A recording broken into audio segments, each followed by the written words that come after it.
Young Liu Xing, after being transported to another world, finds an opportunity to form a contract with a mystical beast. He has been in this beast-infested world for some time now, starting his journey as an orphan, much like many other transmigrators. Fortunately, he inherited several properties from his parents, which he rents out for a living. Now, to make a name for himself, he must become a powerful beast tamer. In a classroom at Guangcity No. 1 High School, Su Peng couldn't contain his curiosity and asked Liu Xing beside him, "Tomorrow is the day we form contracts with our beasts. Have you decided which beast you want to contract with?" Liu Xing fell into deep thought and simply replied, "I don't know yet. They'll see when the time comes." At that moment, a woman with thick glasses standing at the podium shouted angrily, "Liu Xing, Su Peng, what are you two whispering about? If you don't want to listen, get out." Hearing this, the two immediately sat up straight. This 30-something, unmarried homeroom teacher, known for her fierce temperament, was as intimidating as a tigress. Seeing the two fall silent, she adjusted her glasses and continued, "Tomorrow is the day you form contracts with your beasts. I hope you remember what I just said. Know your limits and don't be late." With that, she picked up her book and left the classroom. The classroom immediately buzzed with excitement as students discussed which beasts they would contract with the next day. Some wanted a wind beast to help their blacksmith fathers with the forge, while others considered contracting a scythe beast to help harvest rice. Amidst the heated discussions, a disdainful voice interrupted, "Humph, a bunch of country bumpkins." Galbo sneered at everyone with contempt and boasted, "My dad has already arranged for me to get a very powerful beast. It's arriving tonight. Unlike you guys, who can only contract with trash." His words sparked outrage, but Galbo remained unfazed and continued his taunts, "My family is rich. Does that make you mad? The initial beast determines a beast tamer's path. The stronger the initial beast, the further the tamer can go. You all will end up living out your lives in this backwater." The students' faces turned red with anger, but they remained silent. Galbo left triumphantly, leaving behind a room full of frustrated classmates. Su Peng couldn't help but spit in disgust. "Ugh, what a jerk. Just seeing him makes me angry." Liu Xing, however, remained unusually calm. The next morning, Liu Xing arrived at the school sports field early. A bus was waiting to take everyone to the beast pavilion to receive their initial beasts.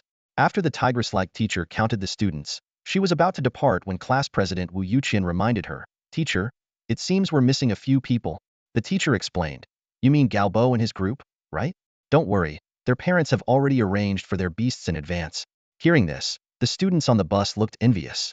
They knew that those absent students already had a significant head start. Half an hour later, the bus arrived at the beast pavilion. The fierce teacher instructed, "Don't rush. Line up and enter in an orderly fashion. Remember what I told you yesterday. Choose your beast carefully. If you see one you like, raise your hand, and the staff will assist you." The students responded and entered. As soon as they stepped into the beast pavilion, they were hit by a strong, wild aura. Guided by the staff, they entered a large room filled with cages holding various beasts.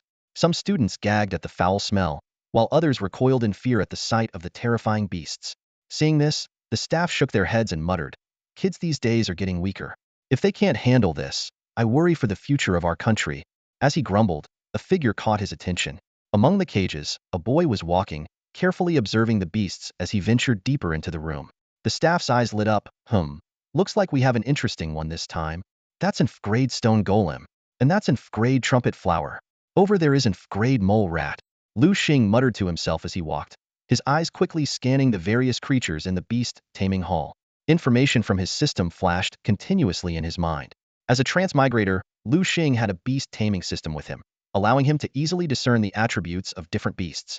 The system classified the beasts into 9 grades: F, E, D, C, B, A, S, SS, and SSS. The higher the grade, the greater the potential and combat power of the beast. Liu Xing felt a surge of joy. Although the system had lost much of its information and functions due to attacks from the world's laws during his transmigration, the system's spirit was working hard to repair it. He believed that it would become even more powerful soon. Despite its large appearance, Liu Xing took just over 10 minutes to explore the entire beast-taming hall. While others were still overwhelmed by choices, he had already made his decision. "I'll go with that great ice sparrow," he silently resolved. Although most of the beasts here were trash, the great ice sparrow was already much better than what most people could get. Liu Xing believed that with his intelligence and the help of the beast-taming system, reaching the pinnacle of this world was not impossible. The levels of beast tamers were ranked as follows: black iron, bronze, silver, gold, platinum, diamond, master, king, and transcendent king. Each stage was further divided into 10 levels. Advancing to a new stage allowed a tamer to contract one more beast. Becoming a transcendent king meant having 9 beasts in total. Thinking of this, Liu Xing clenched his fist, a determined light flashing in his eyes. Transcendent king. My path as a beast tamer starts with you. He looked at the ice sparrow not far away, ready to settle for this grade beast when a low growl caught his attention. Turning his head, Liu Xing saw a small black dog appear before him. The system immediately displayed its information. Black wolf dog. Attribute, evil. Gender, level, black iron, first stage. Potential, S.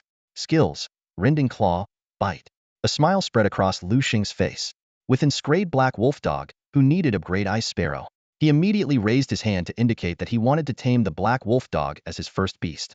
A nearby staff member approached, curiosity evident on his face. When he saw Liu Xing's choice, a hint of disappointment flickered in his eyes. A black wolf dog? From what I know, its potential is limited, and its strength might only reach bronze level, the staff member thought. But out of duty, he still asked, "Are you sure you want this black wolf dog as your initial beast?" "Absolutely," Liu Xing replied firmly. The system had informed him that this black wolf dog had a peculiar bloodline, possibly making it the offspring of some powerful entity. The staff member nodded and began to cast a spell to draw the contract array. He guided Liu Xing to drop a blood droplet into the array, initiating the contract ritual. As the array glowed brightly, a beam of light shot into the black wolf dog's forehead, and Liu Xing felt a connection form between him and the beast. The staff member was a bit surprised. This black wolf dog, known for its rebellious nature, had been tamed so easily. He instructed Liu Xing to try storing the dog in his beast space. Liu Xing quickly formed a hand seal, and the black wolf dog in the iron cage transformed into a stream of light and disappeared. After taming the black wolf dog, Liu Xing couldn't wait to go home and cultivate a bond with his beast. Just as he turned to leave, a piercing scream echoed through the hall. Everyone turned to see a small figure clutching his head, writhing in agony on the ground. What's happening to him? Class monitor Wu Yuqian couldn't help but ask. It's contract backlash, the staff member said sympathetically. This guy might end up a fool for the rest of his life. This is the price and risk of becoming a beast tamer. Suddenly, a student named Su Chao turned and ran, shouting, "I don't want a beast anymore. Life is more important. Taming beasts is too dangerous. I'll just be an ordinary person." At this moment, a red-haired staff member glanced at the remaining students and asked, "What about you? Do you still want to continue?" The words of the red-haired woman hit everyone present like a heavy hammer. She sneered as she scanned the room, her eyes full of contempt. "Or you could choose to give up on becoming a beast master, just like that guy did. Looking at you all, even if you become beast masters, you'll probably end up getting torn apart by wild beasts." Her words were the last straw, causing many students to lower their heads and silently follow Su Chao out of the room. The red-haired woman turned to the class monitor, Wu Yuqian, her tone laced with provocation. "What about you? You can leave too." Wu Yuqian clenched her teeth, fighting back her inner fear, and said firmly, "No, I want to become a beast master." With that, she gathered her courage and walked towards the iron cage not far away. A glint of admiration flashed in the red-haired woman's eyes. She appreciated such a strong-willed girl. Liu Xing glanced at Wu Yuqian without saying a word, then turned and left. The red-haired woman noticed Liu Xing's retreating figure, a peculiar expression crossing her face. Someone has already completed the contract. And he's quite the handsome fellow. She frowned and thought, why does he look so familiar? Have I seen him somewhere before? Suddenly, the red-haired woman froze, her eyes widening as if she had just realized something unbelievable. At that moment, a man walked up to her, smiling. "Interesting, isn't it?" The red-haired woman nodded in agreement. "I think so too. And if you knew he completed the contract in just a few seconds, you'd be even more surprised." "What? A few seconds? Really? Zhou Fan, are you kidding me?" the red-haired woman asked in disbelief. Zhou Fan rolled his eyes at her.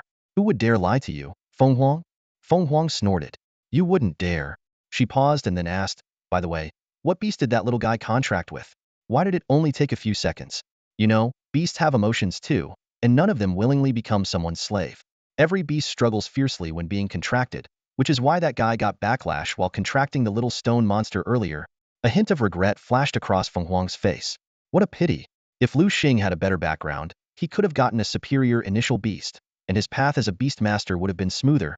Meanwhile, Liu Xing had already left the beast master pavilion and reached the gate. He happened to run into Miju Shirtai, who was scolding several students with a stern face. "The opportunity to get a free beast from the state only comes once, and you just gave up like that?" Miju Shirtai's tone was filled with disappointment. Fine. The path you choose is your own. Don't blame me when you suffer in the future." You can take a taxi back on your own." The students wiped their tears and quickly left with their heads down. Liu Xing glanced at Miju Shirtai and tried to slip away quietly, not wanting to get involved. However, Miju Shirtai called out to him, "Stop right there." She was surprised to find that Liu Xing was already a Black Iron level 1 Beastmaster. "You contracted a beast and didn't even report it to your teacher. Are you ignoring me?" Liu Xing quickly smiled apologetically. "Teacher, I wouldn't dare." "You better not." Miju Shirtai nodded. "Come here and stand properly. Just because you contracted a beast doesn't mean you can act all high and mighty. When the other students come out, I'm taking you all somewhere. I know you're eager to go home and release your new beast, but I'm telling you, that's very dangerous. Your beast is freshly contracted, and your power is weak.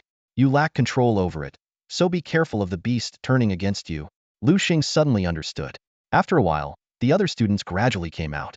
Feng Huang walked over to Miju Shirtai and said, "Teacher Chun, thank you for your hard work." "Oh, it's our duty." Miju Shirtai responded with a smile. "All right, I'm taking these kids away now." "Okay, goodbye, teacher." Feng Huang waved. Miju Shirtai led Liu Xing and the others onto a bus, heading towards an unknown destination. On the way, Liu Xing looked around and noticed that the original group of 30 was now down to 15. He silently marveled at the high elimination rate, unaware that even tougher challenges lay ahead. Under Miju Shirtai's guidance, they arrived at a base. She pointed to a row of glass rooms inside the base. "All right, you'll be spending the next few days here getting closer to your beasts. Remember, you can only release them after you've bonded well." Everyone entered their respective glass rooms. Liu Xing looked around and saw people in black uniforms everywhere, standing guard. These people were ostensibly there to protect them, but in reality, they were preventing anyone's beast from escaping and causing chaos among the general public. Liu Xing glanced at his fellow students, noticing that they had already sat down cross-legged, starting their training to improve their beastmaster abilities and strengthen their bond with their newly contracted beasts. Liu Xing tried to communicate with the black wolf dog in the beast-taming space, feeling an inexplicable sense of familiarity as if reuniting with an old friend. He thought to himself that this was probably a benefit granted by the system, rather than some legendary aura of dominance. "Come out, black wolf dog."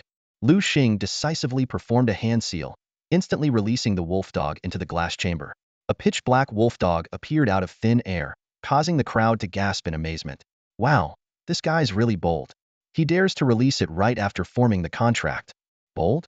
More like foolish. Just wait and watch him get torn apart." "Shut up," the leader in black barked. "Keep an eye on it, and don't let the beast escape." Everyone held their breath, anticipating a bloody scene. However, to their surprise, the wolf dog did not attack but instead affectionately leaped toward Liu Xing. "Lulu." Liu Xing squatted down, extending his hand. The wolf dog excitedly pounced on him, licking his cheeks with its pink tongue. "Ah, stop licking, it tickles." Liu Xing complained with a laugh, unable to hide the affection in his eyes. The crowd was dumbfounded, looking at Liu Xing in a new light. The leader in black checked his tablet, confirming that this was indeed the beast Liu Xing had just contracted, and couldn't help but be impressed. "Interesting, it's been a while since I've seen such a talented youngster," the leader mused. People around began discussing how long it had taken them to summon their beasts, with the fastest being 3 to 4 days. Liu Xing, however, had done it in less than a day. After playing for a while, Liu Xing stood up and waved to the black-clad men around him. "Hey, can you open the door now?" The leader nodded, and one of his subordinates carefully opened the glass door. Liu Xing walked out with the wolf dog, bumping into a black-clad man's compliment. "Kid, not bad. You've got potential. Keep it up." At that moment, the black-clad man impulsively reached out to pet the wolf dog. Liu Xing quickly pushed him away. The wolf dog instantly sprang up, its sharp claws slicing through the air with a piercing sound. "That was close," the black-clad man exclaimed, shaken and relieved. Liu Xing hurried to calm the enraged wolf dog. "Easy now, let him off this time."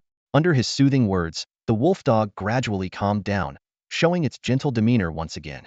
This scene made everyone realize that beneath its gentle exterior, the wolf dog was a beast capable of sudden violence. The black-clad leader sternly reprimanded his reckless subordinate, demanding a written reflection.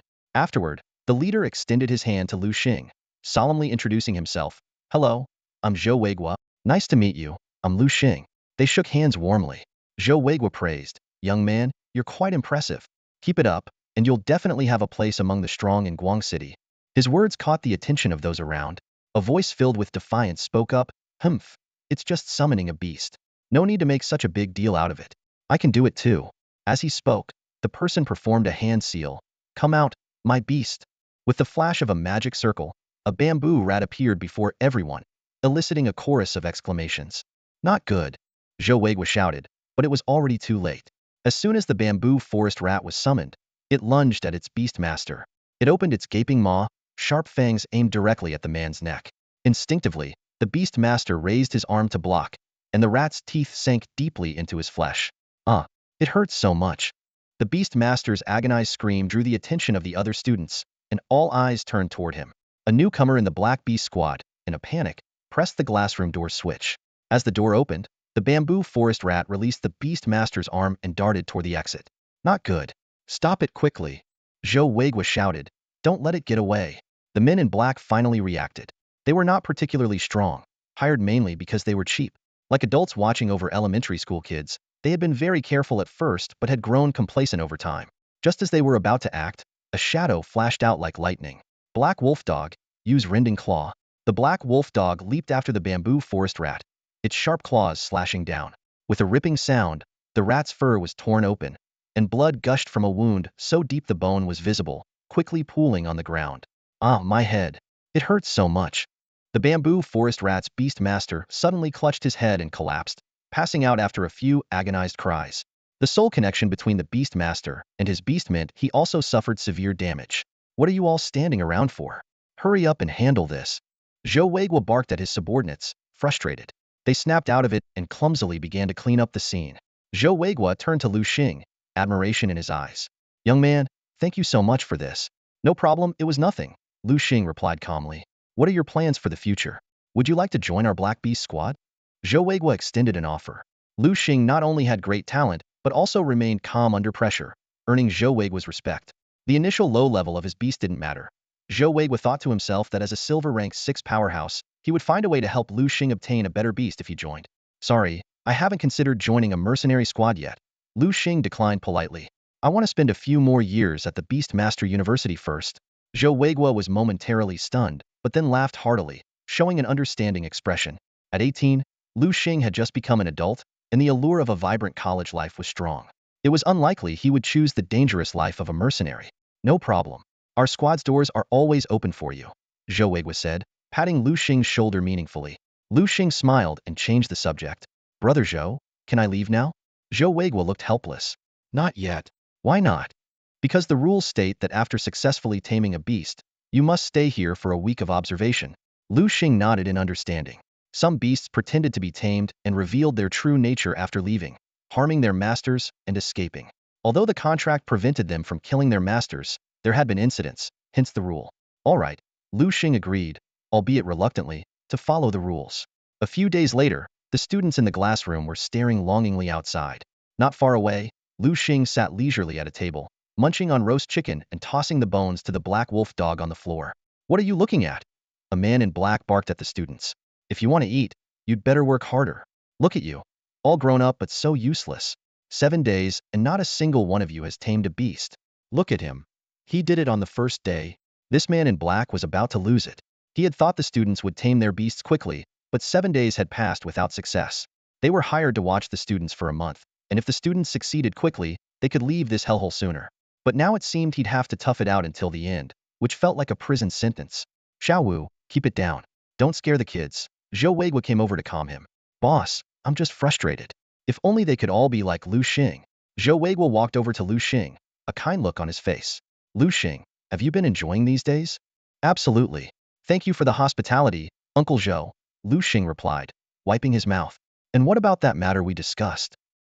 No rush, no rush. Uncle Zhou, I said after I finish university, if you still want me, I'll definitely join your squad. As Zhou Weiguo was about to say something, the door to the base opened. 2 people walked in. Captain Zhou, I'm here to take the students back.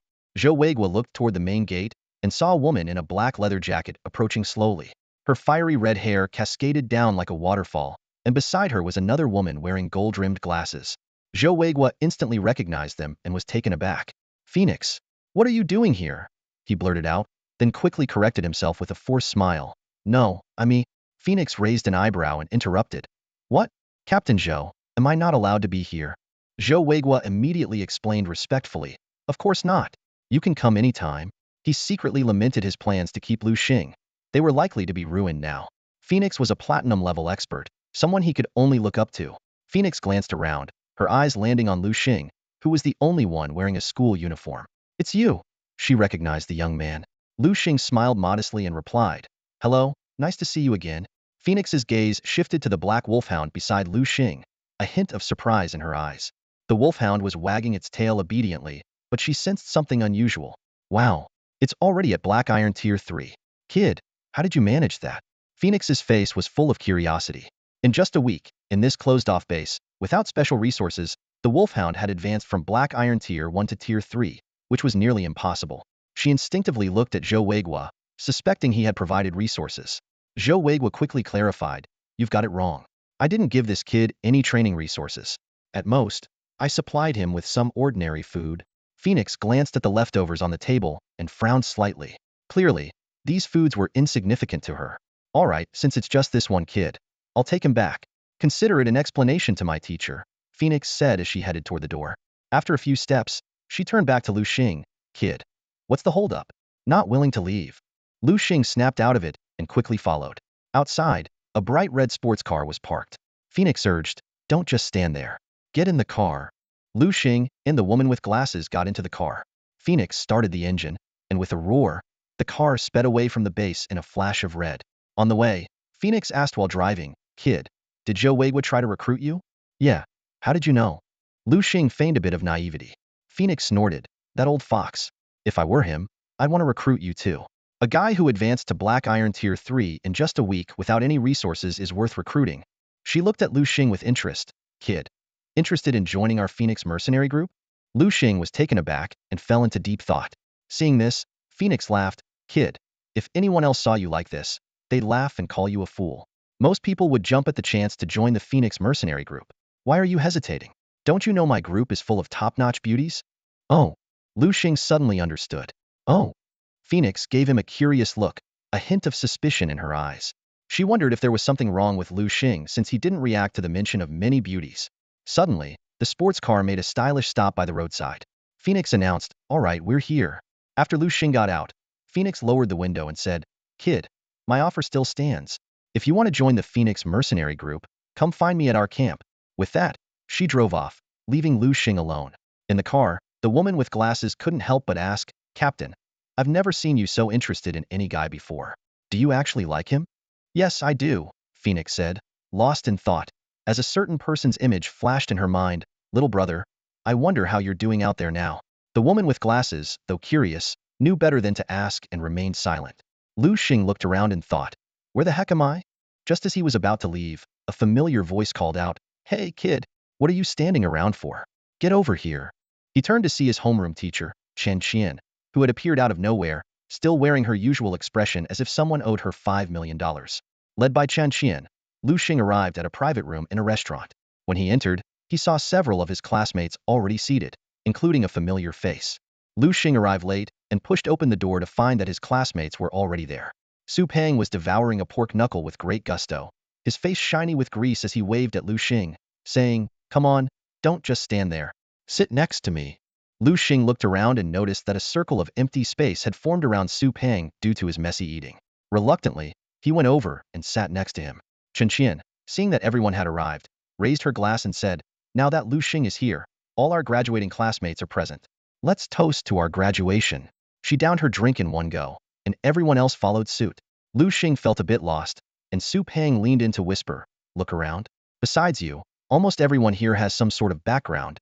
Liu Xing glanced around and indeed saw that most of the people were either wealthy or influential. He couldn't help but sigh. It's true, the rich are always ahead.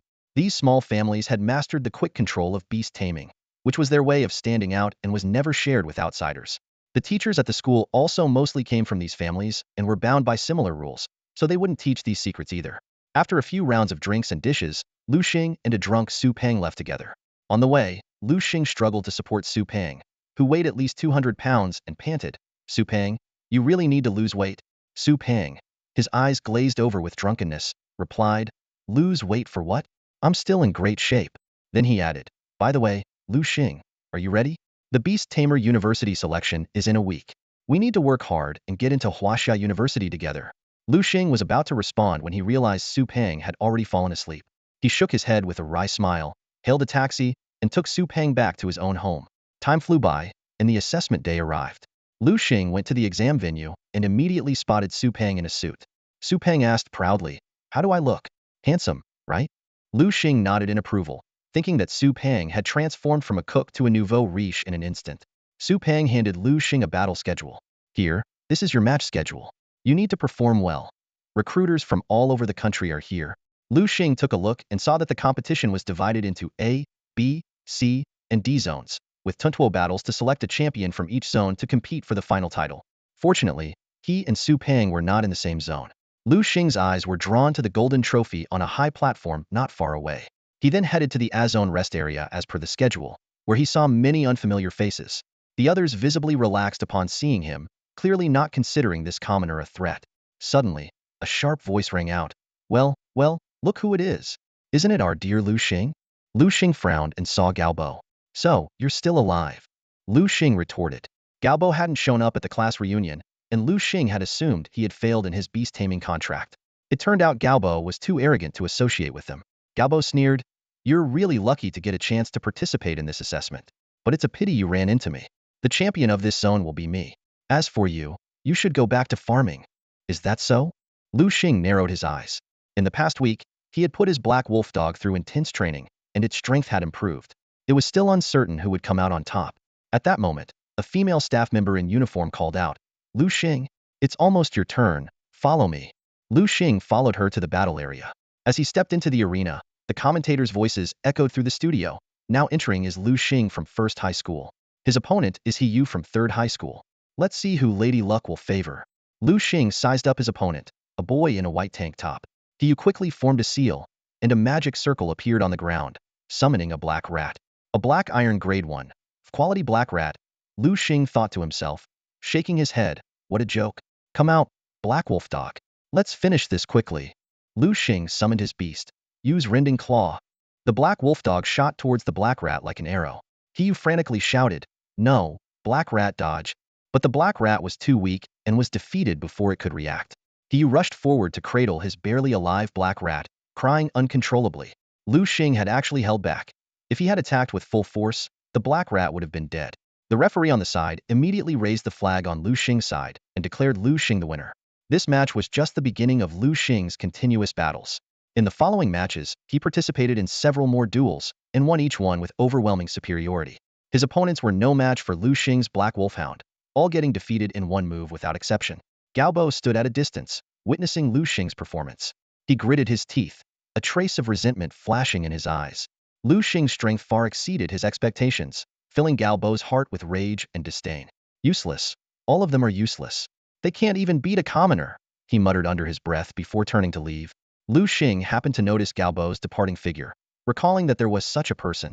As the final match concluded, only 4 contestants remained in Area A. Liu Xing looked up at the electronic screen, which displayed the portraits of the 4. Liu Xing, Galbo, and 2 other contestants he didn't recognize. The results of the group matches were quickly announced. Liu Xing looked at the results, first stunned, then unable to suppress a laugh. Is this what they call a narrow escape? He thought. It turned out that his next opponent was Galbo. Since the competition had lasted all day, the committee decided to take a break and continue the next day. Liu Xing walked out of the competition venue, unaware that a pair of malicious eyes were staring at him through a glass window. It was Galbo, his lips curling into a sinister smile, clearly plotting something. Just outside the venue, Liu Xing ran into a sweaty Su Peng. Su Peng's white shirt was soaked with sweat, making him look quite disheveled. They exchanged a few words about the competition results, both having successfully advanced to the top 4 in Area A. Su Peng, excited, tried to put his arm around Liu Xing's shoulder, but Liu Xing skillfully avoided it. The two headed to a nearby food stall and ordered a large amount of barbecue. Su Peng enthusiastically recommended grilled kidneys, calling them a great tonic. Although Liu Xing wasn't fond of this food, he reluctantly ate some under Su Peng's insistence. Liu Xing noticed Su Peng's beast companion, a wild ape, gnawing on a grilled chicken wing. Observing it closely, he found it to be a black iron stage 4, grade A wild ape with the explosive punch skill. This piqued Liu Xing's curiosity about Su Peng's background, but Su Peng remained tight-lipped about his family situation. After a satisfying meal, they decided to walk home. The night was deep, and they walked into a dark alley. Liu Xing felt a vague sense of unease when suddenly, a swift shadow attacked. Reacting quickly, Liu Xing pulled Su Peng aside, narrowly avoiding the ambush. "Who is it?" Liu Xing shouted sternly. A round of applause followed, and a man in a leather jacket appeared not far away, accompanied by a pitch-black cat with glowing green eyes.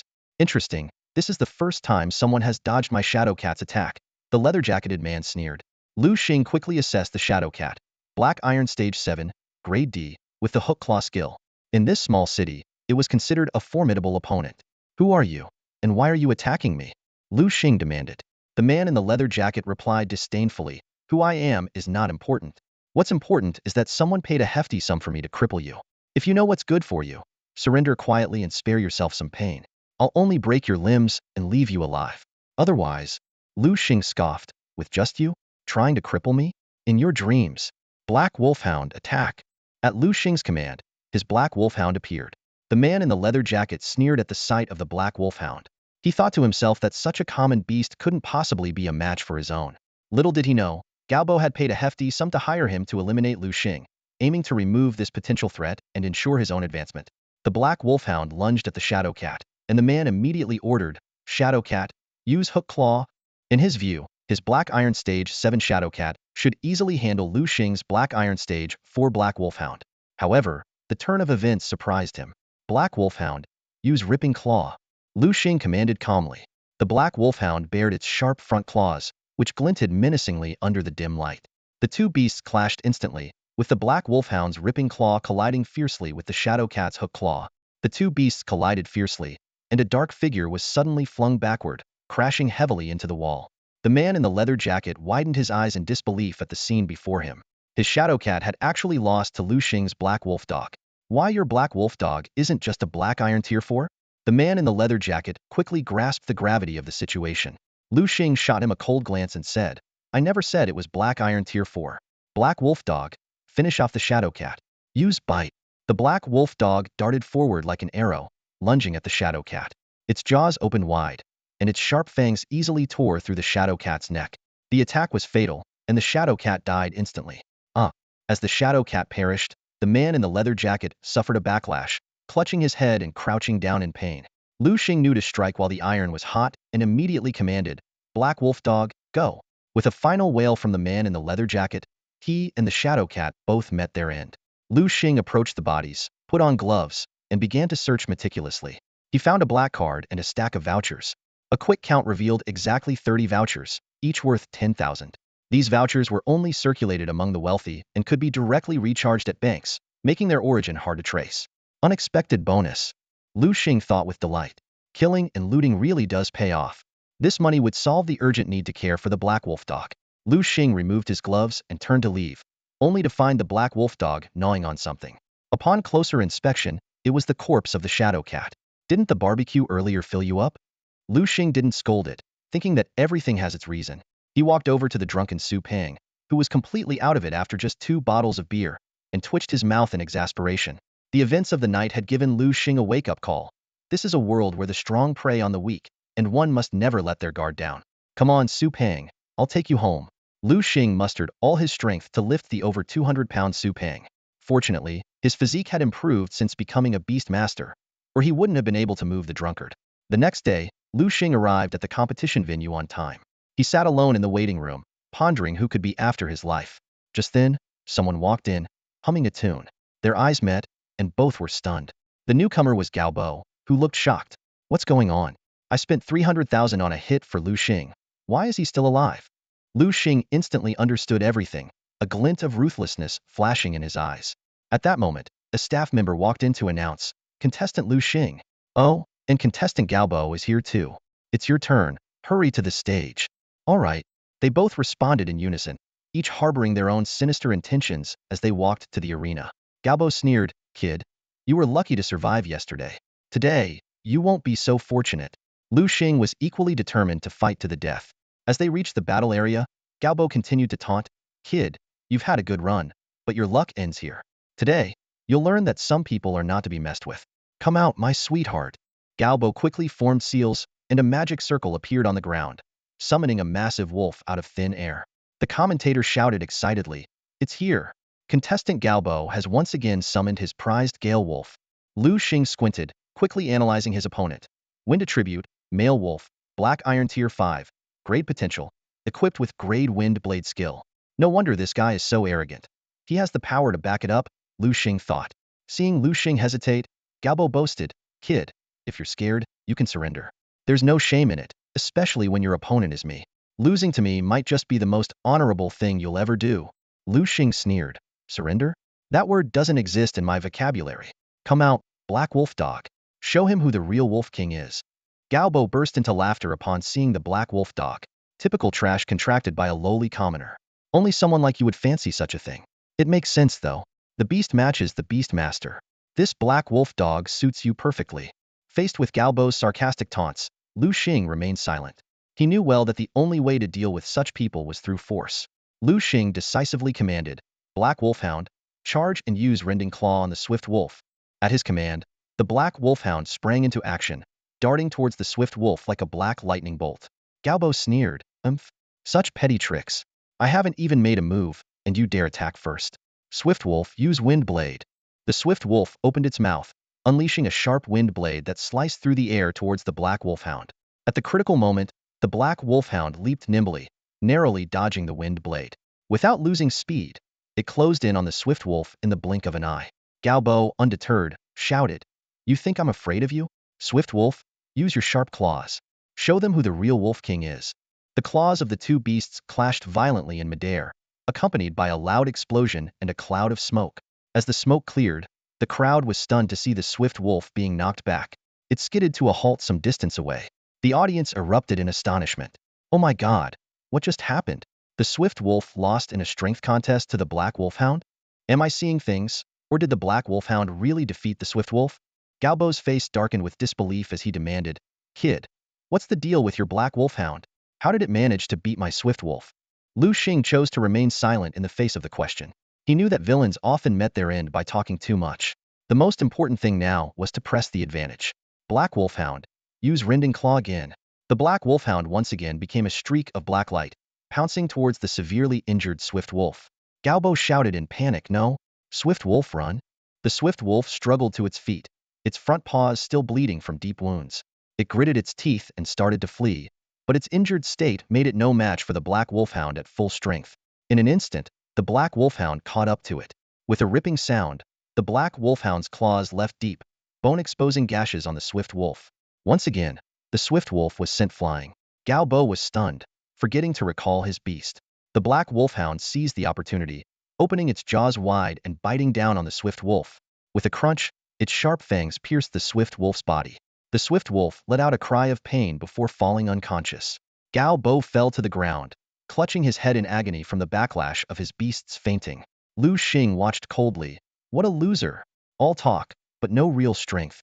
The referee declared Liu Xing the winner, and staff carried the unconscious Galbo off the field.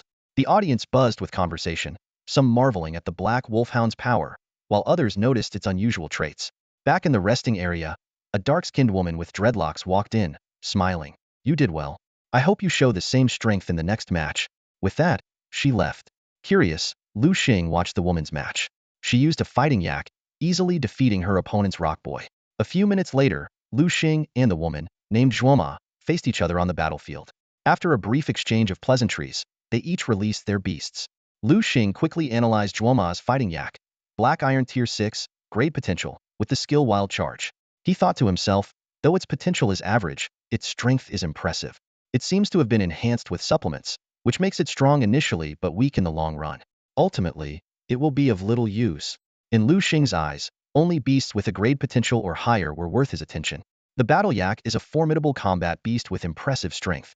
However, Liu Xing suddenly realized a troubling fact. His Black Wolf Dog is a dark-type beast, which is weak against the combat-type battle yak. This realization made Liu Xing's heart tighten, but he had no time to dwell on it. Without hesitation, Zhuoma issued an attack command, "Battle Yak, use Wild Charge." The Battle Yak responded immediately, its right foot kicking back forcefully as its massive body barreled towards the Black Wolf Dog like an out-of-control truck. Each step it took caused the ground to tremble. As it neared the Black Wolf Dog, it lowered its head, revealing its sharp horns, ready to deliver a fatal blow. The Black Wolf Dog's eyes sharpened instantly. It leaped nimbly to the left, easily dodging the fierce attack. The Battle Yak, unable to stop due to its momentum, charged forward several more meters before coming to a shaky halt. The Battle Yak turned around and charged at the Black Wolf Dog again. Liu Xing quickly commanded, "Black Wolf Dog, keep dodging." He knew well that they couldn't match the battle yak's strength hidden, so avoiding its attacks was the wisest choice. After several rounds of attack and defense, the black wolf dog remained calm and composed, barely expending any energy. In contrast, the battle yak was already panting heavily, drenched in sweat, and its eyes bloodshot from exertion. Seeing this, Zhuoma taunted, "Hey, kid, is dodging all you can do?" She had initially thought highly of Liu Xing, but now she was disappointed that he chose to evade rather than confront directly. Liu Xing remained calm in the face of Zhuoma's mockery, thinking to himself, this isn't just dodging, it's strategic evasion. He knew that a direct confrontation would only lead to his defeat. Noticing the exhausted battle yak, Liu Xing realized the opportunity had come. He decisively ordered, "Black Wolf Dog, use ripping claw on the battle yak. Watch out for its horns." The black wolf dog nodded in understanding and then lunged at the battle yak like an arrow released from a bow. Its sharp claws easily tore through the opponent's skin, leaving deep, bone-revealing wounds. Blood gushed out, and the battle yak let out a pained roar. The injured battle yak went berserk, charging at the black wolf dog with reckless abandon, as if trying to crush it. Liu Xing hurriedly shouted, "Black wolf dog, dodge quickly." The black wolf dog agilely evaded once more, while the bulky battle yak could only continue its futile charges. Eventually, after several unsuccessful attempts, the battle yak collapsed from excessive blood loss.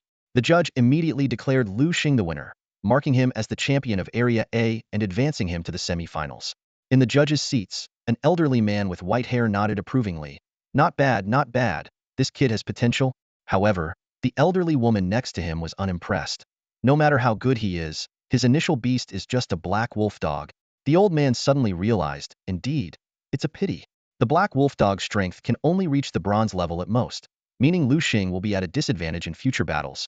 As Liu Xing left the Area A battle zone, he encountered a dejected Su Peng. It turned out that Su Peng had lost to a seemingly harmless cute girl in his match. This news surprised Liu Xing greatly, as Su Peng's initial beast was in a rank, Black Iron level 4 wild ape. Just as Liu Xing was puzzled, a girl in a pink dress with chubby cheeks appeared. She smiled sweetly at Su Peng. "Hey, chubby, still hanging around here?" Seeing her, Su Peng's face turned even more sour, as if he had swallowed something bitter. He whispered to Liu Xing, "Liu Xing, it's her. I lost to her." Liu Xing looked at the seemingly harmless girl and couldn't help but sigh. The world of beast taming is indeed deep and unpredictable. The woman glanced at Liu Xing and was instantly stunned. She never expected that the usually ordinary Su Peng would have such a handsome friend. Liu Xiaoming was secretly amazed and then flashed a bright smile, extending her hand proactively. "Hi, nice to meet you. I'm Liu Xiaoming. You can call me Ming Ming," she said cheerfully, her eyes sparkling with curiosity. Liu Xing smiled slightly and shook her hand. "Hello, I'm Liu Xing. This is my friend, Su Peng." "Yes, we've just met," Liu Xiaoming said, looking at Su Peng with a grin. A defeated opponent. Just as Su Peng was about to speak, Liu Xiaoming bounced away. "All right, I have something to do. Let's chat another time." Her figure quickly disappeared into the crowd. Su Peng watched Liu Xiaoming's departing figure, feeling a mix of emotions. He had prepared well for today, hoping to make a stunning impression, but ended up losing to this lively and adorable girl. "All right, don't be upset." Liu Xing patted Su Peng's shoulder. "Let's go. I'll treat you to roast chicken today to make up for your wounded pride." "Really?" Su Peng's face lit up at the mention of roast chicken. This foodie had a lifelong passion for delicious food. "Of course. Let's go," Liu Xing urged with a smile.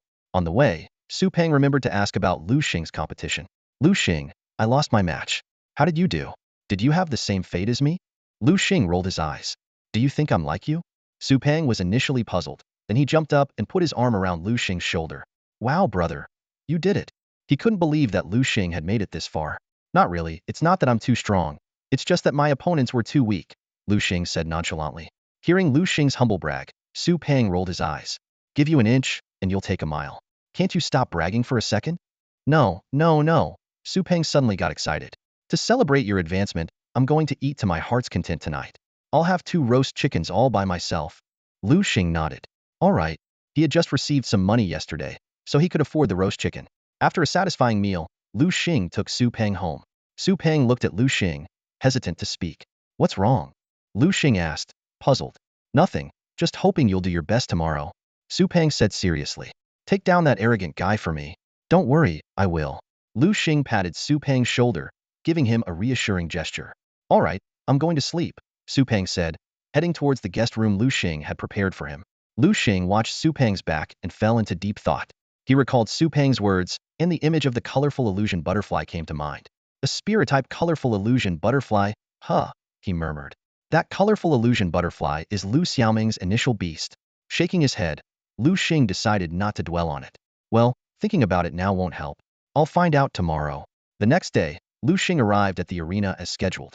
Liu Xiaoming was still wearing a pink dress, clearly fond of that color. The rules of the assessment match were that the champion of Zone A would face the champion of Zone B, and the champion of Zone C would face the champion of Zone D. The winners of these two matches would then compete for the final championship. Liu Xing was matched against Liu Xiaoming. Come out, colorful illusion butterfly. Liu Xiaoming called out, and her initial beast appeared on the field instantly. Colorful illusion butterfly attributes. Type, spirit. Gender, level, black iron rank 5. Quality, S. Skills, mental fortitude, etc. Seeing the attributes of the colorful illusion butterfly, Liu Xing finally understood why Su Peng had lost. No wonder he lost, he thought. At the same time, he became curious about Liu Xiaoming's family background. To have inscribed colorful illusion butterfly as an initial beast, she must come from a powerful family. Hey, what's wrong? Liu Xiaoming teased when she saw Liu Xing hesitating to summon his beast. Are you mesmerized by my beauty? Liu Xing shook his head with a wry smile and quickly formed a hand seal. A magic circle appeared on the ground, and a black wolf dog leaped out. A war. The days of battle had made the black wolf dog stronger and more robust. In the judges' seats, people began to comment on Liu Xing's black wolf dog. This black wolf dog seems unusual. Yeah, its size is larger than a typical black wolf dog. It looks like this kid has spent a lot of money on it. What a shame though. Spending so much on such a common beast is a waste of money. By the way, Granny Yang. One judge turned to an old lady beside him. Didn't you favor that girl? Do you think she will win this time? Of course, Granny Yang said confidently. That's a colorful illusion butterfly, a rare existence. Dealing with a common black wolf dog should be a piece of cake. Really? An old man beside her had a different opinion. Hey, old man's son, why do you always contradict me? Granny Yang said, annoyed. Every time I say something, you always have to rebut. What did I ever do to you? It's been so many years, can't you let it go? Old man's son shook his head helplessly. If you're wrong, can I say something? You say the girl will win, but I think the boy will. Even if you're being stubborn, you can't just lie through your teeth. I'm not being stubborn. Let's just wait and see. The match officially began. Colorful illusion butterfly. Use mental fortitude. Liu Xiaoming commanded. The colorful illusion butterfly's eyes emitted a rainbow light, shooting toward the black wolf dog. Oh no! Su Peng shouted from the audience. Although he had warned Liu Xing, he didn't expect Liu Xiaoming to attack so proactively. However, Liu Xing remained calm, not giving any commands to the black wolf dog. Is this guy crazy? Su Peng thought. Did last night's roast chicken have poison? No. After this match, I need to find that roast chicken shop owner and demand compensation for mental distress. While Su Peng was lost in his thoughts, something unexpected happened on the field. The colorful illusion butterfly's mental fortitude hit the black wolf dog, but it was easily absorbed. The black wolf dog glowed with a black aura, rendering the mental fortitude ineffective. Ha ha ha. Old man's son laughed. Did you see that? Granny Yang's face turned sour. Hey, old man, did you know about this all along? Yes, I knew, and not just me. You knew it too. The people around were confused, not understanding what the two elders were talking about. Hey, did you all forget that this black wolf dog has a dark attribute? Old man's son's words made everyone realize. Dark attribute beasts are immune to mental attribute attacks. This is basic knowledge, but everyone seemed to have overlooked the fact that the black wolf dog had a dark attribute. Liu Xiaoming glanced at the black wolf dog in front of Liu Xing, a hint of unwillingness flashing in her eyes. The black wolf dog was sitting obediently on the ground, its tail wagging non-stop as if showing off its victory. Liu Xiaoming bit her lip, her face showing a look of grievance. She never expected that her pride, the five-colored illusion butterfly, would be defeated by an ordinary black wolf dog. Stupid dog. Bad dog. Liu Xiaoming couldn't help but curse, her voice filled with frustration. Liu Xing looked at her reaction, a smile playing at the corners of his mouth. What's wrong? Why aren't you attacking anymore? Liu Xiaoming shot Liu Xing a vicious glare. Despite her burning anger, she maintained a shred of rationality. Regret surged in her heart.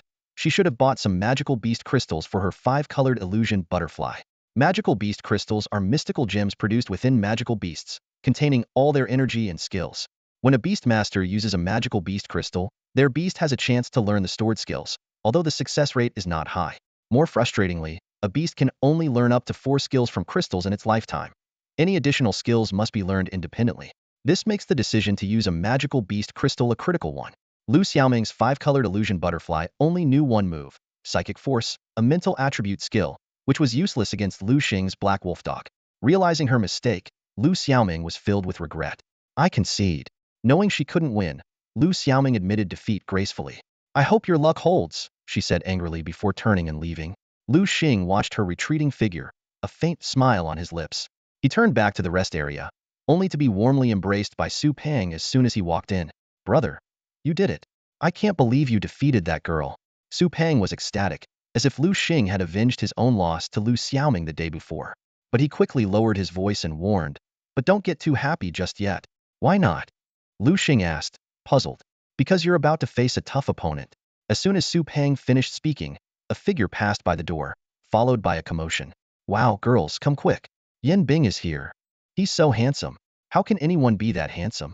I'm about to faint. I can't breathe. Let's go ask for his autograph. A group of infatuated girls swarmed in Yan Bing's direction. Yan Bing? That name sounds familiar, Liu Xing muttered to himself. Hearing this, Su Peng rolled his eyes and felt Liu Xing's forehead. Hey, are you really Liu Xing? You're not running a fever. Liu Xing impatiently pushed Su Peng's hand away. Get lost. You don't even recognize Yan Bing? Su Peng looked incredulous. He's one of the most popular guys at our school, the class president of Class 1. Rich and handsome. He's the dream guy for many girls. Seeing Su Peng's dreamy expression, Liu Xing almost thought he was fantasizing about some beauty. If he didn't know Su Peng's orientation was normal, he would have run away long ago. Hey, you're not bad yourself. Su Peng suddenly changed his tone. I think you're even more handsome than Yan Bing. But you're not as popular because you don't have his background. Plus, you're too low-key, which is why you only have me as a friend. Well, that's the first sensible thing you've said. Liu Xing nodded in rare agreement. Wow, you're so narcissistic. Su Peng couldn't help but tickle Liu Xing. After messing around in the rest area for a while, the staff came to notify them. Seeing the beautiful staff member, Liu Xing knew the finals were about to begin. Yan Bing, huh? Let's see who's the real winner. Liu Xing resolved, striding towards the battlefield. Yan Bing was already waiting there. He frowned slightly when he saw Liu Xing, clearly not expecting such an ordinary-looking opponent. Coming from an elite family, he knew all the prominent students, and Liu Xing was not among them. Useless idiots, losing to a nobody. Now I have to step in, Yan Bing thought disdainfully. He snapped his fingers. Come out, Ice Lion. A blue magic circle appeared on the ground, and a blue lion materialized in the arena. Roar. The Ice Lion let out a deafening roar, asserting its dominance. Didn't expect this guy to be so arrogant. Liu Xing thought, quickly analyzing the Ice Lion's attributes. Ice Lion. Attribute. Ice. Gender. Level. Black Iron Tier 6. Talent. A. Skills. Ice Arrow. Ice Claw. A ranked Ice Lion at Black Iron Tier 6. No wonder he's been winning so easily, Liu Xing thought. With that kind of power, he's like a big fish in a small pond. But unfortunately for him, he's met me. Come out, Black Wolf Dog. Liu Xing called out his beast without hesitation. Black Wolf Dog? Yan Bing's disdain deepened. My family's guards wouldn't even use such a trashy beast. Black Wolf Dog, it seems he doesn't think much of you, Liu Xing said to his beast. Show him what you're made of. Use Rending Claw on the Ice Lion. Oomph. Yan Bing snorted, surprised that Liu Xing dared to attack first. Ice Lion, use Ice Arrow. The Ice Lion opened its mouth, shooting a sharp ice arrow at the Black Wolf Dog. The Black Wolf Dog dodged nimbly, continuing its charge towards the Ice Lion. Impressive, it can dodge. Yan Bing was slightly surprised, then sneered. If that's the case, Ice Lion, use Ice Claw. Tear that mud apart. The Ice Lion's previously lazy eyes sharpened. It was about to get serious. Bang. The Ice Lion and the Black Wolf Dog collided fiercely, claws clashing. Suddenly, the massive body of the Ice Lion was sent flying, landing heavily on the ground. Yan Bing's eyes widened in disbelief at the scene before him. He never expected that his pride, the Ice Lion, would lose in strength to Liu Xing's seemingly ordinary Black Wolf Dog. While Yan Bing was still puzzled, a knowing glint flashed in the eyes of Old Sun in the judges' seats. He chuckled and explained, don't be fooled by the Black Wolf Dog's low potential. Its strength is undeniable. Everyone suddenly understood. Yes, in beast battles, potential is only secondary. While there are occasional instances of overcoming higher tiers, most of the time, strength determines the outcome. Clearly, Liu Xing's Black Wolf Dog was exceptionally powerful. Liu Xing sneaked a glance at the Black Wolf Dog's attribute panel. Black Wolf Dog. Attribute. Evil. Gender. Level. Black Iron Tier 7. Potential. S. Skills. Rending Claw. Bite. Shadow Ball. No wonder, the Black Wolf Dog had not only reached Black Iron Tier 7, but also had an astonishing grade potential, far from the grade everyone assumed. In terms of both strength and potential, the Black Wolf Dog far surpassed the Ice Lion. Yin Bing gritted his teeth, seething with anger.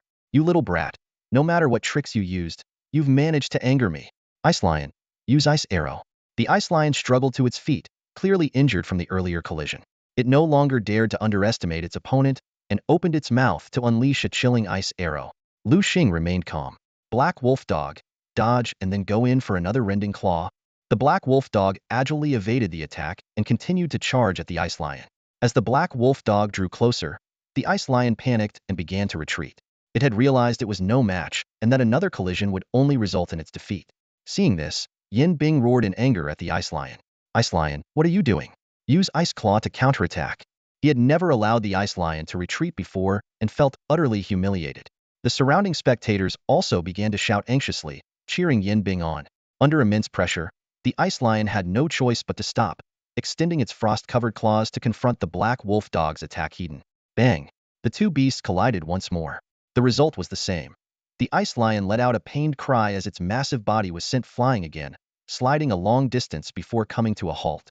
Looking at the severely injured and barely conscious Ice Lion, Yin Bing felt a splitting headache. Clenching his teeth, he declared, I concede. He knew full well that Liu Xing would not show mercy, and if he didn't concede, the Ice Lion might be permanently crippled. Liu Xing was taken aback by Yin Bing's concession, standing there in a daze. Yin Bing shot him a venomous glare. You little brat, this isn't over. Just you wait.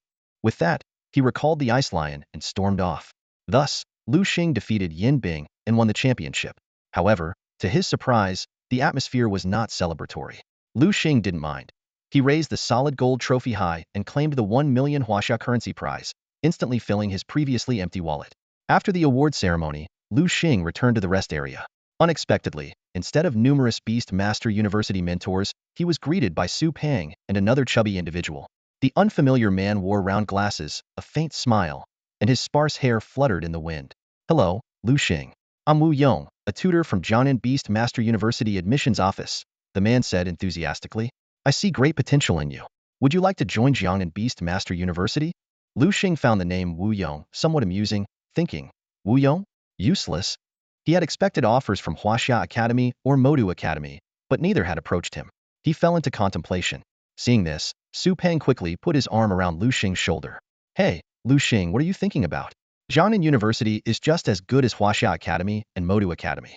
Besides, I've already agreed with tutor Wu Yong to enroll in Jiangnan Beast Master University. Don't hesitate, join me. We can be best buddies. Su Pang's words were well-intentioned, but he was secretly delighted. Jiangnan Beast Master University was rumored to have the most beautiful girls, and he yearned for a sweet college romance, so he wouldn't miss this chance. After a moment of thought, Liu Xing nodded. All right. Wu Yong was ecstatic when Liu Xing agreed.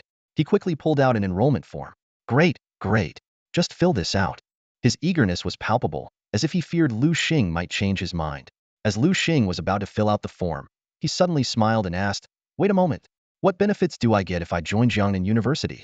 Liu Xing, the champion of Guang City, naturally expected some perks when he joined Jiangnan University. Wu Yong smiled and nodded, pulling a bank card out of his pocket. This card has 500,000 huaxia currency on it, which is your beast-taming fund from the school, he said, pausing to take out a crystal core that shimmered with a golden light. And this is a gold-tier magical beast crystal core, meant for your Black Wolf Dog. Liu Xing's eyes lit up, and he instinctively reached out for the crystal core. He discreetly activated his system eye, and information immediately appeared. Shadow Leopard Magical Beast Crystal Core. Using this can teach your Black Wolf Dog Shadow Claw and Shadow Ambush. Liu Xing nodded to himself. Clearly, Mentor Wu Yong had done his homework. No wonder he was the representative for Jiangnan University's admissions. How about it, Liu Xing? Satisfied? Wu Yong asked with a cheerful smile. Liu Xing nonchalantly pocketed the crystal core and took the bank card, responding casually, It's okay, I guess. With that, he quickly filled out the admission form. Wu Yong's heart raced as he looked at the completed form. He was elated. Success. Others had dismissed Liu Xing's initial beast, the Black Wolf Dog, but they didn't realize its immense potential. Despite his unassuming appearance, Wu Yong had clearly mastered his knowledge of beast taming. Liu Xing, Wu Yong couldn't help but ask, Your Black Wolf Dog's potential must be far beyond the fifth grade, right? This question startled Liu Xing. Wu Yong was the first to see through him. Seeing Liu Xing's reaction, Wu Yong quickly waved his hand. All right, everyone has their secrets. I respect that. Just remember to report to Jiangnan University on time. I have other admissions to handle, so I'll take my leave. With that, Wu Yong turned and left. Liu Xing watched his retreating figure, feeling that this slightly balding man was far more profound than he appeared. Su Peng threw an arm around Liu Xing's shoulder. Come on, to celebrate us both getting into Jiangnan Beast-Taming University, let's go for a barbecue buffet. Your treat? Why should I? Didn't I pay for the roast chicken last time? It's your turn, Liu Xing retorted. Oh come on, you just got school benefits, Su Peng said, winking. You didn't? Of course not, Su Peng pouted. Do you think everyone gets them? Even Jiangnan Beast-Taming University can't afford to give every new student a gold-tier magical beast crystal core. All right, Liu Xing shook his head helplessly. Your stomach's already growling. Let's go. Su Peng grinned and dragged Liu Xing out of the lounge. As night fell, Liu Xing stood on the second-floor balcony of his home. The weather was clear, and a bright moon hung high in the sky, casting its gentle light over the land. The black wolf dog stood by his side, panting happily and squinting its eyes, sensing its master's gaze. Oh right. Liu Xing suddenly remembered the magical beast crystal core Wu Yong had given him earlier. I've got something good for you. He handed the crystal core to the black wolf dog, which seemed particularly interested in it, and swallowed it in one gulp. The system immediately displayed a prompt. Detected black wolf dog consuming magical beast crystal core. System assessment complete. Please choose a skill to learn. 1. Shadow Claw. Envelopes its claws with dark energy to deal dark attribute damage. 2. Shadow Ambush. Lurks in the shadows and suddenly strikes the enemy. After a moment of thought, Liu Xing chose Shadow Ambush. The system confirmed that the black wolf dog had learned the skill. Black wolf dog, let's go downstairs. Liu Xing led it to the yard and pointed at a large tree. Use Shadow Ambush on that tree. The black wolf dog understood, and with a powerful leap, it vanished. In the next instant, with a loud thud, it reappeared in front of the tree, leaving deep claw marks on the trunk. Impressive. Liu Xing marveled at the system's power. Not only could it ensure his beast learned the skills, but he also had the freedom to choose. The only limitation was that each beast could learn a maximum of 4 skills through magical beast crystal cores, a universal rule that even the system couldn't alter. Liu Xing smiled contentedly. Having the system was already a significant advantage, and with the black wolf dog's great potential and powerful bloodline, there were likely more surprises in store. Come on, black wolf dog, time to sleep. Liu Xing yawned. After a day of battles and good food, he was feeling tired. Stretching, he headed back to his room. In the dead of night, a shadow silently crept into Liu Xing's yard, stealthily making its way toward the house. Snap! Liu Xing's door was easily pried open, and a man dressed in black stealthily slipped into the room. He clearly knew the layout of Liu Xing's place, heading straight for the second-floor bedroom. As he pushed open the door and saw the lump under the quilt, a cold smile curled on his lips. Kid, don't blame me. Blame yourself for crossing the wrong people. Just as the man in black was feeling triumphant, a dark shadow lunged at him. A flash of silver, and the black wolf dog's sharp fangs severed his right arm in an instant. His piercing scream echoed through the room as he collapsed, writhing in agony. Suddenly, a golden hornet darted toward Liu Xing. He instinctively dodged and quickly turned on the room's lights. Not far away, the golden hornet buzzed angrily. Liu Xing scanned quickly. Golden hornet, insect, poison attribute, male, black iron rank 9, a grade talent, with a multi-hit skill. You think you can mess with me with that level of strength? You're asking for it. Liu Xing sneered. Black wolf dog, show it what you've got. Use Shadow Strike. The black wolf dog immediately went into stealth mode. The golden hornet scanned its surroundings warily, but was suddenly swatted into the wall by the wolf dog's sharp claws. Just as it tried to flee, Liu Xing ordered, trying to escape now? Too late. Black wolf dog, use rending claws continuously.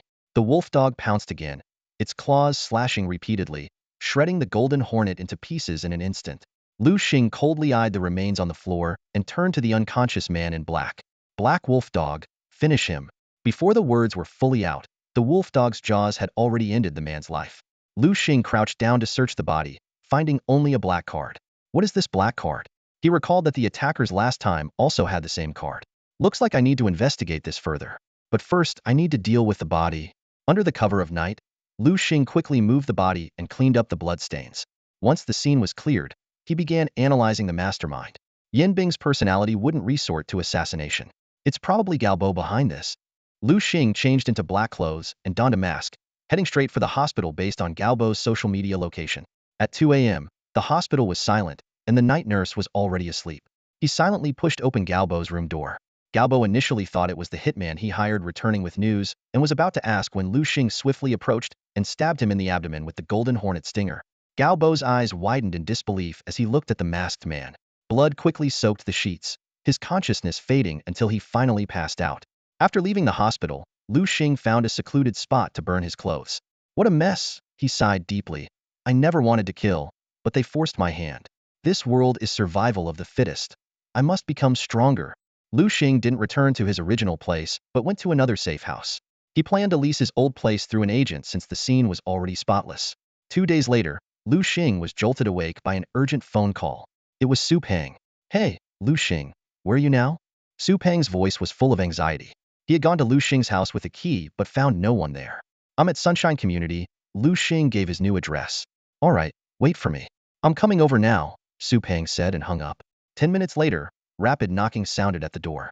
Liu Xing opened it to find a panting Su Peng standing outside. What's up? Is there something wrong? Liu Xing asked. Wow, you're really something. Skipping school already? Su Peng's voice shattered the afternoon silence, leaving Liu Xing bewildered. Why go to school when exams are over? Liu Xing retorted, frowning slightly. Su Peng grinned and pulled out a package from his pocket, handing it to Liu Xing. Open it and you'll see. Liu Xing hesitated for a moment before tearing open the package. A red sheet of paper caught his eye. It was an acceptance letter from Jiangnan Beast-Taming University. Surprised? Excited? Su Peng asked eagerly. It's okay, Liu Xing replied nonchalantly, tossing the letter onto the sofa, which made Su Peng frown in disapproval. Hey, this is the third-ranked beast-taming university in Huaxia, and you're just tossing it aside? Liu Xing shot him a look. So, what do you want me to do? Worship it? Su Peng shook his head, his eyes gleaming with excitement. Do you know what this means? A bright future. Imagine a campus full of beautiful girls, singing birds and flowers in bloom, surrounded by beauty. All right, Liu Xing interrupted, cutting off Su Peng's increasingly wild imagination. Is there something else you wanted to say? Yes, Su Peng said seriously. My family is planning a graduation trip to camp at Tiger Head Mountain. We wanted to invite you. Liu Xing looked at him skeptically. Your family camping trip, what's it got to do with me? After much pestering from Su Peng, Liu Xing finally agreed to join them. On the Tiger Head Mountain Trail, the three of them were struggling along. Liu Xing, carrying a heavy backpack, couldn't help but ask, didn't you say it was a family trip?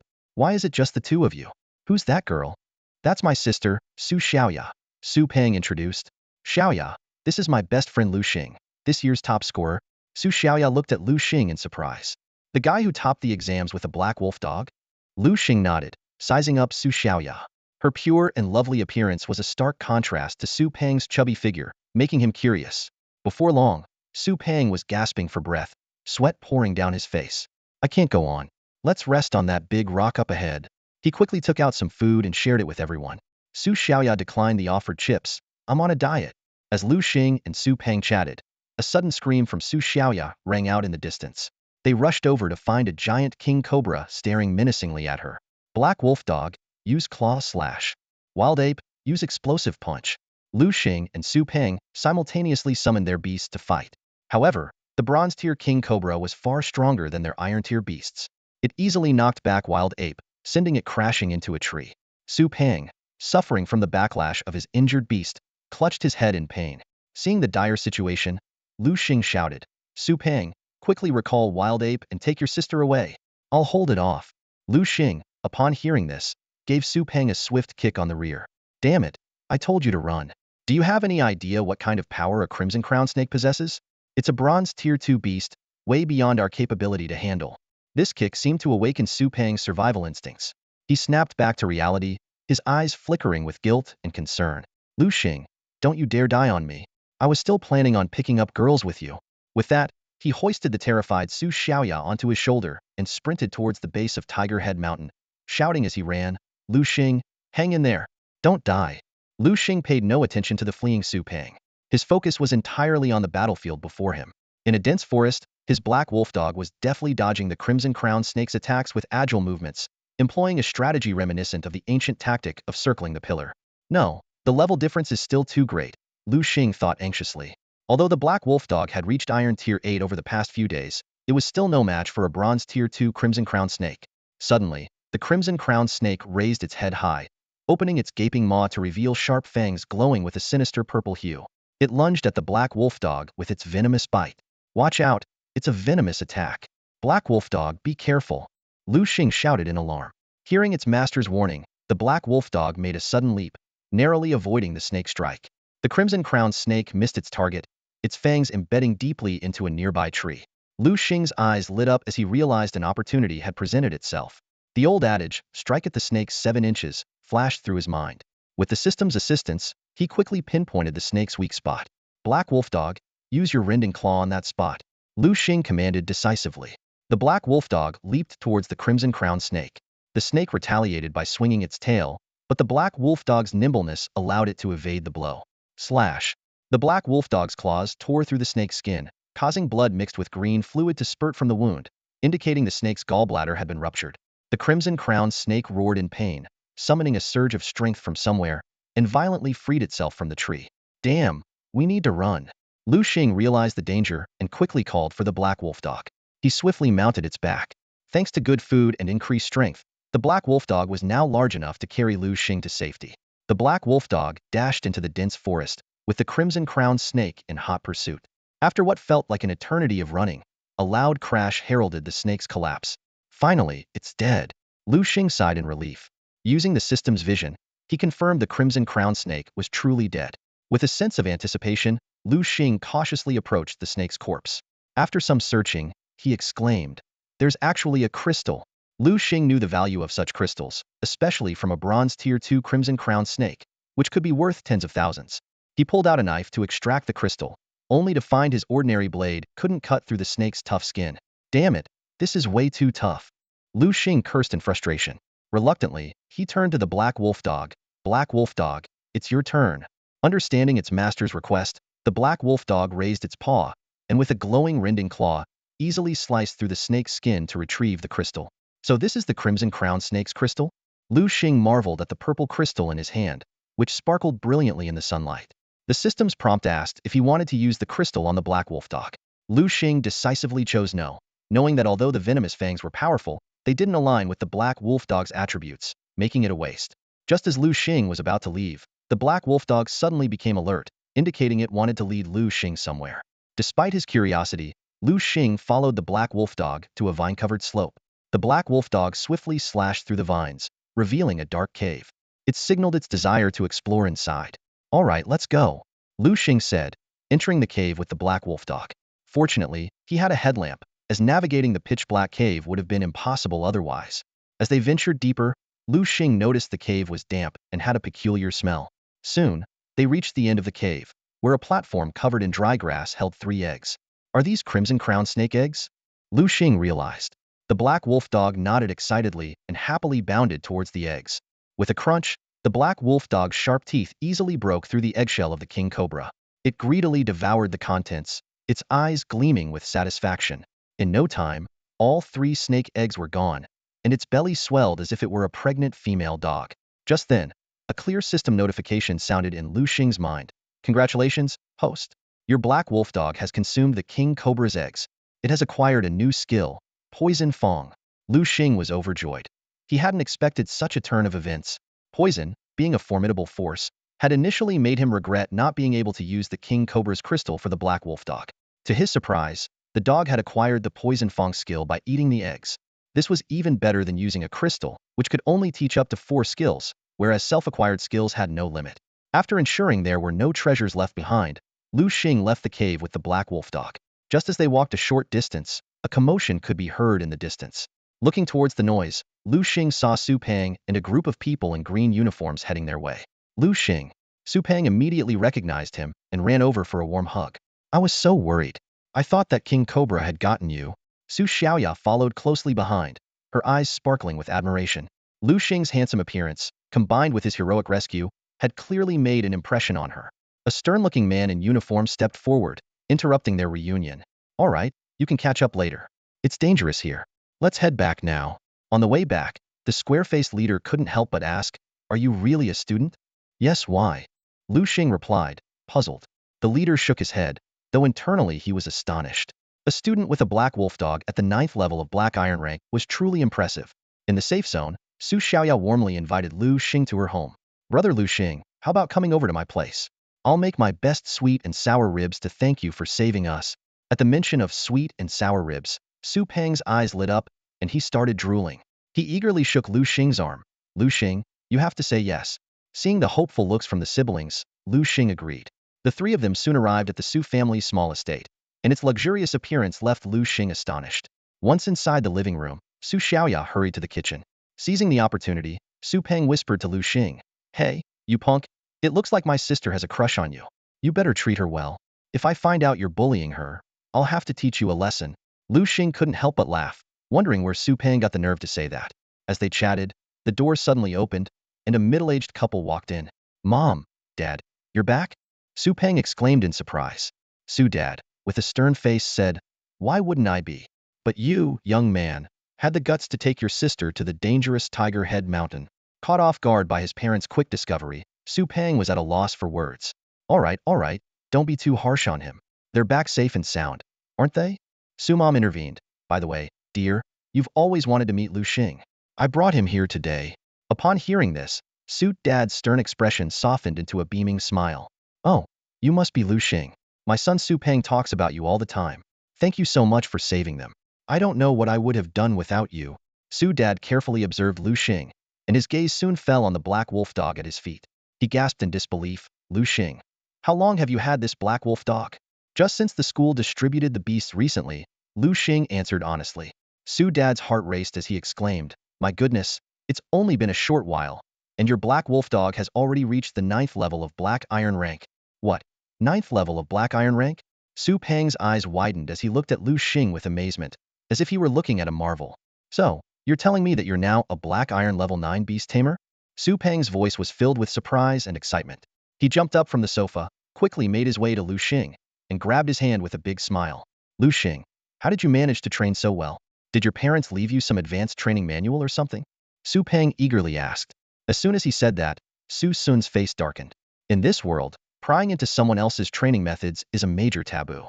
He couldn't believe his son would be so careless. Liu Xing caught on to Su Peng's curiosity and chuckled. "It's nothing special, just the most basic beast tamer's manual." With that, he pulled a manual out from his pocket and handed it to Su Peng. Overjoyed, Su Peng grabbed the manual without a second thought, not minding his parents' presence. After all, their friendship ran deep, so he didn't care about such minor details. He licked his right index finger and started flipping through the pages with great interest. However, what he discovered next left him stunned. Isn't this the manual that the school hands out?" he exclaimed in disbelief. "You can't be serious. You reached black iron level 9 using this?" "Yeah," Liu Xing replied calmly. Seeing the situation, Su Sun stepped in to smooth things over. All right, Su Peng, that's enough. Return the manual to Liu Xing."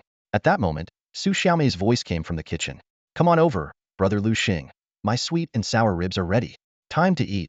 She came out carrying a large bowl of deliciously fragrant sweet and sour ribs, smiling. But upon seeing her parents, she instinctively tried to retreat back into the kitchen. "Stop right there. Where do you think you're going?" Su Sun said sternly. Su Xiaomei turned around awkwardly. "Father." Su Sun snorted, but held back his anger for Liu Xing's sake. "We'll talk about you sneaking off to Huda Mountain later. Now, bring the sweet and sour ribs over here." "Yes, father." Su Xiaomei lowered her head like a child caught doing something wrong and brought the sweet and sour ribs to Su Sun. The enticing aroma of the ribs made Su Sun close his eyes and take a deep breath, showing a look of bliss. He thought to himself, "Why is this girl suddenly so cooperative today? She always finds excuses when asked to make sweet and sour ribs." He quickly noticed Su Xiaomei's sneaking glances at Liu Xing and understood the reason. Though Su Sun appeared strict, he was actually quite open-minded. He sighed inwardly and decided not to interfere with their relationship. "All right, Liu Xing, since you're here, stay for dinner." After a hearty meal, Liu Xing left the Su household. Watching his figure disappear into the distance, Su Peng couldn't help but ask, "Dad, do you think Liu Xing is hiding some powerful training manual from me?" Su Sun shook his head. "I don't think so." He had always been a good judge of character, and Liu Xing didn't seem to be lying. This made Su Sun wonder just how talented Liu Xing was. After all, he had reached black iron level 9 with the most basic training manual. In this beast tamer world, anyone who wants to become a beast tamer must train using a beast taming manual. Those with connections train with their family's ancestral methods, while those without can only use the free manuals distributed by the state. It's well known that free manuals are often the least effective, making progress slow and difficult. Su Sun was astonished that Liu Xing had managed to reach black iron level 9 using a state-issued manual. His eyes gleamed with admiration. What a waste! What a waste! If this boy had been born into a family with resources, his current strength would probably be even greater, and his future prospects much higher. Unfortunately, he had no family background, and his initial beast was just a black wolf dog. Thinking of this, Su Sun couldn't help but glance at his son, Su Peng, feeling a surge of frustration. Despite having his support, training with the family's methods, and possessing a fairly talented wild ape, Su Peng still couldn't measure up. Looking at Su Peng's chubby figure, Su Sun felt his anger rising. He glared at Su Peng and turned to head back to his study. Out of sight, out of mind. Besides, he had his own matters to attend to. As Liu Xing walked away from the Su household, he pondered over the recent events. He hadn't expected Su Peng's father to be a golden level expert. Recalling the scene, he pulled out the manual he had shown to Su Peng. Looking at it, Liu Xing's face showed a hint of disdain. With the system he had, this training manual was utterly useless to him. In the beast tamer world, a beast's strength is limited by its tamer's strength. If a tamer is at bronze level 1, their beast can only be at most bronze level 1. In other words, a beast's strength is always equal to or less than its tamer's. The journey of a beast master is fraught with challenges. To grow stronger, one must first enhance their own abilities and then focus on empowering their beasts. If the beast master's strength lags behind, they might lose control of their beasts, risking rebellion or even attack. Thus, becoming a top-tier beast master is a strenuous path that requires simultaneous improvement of both oneself and one's beasts. However, Liu Xing's situation is unique. He possesses a magical system that negates the need for personal cultivation. As long as his beast grows stronger, his own power increases correspondingly. For instance, when his black wolf dog reaches Iron Level 9, Liu Xing automatically becomes an Iron Level 9 beast master. If the black wolf dog advances to Bronze Level 1, Liu Xing also becomes a Bronze Level 1 beast master. Thinking about this, Liu Xing's eyes sparkled with anticipation.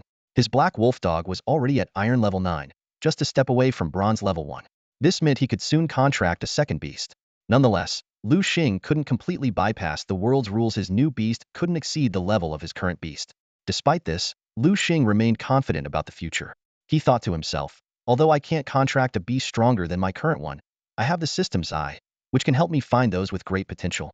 Since I've chosen to be a beast master, I might as well enjoy the process of nurturing my beasts.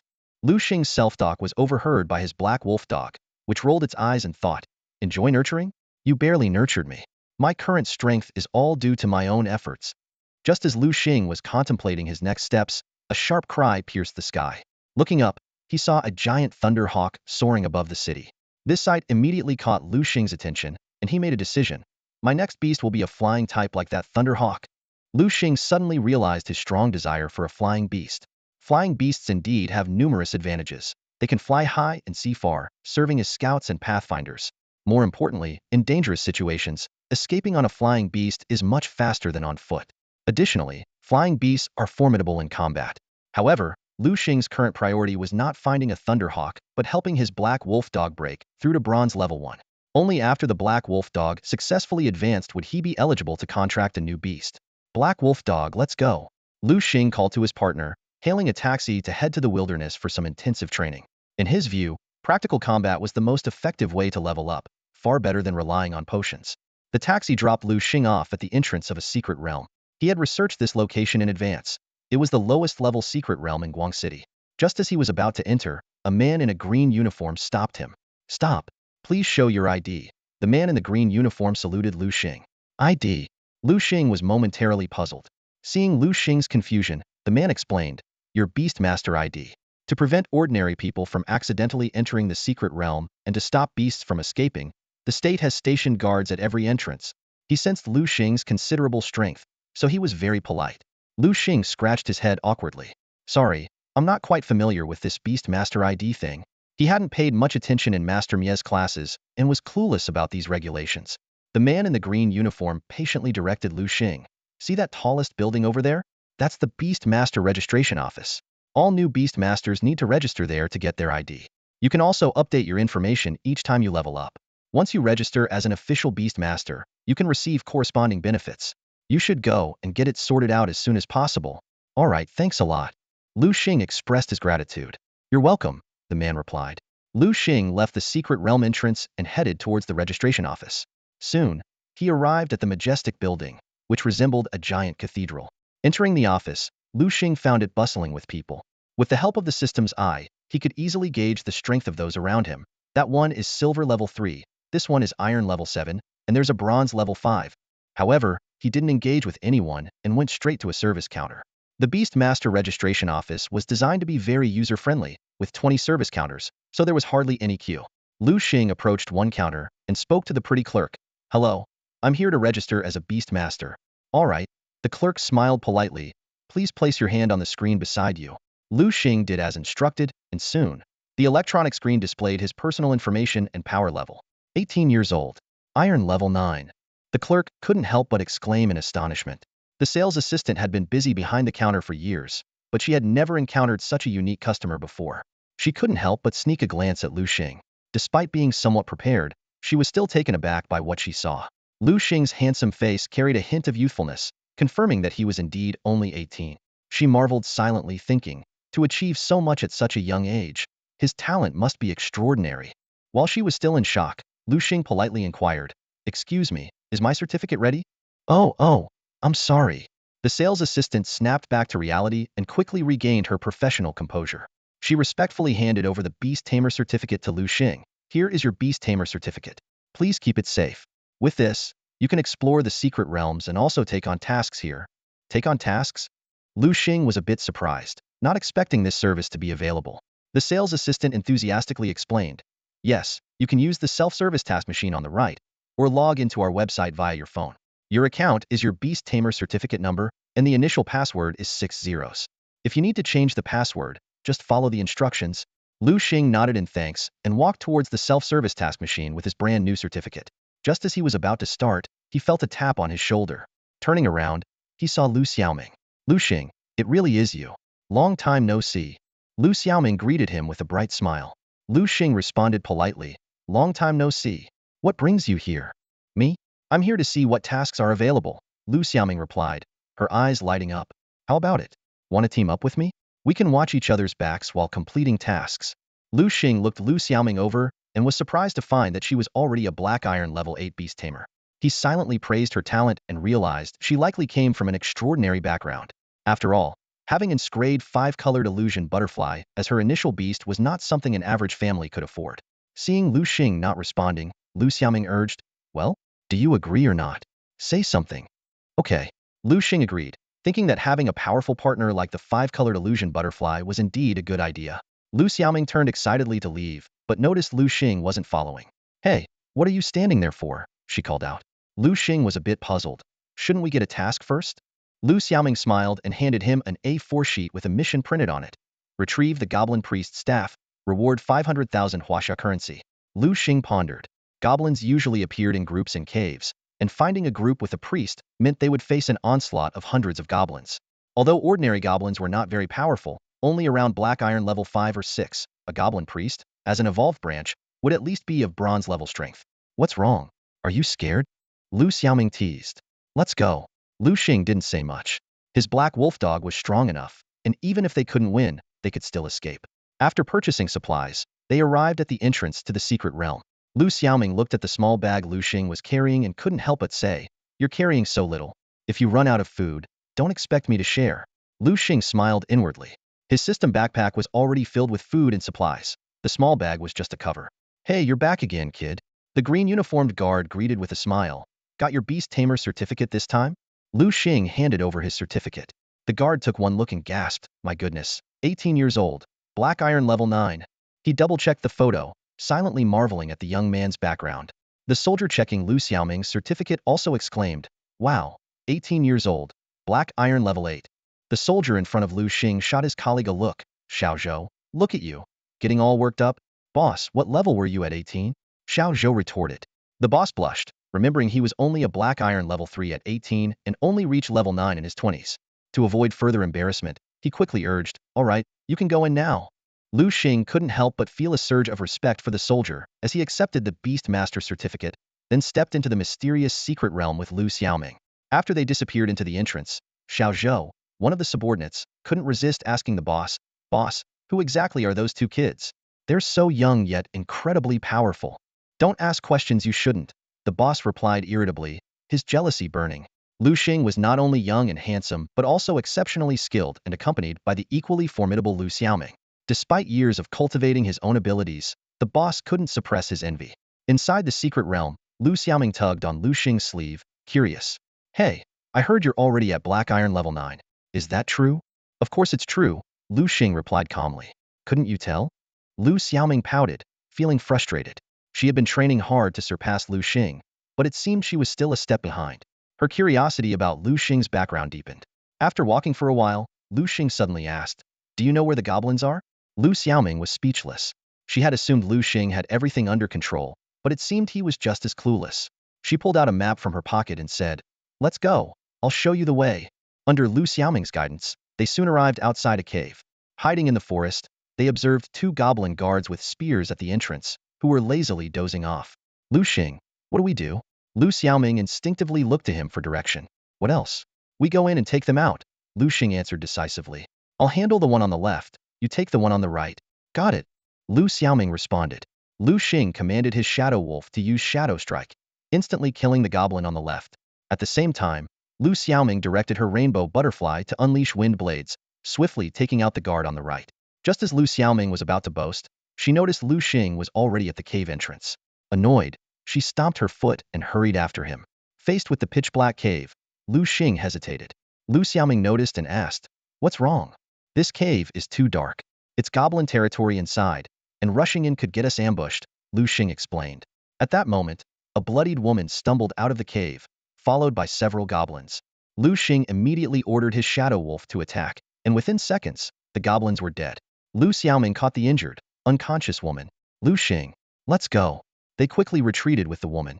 They found another safe cave and tended to the woman's wounds. When she woke up, Liu Xing calmed her down. Liu Xiaoming handed her a cup of warm milk, which she drank eagerly. Through their questions, they learned the woman's story. She and 4 other novices had taken on a mission to exterminate goblins. Initially, things went smoothly, but their leader got overconfident and charged into the goblin cave, leading to an ambush that nearly wiped them out. Liu Xiaoming pressed further. "Did you see any unusual goblins inside?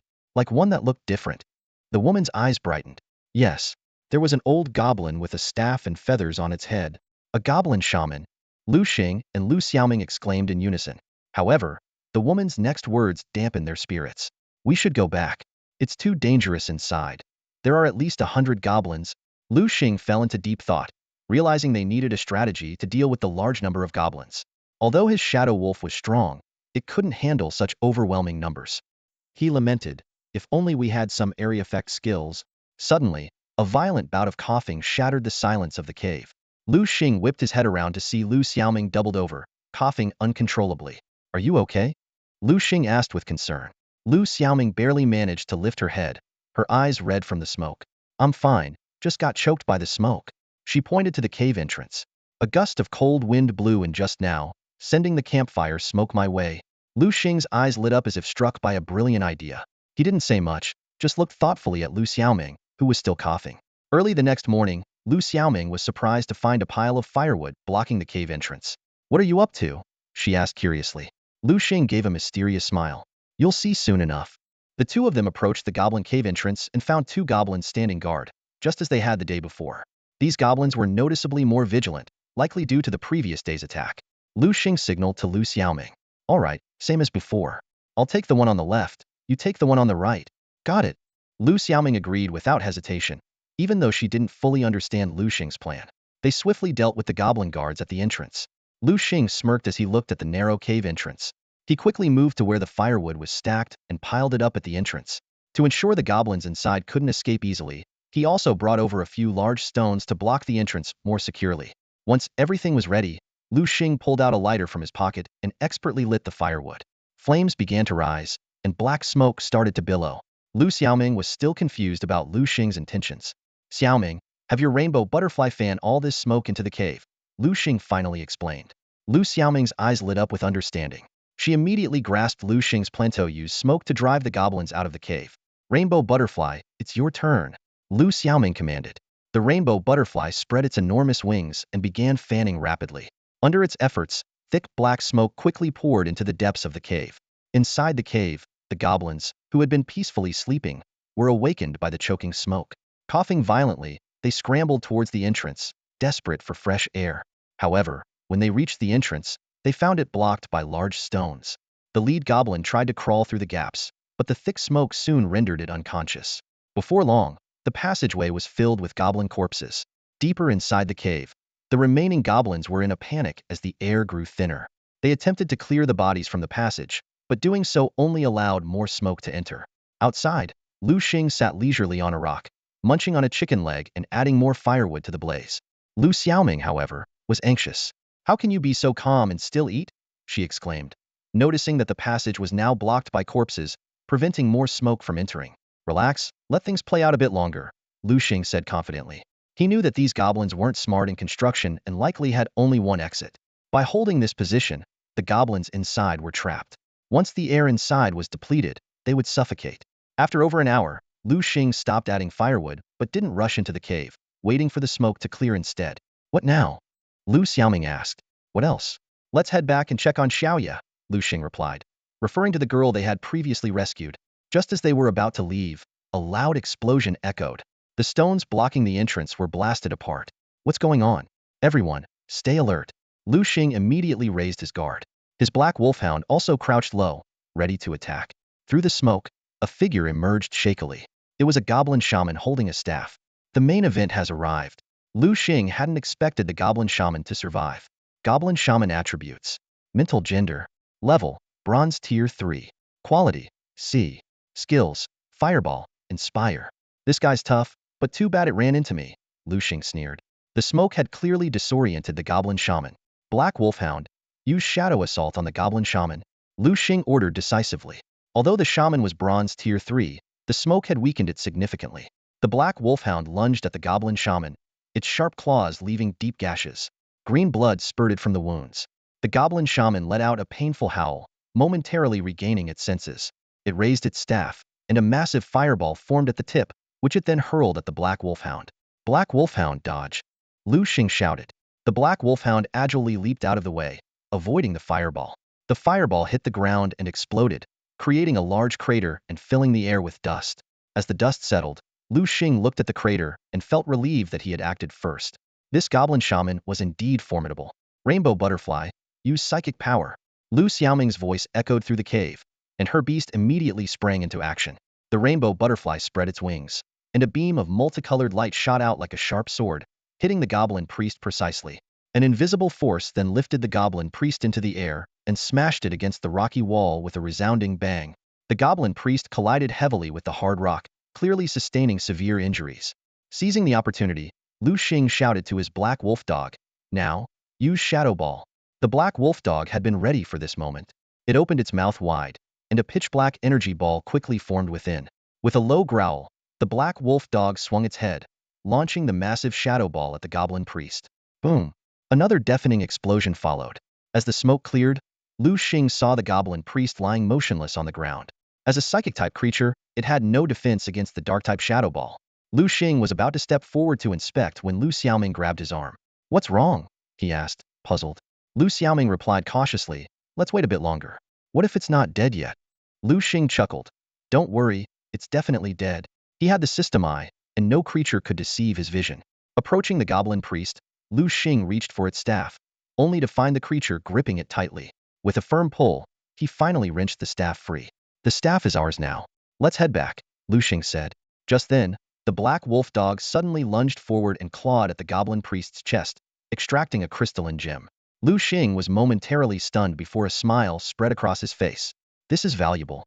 It could fetch a good price," he murmured to himself. A sudden thought crossed Liu Xing's mind. "Wait, there might be more treasures inside." He quickly took out a gas mask and a headlamp from his backpack, preparing to delve deeper into the cave. "Black wolf dog, let's go." "Xing," Liu Xiaoming called out in surprise, not expecting him to venture further. She glanced at the staff in her hand, hesitated for a moment, and then decided to follow him. The group soon reached the depths of the cave. Along the way, Liu Xing saw countless goblin corpses, silently thanking himself for using the fire attack strategy. A direct confrontation with so many goblins would have been a nightmare. "Xing, look at that." Liu Xiaoming suddenly pointed ahead. Following her finger, Liu Xing saw a campfire in the distance with something roasting over it. As he got a clearer view, his brow furrowed. It was human remains. Ugh. Unable to bear it any longer, Liu Xiaoming turned and ran towards the cave entrance. Liu Xing didn't follow but continued searching the cave. Soon, He found a pile of miscellaneous items in the corner, clearly trophies from the goblin's hunts. Without hesitation, he stuffed everything into his system backpack. After ensuring nothing was left behind, Liu Xing and the black wolf dog left the unsettling place. Returning to the secret realm's entrance, the soldiers there weren't surprised to see them back safely. Liu Xing's strength was well known. Surviving in the secret realm wasn't a challenge unless one sought death. Liu Xing hailed a cab for Xiaoyi. Watching her leave, he knew she might never step into this dangerous world again. "Let's go," he said to Liu Xiaoming, noticing her pale face, clearly shaken by the earlier scenes. They headed to the Beastmaster registration office to complete their task and split the reward money. "See you around," Liu Xing said as he prepared to leave, but Liu Xiaoming called him back. She ran over, grabbed his phone, and quickly entered her number. "Call me if you need anything," she said before running off. Liu Xing smiled slightly, hailed a cab, and went home. Drawing the curtains, he began to tally his gains. Besides the 250,000 reward, there was also 300,000 in cash found in the cave, left behind by beastmasters killed by the goblins. Being a beastmaster was an expensive profession, affordable only for the wealthy, so this unexpected windfall wasn't surprising. Liu Xing carefully organized his spoils, concluding this adventure on a high note. Liu Xing carefully examined the goblin priest's crystal core in his hand, pondering how to deal with this treasure. Although Fireball and Inspire were low-level skills, they weren't suitable for his Black Wolfhound. He decided to find an opportunity to sell this crystal core, along with the Cockatrice King's crystal core he had obtained earlier. As he was deep in thought, the sound of a key turning in the lock suddenly broke the silence. Liu Xing turned to see a chubby young man bursting in, arms full of food and a look of joy on his face. "Liu Xing, miss me?" Su Peng asked with a mischievous grin. Liu Xing rolled his eyes. "Where have you been these past few days? I tried calling you, but you never answered." Su Peng was momentarily stunned, and Liu Xing remembered that he had lost contact with the outside world after entering the secret realm. He casually brushed it off. "Oh, nothing much, just handling some business." "Enough talking," Su Peng interrupted excitedly. "I got us a supreme pizza. Hurry up and eat it before it gets cold." The two quickly devoured the delicious pizza. As night fell, they went up to the rooftop to admire the starry sky, which was breathtakingly beautiful. Suddenly, Liu Xing's black wolfhound leaped onto a high platform and howled at the sky. The surrounding spiritual energy instantly gathered around it, enveloping it completely. "Oh my gosh!" Su Peng exclaimed. "Your black wolfhound is about to break through." Spiritual energy surged into the black wolfhound, and its aura rapidly increased, soon breaking through to bronze tier 1. Its size doubled that of a typical black wolfhound, exuding an intimidating pressure. Su Peng's legs trembled as he stammered. "Liu Xing, honestly, is this really a black wolfhound? It feels more like a black wolfhound king." Liu Xing smiled faintly, feeling a surge of joy. The black wolfhound breaking through to bronze meant he could now contract a second beast as a bronze tier 1 beastmaster. "Black wolfhound," Liu Xing called. The pressure dissipated instantly, and the black wolfhound joyfully bounded towards Liu Xing, licking his face affectionately with its pink tongue. All right, Liu Xing patted the black wolfhound's head, already planning on how to find his second beast. Relieved, Su Peng quickly found an excuse to leave. "I need to take a shower." In truth, he had wet his pants from the shock. After his shower, Su Peng found Liu Xing sitting on the couch, waiting for him. "Su Peng, do you know where I can buy beasts?" Liu Xing asked directly. "Beasts?" Su Peng was momentarily confused, then suddenly realized, "No way. Did you break through to bronze tier 1 and plan to contract a second beast? What do you think?" Liu Xing shot him a look. "Do you know where or not?" "Of course I do," Su Peng assured, patting his chest. "I'll take you there tomorrow." Liu Xing nodded and went to his room to rest. The past few days in the secret realm had been exhausting, and he needed a good night's sleep. Watching Liu Xing's retreating figure, Su Peng was deeply shaken. He couldn't help but mutter to himself, "Dad was right. His judgment of people is spot on." Su Peng's father had repeatedly urged him to maintain a good relationship with Liu Xing. It seemed that being friends with Liu Xing might be the smartest decision Su Peng had ever made. The next day, Su Peng took Liu Xing to a secluded little shop. "This is it." Liu Xing skeptically eyed the shabby storefront. "Don't worry," Su Peng reassured. "This place may look run down, but I got my wild ape here." Hearing this, Liu Xing felt a bit more at ease. He knew Su Peng's wild ape had good potential, proving this place had quality goods. As they entered the shop, the owner greeted them with a welcoming smile. Recognizing Su Peng, he became even more enthusiastic. "Well, if it isn't young Master Su. What brings you here today?" "Cut the chatter, Boss Jean." Su Peng went straight to the point. "My friend here is looking to contract his second beast. Show us your best stock." "Second beast?" Boss Jean looked surprised as he studied Liu Xing's young face. "May I ask your name, young man?" Liu. Could it be?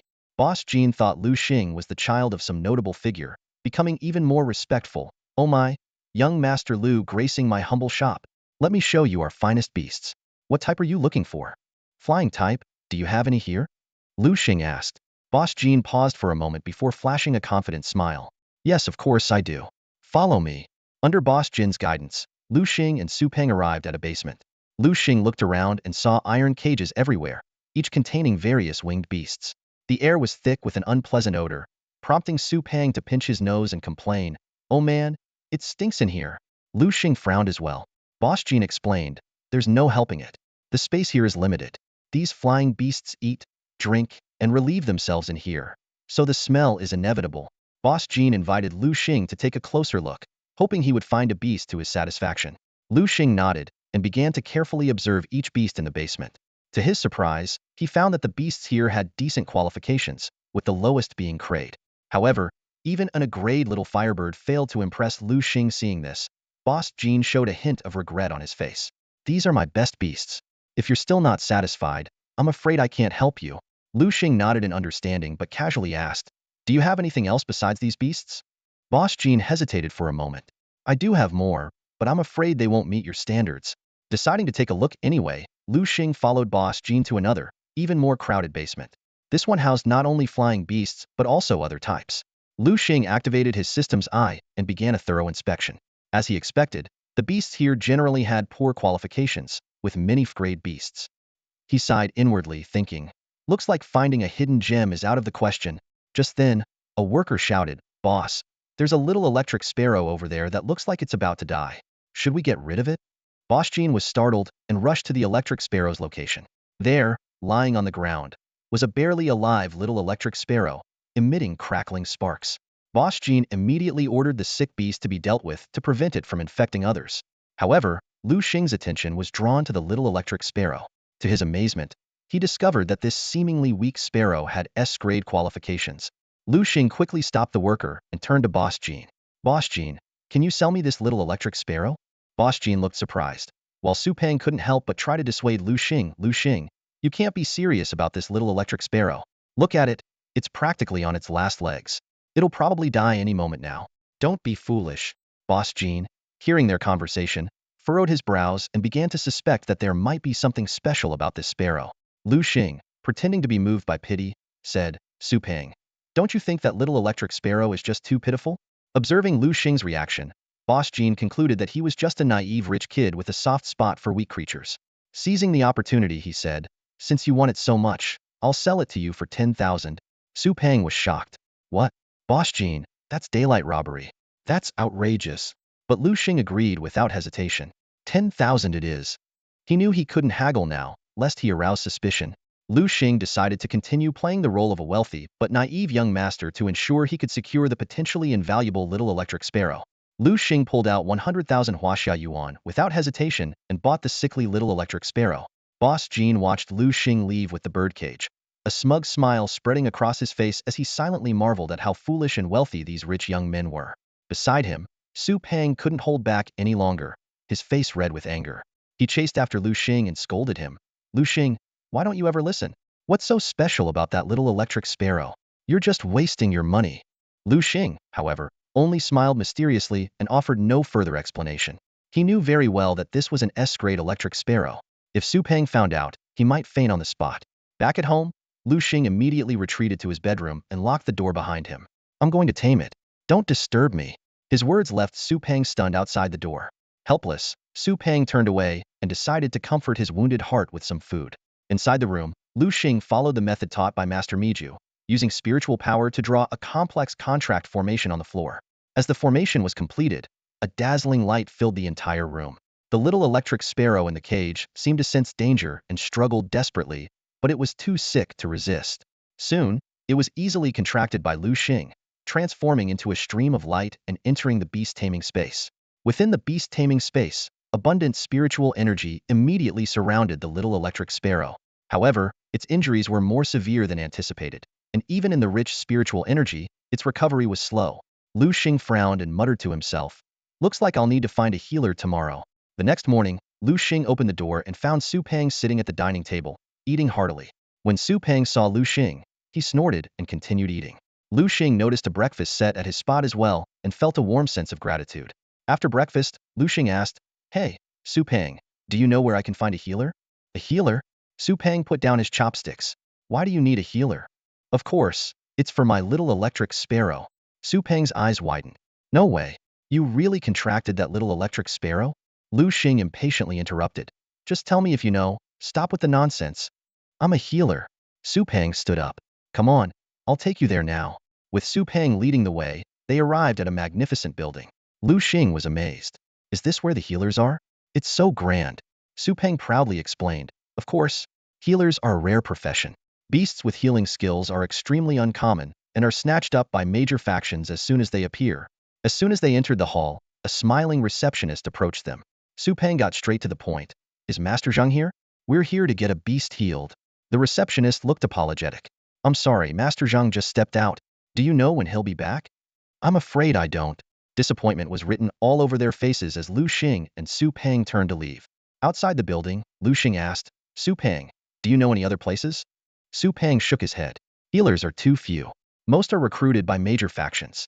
Master Zhang is the only one I know who offers services to the public." Just as Liu Xing was at a loss, a familiar voice called out, "Liu Xing." They turned to see a woman in a red dress with fiery red hair walking towards them. Her hair shone brilliantly in the sunlight. "Phoenix sister, what are you doing here?" Liu Xing asked excitedly. Su Peng's heart raced at the name. He whispered in Liu Xing's ear, "Liu Xing, you know Phoenix?" "Yeah. Wow, you're something. Tell me, how did you meet her?" Liu Xing countered. "Why? You know her too?" Su Peng rolled his eyes. "Phoenix is the leader of the Phoenix mercenary group. Do you know what that means?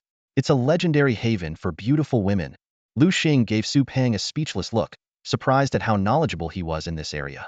He turned to Phoenix, smiling. "Phoenix sister, long time no see." Liu Xing walked towards Feng Huang with a relaxed smile on his face. "I was just wandering around since it's not far from our camp. But you, where have you been lately? Haven't seen you around." Liu Xing scratched his head sheepishly. "Hee, nothing much. Just want to do some training." "Training?" Feng Huang eyed Liu Xing suspiciously, then her eyes widened. "My goodness, don't tell me you've already reached bronze level 1. Liu Xing nodded in confirmation, and Feng Huang couldn't help but exclaim, "Your talent is incredible. It's only been a short while, and you're already at bronze level 1. In no time, you might even surpass me." "Sister Feng Huang, you're exaggerating," Liu Xing said humbly. "With my talent, there's no way I could compare to you." Feng Huang squinted her eyes. "Oh, a few days without seeing you, and you've become a sweet talker." She knew well that she was already at platinum level, and Liu Xing would need a long time to catch up. Sensing a hint of worry in Liu Xing's expression, Feng Huang got serious. "All right, enough chit-chat. Tell me, have you run into some trouble?" Liu Xing smiled wryly. "As expected, I can't hide anything from you, Sister Feng Huang. I did run into a problem. I just contracted a new beast yesterday, but it's seriously injured and needs treatment. Unfortunately, the healer here seems to be out." Feng Huang frowned. "You contracted another beast?" She didn't expect Liu Xing to be so eager, but instinct told her he wasn't reckless. "Let's go," Feng Huang said, turning around. "Where to?" Liu Xing asked, puzzled. "To find a healer, of course." Liu Xing's eyes lit up, and he quickly followed Feng Huang, with Su Peng trailing behind. They arrived at a large estate and entered a luxurious villa. Su Peng looked around curiously, feeling excited. "So this is the base of the Feng Huang mercenary group?" He took a deep breath, smelling the pleasant fragrance in the air. Suddenly, footsteps came from upstairs. A woman in a green dress with green hair lazily walked down, yawning. "Sister Feng Huang, who needs treatment?" Feng Huang pointed to Liu Xing. The woman in the green dress smiled. "All right, little brother, bring out your beast." Liu Xing quickly performed a spell to summon his small electric sparrow. As soon as it appeared, it started to fall, but Liu Xing caught it swiftly. Seeing this, the woman in the green dress teased. "Didn't expect your little bird to be so tiny." Liu Xing politely asked for her help. "Please, sister, help me treat it. I would be extremely grateful." Seeing Liu Xing's manners, the woman stopped teasing. "All right, for Feng Huang's sake, I'll help you this time." She summoned her own Beast, a true green fairy. "Green fairy, use heal on the little electric sparrow." The green fairy nodded, flew to the sparrow, and enveloped it in a green glow. Liu Xing watched as the sparrow's injuries healed rapidly, marveling at the power of healing beasts. He thought to himself that he should get one in the future. He discreetly checked the green fairy's stats. Green fairy. Attribute. Plant. Gender. Level. Platinum level 1. Quality. S. Skills. Heal. Vine whip. Petal impact. As expected of a member of the Fenghuang mercenary group, such strength. Liu Xing muttered to himself. After the treatment, the woman in the green dress yawned again. All right, your little sparrow is healed. Little brother, my name is Lu Luo, and you owe me a favor. I'll decide when to call it in. With that, she turned and went upstairs. The rejuvenated electric sparrow flew up, passed through the second-floor hall and corridor, and out the balcony. Su Peng exclaimed, Liu Xing, your sparrow is escaping. Liu Xing remained calm. It's fine, it just wants to fly freely for a while. It'll come back when it's tired. Su Peng was puzzled. You're so laid back. If it really flies away, you'll be the one crying. Feng Huang was also curious about Liu Xing's confidence. Whenever she contracted a new beast, she always fully tamed it in a confined space before releasing it. Let's wait and see, Feng Huang said, looking at Liu Xing and Su Peng. Since you're here, stay for lunch. Having woken up late and spent some time dealing with things, it was almost noon and nearly time for lunch. Su Peng's eyes lit up instantly, delighted to discover there was food available. As a true foodie, the opportunity to enjoy a meal at the Phoenix Mercenary Group's camp excited him immensely. Moments later, the food was served. To Su Peng's surprise, apart from Feng Huang and Luo Luo, there was only one additional person at the table, a stunning woman with purple hair and gold-rimmed glasses. Despite her striking beauty, her piercing eyes made Su Peng feel somewhat uneasy. The group sat around the table and began their lunch. While eating, Liu Xing took care of the small electric sparrow perched on his shoulder, occasionally feeding it pieces of meat. The little bird, famished after a long flight, eagerly accepted every offering. Curious, Feng Huang asked, Liu Xing, how are you so sure the little sparrow won't fly away? Liu Xing cleverly replied, maybe it's because I'm just too handsome. His answer addressed Feng Huang's question, while cleverly avoiding the mention of any system. Feng Huang was momentarily stunned, then rolled her eyes at Liu Xing. After finishing their meal, Liu Xing and Su Peng bid farewell to Feng Huang and left the base. Watching them leave, Luo Luo couldn't help but tease, Captain, it's really unusual. For someone who dislikes men as much as you do, you sure help that brat a lot. Have you changed your mind? She suddenly widened her eyes with a mischievous grin. Captain, are you planning to rob the cradle? I like this side of you. Luo Luo. The purple-haired woman finally lost her patience and glared at Luo Luo. Luo Luo shrugged it off.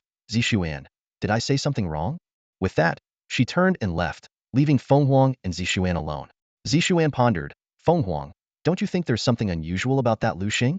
Feng Huang was intrigued. Oh? As the strategist of the Phoenix mercenary group, Zixuan had a sharp eye.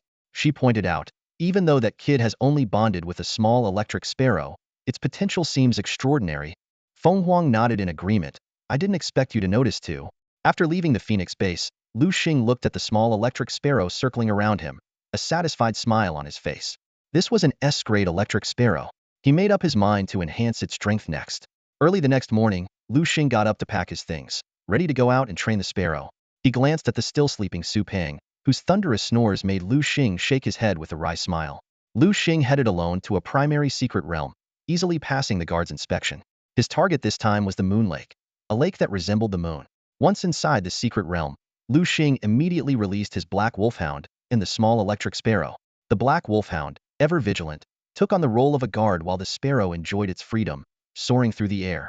Along the way, Liu Xing effortlessly dealt with a few minor threats and finally arrived at Moon Lake. As expected, it was a gathering place for water-type beasts. He soon spotted a red-clawed crab. Using the system's eye, the crab's attributes were clear. Red-clawed crab. Type, water. Gender. Level, black iron tier 8. Potential, D. Skills, clamp. Liu Xing smirked and commanded Sparrow, use thunder shock on the red-clawed crab. The sparrow understood and launched its attack instantly. A golden bolt of electricity hit the crab, stunning it. Although injured, the crab still had some fight left. It leapt towards Liu Xing, its large pincers snapping menacingly. Liu Xing quickly ordered, Black Wolfhound, use rend. The Black Wolfhound appeared behind the crab in an instant and tore it in half with a single move.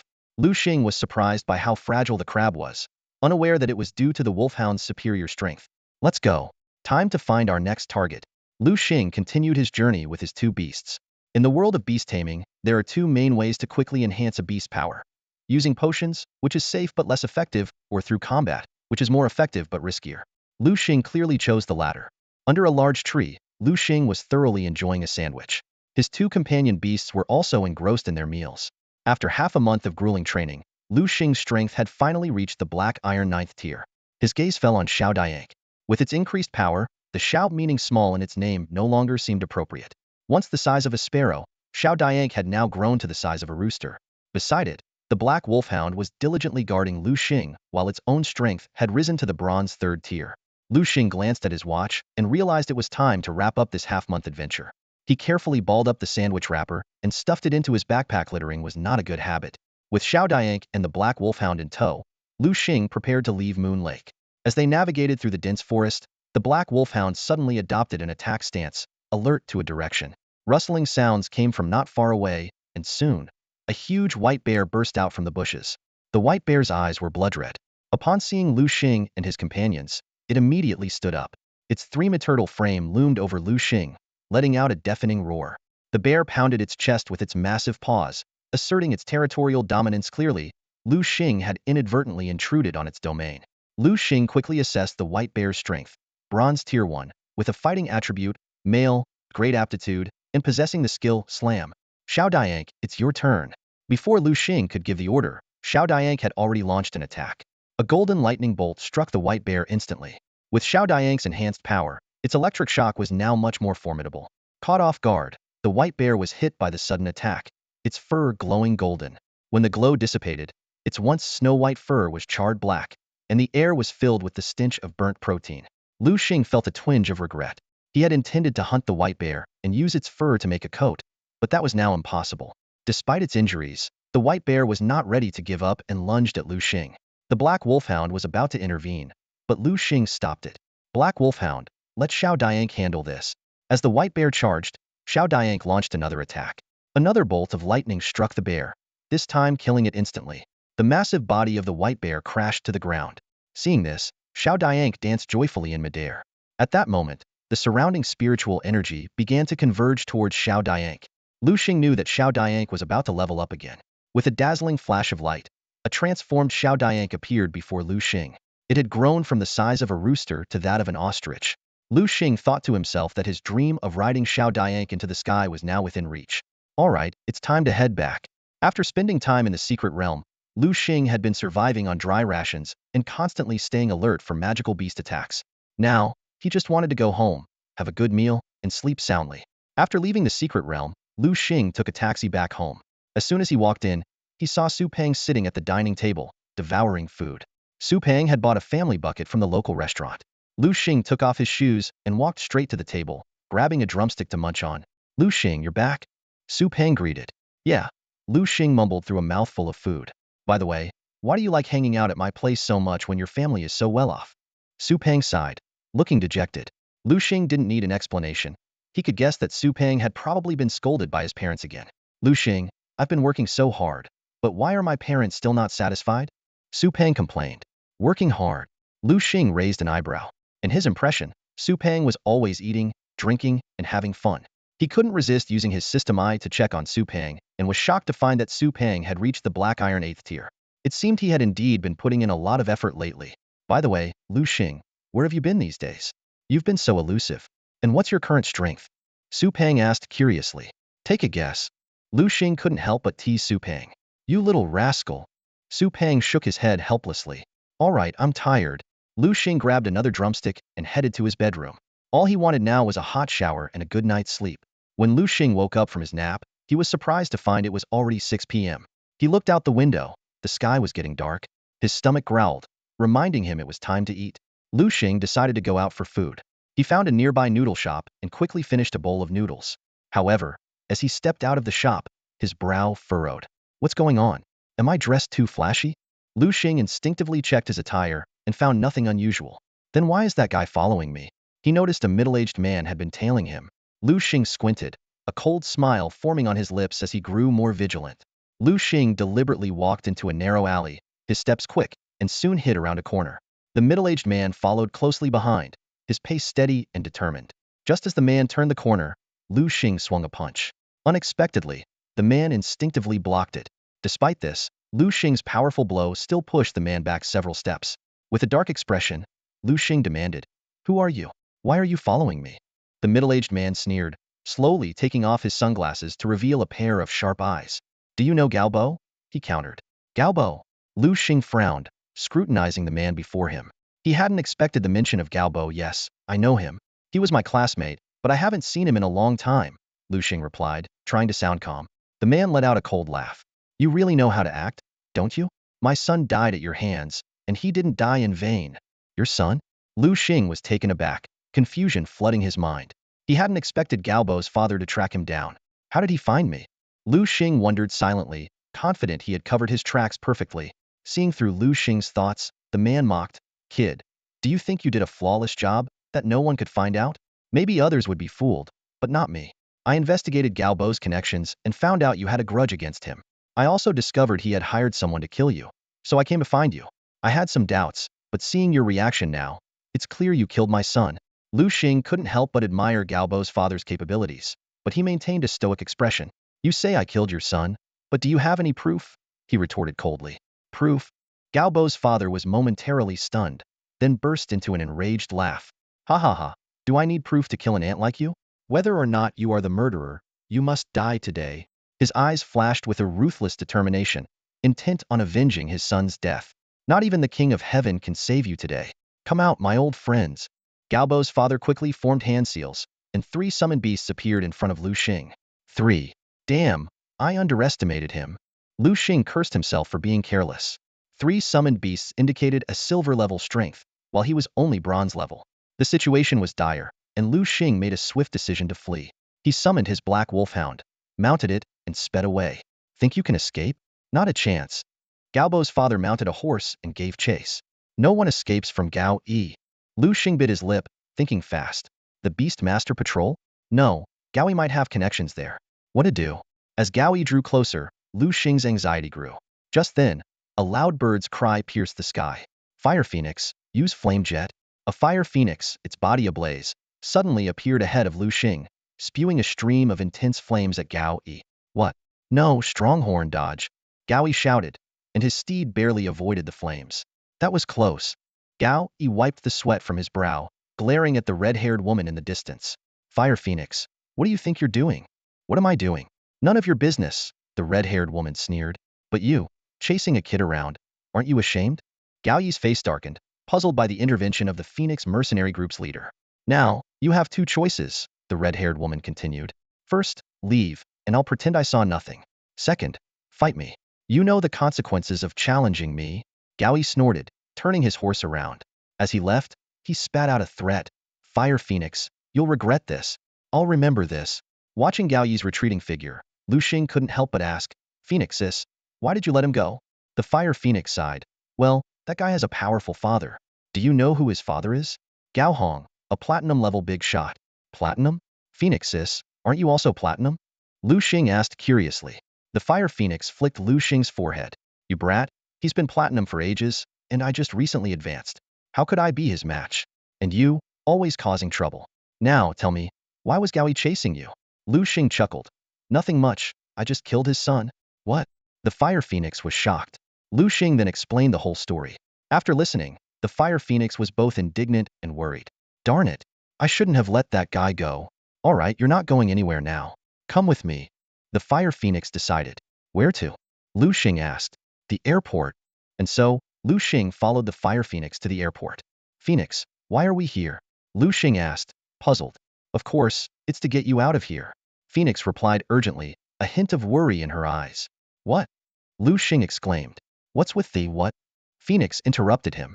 I know you got into Jiangnan beast-taming university. With the semester starting soon, you should head to Jiangnan now. The Gao family's influence is strong, but it's limited to Guangzhou. As long as you leave here, you'll be fine. All right. Liu Xing nodded in agreement. Phoenix continued. When you get there, look for someone named Yen Ruyu. She's a college friend of mine and a close confidant. This is her address, and show her this. She'll understand. With that, Phoenix pushed Liu Xing toward the airport. On the plane, Liu Xing looked out the window, watching Guangzhou, the city he had spent so much time in, slowly fade away. Although he felt a pang of reluctance, he knew this was necessary. The Gao family, huh? Liu Xing muttered to himself, determined to work hard and one day return to settle the score. As for Phoenix, Liu Xing wasn't too worried. Despite the Gao family's power, Phoenix wasn't someone to be trifled with. After all, the Phoenix mercenary group was known for its formidable female members, many of whom were from influential families. After landing in Jiangnan City, Liu Xing took out the note Phoenix had given him and hailed a cab to the address. However, upon arrival, he was stunned by what he saw. What's going on? Liu Xing was shocked to see an overgrown, abandoned building site. It was nothing like he had imagined and a far cry from the Phoenix base. Despite his doubts, Liu Xing followed the note's directions to a rusty iron door. Just as he was about to knock, a loud bang came from inside, followed by a plume of black smoke seeping through the cracks. The door suddenly opened, and a soot-covered figure emerged, coughing. "Hey there, handsome. What brings you here?" the person asked. Startled, Liu Xing stepped back, wanting to leave, but the person grabbed his shoulder with a vice-like grip. "You're Liu Xing, right?" the person said confidently. "Phoenix already told me about you. She asked me to take good care of you." Realizing this was Phoenix's friend, Liu Xing smiled wryly and greeted, "Hello, Sister Ruyu." Yin Ruyu led Liu Xing inside. The room was filled with various instruments, and the air was thick with the smell of burning. Unable to contain his curiosity, Liu Xing asked, "Sister Ruyu, what are you researching?" Excited, Yin Ruyu pulled Liu Xing to a corner and showed him a test tube filled with black liquid. "Have you heard of the evolution elixir?" She enthusiastically explained the theory of evolution in the beast-taming world and her ongoing research. After listening, Liu Xing thought for a moment, but quickly dismissed the idea of researching the evolution elixir himself. His goal was to become a top beast tamer, standing at the pinnacle of the world. "All right, enough chatter." Yin Ruyu pointed to a room. "See that room? It's yours from now on. I need to get back to my research. You'll have to handle the rest on your own." Liu Xing nodded and entered the room. To his surprise, it was clean and tidy, a stark contrast to the chaotic environment outside. He realized Yin Ruyu had prepared it especially for his arrival. With mixed emotions, Liu Xing closed the door behind him and began his new life in Jiangnan. "Ah, this feels great," Liu Xing exclaimed as he lay down on the bed. The exhaustion from the long journey hit him all at once, and the clean scent of the cotton sheets filled his nose. Before he knew it, he had fallen into a deep sleep. Suddenly, a loud crash jolted Liu Xing awake. The entire house shook violently, and he jumped out of bed. An earthquake? He wondered, but quickly realized, no, it must be Yin Ruyu's failed experiment again. Damn, will she blow herself up one day? Liu Xing muttered to himself. Rubbing his sleepy eyes, Liu Xing walked out of his room and, as expected, found Yin Ruyu. Her hair was a tangled mess, her face smeared with soot, with only her eyes and mouth visible. To his amusement, she grinned at him, revealing a set of dazzling white teeth. "You're awake," Yin Ruyu said cheerfully. "Sorry for waking you up." "No problem," Liu Xing began to say, but was interrupted by a loud rumble from Yin Ruyu's stomach. "I'm hungry," she admitted, a bit embarrassed.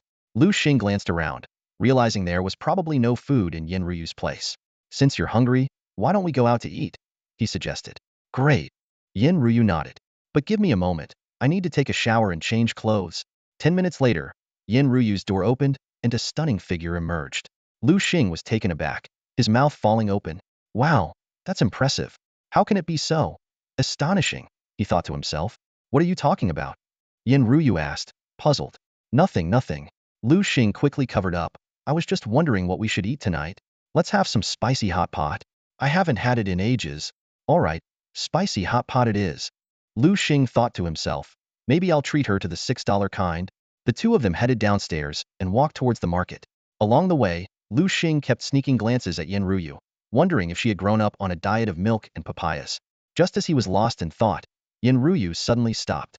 Liu Xing, thinking he had been caught, was about to apologize when he heard her exclaim, "Oh no, I forgot my wallet."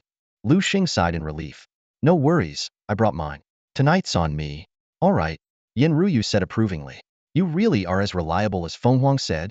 After leaving the hot pot restaurant, Yin Ruyu patted her slightly bulging stomach in satisfaction. "Ah, I'm so full," she declared. Liu Xing watched her in amazement. Such a beautiful girl, yet so carefree and unladylike in her behavior.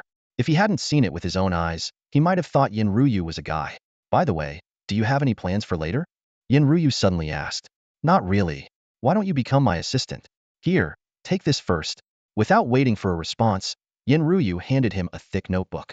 Liu Xing took the notebook, frowning slightly. He couldn't figure out where she had been hiding it while wearing a dress. Flipping through it, he saw that it was filled with dense notes. "Did you write all this, Ruyu?" Yin Ruyu shook her head. "No, it was my teacher." She looked up at the sky, her eyes full of admiration. "My teacher was the greatest person in the world. If only he had lived a few more years, this world might have changed drastically." "Who was your teacher? What's his name?" "His name was Dawa Li Shi." "Dawa Li Shi? What a strange name." Liu Xing closed the book, planning to study it later. He thought to himself, if Su Peng were here, he'd probably shout. Oh my god, another cult has emerged. As it turned out, Dawa Lishur had founded a sect called the Evolution Church many years ago. They aimed to accelerate the evolution of magical beasts through artificial means, hoping to help humans dominate the world of beast-taming sooner. Unfortunately, the Evolution Church took an extreme path and committed heinous acts, leading to their downfall. Of course, these extreme actions were just an excuse. The real reason was that they threatened the interests of those in power. No one wanted to see a group that endangered their own interests. Back at Yin Ruyu's house, she yawned. All right, I'm going to bed. You should get some rest too, she said before heading to her room.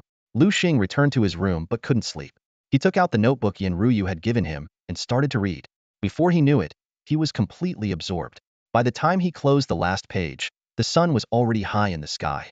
What a great book! Liu Xing marveled. If what's written here is true, it could really change the world. He was eager to start. The book detailed the method to evolve a small electric sparrow into a thunder eagle, an electric magic crystal, and a thunder fruit. To further evolve a thunder eagle into a thunder dragon eagle, one would need a thunder seed and a drop of dragon blood. According to the book, thunder seeds could be found in places where lightning frequently struck.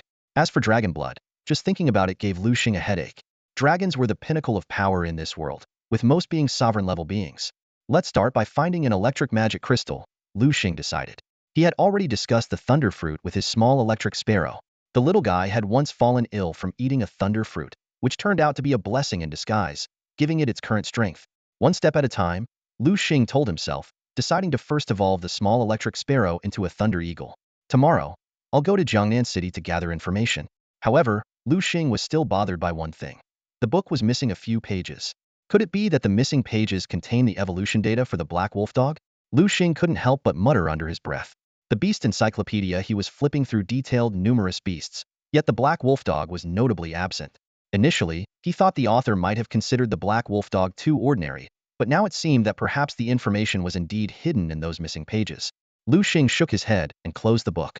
His black wolf dog was different, seemingly endowed with some powerful bloodline. Given that, why bother with deliberate cultivation? Letting nature take its course was the best strategy. The next morning, sunlight bathed the streets of Jiangnan City as Liu Xing headed to the Beastmaster registration office. He had two objectives for this visit: to inquire about the whereabouts of the electric attribute magic crystal and to update his Beastmaster records. He was now a Bronze Tier 3 Beastmaster, whereas his records still showed him as Iron Tier 9. Liu Xing approached a counter and politely said to the clerk behind it, "Hello, I'm here to update my Beastmaster records." "Certainly, esteemed Beastmaster," the clerk responded with a smile. "Please hand me your Beastmaster certificate and place your right hand on the touch screen to your right." Following her instructions, Liu Xing handed over his certificate and placed his hand on the touch screen. The clerk started working on the computer, but as she reviewed Liu Xing's information, she suddenly froze. She rubbed her eyes, doubting what she saw. "No way. Is the system malfunctioning?" she muttered, her brow furrowed. At that moment, a sharply dressed man walked over. "Xiaowei, what's going on?" "Manager Wang, I think the computer system is broken," Xiaowei replied, flustered. "Really? Move aside, let me check." Manager Wang sat down and expertly navigated the computer. After a moment, he raised an eyebrow. "Xiaowei, if you have any issues with me, just say so. There's no need to beat around the bush." "Manager Wang, I didn't mean to." Xiaowei quickly defended herself. "You say that, but the system is fine. So why lie about it being broken? Are you trying to deceive me?" Tears welled up in Xiaowei's eyes as she explained.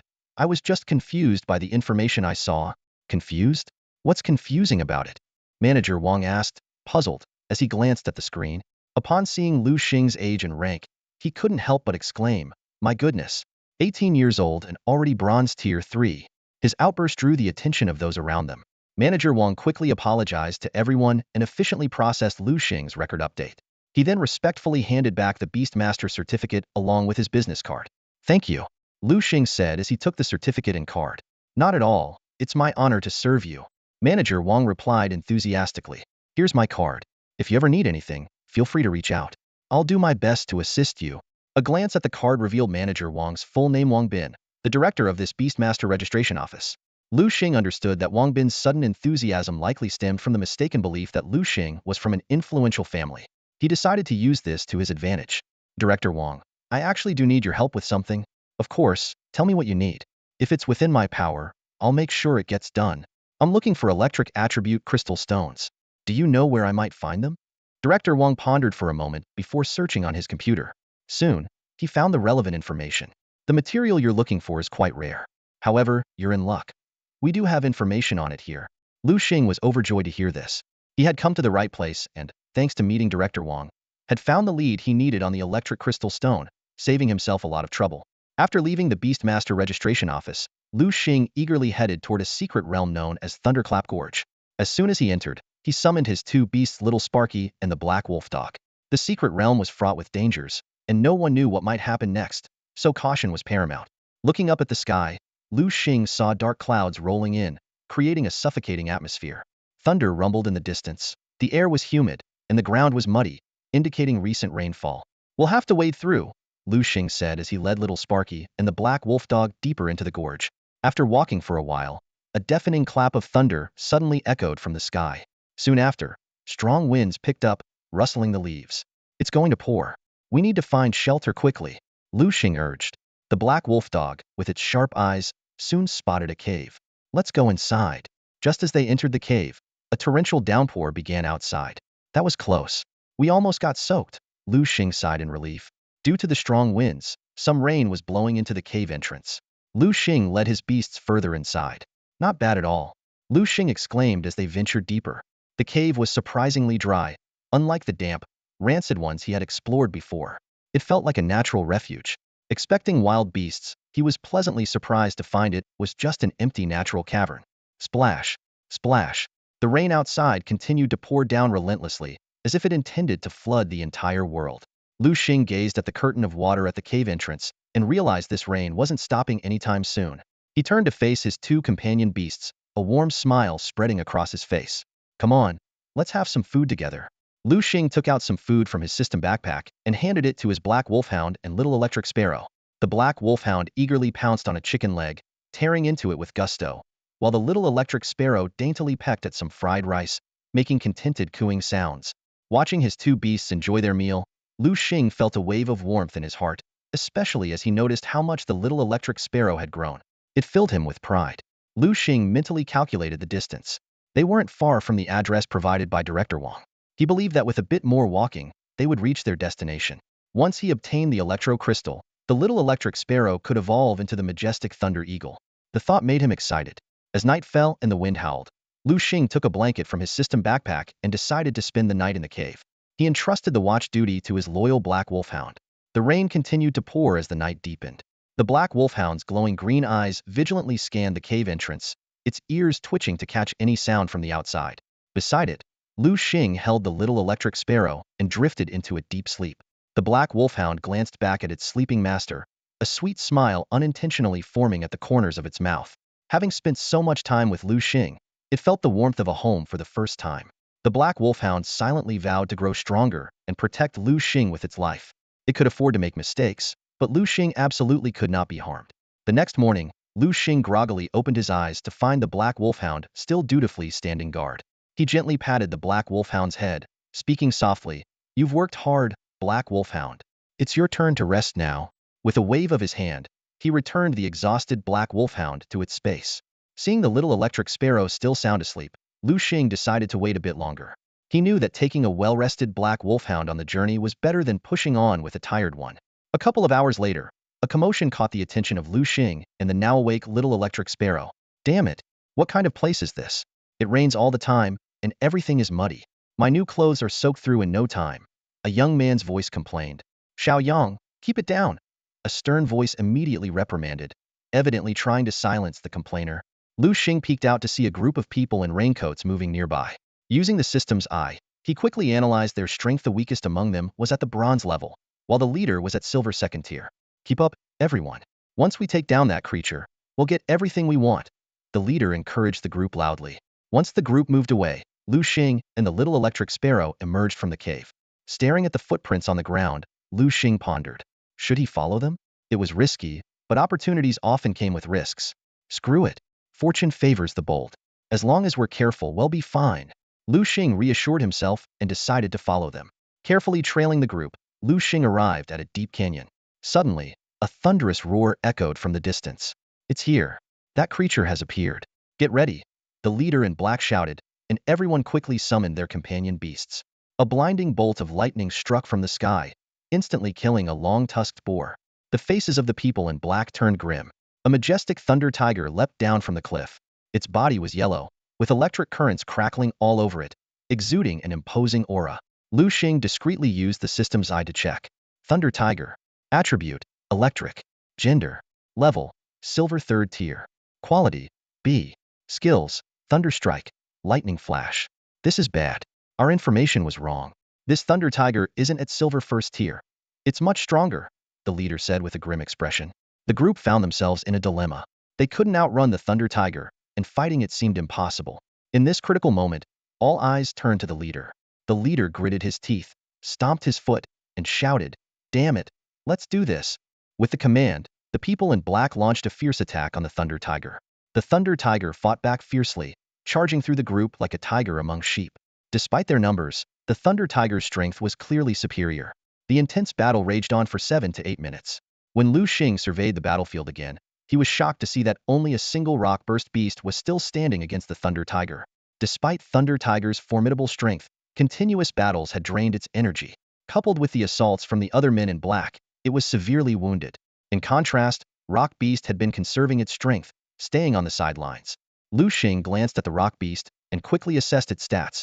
Rock Beast. Attribute, Rock. Gender, level, silver tier 2. Quality, C. Skills, Rock Smash, Rock Throw.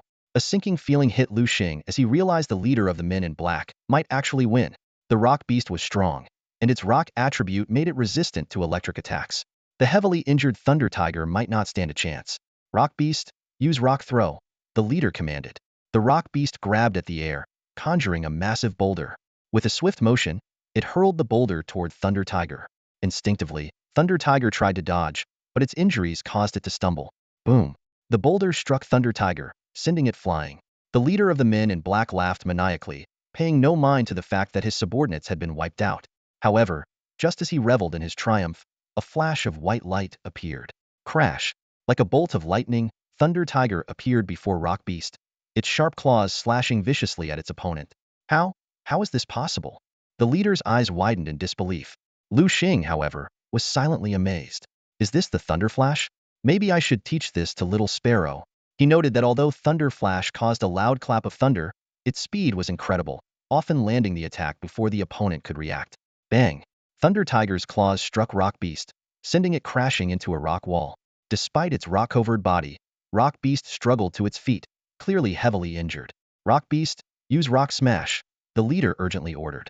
Rock Beast raised both hands, summoning a boulder above its head before pushing it forward. Yet, another thunderclap sounded, and Thunder Tiger vanished, causing Rock Beast's attack to miss. Regret washed over the leader as he realized antagonizing Thunder Tiger was a mistake, but it was too late. Thunder Tiger reappeared at Rock Beast's left side, delivering another fierce claw strike. This time, Rock Beast slammed into the wall and collapsed, unable to rise again. Seeing the tide turn, the leader attempted to flee, but another thunderclap resounded.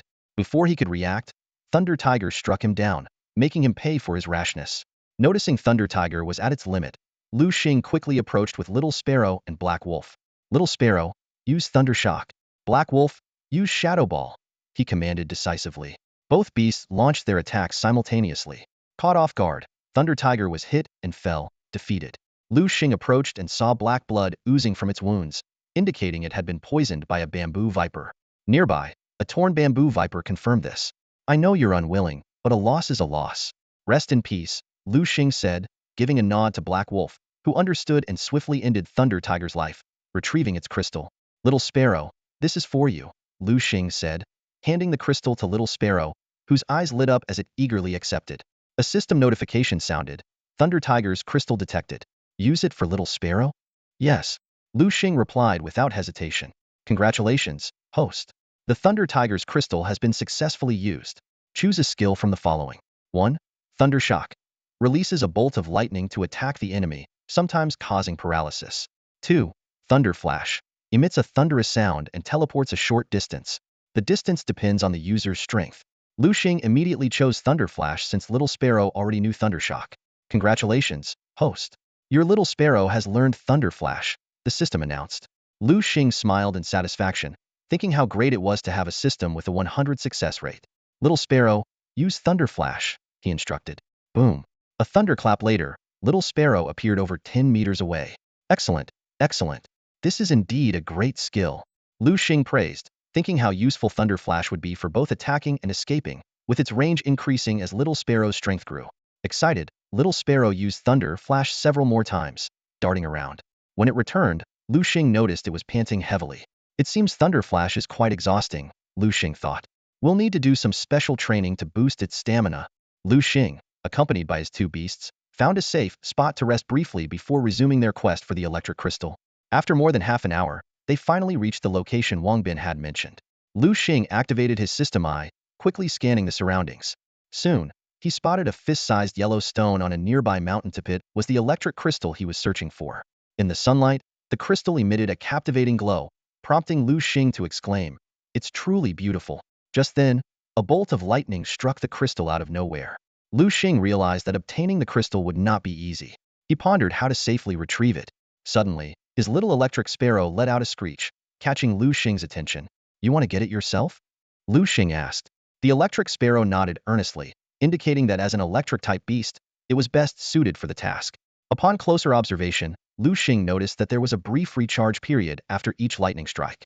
He told the electric sparrow, "Now's the time. Go get that crystal."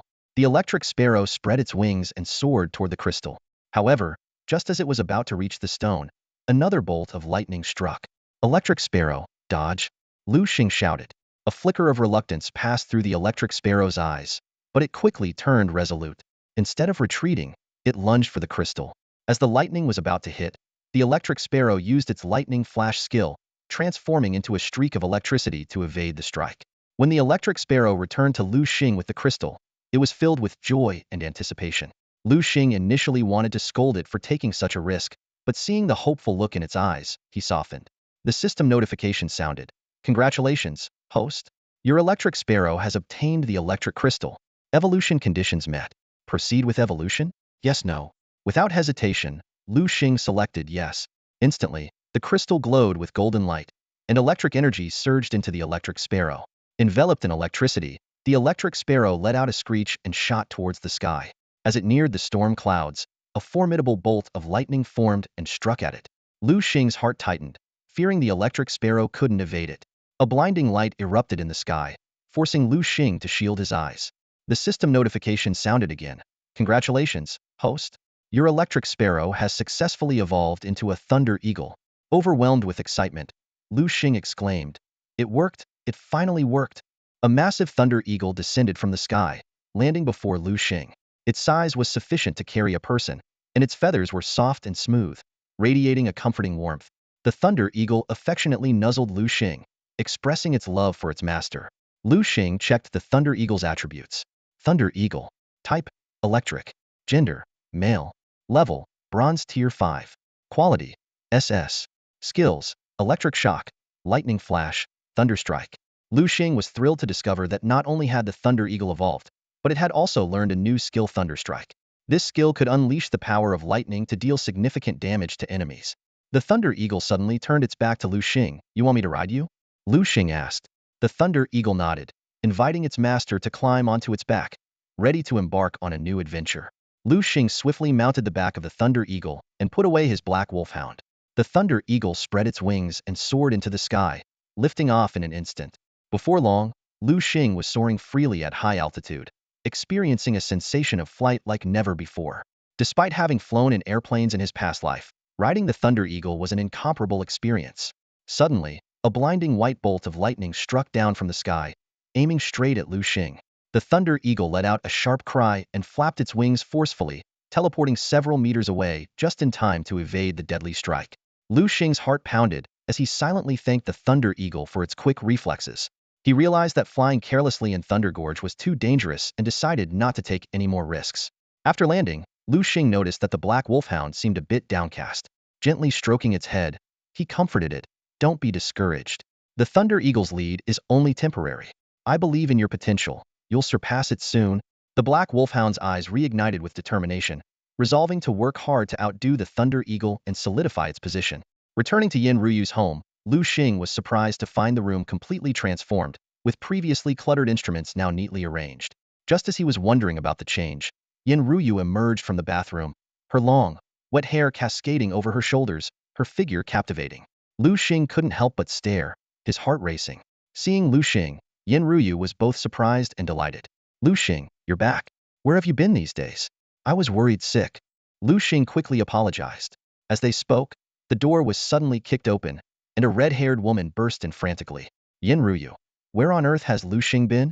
Fire Phoenix asked anxiously. Upon seeing Liu Xing standing there unharmed, she felt a mix of surprise, joy, and anger. You rascal, do you know how worried I was? Fire Phoenix soon noticed Liu Xing's significant improvement in strength and couldn't help but marvel at his monstrous growth rate. Then, her attention shifted to Yin Ruyu, and the strange tension between the two women made Liu Xing uneasy. Ruyu, it's been a long time. Let your big sister see if her little sister has grown up. Fire Phoenix said with a smile, grabbing Yin Ruyu's hand. Sensing trouble, Liu Xing quickly found an excuse to slip into his room, locking the door behind him. Listening to Yin Ruyu's cries from outside, he muttered to himself with lingering fear, that was close.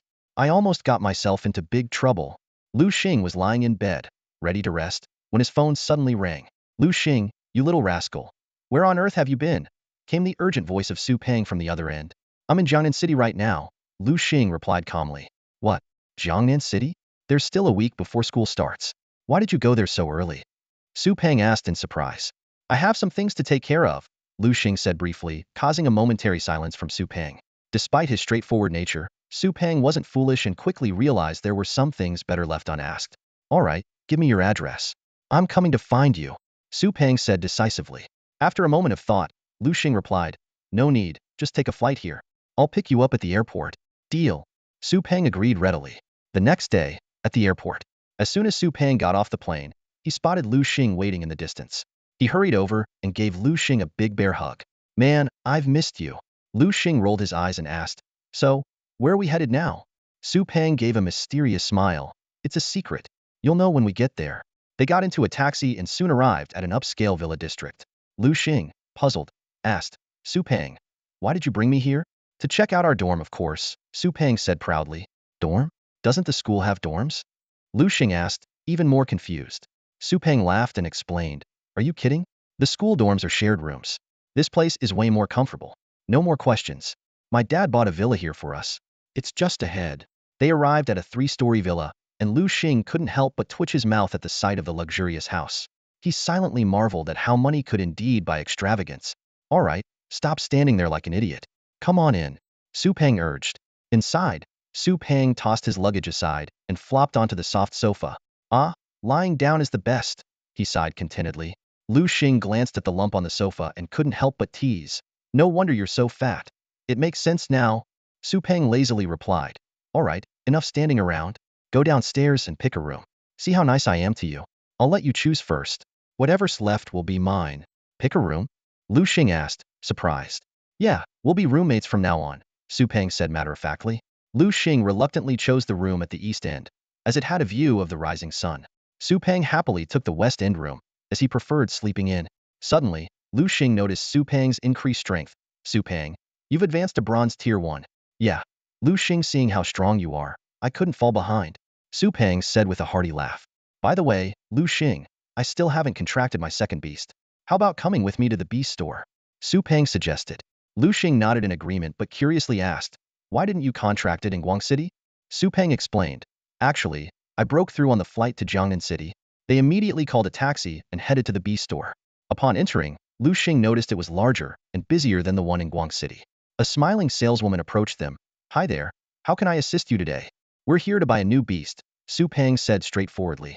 The saleswoman led them to the basement. As soon as they entered, Su Peng couldn't help but feel nauseated. Ugh, no matter how many times I come here, it's always disgusting. Liu Xing quietly activated his system's eye as they walked, quickly scanning the various beasts. He was surprised to find that they seemed to be categorized, with lower quality beasts outside at lower prices and higher quality ones inside at higher prices. As they ventured deeper, they reached the 500,000 yuan section. 500,000 yuan? Huh? Liu Xing muttered. Looks like there's no chance for a bargain. He couldn't help but smirk, pondering how to get the best beast for the least amount of money. After all, no one wants to be a sucker. Liu Xing was astonished to find that upon entering this area, the strength and quality of the beasts had noticeably improved. Where F, E, and D grades were once common, now C and B grades were more prevalent, and even a grade beast appeared. This change left Liu Xing quietly amazed. Su Peng looked around, a displeased expression on his face. He turned to the sales assistant and said, "Are you looking down on me? How could you bring me to the 500,000 area?" The sales assistant was at a loss for words, but Su Peng didn't give her a chance to explain. He demanded, "Stop wasting time. Just take me to the 1 million area." "All right, I apologize for the inconvenience. Please follow me. I'll take you to the 1 million area right away." The sales assistant quickly regained her professional demeanor and sincerely apologized before leading Su Peng to the higher-tier section. As Liu Xing had anticipated, the beasts in the 1 million area were significantly more advanced. Almost all the beasts here had grade qualities, with many grades, and Liu Xing even spotted 2 grade Biasa wood element treant and a fire element scorpion. While Liu Xing was contemplating which beast Su Peng should choose, Su Peng nudged him out of his thoughts. "Liu Xing, what do you think of that beast?" Following Su Peng's direction, Liu Xing saw a chubby little creature devouring food ravenously in a cage not far away. It held an apple in one hand and a pear in the other, greedily munching away. Liu Xing activated his system eye to check the beast's attributes. Glutton King. Attribute: Normal. Gender: Level: Black Iron Tier 5. Quality: SS. Skills: Bash. Seeing the double grade quality, Liu Xing was momentarily stunned. He hadn't expected Su Peng to have such a keen eye. However, he couldn't help but ask, "Su Peng, why did you choose this guy as your beast?" Su Peng chuckled. "I just like the look of this guy." Liu Xing suddenly understood. It was likely because both Glutton King and Su Peng were food enthusiasts. However, he still cautiously confirmed, "Are you sure you want to choose it? Its appetite is huge. It might eat you out of house and home." "Yes, it's the one," Su Peng decided, turning to the sales assistant to ask for the price. The sales assistant's eyes lit up, not expecting Su Peng to choose this nuisance beast. She excitedly quoted the lowest price, 770,000. 70,000? Deal. They'll pay by card. Su Peng cheerfully pulled out his bank card. Even after the transaction was completed, the sales assistant was still in a daze. She recalled her boss' daily complaints about the Glutton King's enormous appetite and shuddered with relief that they had finally sold the glutton. Following the assistant's arrangements, Liu Xing and Su Peng were led to a private room. Shortly after, a staff member wheeled in the iron cage containing Glutton King. The sales assistant explained that they could safely form the contract here, then discreetly exited and closed the door. "Now what, Liu Xing?" Su Peng asked, a bit bewildered. Liu Xing rolled his eyes. "What else?" "You need to form the contract." Only then did Su Peng realize. Despite his poor academic performance, he had seriously studied the process of contracting a beast. He began to channel his spiritual power and draw the contract formation. To Liu Xing's surprise, Su Peng completed the contract quickly. That was fast. Liu Xing thought to himself, "It seems Su Peng is quite lucky. Maybe this is what they mean by fools have their fortune." With the contract complete, Su Peng happily patted Liu Xing on the shoulder. "Liu Xing, let's go grab a good meal to celebrate." Liu Xing nodded in agreement. After a hearty meal, he told Su Peng, "I need to go back and pack my things, then he'll come find you." "All right, they'll be at home waiting."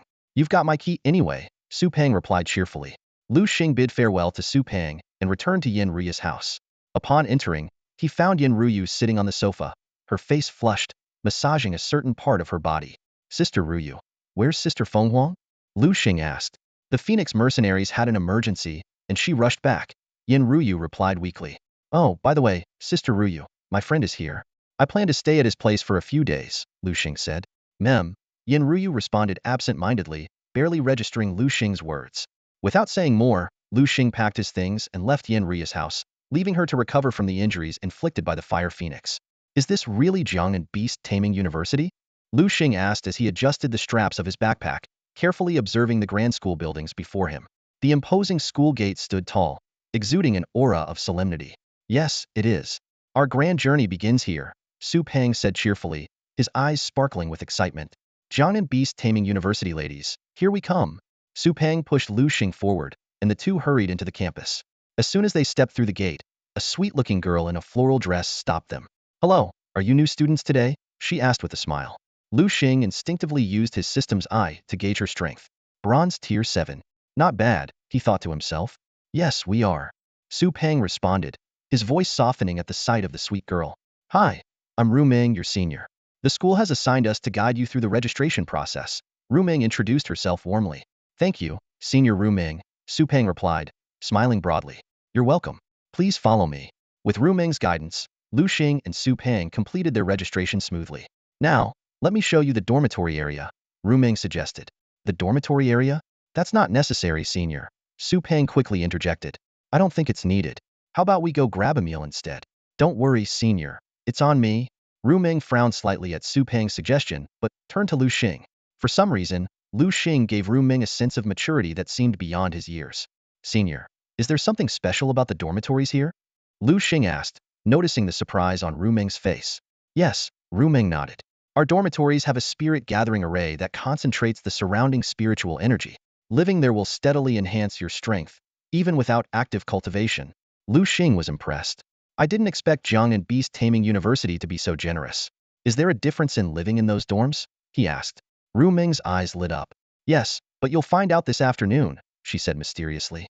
All right then, Su Peng. Didn't you say you were going to treat me to a meal? Let's go. Ru Ming turned to Su Peng with a smile. Sure, sure. Su Peng eagerly agreed, transforming into a sycophant in an attempt to please Ru Ming. Fortunately, Ru Ming found him rather endearing instead of annoying.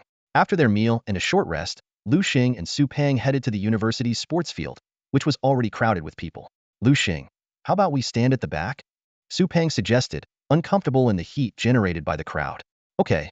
Liu Xing nodded, and they moved to the back. After a while, a stern-faced man in a suit appeared on the stage. Hello, students. I am Liu Xing, the principal of Jiangnan Beast-Taming University. He began his speech. Liu Xing glanced at Liu Xing and immediately recognized his strength Diamond Tier 2. He was surprised that someone at Diamond Tier 2 could be the principal of a prestigious university. Unbeknownst to him, stronger individuals were often deployed to defend the borders against powerful beasts and demons. As Liu Xing pondered this, someone tapped him on the shoulder. He turned to see Wu Yong. Liu Xing, long time no see. Wu Yong greeted him with a smile. Long time no see, Mentor Wu Yong, Liu Xing replied. Wu Yong pointed to a villa on a nearby hillside. Liu Xing, do you see that house over there? Yes, I see it. Why? Liu Xing asked. When it's time to grab dorms, you must secure that villa for me, Wu Yong said seriously. What? Liu Xing was taken aback by Wu Yong's request. Su Peng, overhearing their conversation, couldn't help but interject. Teacher, are you serious? That house is so high up. We'd be exhausted going to and from classes every day. You don't understand a thing. Wu Yong snapped, glaring at Su Peng. Remember, you must get that villa. Then he walked away. Watching Wu Yong leave, Liu Xing was deep in thought. He guessed that the villa was a highly spiritual place, a prime location. All right, we'll go there, Liu Xing resolved, trusting that Wu Yong wouldn't deceive him. On stage, Principal Liu Xing finally finished his lengthy speech. Now, we come to the moment you've all been waiting for, the dormitory scramble. Remember, you only have 1 hour. If you can't secure a dorm within that time, you'll be sleeping on the streets. The scramble starts now. With the principal's command, the crowd surged towards the dormitories. On the way, many students even summoned their beasts and began fierce battles right on the street. Liu Xing, what should we do? Su Peng asked, his brows furrowed. He hadn't expected so many new students, all seemingly desperate to reach the top of the hill where the best dorms were likely located. Come out, Thunder Eagle. Seeing the crowd blocking their path, Liu Xing decisively summoned his Thunder Eagle and leapt onto its back. Whoa, Liu Xing, when did you get such an awesome beast? Su Peng exclaimed. But he quickly realized that the Thunder Eagle's back could only carry 1 person. Normally, it could accommodate 2, but Su Peng's weight made that impossible. With Liu Xing on board, there was no room for him. Thunder Eagle, grab that guy. Chirp, Liu Xing commanded. With a sharp screech, Thunder Eagle flapped its wings forcefully and soared into the air.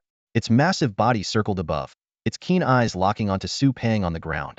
Thunder Eagle dived down, its enormous talons precisely grabbing Su Peng's shoulders and lifting him effortlessly.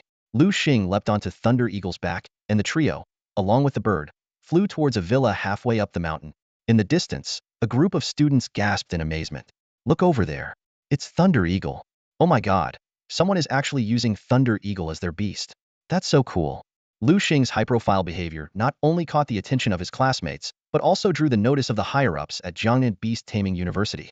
Principal Liu Xing turned to Wu Yong beside him and said approvingly, Xiao Wu, that's the student you recruited, right? I heard he was the champion of this year's Guang City competition. Well done. Wu Yong, unable to hide his excitement, stood tall for the first time in front of everyone. In the past, the students he recruited were always at the bottom, but now he could finally hold his head high. Thunder Eagle landed steadily in front of the villa. Liu Xing jumped off its back and looked at the trembling Su Peng beside him, saying helplessly, Stop shaking. Release your beast. They're almost here. As he spoke, he summoned his black wolf dog. 10 minutes later, a group of students arrived in a grand manner. Leading them was a young man with yellow hair, who was initially stunned to see someone had arrived first. He then walked forward with displeasure. "Stop right there," Liu Xing ordered coldly, sizing up the scruffy-looking yellow-haired youth with disdain. The yellow-haired youth retorted defiantly, "What do you want? Don't you know a villa can accommodate 4 people?" Liu Xing squinted, his tone challenging. "I got here first. I don't want to live with you." The youth's face darkened, ready to teach Liu Xing a lesson, but he realized he was not only facing Liu Xing but also his imposing black wolf dog and the menacing thunder eagle. Both beasts glared, ready to pounce at any moment. "You wait," the youth cursed before leaving reluctantly. Over the next hour, others came by, but without exception, they all left in frustration upon seeing Liu Xing's beasts. Throughout the ordeal, Liu Xing's side remained unusually calm, standing in stark contrast to the intense battles happening elsewhere. Su Peng watched everything unfold and couldn't help but admire Liu Xing's strength. Meanwhile, the school's higher-ups closely monitored the situation. A man with a fierce expression spoke up, "Principal Liu, isn't that kid going too far?" Wu Yong immediately defended Liu Xing. "Too far? I don't think so. Besides, Principal Liu just said, the villa is for the capable. But this place has the richest spiritual energy. It should be shared by 4 people. Isn't it a waste for just 2 to occupy it? Why don't we arrange for 2 more to join them?" Han Mingming, the fierce-looking man, schemed. Wu Yong saw through his intentions at once. "Han Mingming, don't think I don't know what you're up to." Seeing the two about to argue, Principal Liu impatiently interrupted. "Enough. Let the students handle their own affairs. What are you two bickering about?" As time ticked by, Su Peng sat on the steps, bored, playing with a blade of grass, complaining, "So boring. Why doesn't anyone come to challenge us?" Liu Xing rolled his eyes at him, thinking this guy really has it easy and still complains. Finally, an hour passed, and Liu Xing and Su Peng successfully defended the villa. This meant they would spend the next 4 years of university life in this villa. Entering the villa, Su Peng threw himself onto a soft sofa, sighing contentedly, "Ah, the villa at Jiangnan Beast-Taming University is really something." Liu Xing, closing his eyes, took a deep breath.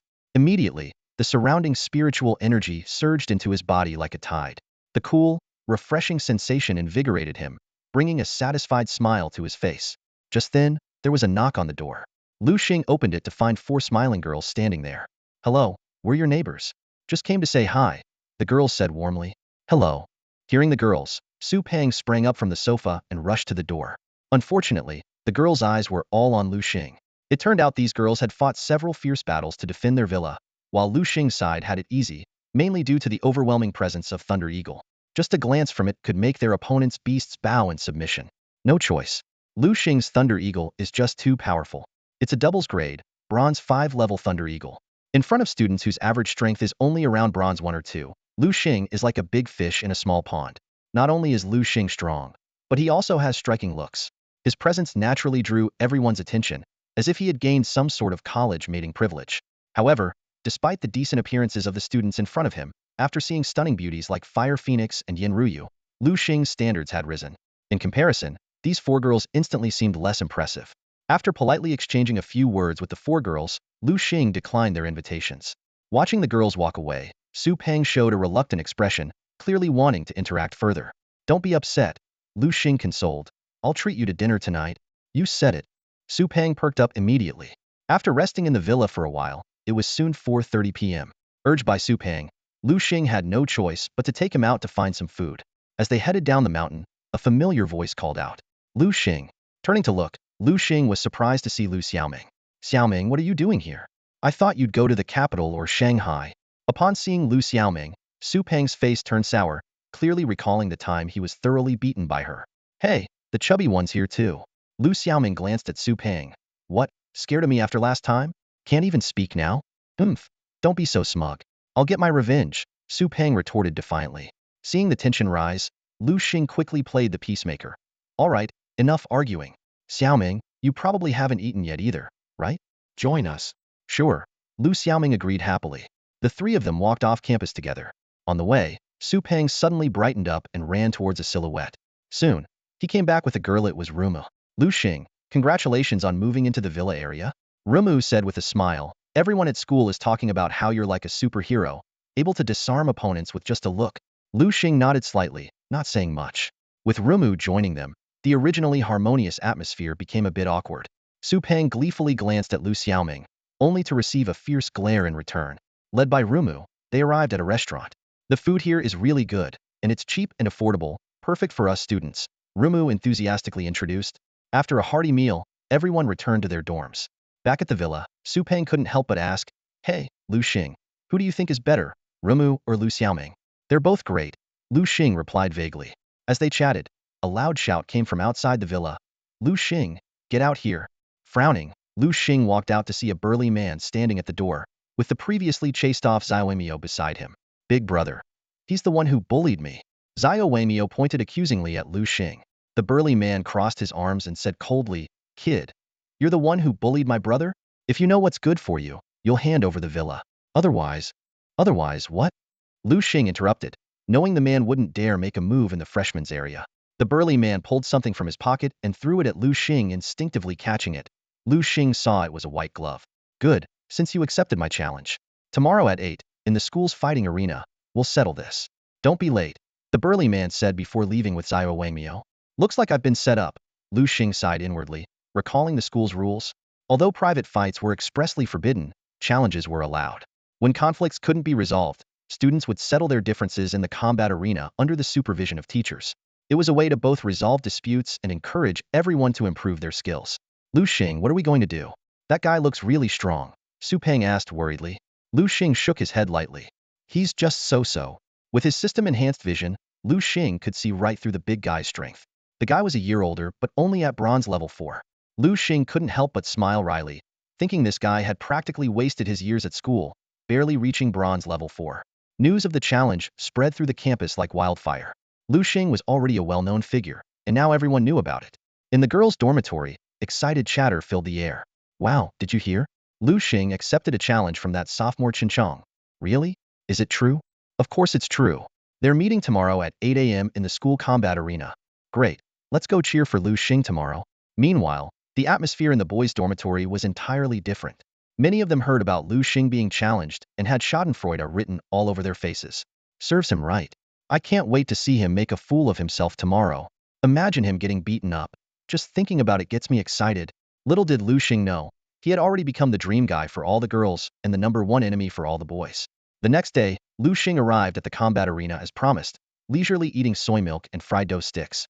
Su Peng was even more exaggerated, holding not only soy milk but also 3 large meat buns. "So, you finally showed up. Chinchong had been waiting for a long time. I thought you wouldn't dare come." Liu Xing glanced at the clock on the wall and calmly replied, "What's the rush? It's not time yet." It was 7:55 a.m., 5 minutes before the scheduled time. He found a place to sit and continued enjoying his breakfast. Chun Chang's face turned red with anger, resembling a monkey's butt. 5 minutes later, Liu Xing finally finished his breakfast. "All right, let's make this quick. I have a class later," Liu Xing said, standing up and brushing crumbs off his hands. University classes started at 8:30 a.m., and he didn't want to be late on the first day. "Fine. I'll take you down in 3 moves." Chun Chang gritted his teeth. "Come out, little stone monster, armadillo." He summoned his 2 beasts. Little stone monster. Attribute, rock. Gender, level, bronze tier 4. Grade, C. Skills, rock throw. Armadillo. Attribute, rock. Gender, level, bronze tier 3. Grade, C. Skills, sharp claw. 2 crade rock-type beasts, one at bronze tier 3 and the other at bronze tier 4. A hint of disdain flashed across Liu Xing's face. "Come out, black wolf dog, thunder eagle." Liu Xing also summoned his beasts. The crowd gasped in astonishment. "Oh my god, his beasts are so strong." Both the black wolf dog and thunder eagle exuded an intimidating aura. "Look at that black wolf dog. Is that even a black wolf dog? Why is it so huge?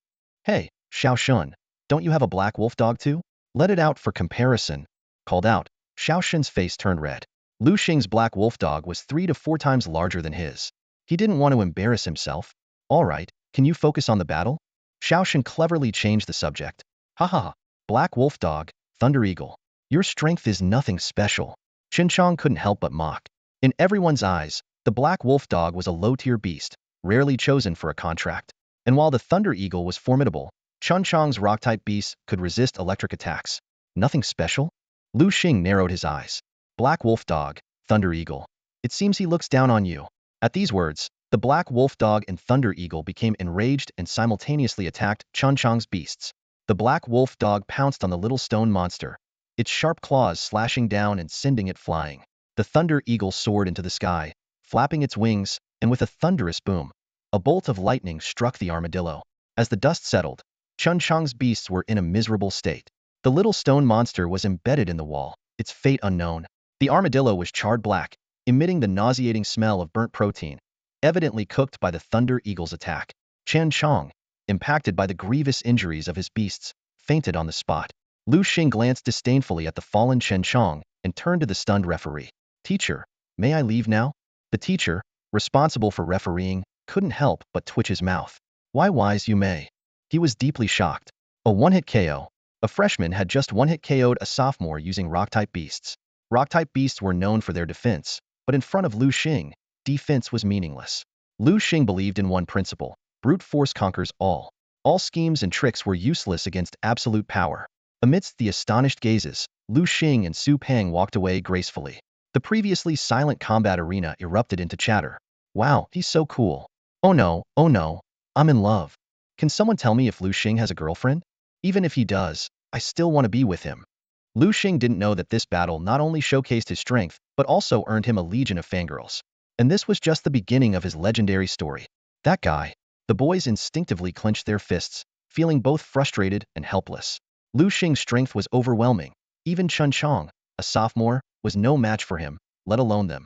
The news of Liu Xing's swift defeat of Chun Chang spread quickly throughout the school. At lunchtime in the cafeteria, Liu Xing and his friend Su Peng were eating in a corner. Liu Xing noticed Su Peng seemed distracted and asked, "What's wrong?" Su Peng replied with a bitter smile, "With so many eyes on us, how can I have any appetite?" He couldn't help but wonder whether befriending Liu Xing was a blessing or a curse. Liu Xing was like a bright star in the night sky, too dazzling to ignore. At that moment, Ru Ming and Lu Xiaoming walked over and sat on either side of Liu Xing. Seeing this, Su Peng quickly lowered his head and focused on his meal, silently chanting, "Eating is the essence of life." Lu Xiaoming teased, "Liu Xing, you were quite impressive today. Not only did you beat a sophomore, but you also gained a lot of admirers." Liu Xing just shrugged without responding, creating an awkward silence. Ru Ming quickly stepped in to ease the tension. "Liu Xing, you need to be careful from now on. Beating Chen Chang, even if he's not that strong, is still an affront to the sophomores. It won't be long before someone else comes looking for you." "Looking for me?" Liu Xing was slightly taken aback. "Let them come." He had already decided not to participate in any more duels, considering them a waste of time. He preferred to focus on training his beast. As a freshman, Liu Xing had the right to refuse challenges from upperclassmen. Sure enough, as soon as Liu Xing left the cafeteria, he saw a silver-haired boy waiting for him. The boy held a rose and had a delicate appearance that gave off an effeminate vibe. "Hey kid, you must be Liu Xing," the silver-haired boy called out. "I am. What do you want?" Liu Xing responded calmly. "I wouldn't call it advice, just a friendly sparring match." Liu Xing glanced at the boy and noticed his impressive strength, reaching bronze rank 7, far surpassing Chun Chang's feeble skills. The appearance of the silver-haired boy caused a stir among the students. They started whispering, "Oh my god, isn't that Bai Xiao?" "Yeah, it looks like him. Wow, he's so handsome. Look at the guy next to him. He's really handsome too. Wait, he might be even more handsome than Bai Xiao. That's Liu Xing, our freshman champion and the heartthrob of all the new girls. No wonder he's so good-looking. But why is Bai Xiao looking for Liu Xing? Is it a challenge?" Hearing the gossip, students who were about to eat gathered to watch the spectacle. Bai Feng spoke again. "Kid, are you accepting the challenge or not?" "Why should I?" Liu Xing replied indifferently. He knew that refusing the challenge wouldn't result in any punishment, while accepting might bring trouble. "What will it take for you to agree?" Bai Feng pressed. Liu Xing glanced at Bai Feng. "Depends on what you're offering." He planned to seize the opportunity to benefit. "Fine. If you beat me, I'll give you 100,000 Huaxia currency. How's that for a prize?" Bai Feng offered. "What? 100,000? Su Peng couldn't help but interject. "Are you kidding? You think 100,000 is enough to challenge my big brother? No less than 500,000, or forget it." "All right, 500,000 it is." Bai Feng agreed, confident he wouldn't lose to Liu Xing. "Deal." Everyone heard that, right? Bai Feng is putting up 500,000 Huaxia currency to duel my big brother, Liu Xing. Su Peng quickly announced to the crowd, ensuring Bai Feng couldn't back out. Bai Feng's face turned sour. He didn't expect Su Peng to do that, leaving him no choice. "What about you? If I'm putting up 500,000, what are you wagering?" Bai Feng asked. Liu Xing shrugged. "You're the one challenging me, not the other way around. If you're not willing, then forget it." He started to walk away with Su Peng. "Wait." Bai Feng stopped him. "I agree to your terms." "All right, let's set a time. How about next Monday? Liu Xing suggested. Fine. Next Monday, at the school's duel arena, 8 a.m. sharp. Don't be late. Agreed. As Liu Xing and Su Peng left, Ru Ming and Lu Xiaoming followed close behind. On the way, Ru Ming looked worried. Ru Ming, are you okay? Are you feeling sick? Liu Xing asked with concern. Ru Ming shook her head. Liu Xing, you're being too reckless. Bai Feng is very strong. Even I can't beat him. This duel on Monday could be dangerous for you. Liu Xing nonchalantly patted Ru Ming on the shoulder. Don't worry, Ru Ming. That guy might be strong, but my beast is no pushover either. Ru Ming nodded, somehow feeling she could trust Liu Xing unconditionally. Bronze rank 7? Huh? Liu Xing muttered to himself. Bai Feng's strength was impressive, and he knew he had to take it seriously.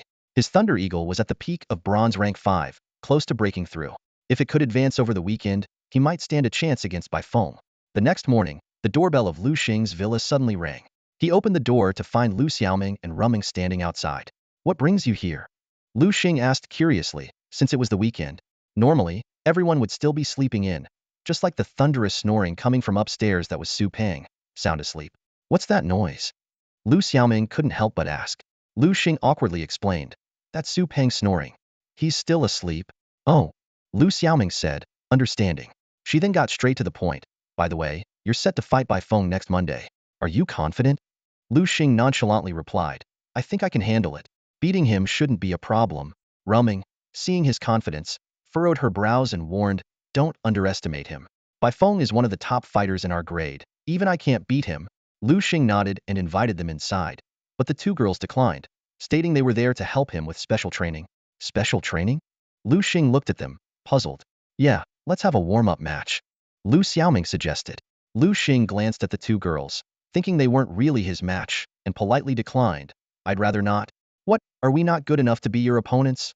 The girls asked, unwilling to back down. Liu Xing quickly explained. It's not that. I've already set up a special training regimen for my beasts. Oh, the girls said in unison. We'd like to see how you train them. Liu Xing led them to the rooftop of the villa. There, they saw his black wolf dog fiercely attacking a large stone, its claws clashing with the rock, sending sparks flying. In the sky, his thunderhawk, wearing a heavy black weighted vest, was flying tirelessly. This is how you train your beasts? The girls asked, speechless. Liu Xing shrugged. How else? Lu Xiaoming and Rumming were surprised, not expecting Liu Xing to be so hands-off. They were used to personally accompanying their beasts during training, preparing medicine, and offering encouragement. Seeing the diligent black wolf dog and thunderhawk, a look of envy flashed in their eyes. After a while, Liu Xing suggested they go downstairs to rest. Suddenly, two loud explosions came from the rooftop, shaking the entire house. Ah, an earthquake. Su Peng, wearing only boxers, rushed downstairs and bumped into Liu Xing and the group. Liu Xing quickly ran to the rooftop, where smoke was billowing. A dark figure emerged from the smoky. It was the black wolf dog. Black wolf dog, you've broken through, Liu Xing exclaimed in delight. The black wolf dog nodded excitedly. Then, a bird's cry sounded, and a gust of wind dispersed the smoke, revealing the massive Thunderhawk landing in front of Liu Xing. Thunderhawk, you've broken through too. Liu Xing was overjoyed. Both beasts had leveled up, boosting Liu Xing's confidence for the upcoming battle. Come on, let me make something nice to reward you all, Liu Xing said with a smile. In the villa's courtyard, the black wolf dog, Thunderhawk, and Su Peng were feasting. Lu Xiaoming and Rumming, however, hadn't touched their food, deep in thought as they watched Liu Xing's beasts. What's wrong? Don't you like the food?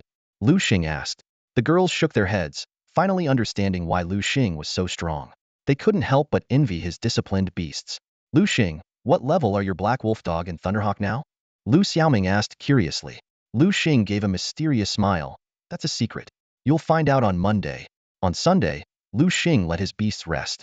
Monday arrived, and he headed to the school's battle arena. As soon as he entered, he was hit by a wave of heat. The arena was packed with people, noisier than a chicken farm. What's going on? Don't these people have classes? Liu Xing wondered. It was nearly 8 o'clock, and classes at Jiangnan Beast University started at 8:30. By rights, everyone should be waiting in their classrooms. He's here. He's here. A woman couldn't contain her excitement upon seeing Liu Xing. Her voice drew the attention of those around her, and another woman immediately looked around eagerly, asking, the new champion? Where? Where is he? The first woman pointed to a tall figure in the crowd. Over there. Following her finger, everyone saw a handsome guy over 6 feet tall. He had striking eyebrows and bright eyes, with a head of silky black hair gently swaying in the breeze. His whole presence exuded an indescribable charm. Wow, he's so handsome, exclaimed one woman, unable to hide her infatuation upon seeing Liu Xing's appearance. She exaggeratedly declared, I can't take it, I can't take it. Mom, I'm in love. She clutched her chest, as if she were truly struggling to breathe. Liu Xing, however, paid no attention to the commotion around him. His gaze was fixed on the duel stage. On the stage, a man in a gray suit was leisurely sniffing a pink rose his opponent, Bai Feng. Noticing Liu Xing's arrival, Bai Feng taunted, So you finally showed up, kid. I thought you'd be too scared to come. Ignoring the provocation, Liu Xing swiftly leaped onto the stage with a graceful flip. He said calmly, Enough talk. Let's get started. I've got a class to attend later. Bai Feng was momentarily taken aback, then his face darkened. Fine, very fine. You really are as arrogant as they say. Let's see if you have the skills to back it up. He quickly formed a seal with his hands, and two magic circles appeared on the ground. Come forth, my sweethearts. From the circles emerged two summoned beasts, a flower fairy and a white wind wolf. Liu Xing quickly assessed their strengths. Flower fairy, plant attribute, bronze tier 7, a great aptitude, skills, flower dance, bind. White wind wolf, wind attribute, bronze tier 6, a great aptitude, skills, wind blade, claw. Liu Xing was secretly impressed. This seemingly delicate Bai Feng had considerable power. All right, kid. Your turn. Bai Feng urged, his eyes gleaming with anticipation. Liu Xing nodded. All right, come forth, Black Wolfhound, Thunderhawk. At his command, two imposing summoned beasts appeared on the stage. Surprisingly, Bai Feng's Flower Fairy and White Wind Wolf instinctively took a step back. Bai Feng frowned, thinking it must be a trick of the mind. But the audience keenly noticed this detail and began whispering among themselves. Hey, did you see that? Bai Feng's beasts actually backed off. Does that mean Liu Xing's beasts are stronger? No way. Bai Feng is one of our top sophomores. In a corner of the audience, three people were closely watching the match. One of them praised, Xiao Wu, you've brought us a real talent this time. 18 years old, bronze tier 6. That Thunderhawk is especially impressive. The person called Xiao Wu humbly replied, Principal Liu, you're too kind. Beside him, Han Mingming's face darkened, clearly displeased with Wu Yong's sudden rise. All right, let's focus on the match. Principal Liu interrupted their silent rivalry. On the duel stage, Bai Feng commanded, Flower Fairy, use Flower Dance on the Thunder Hawk. White Wind Wolf, use Wind Blade on the Black Wolfhound. The Flower Fairy spun around, creating a small tornado filled with countless pink petals aimed at the Thunder Hawk. The audience was mesmerized by the beautiful scene, but a bespectacled nerd reminded them, don't be fooled by the appearance. Those petals are sharp enough to cut through flesh easily. Liu Xing remained calm. Thunderhawk, use Lightning Flash, then counterattack with Electric Shock. With a clap of thunder, the Thunderhawk turned into a silver flash, effortlessly dodging the petal attack. It then unleashed a swift electric shock straight at the Flower Fairy. Flower Fairy, dodge it! Bai Feng shouted anxiously, but it was too late. With a crack, the Flower Fairy was struck by the electric shock, letting out a shrill cry before collapsing, unable to continue fighting. A one-hit knockout? The audience gasped. Just how strong is that Thunderhawk? Meanwhile, the Black Wolfhound also demonstrated its prowess. After dodging several wind blade attacks from the White Wind Wolf, it suddenly lunged at its opponent, only to mysteriously vanish midair. What happened? Where did the Black Wolfhound go? The audience was in an uproar. Han Mingming furrowed his brows, then suddenly realized and turned to Wu Yong in surprise. Wow, did you give him the Shadow Leopard's magic core? Wu Yong nodded proudly. That's right. The Black Wolfhound just used a skill it learned from the Shadow Leopard's magic core. He felt both proud and astonished, not expecting Liu Xing's Black Wolfhound to master the Shadow Leopard's most powerful skill, Shadow Strike. Watching the intense battle on stage, Wu Yong became even more convinced that recruiting Liu Xing was a wise decision. He couldn't help but imagine the reactions of the other two old rivals upon seeing Liu Xing's current performance. Bang! The Black Wolf Dog appeared like a phantom in front of the White Wind Wolf, striking out with a paw as swift and powerful as a thunderbolt. The White Wind Wolf, caught off guard, was sent flying, leaving a long trail on the ground. Seeing this, the Black Wolf Dog opened its mouth, forming a dark energy ball shadow ball. The energy ball shot out, heading straight for the unsteady White Wind Wolf. Sensing the danger, Bai Feng shouted urgently, White Wind Wolf, dodge! But it was too late. The heavily injured White Wind Wolf couldn't evade, and the shadow ball hit it squarely, blasting it away once more. Bai Feng let out a pained scream, clutching his head, his face turning pale before he fainted. It was only then that the referee reacted, quickly instructing the students, what are you standing around for? Get him to the infirmary now. The students snapped out of their daze and hurried to the dueling platform to carry the unconscious Baifeng away. Shock rippled through the audience. Baifeng, a prominent figure at Jiangnan beast-taming university, had been defeated by a freshman, Liu Xing. Everyone stared in disbelief at the scene. Liu Xing calmly turned to the referee. "Teacher, may I leave now?" "Yes, you may." The referee swallowed hard, realizing that Liu Xing's strength was not to be underestimated. As Liu Xing walked away, the dueling arena erupted. The girls excitedly discussed his looks and prowess, while the boys sighed in despair, their dreams of surpassing him seeming ever more distant. On the way back to the classroom, Liu Xiaoming followed closely behind Liu Xing, her eyes filled with admiration. Su Peng leisurely munched on a bag of chips, unfazed by the excitement. After class, Liu Xing stretched and prepared to head to the cafeteria with Su Peng. Liu Xiaoming quickly gathered her books and followed. As the trio reached the staircase, they were met by a pale-faced Baifeng. Suppressing his discomfort, Baifeng pulled a card from his pocket. "Here. It's the promised 500,000. The password is 6 6s. Liu Xing paused for a moment before taking the card. "Thanks." He then left with Su Peng and Liu Xiaoming. Baifeng called after him, "I'll be back for a rematch." Liu Xing waved the card without looking back. "Sure. I'll be waiting. But make sure you have a good prize ready." Hearing this, Baifeng stumbled, nearly falling down the stairs. Outside the teaching building, Su Peng excitedly asked, "Liu Xing, where are we going now?" "To the cafeteria," Liu Xing replied calmly. Su Peng protested. "You just got a huge sum of money, and you don't want to treat us to something nice?" "Right, Xiaoming."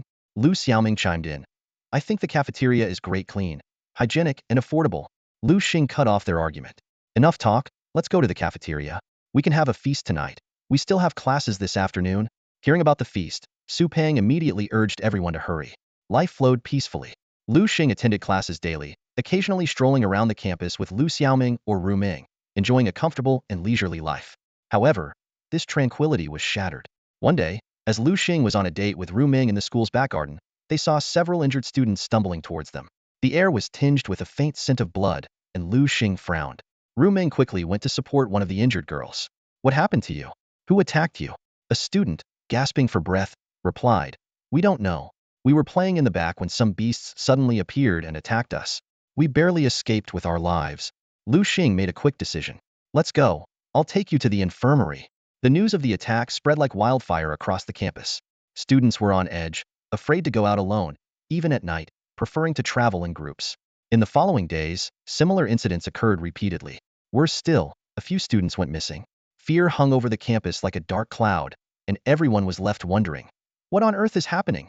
Principal Liu Gengsheng stared at the report in his hand, his face dark with anger. His voice trembled slightly with fury as he demanded, "What is going on? Can someone explain this to me?" Jiangnan University of Beast Taming had never encountered such a thorny issue in its long history. Liu Gengsheng was incredulous that someone dared to attack his students. The surrounding teachers looked equally grim, clearly feeling disgraced by the incident. Without hesitation, Liu Gengsheng issued a series of orders. "Investigate this immediately. Also, strictly prohibit our students from leaving the campus." He then instructed the security personnel to lock down the entire campus, forbidding any student from stepping outside. As the lockdown took effect, the atmosphere in the school grew increasingly oppressive. Complaints from students started to rise. "This is ridiculous. It's been days, and they still haven't caught the culprit. The teachers here are useless, and so are the Alliance people. Now we can't even go out and have some fun." "Yeah, seriously. I'm going stir-crazy. It's just class and dorm all day. If this keeps up, I don't know what my future will hold." The incident severely affected the students' college life, leading to widespread discontent. Even Liu Xing was bombarded with complaints from his roommate, Su Peng. In Liu Xing's villa, Su Peng lay sprawled on the couch, dejectedly stuffing chips into his mouth. Between bites, he grumbled, "Liu Xing, when will this end? I'm going nuts. If this keeps up, I'll die of boredom before anything else." Su Peng's mind was filled with images of fried chicken, roast duck, and skewers. Liu Xing rolled his eyes at him, about to speak when there was a knock at the door. Liu Xing opened the door to find Ruming standing there, looking anxious. "Ruming, what's wrong?" Liu Xing asked, a sense of foreboding creeping over him. "It's Xiaoming, she's gone," Ruming said urgently, out of breath. "What do you mean, gone? What happened?" Liu Xing asked, his tension rising. "She ignored my warnings and snuck out. We don't have time to explain, just come with me," Ruming replied hastily. Guided by Ruming, Liu Xing and Su Peng hurried to the garden at the back of the hill. Meanwhile, Liu Xiaoming had already found a hidden cave in the garden. This was the secret passageway students whispered about. Frustrated by the prolonged lockdown, The students had come up with a clever plan. They enlisted a classmate who had a pangolin to dig a tunnel leading out of the campus.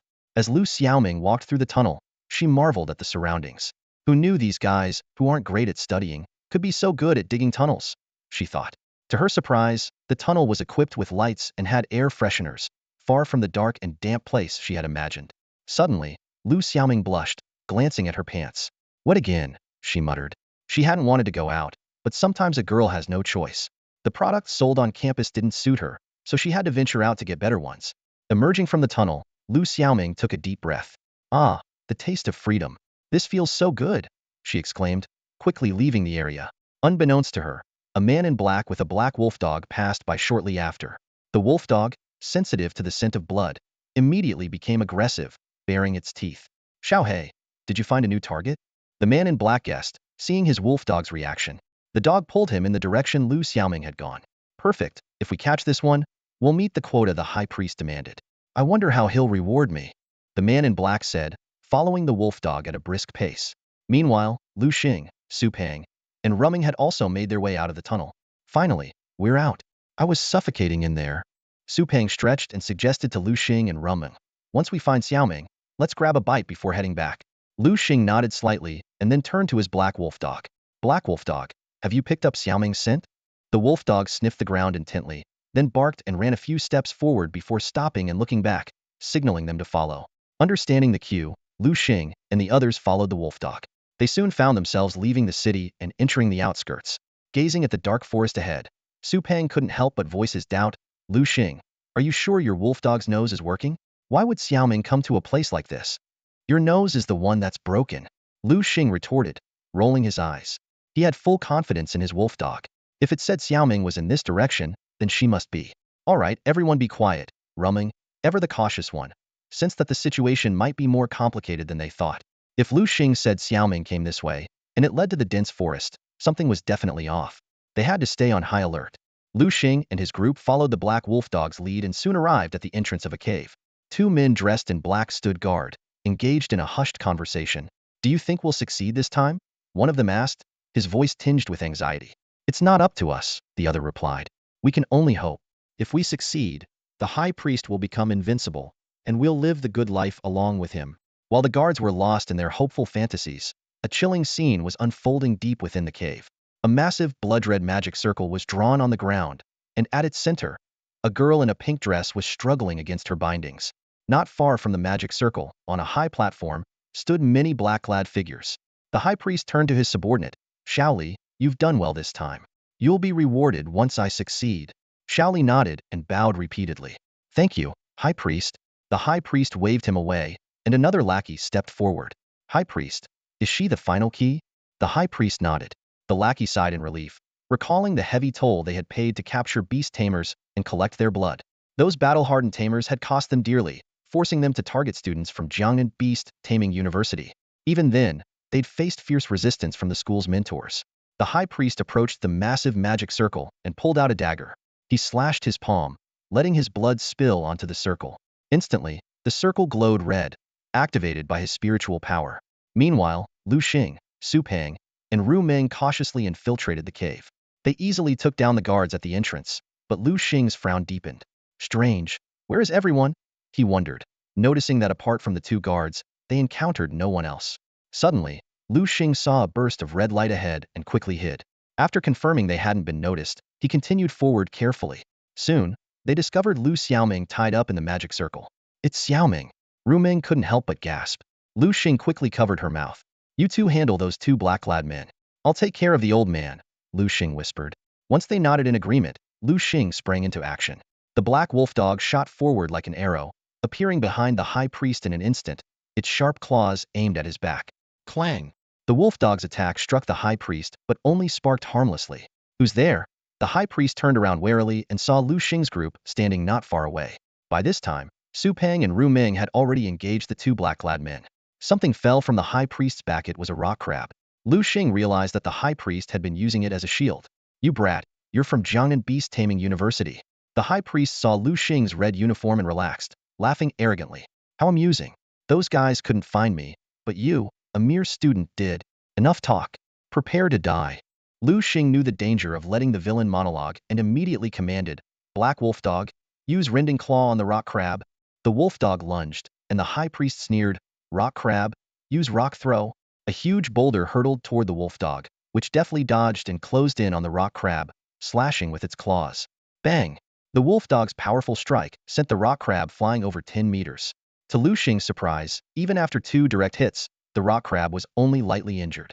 This thing's defense is incredible, Liu Xing thought in frustration. I should have captured a plant-type or water-type beast.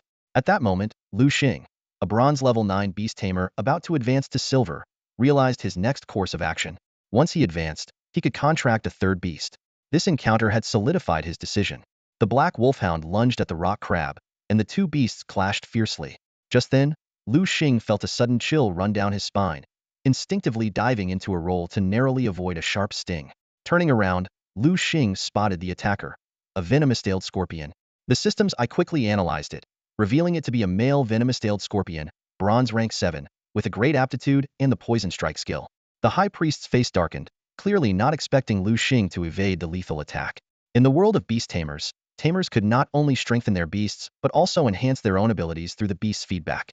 Eventually, some humans might even be able to fight magical beasts barehanded, provided they had sufficiently powerful beasts. You're quite the schemer. Come forth, Thunder Eagle. Liu Xing didn't dare to be careless and swiftly performed the hand seals to summon his Thunder Eagle. With a sharp cry, the Thunder Eagle appeared in the cave. The high priest's face turned pale at the sight. He never expected a freshman from Jiangnan Beast Tamer University to possess such an impressive Thunder Eagle. The high priest felt a sense of doom. His strength was tied to the venomous-tailed scorpion, and if not for the favor of a certain superior, he wouldn't have achieved his current status. The rock crab was a gift from that superior. Not content with staying behind, he had been waiting for the right opportunity since advancing to a silver beast tamer, without rushing to contract a third beast. He had finally obtained a blood sacrifice summoning array from a loyal subordinate, intending to summon a powerful hell beast for a rapid rise. But Liu Xing had disrupted his plans. To the death! The high priest roared, venomous-tailed scorpion, hold off the Thunder Eagle. Use poison strike. The scorpion's tail glowed purple, venom gathering as it leaped and aimed its stinger at the Thunder Eagle. Thunder Eagle, use Thunder Flash. Liu Xing ordered quickly. In a flash of lightning, the Thunder Eagle deftly dodged. Now, Thunder Eagle, use Thunderbolt. Electric currents surged around the Thunder Eagle, and a bolt of lightning shot out, striking the venomous-tailed scorpion midair. The scorpion's body crackled with golden sparks, its functions severely damaged. The venomous-tailed scorpion crashed to the ground, lifeless. The high priest, suffering backlash, clutched his head and staggered, nearly collapsing. At this moment, Su Peng, who was battling a black-clad figure, noticed a sudden rise in temperature and instinctively looked aside. He saw a crack forming in the array, with a flaming hand emerging. Not good. Liu Xing, look over there. Su Peng shouted in alarm. Liu Xing noticed the anomaly within the array, seeing the flaming hand reaching for Liu Xiaoming. Thunder Eagle, save Liu Xiaoming. With a screech, the Thunder Eagle flapped its wings and swiftly swooped down, snatching Liu Xiaoming away just before the flaming hand could grab her. The creature, enraged by the loss of its sacrifice, let out an earth-shaking roar, causing the entire cave to tremble violently. The high priest spat blood again, teetering on the brink of collapse. Black Wolfhound, it's up to you. Finish off the rock crab. Liu Xing commanded.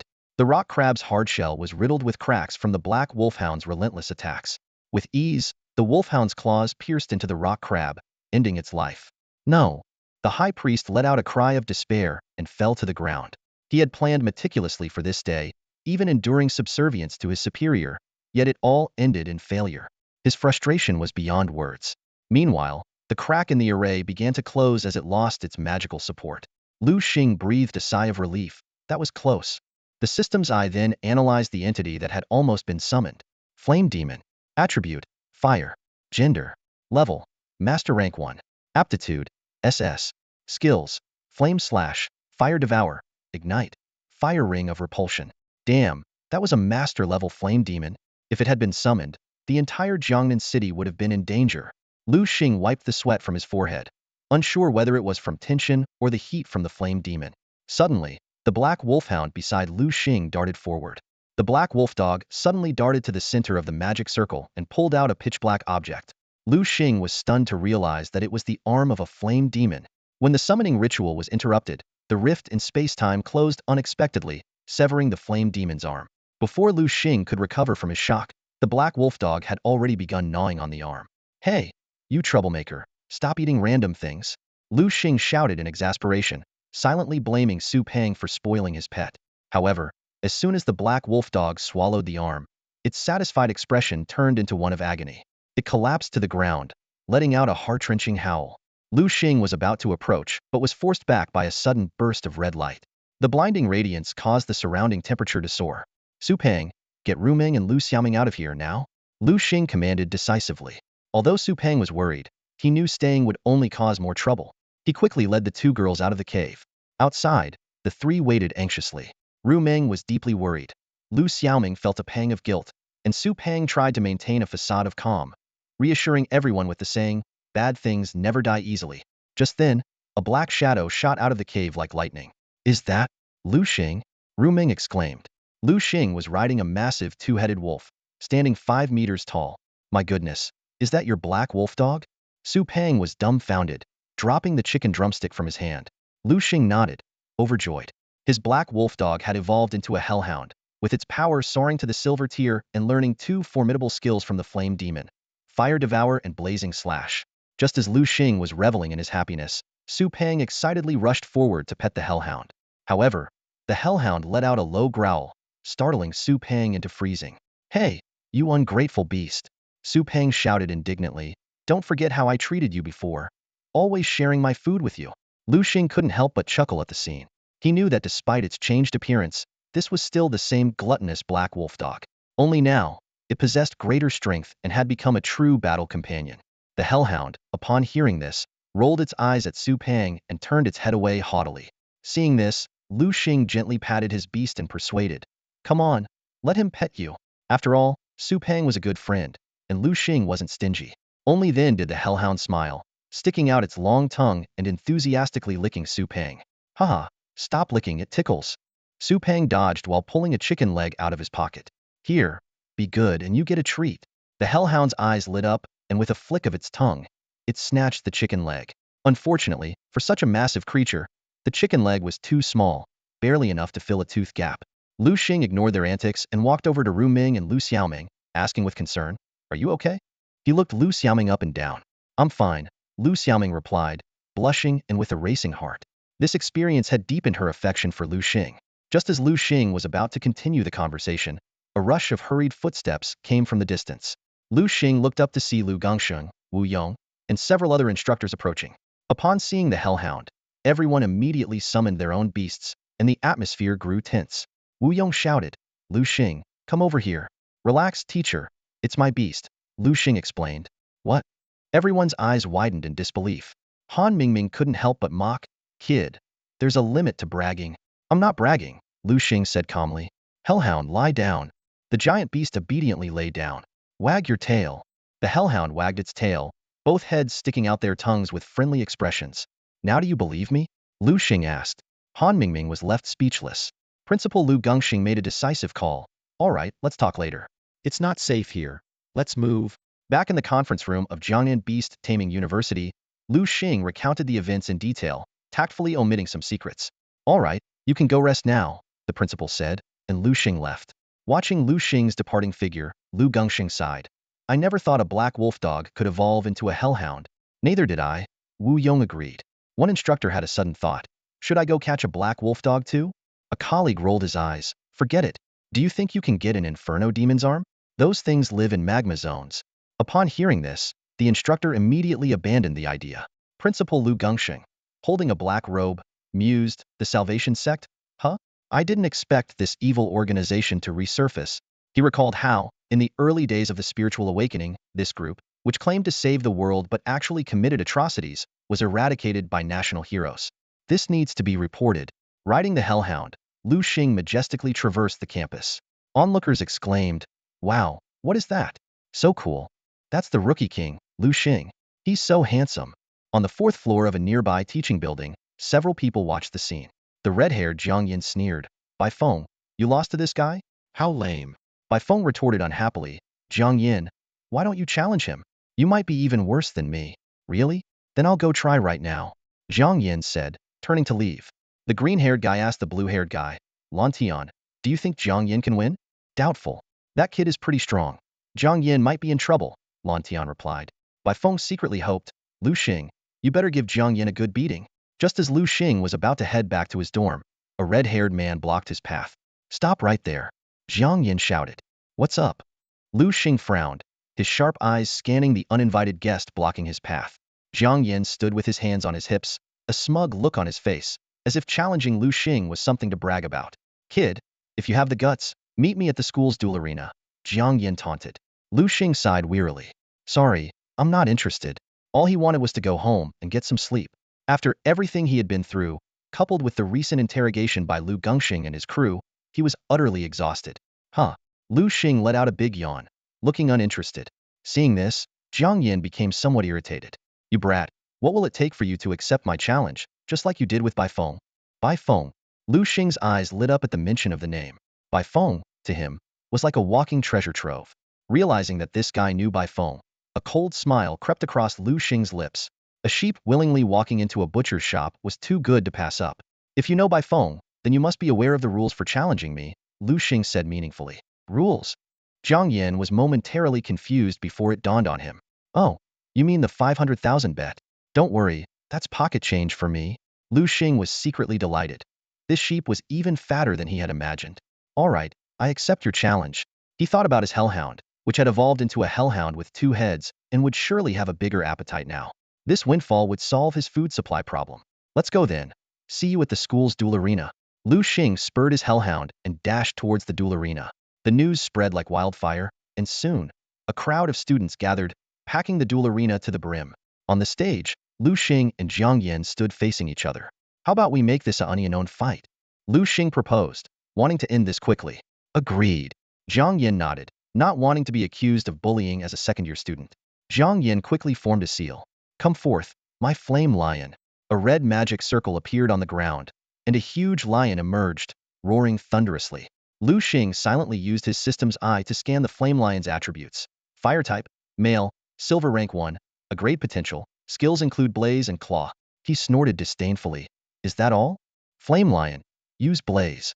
Zhang Yin commanded. The flame lion opened its mouth and spewed a blazing fire straight at the hellhound. Liu Xing didn't dodge, allowing the flames to hit the hellhound. As the smoke cleared, Zhang Yin was stunned to see the hellhound unharmed. How is that possible? Zhang Yin rubbed his eyes in disbelief. Liu Xing mocked. Maybe your flame lion is just like you. All show and no substance. Grinding his teeth, Zhang Yin snapped. I refuse to believe it. Flame lion, use blaze again. But this time, keep it going longer. The flame lion unleashed another torrent of flames, continuously bombarding the hellhound. The audience buzzed with speculation about why the hellhound was immune to fire attacks. Liu Xing yawned again, feeling pleased. The Devour Flame skill was indeed powerful, a nemesis to fire-type beasts. But he kept this secret to himself and said nonchalantly, this is getting boring. Let's end it. Hellhound, use Flame Slash. The hellhound swung its right claw, sending a massive flaming blade that cut through the flame lion's blaze, striking it heavily. The flame lion was sent flying and collapsed, barely conscious. Zhang Yin rushed to his precious flame lion. Liu Xing coldly remarked, all right, hand over the money. It seems you're in no condition to continue. Zhang Yin pulled out a card and tossed it to Liu Xing. Take it. There's 600,000 on it. The password is 123456. Consider the extra 100,000 a gift. Liu Xing took the card without hesitation and turned to leave. As he walked away, the crowd erupted into chatter, speculating about Liu Xing's identity and strength. Liu Xing, now with the prize money in hand, headed back to his villa. As soon as he stepped inside, he saw Su Pang and Ru Ming sitting there. Liu Xing, did the principal and the others say anything? Xiao Ming asked with a worried look, her eyes reflecting her guilt. After all, it was her fault that caused all this, and she was feeling anxious. Liu Xing shrugged his shoulders and smiled lightly. What could they say? Don't worry, it's all settled. Hearing this, Xiao Ming let out a long breath and finally relaxed her tense shoulders. Oh, by the way, Liu Xing, Xiao Ming suddenly remembered something and asked curiously, where did you go during that time? Don't tell me the principal and the others were interrogating you the whole time. A sly look flashed in Liu Xing's eyes. No, I took the opportunity to make a quick buck. A quick buck? Supong was momentarily stunned, but then his face lit up with excitement. You sly dog, you made a windfall again. That's great. Let's go, let's go. It's your treat at the 3rd floor of the school cafeteria this time. Liu Xing glanced at his friends and noticed the lingering exhaustion on their faces. He nodded. All right, The group headed to the third floor of the school cafeteria and feasted to their heart's content. Afterward, Supong patted his round belly with satisfaction. Ah, that was great. Food is life's greatest pleasure. For him, the top priority in life was to eat well. However, as Supong looked around, he keenly sensed a change in the atmosphere. There seemed to be some subtle tension between Liu Xing and the two girls. Liu Xing, I'm heading out, Supong said tactfully, not wanting to be a third wheel. He quickly left, leaving Liu Xing alone with the two girls. Liu Xing looked at the two girls and realized it wasn't the time for a chat. He said to them, it's getting late. You should head back and rest too. Hey, Supong, wait up. With that, he chased after Supong. That guy. Xiaoming stomped her foot in frustration as she watched Liu Xing's retreating figure. She had wanted to properly thank him, but he slipped away. Seeing this, Ruming could only cover her mouth and chuckle. In the following days, Principal Liu Gengxing led the teachers in continuing to clear out the remnants of the Salvation sect outside the school. Once everything was cleaned up, the lockdown at Jiangnan Beast-Taming University was finally lifted. The students, like birds freed from a cage, rushed out eagerly.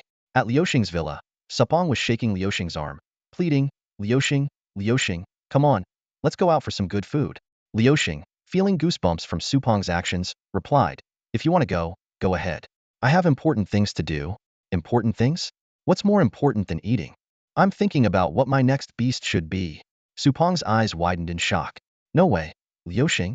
You can't be telling me you're already a silver-level beast tamer. Liu Xing nodded, yes. Oh my god, you're a monster. This is so unfair. I'm so handsome and hardworking, yet I can barely keep up with you. Liu Xing glanced at Supong, surprised. Despite his carefree appearance, Supong's strength had reached bronze rank 5. His talent was indeed remarkable, but compared to Liu Xing, who had a golden finger, it seemed insignificant. So, have you decided on your next beast? Supong asked curiously. Liu Xing nodded, picked up a nearby beast encyclopedia, and opened a page to show Supong. This one. The healing jellyfish. Supong exclaimed. Liu Xing explained that the healing jellyfish had extraordinary healing abilities. He had noticed that beasts could influence their tamers' physiques, just like the hellhound's fire resistance made him immune to flames. He had even tested it with a lighter and found that flames could no longer harm him. So, he wanted to contract the healing jellyfish to gain rapid recovery abilities. Moreover, the healing jellyfish was water type, which matched his desire for a water-type beast. Supong grew serious. Since you've made up your mind, I won't say much more. The healing jellyfish is in Jellyfish Lake, a mid-level secret realm. Although you're now silver level, you still need to be careful in that place. Got it. It's rare to see you so serious, Liu Xing laughed. The next day, Liu Xing packed his bags and set off. Supong watched from the second floor, silently vowing to work even harder. Liu Xing arrived at the entrance of Jellyfish Lake's secret realm and handed his beast-taming ID to the guards. After inspecting it, they waved him in. 18 years old, a silver-level beast tamer. Looks like Jiangnan Beast-Taming University has found another gem, one of the guards thought to himself. Having been stationed there for years, they had developed a keen eye and could tell Liu Xing's potential at a glance. Following the map he had purchased, Liu Xing successfully reached Jellyfish Lake. Along the way, he encountered many powerful beasts. The weaker ones he dealt with, and the stronger ones he avoided thanks to his hellhound's keen sense of smell. So, this is the legendary Jellyfish Lake? Liu Xing stood by the lake, taking in the view. As the sun set, the sky was painted with a fiery red glow, reflecting off the lake surface. It's beautiful, he couldn't help but exclaim.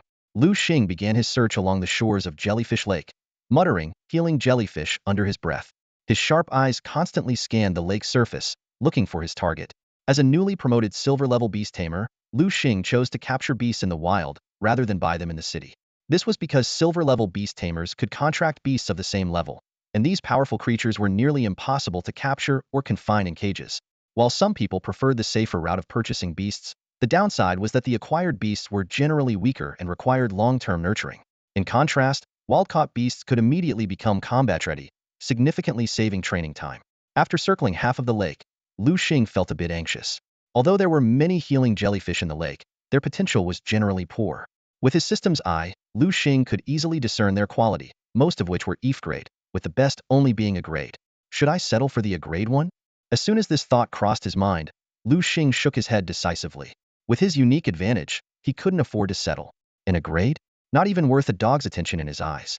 Of course, ordinary people would likely scold him for being ungrateful if they knew he dismissed an A grade beast, as obtaining one was a lifetime goal for many. As dusk fell and the moon quietly rose, Liu Xing shivered and exhaled a breath of white mist. Just as he was about to leave, the lake's surface rippled, accompanied by the sound of splashing water.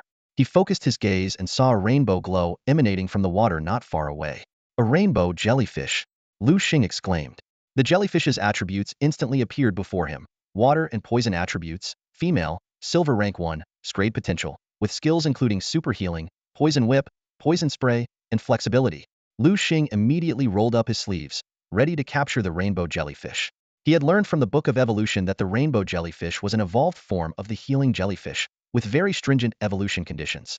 With a rainbow jellyfish right in front of him, there was no need to look further.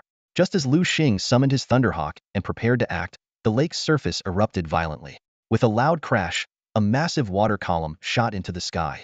Fortunately, his hellhound quickly dodged, saving him from a drenching. Riding on the back of his hellhound, Liu Xing squinted at the lake. A gigantic creature emerged, opening its gaping maw to bite the rainbow jellyfish. The jellyfish cried out in pain and retaliated with its tentacles, making a sharp cracking sound. Watching the intense battle between the two beasts, Liu Xing did not intervene but observed with great interest. He soon identified the big guy's attributes. Spirit water turtle, water attribute, male, silver rank 1, S-grade potential, with skills including super healing, spiked shell, and furious bite. Looks like Lady Luck is on my side today. Liu Xing's eyes lit up as he decided to change his target and capture the spirit water turtle. The battle soon reached its climax, with the spirit water turtle's hard shell helping it defeat the rainbow jellyfish and start feasting. As the turtle was about to finish its meal, Liu Xing knew his moment had come. Thunderhawk, use thunder on the spirit water turtle. At Liu Xing's command, the Thunderhawk, which had been waiting in the wings, let out a screech, and a thick bolt of lightning struck the feasting turtle. Seeing the lightning strike coming his way, the spirit water turtle couldn't react in time. It tried to dodge, but the lightning was already upon it. Bang! The Thunder Eagle's attack hit the spirit water turtle directly, causing a burst of golden light. The spirit water turtle cried out in pain as its flesh and blood were electrified. As a water attribute beast, the spirit water turtle was highly vulnerable to lightning, and this strike caused significant damage. Liu Xing knew that the spirit water turtle had tough skin and thick flesh, and one hit might not be enough to defeat it. To prevent it from escaping, he immediately commanded, Thunder Eagle, another electric strike. He didn't dare let the Thunder Eagle use its ultimate lightning move again, fearing it might kill the turtle instantly, which would be a disaster for him. Crash! Another electric strike hit the spirit water turtle. It cried out again, its entire body numb, and it passed out. Looking at the charred spirit water turtle before him, Liu Xing breathed a sigh of relief, thankful that the Thunder Eagle hadn't gone too far. Thunder Eagle, Liu Xing called out. The Thunder Eagle understood and flew over. Liu Xing mounted it and flew to hover above the spirit water turtle. He began to cast a spell, forming hand signs to control his spiritual energy and draw a contract array. Soon, a white array appeared around the spirit water turtle, and after a flash of light, it turned into a stream of light that entered Liu Xing's mind. He felt a connection form with the spirit water turtle. The contract was successful. Return. Spirit water turtle. Liu Xing used a beast control technique to bring the spirit water turtle into his beast space. Through his spiritual sense, he was amazed to find the spirit water turtle's injuries healing rapidly. Is this the power of the super healing skill? Liu Xing marveled. In just 10 minutes, the spirit water turtle, which had been on the brink of death, was fully restored. Liu Xing was astonished and also discovered that the spirit water turtle had a terrifying skill-spiked shell, which could reflect 100 of physical damage back to the attacker. Awesome! Isn't this like the fantasy version of a reflective armor? Liu Xing thought excitedly. Combined with super healing, it's practically a divine skill. Any beast relying on physical attacks would be hitting itself when it goes up against my spirit water turtle. When the spirit water turtle emerged from the beast space, it showed no fear. Instead, it crawled toward the remaining rainbow jellyfish. What happened next made Liu Xing laugh and cry. The spirit water turtle devoured the remaining rainbow jellyfish in no time, like a starving ghost. Have I been infected by Su Pang, making my beast a foodie too? Liu Xing wondered. I'm so hungry. The spirit water turtle suddenly complained before diving into the jellyfish lake to start hunting the healing jellyfish. The poor healing jellyfish were no match for it, and were quickly wiped out. Watching the spirit water turtle, now satisfied in full, Liu Xing realized two things. First, the spirit water turtle probably gained its super healing skill from eating the healing jellyfish. Second, the extreme hunger was likely a side effect of the super healing skill, as healing consumed a lot of nutrients. Spirit water turtle, Liu Xing called. The spirit water turtle turned to look at Liu Xing with an innocent face, clearly not understanding his intent. Never mind. Liu Xing smiled wryly. Unlike the hellhound and the thunder eagle, this spirit water turtle seemed rather simple-minded and cute. Liu Xing thought. Maybe Su Peng should take this one. Of course, it was just a joke. An S-grade, powerful spirit water turtle was too rare to give up. Through spiritual communication, Liu Xing learned that this big guy usually hid at the bottom of the jellyfish lake to sleep and wouldn't have surfaced if not for the appearance of the rainbow jellyfish. Return. Spirit water turtle. Liu Xing recalled the spirit water turtle. With his goal achieved, he decided to rest for the night before leaving the perilous intermediate realm. The next morning, Liu Xing got up early to leave. However, someone didn't want him to go. Swish. An arrow flew toward Liu Xing. Fortunately, he was quick and dodged the attack. Well, I didn't expect you to dodge my spiked porcupine's attack. Not bad. A man with a scar on his right cheek and a towel wrapped around his head approached, accompanied by a spiked porcupine. Liu Xing quickly assessed. Spiked porcupine. Rock attribute. Male. Silver tier 2. Crade. Skill. Spiked shot. This must be his strongest beast, Liu Xing thought. The scarred man clearly underestimated Liu Xing, likely because he looked too young. Kid, if you know what's good for you, hand over everything valuable you have, he demanded. Faced with the scar-faced man's robbery attempt, Liu Xing couldn't help but let a mocking smile creep onto his lips. This guy clearly didn't understand the situation, daring to think he could take him on. Seeing this, the scar-faced man's eyes flashed with a sinister light. He threatened, "Since you won't give it to me willingly, I'll take it myself. Of course, if I have to take it, it'll be from your corpse." His lips curled into a smirk, showing his familiarity with such extortion tactics. "Kid, I advise you to hand it over quietly to avoid unnecessary pain." The scar-faced man continued, hoping to avoid further trouble and only seeking wealth. Liu Xing, unimpressed, quickly formed a hand seal. "You want my stuff? Come and get it. Come forth, spirit water turtle." With a flash of light, a gigantic spirit water turtle appeared in front of Liu Xing. The scar-faced man was momentarily stunned, but soon regained his composure. He eyed the young Liu Xing, thinking that this turtle couldn't be very powerful. It was just a big tortoise. "Watch how I take it down. This is land, and turtles move slowly here. Against my spiky porcupine, it's a sitting duck," the scar-faced man said confidently, then ordered, "Spiky porcupine, use spike shot." The spiky porcupine responded immediately, leaning forward and launching 3 sharp spikes toward the spirit water turtle. "Spirit water turtle, retreat into your shell," Liu Xing commanded calmly. The spirit water turtle swiftly retracted its head and limbs into its hard shell. The spikes hit the shell with a series of clang sounds, creating sparks but causing no damage.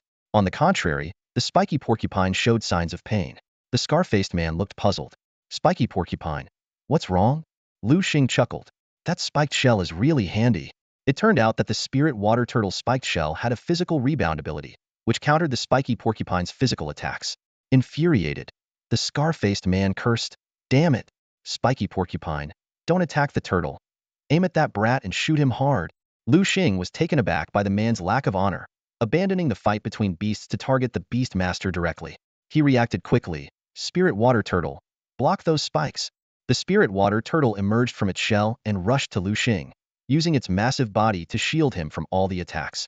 The continuous strikes on the shell produced a series of metallic sounds, and eventually, the spiky porcupine collapsed from the rebound damage. The spirit water turtle, only slightly injured, quickly healed with its super healing ability. The scar-faced man was dumbfounded, staring in disbelief at his fallen spiky porcupine. He had thought he could make a fortune today, but instead, he hit a brick wall. "Kid, just you wait. I'll be back," the scar-faced man said, turning to flee. Liu Xing sneered. "Did I say you could leave?" He snapped his fingers, and a shadow darted out from the nearby woods. It was a hellhound that had been waiting in ambush. The hellhound pounced on the scar-faced man like an arrow. A blood-curdling scream echoed, and then there was silence. "Pathetic," Liu Xing scoffed. He walked over to the scar-faced man, took all the valuable items, then mounted the hellhound and quickly left the scene. Outside the secret realm, a few guards watched Liu Xing's departing figure and began to whisper among themselves. "How many days has that guy been in there?" 3 days. Only 3 days? What was he doing in there? No idea. Maybe just sightseeing or something. The guards were used to seeing adventurers stay in the secret realm for 10 days or more, so they were surprised that Liu Xing had come out in just 3 days. The guard captain noticed Liu Xing and squinted his eyes. "It's that kid. Interesting. It looks like he's contracted a new beast. I wonder what kind of beast he chose." He recalled that when Liu Xing first arrived, he had just broken through to silver rank 1, but his aura was still unstable. Now, after contracting his 3rd beast, Liu Xing's strength had clearly solidified. "I hope I get to see that kid again," the guard captain muttered as he turned back to his tent. Liu Xing, exhausted, returned to his villa. He took a hot shower and then collapsed onto the sofa, sighing with relief. Ah, so comfortable. During his days in the middle-level secret realm, Liu Xing's living conditions had been far from ideal. Now back in the comfort of his home, he finally had a chance to rest. His eyelids grew heavier and heavier until he fell asleep. At Jiangnan Beast-Taming University, the dormitory environment was safe, and with 3 beasts guarding him, Liu Xing could sleep soundly. If anyone dared to approach him with ill intent, his beasts would tear them to shreds. Liu Xing didn't know how long he had slept when he was awakened by a tickling sensation in his nose. Achoo! He sneezed and opened his eyes to find Liu Xiaoming standing nearby, giggling. The mischievous girl teased, "Hey, where have you been lately? Skipping classes and not telling us anything. We were worried sick."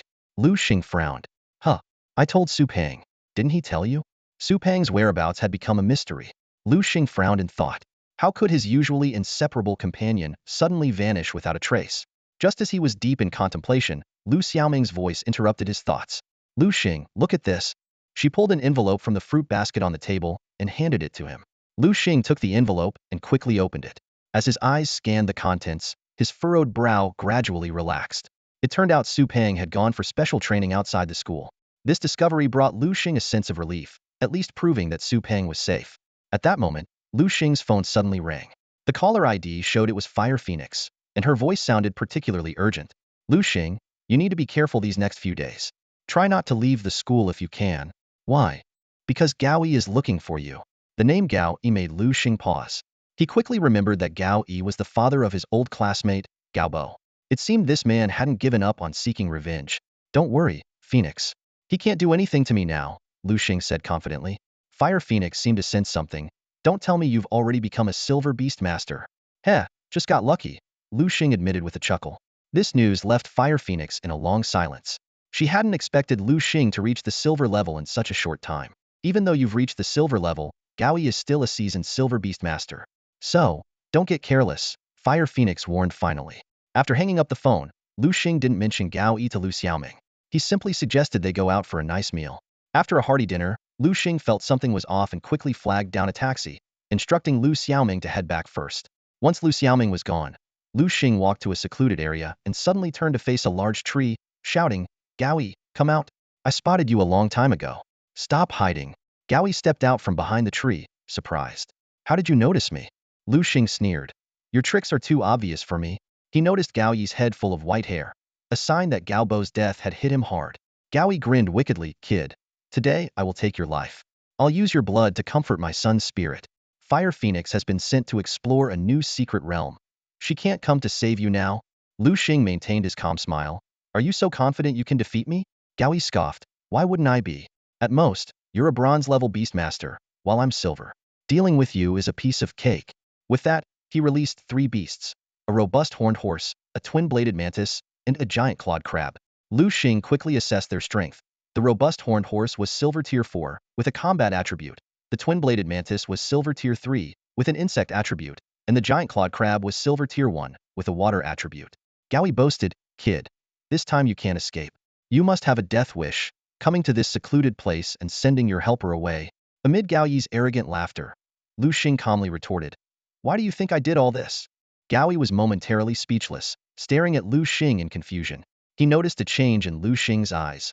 They were no longer calm but filled with a teasing glint, like a cat eyeing a mouse. This sudden shift set off alarm bells in Gao Yi's mind. "You little brat, don't tell me you've become a silver-level beast master?" Gao Yi suddenly realized, shouting in disbelief. That was the only explanation for Liu Xing's newfound confidence. Liu Xing shrugged and replied calmly, "If you don't believe me, I'll show you." With that, he expertly formed a hand seal. In an instant, 3 imposing beasts materialized in front of Gao Yi. Gao Yi's eyes widened in shock as he took in the scene. Cold sweat trickled down his back, and fear surged through him. In such a short time, Liu Xing's power had skyrocketed to silver level on extraordinary and terrifying talent. A strong sense of impending danger swept over Gao Yi. He clenched his fists, a sinister expression crossing his face. He realized he had to eliminate Liu Xing before he fully matured, or else he would become a significant threat in the future. "Majestic horned horse, attack that guy. Kill him," Gao Yi ordered harshly. The majestic horned horse, upon hearing the command, dug its hind hooves into the ground and charged towards Liu Xing like an arrow released from a bow. As it neared Liu Xing, it lowered its head, its sharp horn aimed directly at its target. "Hellhound, it's your turn. Use flame slash." Liu Xing responded calmly. The hellhound swung its right front paw, sending a blazing arc of fire slicing through the air towards the majestic horned horse. Watch out! Majestic horned horse, dodge! Gaoyi shouted in alarm. The majestic horned horse narrowly avoided the attack, the flame slash grazing its body. Gaoyi breathed a sigh of relief, but Liu Xing's cold laughter soon followed. Aren't you celebrating a bit too early? Hellhound. Use rending claw on the majestic horned horse. The hellhound accelerated instantly, its sharp claws slicing through the majestic horned horse's flesh like tofu, leaving deep, bone-revealing wounds. The majestic horned horse neighed in agony, its ferocity intensifying as it turned to gore the hellhound with its horns. The battle grew fiercer with each exchange. Liu Xing commanded again. Hellhound, shadow strike. The hellhound vanished suddenly, leaving the majestic horned horse bewildered. In the next moment, it was struck heavily and sent crashing into a tree behind it. Leaves rustled loudly as the majestic horned horse fell to the ground, gravely injured. Gaoyi watched in despair, powerless to stop the hellhound's lethal assault. Its purple fangs sank into the majestic horned horse's neck, draining its life force rapidly. With the horse's death, Gaoyi suffered a backlash, howling in pain. The battle continued. The spirit turtle and the twin-bladed mantis were locked in combat. The twin-bladed mantis darted nimbly, searching for an opening. However, most of its attacks bounced off the spirit turtle's hard shell, injuring itself instead. Seizing the moment, Liu Xing commanded, Spirit turtle, now, use furious bite. The spirit turtle extended its limbs from its shell and charged at the exhausted, twin-bladed mantis. Oh no, the twin-blade mantis. Get out of the way. Gaoyi's voice echoed across the battlefield, but it was too late. The spirit water turtle was already inches away from the twin-blade mantis, making any escape impossible. The twin-blade mantis could only watch helplessly as the spirit water turtle's gaping maw came at it. With a crunch, the turtle clamped down on the mantis's body. A howl of pain erupted from the mantis as it tried to lift its twin blades and launch a desperate counterattack. Clang, clang, clang. The sound of metal clashing filled the air, each strike sparking fire. Yet, the spirit water turtle's shell was impenetrable, and the mantis's attacks left only faint white scratches. The turtle's grip tightened, and the mantis's resistance weakened. Finally, its blades drooped, its head tilted, and life slipped away. Twin-blade mantis. Gaoyi cried out in anguish, then felt a sharp pain shoot through his head. On the other side of the battlefield, Liu Xing turned his gaze to the thunder eagle in the sky. Thunder eagle, stop playing around and finish it, he commanded. At his words, the thunder eagle ceased toying with the giant claw crab and let out a deafening screech. Golden light surged from its body, and a blinding bolt of lightning shot out, striking the crab. The poor giant claw crab naively raised its massive claw in defense, unaware that lightning was beyond its ability to block. With a thunderous boom, the lightning struck the crab, electric currents coursing through its body, destroying its functions. With a crackle, the crab fell to the ground, charred all over. A cold wind blew, dispersing the black smoke from the crab's body, leaving the air thick with the scent of burnt protein. With the last beast fallen, Gaoyi's head felt like it was splitting open, and he collapsed with a scream. Liu Xing looked at his fallen opponent with an expression devoid of pity. Hellhound, he commanded. The hellhound understood immediately, slashing its claws to send two fiery blades speeding toward the unconscious Gaoyi. Boom! The fiery blades hit their mark, exploding on impact, and Gaoyi's body disintegrated into dust. Liu Xing tolerated no threats to his safety. At that moment, the sound of hurried footsteps reached his ears. Quick, they're just ahead, called the patrol team from the city, arriving just in time. Liu Xing smirked derisively.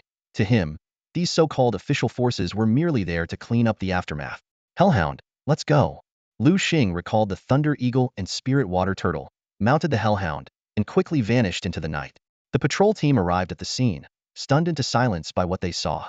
The captain surveyed the area, concluding that it was the aftermath of a battle between two silver-level beast tamers. He ordered his team to clean up and prepare an accurate report. Riding the hellhound down a quiet path, Liu Xing suddenly realized it looked familiar. Isn't this the road to Sister Ruyu's place? The towering figure of Yin Ruyu flashed in his mind. Hellhound, head that way, he directed, pointing to an unfinished building in the distance. Arriving at Yin Ruyu's doorstep, Liu Xing expertly pulled out a key and unlocked the door. The house was pitch dark, and just as he was about to turn on the light, a sharp dagger pressed against his throat. Sister Ruyu, it's me, Liu Xing, he quickly shouted. The dagger immediately withdrew, and Liu Xing breathed a sigh of relief before turning on the light. You rascal, how did you know it was me? Yin Ruyu asked curiously. Liu Xing looked at Yin Ruyu before him, involuntarily swallowing as he was once again struck by her formidable presence. Sister Ruyu, it was the scent. I recognized you by your scent, He made up an excuse on the spot. Oh really? Yin Ruyu sneered. I never thought you'd learn to identify women by their scent after a few days apart, she said as she slumped onto the couch. Liu Xing glanced around and was surprised to find that all of Yin Ruyu's experimental equipment was gone, replaced by ordinary furniture. This new decor gave the place a cozy, homely feel. Sister Ruyu, where's all your stuff? Liu Xing asked. I moved it elsewhere, Yin Ruyu said, shivering at the memory of Fire Phoenix's terrifying expression. Fire Phoenix had ordered her to relocate the lab, insisting that a home should look like a home and that experiments should be conducted in a specialized place. Yin Ruyu wouldn't dare disobey the bossy Fire Phoenix. Liu Xing returned to Yin Ruyu's house and was immediately teased as soon as he walked in. Don't talk about me. It's you who have no conscience. It's been so long since you last came to see me, Yin Ruyu said half-jokingly. Liu Xing scratched his head in embarrassment. Hee, sorry about that, Sister Ruyu. I've been busy with my studies. Yin Ruyu glanced at Liu Xing and suddenly widened her eyes. Busy with studies? Wow, kid. What have you been taking? You've actually reached silver rank. Liu Xing quickly explained. Just lucky, really? I didn't put in that much effort. Maybe I just got lucky. Hearing Liu Xing's explanation, Yin Ruyu was speechless. She recalled reaching the silver rank herself at 19, but Liu Xing was even more exceptional. Yin Ruyu thoughtfully picked up a pack of cigarettes from the table, lit one, and took a deep drag. Liu Xing frowned at the sight. Sister Ruyu, when did you start smoking? I've known how for a long time, but I quit before. Lately, the stress has been getting to me, so I started again, Yin Ruyu said, offering the cigarette to Liu Xing. Want one? Liu Xing waved his hand quickly. No thanks. He had seen the lungs of smokers, and he wanted to live a long life. Yin Ruyu exhaled a puff of smoke and chuckled. You're still just a kid, huh? She glanced at the darkening sky outside. All right, it's getting late. You should rest. Liu Xing nodded and turned to leave. Just as he was about to enter his room, Yin Ruyu called out to him.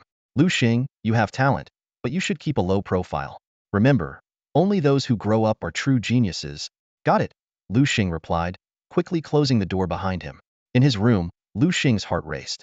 Yin Ruyu, in her purple robe, lounging lazily on the sofa, stirred something within him. He shook his head with a bitter smile, reminding himself to focus on improving his skills. The next day, Liu Xing found a note in the living room.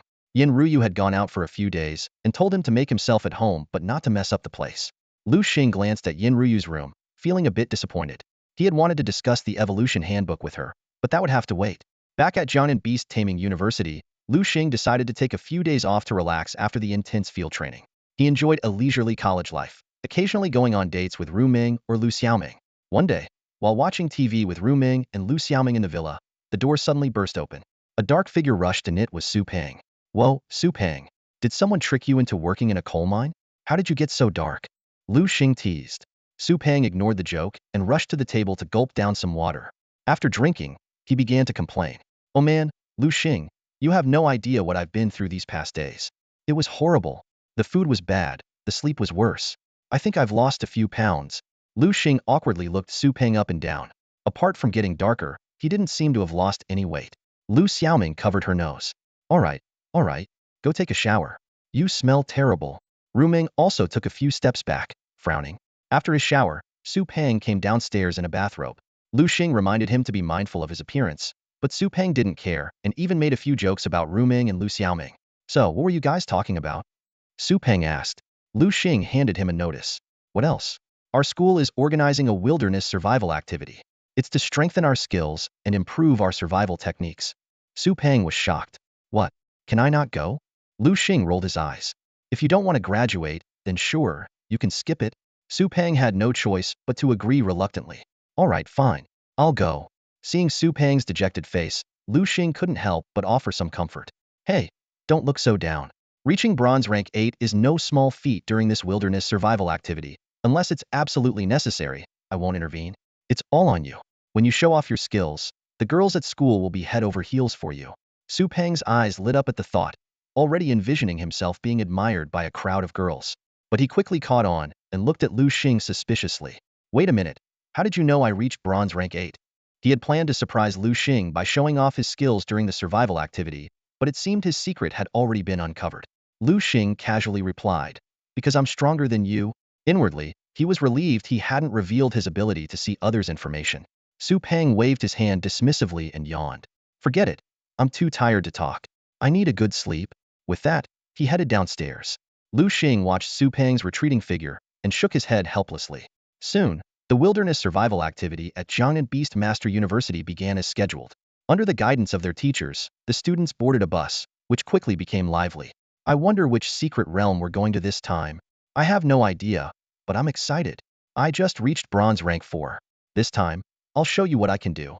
A blond boy boasted proudly. His surrounding followers immediately looked at him with admiration.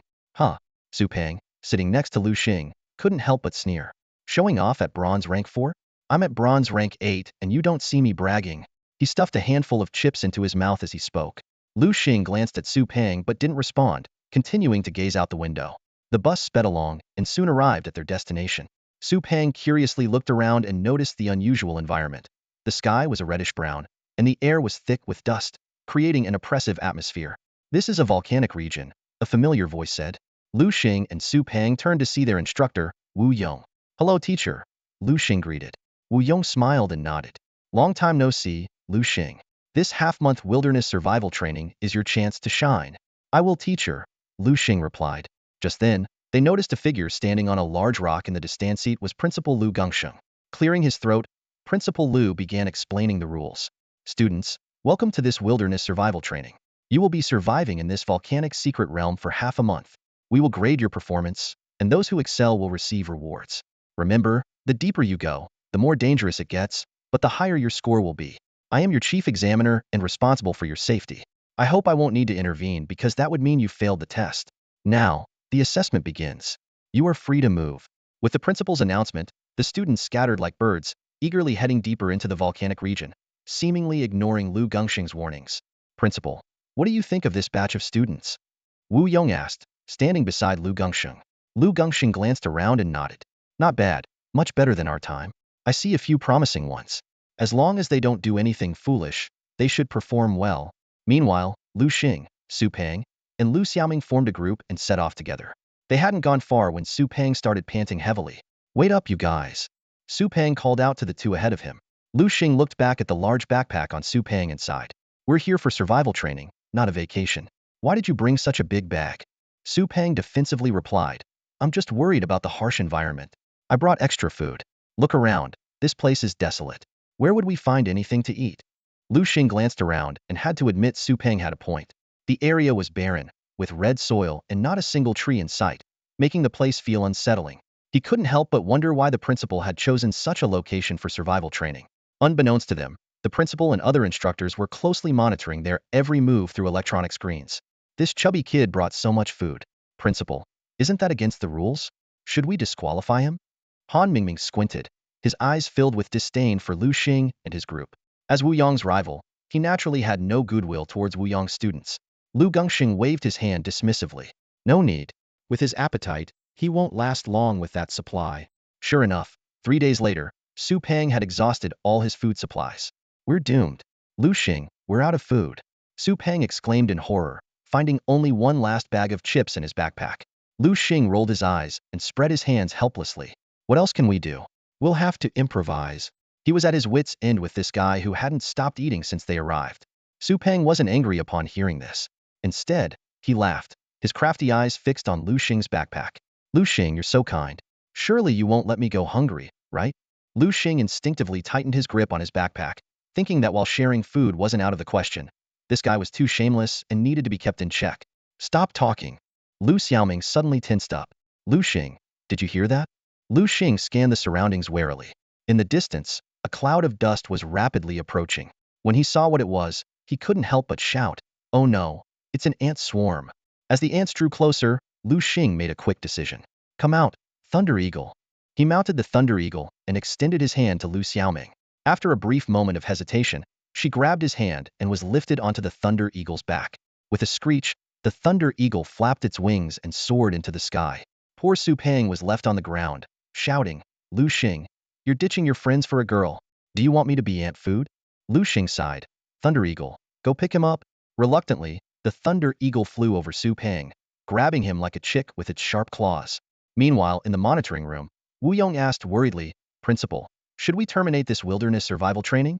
Han Mingming watched the screen, secretly pleased to see Liu Xing and the others in such a mess. He hoped the Thunder Eagle would buckle under the weight and fall. Principal Liu Xing pondered for a moment before deciding. No, let it continue. He thought to himself that the front lines were becoming more critical, and if these students couldn't grow, the future would be bleak. He had to be tough, but he was increasingly satisfied with Liu Xing, silently praising this promising silver-level beast master. The Thunder Eagle carried Liu Xing and his group to a high ridge. Su Pang was unceremoniously dropped to the ground, landing face first and furiously wanting to confront the Thunder Eagle. Liu Xing stopped him, observing the fire ants with a serious expression. Through the system eye, Liu Xing saw that although these fire ants were individually weak, their numbers were overwhelming. He was fortunate to have a flying beast, allowing him to escape. However, other students weren't so lucky.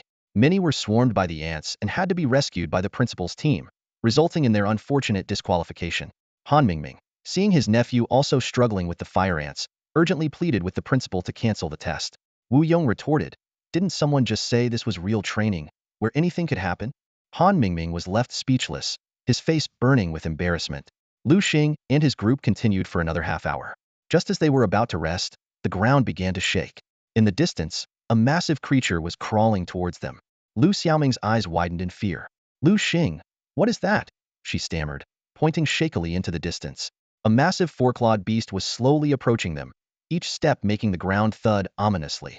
Its body was covered in thick red scales, and a long pink tongue flicked in and out of its mouth. Liu Xing quickly activated the system eye and analyzed the beast's attributes. It's a red fire anteater. Fire attribute, male, silver tier 3, a grade potential. Its skills include flame armor, tongue whip, and sharp claws. Everyone, be careful, it's very strong. No wonder those red fire ants were fleeing, Liu Xing explained. The red fire anteater is their natural enemy. Its scales are the strongest defense. The ants can't even scratch it, Su Peng exclaimed. So it's this guy causing all the trouble. The red fire anteater seemed disappointed that its prey had escaped but soon noticed Liu Xing's group. Its eyes lit up, and it charged towards them. Damn! Su Peng cursed. Is it treating us as prey now? You're an anteater. Shouldn't you be catching ants? Why are you targeting us? Liu Xing, we need to run. But Liu Xing remained calm. Why run? We can handle it. Come forth, Hellhound. With a flash of light, a two-headed giant dog appeared before them. The mentors watching on the electronic screen gasped, and even Principal Liu Xing showed a look of surprise. Hellhound, charge and use rending claw. Liu Xing commanded decisively. The Hellhound shot towards the red fire anteater like an arrow. Wu Yong frowned at the screen. Why isn't he using ranged attacks? The red fire anteater's defense is famously strong. Han Mingming smirked coldly. That brat is in for some trouble this time. The Hellhound leaped high, its sharp claws glinting as it slashed at the red fire anteater. Sensing danger, the anteater instantly activated its flame armor, enveloping itself in fire. Clang! The Hellhound's claws struck the anteater's scales, leaving only shallow marks. Liu Xing was secretly astonished. Such thick armor. To everyone's surprise, the Hellhound was unscathed, unaffected by the flames. A flicker of surprise crossed Liu Xing's eyes, while Han Mingming's expression turned sour. Liu Xing felt a surge of joy. The fire-devouring ability is indeed powerful. He quickly changed tactics. Hellhound, use Shadow Ball. Both heads of the Hellhound rose, each forming a giant black energy ball. The two Shadow Balls shot out, hitting the red fire anteater dead on, forcing it to retreat repeatedly. So strong. Su Peng watched in awe. He suddenly realized the growing gap between himself and Liu Xing. Recalling his father's words to befriend Liu Xing clenching his fists, he resolved to work even harder, or he wouldn't even be able to follow in Liu Xing's footsteps. The Hellhound, give it the final blow. Use Flame Slash. Liu Xing commanded decisively. The Hellhound understood immediately, its sharp claws slashing out as a massive blade of fire shot towards the fiery anteater.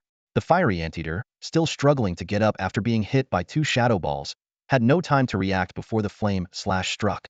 Boom! The fiery blade slammed into the fiery anteater, killing it on the spot. The poor creature fell to the ground with an expression of defiance. We won. That kid actually won. Han Mingming's mouth twitched with shock. The surprise was shared by all the mentors. Even the sophomore students couldn't have managed such a feat. Amazing. Liu Xing, you're incredible. Su Peng couldn't help but flatter him. Just average, third in the world. Liu Xing responded coolly. Nearby, Liu Xiaoming's gaze towards Liu Xing grew increasingly admiring, her eyes sparkling with admiration and a hint of pride. This was the man she had chosen. The stronger Liu Xing became, the more she felt validated. The Hellhound quickly ran over to the fiery anteater, extending its sharp claws to tear into the weaker underbelly, easily ripping through the white scales. From within, it pulled out a large red crystal. It's a beast crystal, Han Mingming exclaimed from the control room, astonished that the fiery anteater had such a valuable item. The hellhound carried the fist-sized beast crystal to Liu Xing. After a moment's thought, Liu Xing decided to let the hellhound use it to compensate for its lack of defensive abilities. Here, hellhound, eat it, Liu Xing said, tossing the crystal to the hellhound, which swallowed it in one gulp. A system notification sounded, prompting Liu Xing to choose a new skill for the hellhound. Without hesitation, Liu Xing selected flame armor. The hellhound's entire body began to glow red, soon becoming enveloped in flames. It's flame armor. Han Mingming stood frozen, feeling a wave of dizziness. This kid's luck was incredible. Not only did he get a beast crystal, but he also taught the hellhound the fiery anteater's most prized skill. Wu Yong's face was full of excitement and pride. He could finally hold his head high in front of the other mentors. Liu Xing, Su Peng swallowed hard. Are you the illegitimate child of Lady Luck? With luck like this, why don't you go buy a lottery ticket? Liu Xing rolled his eyes at Su Peng, thinking to himself that he did want to retire and relax, but reality didn't allow it. He had a feeling that something big was about to happen, and he needed to grow stronger quickly to protect those around him. Let's go, Liu Xing said. Where to? Didn't you say you were hungry? Yeah. Then I'll treat you to some barbecue. Su Peng was puzzled at first, but quickly caught on to Liu Xing's meaning. Liu Xing pulled out skewers, a knife, and a seasoning bottle from his backpack and started slicing meat from the fiery anteater. Liu Xing, we don't have a fire. Su Peng suddenly realized the problem. I love eating, but I don't eat raw food. Who said anything about eating raw? Liu Xing rolled his eyes again. Hellhound, use flame armor. Seeing the flames burning on the hellhound, Su Peng immediately understood, exclaiming excitedly, Liu Xing, you've been working hard. Let me handle the grilling. Don't worry, I'll make sure it's perfect. Fine, but be serious about it. Liu Xing warned, if it burns, that piece is yours. No problem. As a foodie, Su Peng was quite adept at cooking. Liu Xing felt confident leaving the grilling to him. He started chatting casually with Liu Xiaoming on the side. This scene was clearly observed by the teachers, who couldn't help but twitch their mouths in disbelief. What a waste, they thought to themselves. Using the flame armor, such a divine skill, for barbecuing was beyond any of their expectations. What was even more surprising was that Liu Xing's hellhound seemed to have an extraordinary control over the flames, able to adjust the intensity of the flame armor at will. Good job, hellhound, Su Peng said with a smile while diligently turning the skewers. I'll roast a big one for you later as a reward. Han Mingming couldn't stand it any longer and, with a face full of exasperation, said to the principal, Principal, let's go check on the other students. The principal, also at a loss for words regarding Liu Xing's behavior, nodded in agreement. Before long, Su Peng hummed a tune as he handed over several fragrant skewers of meat to Liu Xing and Liu Xiaoming. Liu Xiaoming smiled sweetly. Thank you. No problem. Take your time eating. I'll go roast some more. When it came to food, Su Peng was always full of energy and never tired of it. After replenishing their energy, the trio continued on their way and soon reached a volcanic area. The intense heat made Su Peng and Liu Xiaoming sweat profusely, soaking their clothes. However, when they looked at Liu Xing, they were surprised to see he was unaffected. What's wrong with you guys? Liu Xing noticed their gazes. Su Peng couldn't help but remark, Liu Xing, if I didn't know you for so many years, I'd really think you're some kind of walking humanoid beast. Liu Xing rolled his eyes. You're the humanoid beast. Then how do you explain not sweating at all in this heat? It's not natural. Su Peng pressed on. Liu Xing paused for a moment, quickly realizing the reason. It seems the hellhound's fire-absorbing skill is also affecting me, he thought, understanding that the bond between a beast master and their beast was mutually reinforcing. Suddenly, the ground began to shake violently. What's going on? Su Peng looked around in panic. Liu Xing quickly spotted the anomaly and pointed to a nearby lava area. There, the red-hot lava churned, producing large bubbles and spewing black smoke. Is this volcano about to erupt? Liu Xing became alert. We need to get out of here. Just as he was about to lead Su Peng and Liu Xiaoming away, a dazzling light flashed in the lava. Upon closer inspection, they saw a small flame flickering quietly. What is that? Su Peng exclaimed. It's the heart of the earth flame. Han Mingming suddenly shouted from the monitoring room. He never expected to see such a rare fire spirit here. His eyes instantly lit up with excitement. As a beast master stuck at the 9th rank of gold for years, his strongest beast was a flame lion. If he could obtain the heart of the earth flame and let his flame lion consume it, he was confident he could break through to platinum rank. With this thought, Han Mingming glanced at Wu Yong, who was not far away, and snorted. The two had been evenly matched for years. Now that Han Mingming saw an opportunity for a breakthrough, he couldn't let it slip away. While the other teachers were focused on the screen, he quietly left the monitoring room, unaware that someone was following him. Back to Liu Xing, he said to Liu Xiaoming and Su Peng. The volcano is about to erupt. You two need to leave quickly. What about you? Liu Xiaoming asked worriedly. Don't worry about me. I need to get that thing. Liu Xing pointed to the heart of the earth flame. It's a rare treasure, and it's my destiny to obtain it. I have my Thunder Eagle, so even if the volcano erupts, I'll be able to escape in time. He didn't mention that the Hellhound's fire-absorbing skill could make him immune to fire attacks. All right, be careful. Liu Xiaoming and Su Peng ran towards the foot of the mountain. Hellhound, let's go. Liu Xing leaped onto the Hellhound's back and sped towards the heart of the earth flame. The Hellhound moved with incredible speed, quickly reaching the vicinity of the heart of the earth flame. This fire-absorbing talent is truly remarkable. Liu Xing marveled as he saw the Hellhound walking on the lava as if it were solid ground. Hellhound, go ahead and consume that heart of the earth flame. Just as Liu Xing gave the order, a massive creature emerged from the other side of the lava. Roar! The creature opened its enormous mouth and roared at Liu Xing. It's the Flame King Serpent. Liu Xing recognized the massive creature instantly with his system's help. Flame King Serpent, a male fire attribute magical beast of Silver Tier 3, possesses the skills of Flame Breath, Fire Serpent Summoning, and Death Coil. Despite being the strongest creature in this low-level secret realm, it was no match for Liu Xing's Hellhound. After days of training and battles, Liu Xing's Hellhound had advanced to Silver Tier 2. Although its level was slightly lower than the Flame King Serpent, its fire-devouring talent made it the nemesis of all fire attribute beasts. Liu Xing quickly summoned his Thunder Eagle and leaped onto its back with graceful ease. Hellhound, take care of that guy, he commanded confidently, leaving the Hellhound to fully engage in the battle. Ensuring Liu Xing's safety, the Hellhound immediately launched a fierce attack on the Flame King Serpent. Enraged, the serpent felt its dignity as a king being challenged. It opened its massive jaws and spewed a stream of scorching flames. With a thunderous roar, the flames struck the Hellhound but had no effect, instead invigorating it. The Flame King Serpent was stunned, and before it could recover, the Hellhound closed in. Its sharp claws gleamed coldly as it unleashed a devastating slash on the serpent. With a loud crash, the Flame King Serpent was sent flying over 10 meters. Despite its strength, the serpent quickly regained its composure and charged at the Hellhound. Think I'm scared? Hellhound, use Shadow Strike. Liu Xing commanded decisively. The Hellhound vanished in a flash, leaving the Flame King Serpent bewildered and searching for its foe. In that instant, the Hellhound reappeared behind it, delivering another powerful blow. With another crash, the Flame King Serpent was sent flying again. This time, it struggled to rise, covered in wounds and in great pain. Liu Xing sighed inwardly, wishing his Hellhound had water-based attacks, but he knew that was impossible. Suddenly, Liu Xing remembered his Aqua Turtle, a water attribute beast. However, he quickly dismissed the thought this place was filled with lava, and even with its super healing skills, the Aqua Turtle could end up roasted. Moreover, it didn't know any water tribute moves. This battle made Liu Xing realize his shortcomings. He resolved to find a water attribute magical beast core for his Aqua Turtle to learn powerful water skills. As Liu Xing pondered, the battle took a sudden turn. The Flame King Serpent had wrapped itself around the Hellhound, attempting to strangle it with Death Coil. However, it chose the wrong target. The Hellhound stomped its foot, igniting its entire body in flames hotter than lava flame armor. Despite its resistance to fire, the serpent was scorched by the intense heat, forcing it to release its grip.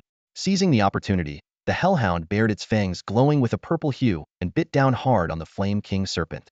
With a crunch, its fangs pierced through the serpent's body like tofu. The serpent let out a harrowing scream, struggling violently but only worsening its agony.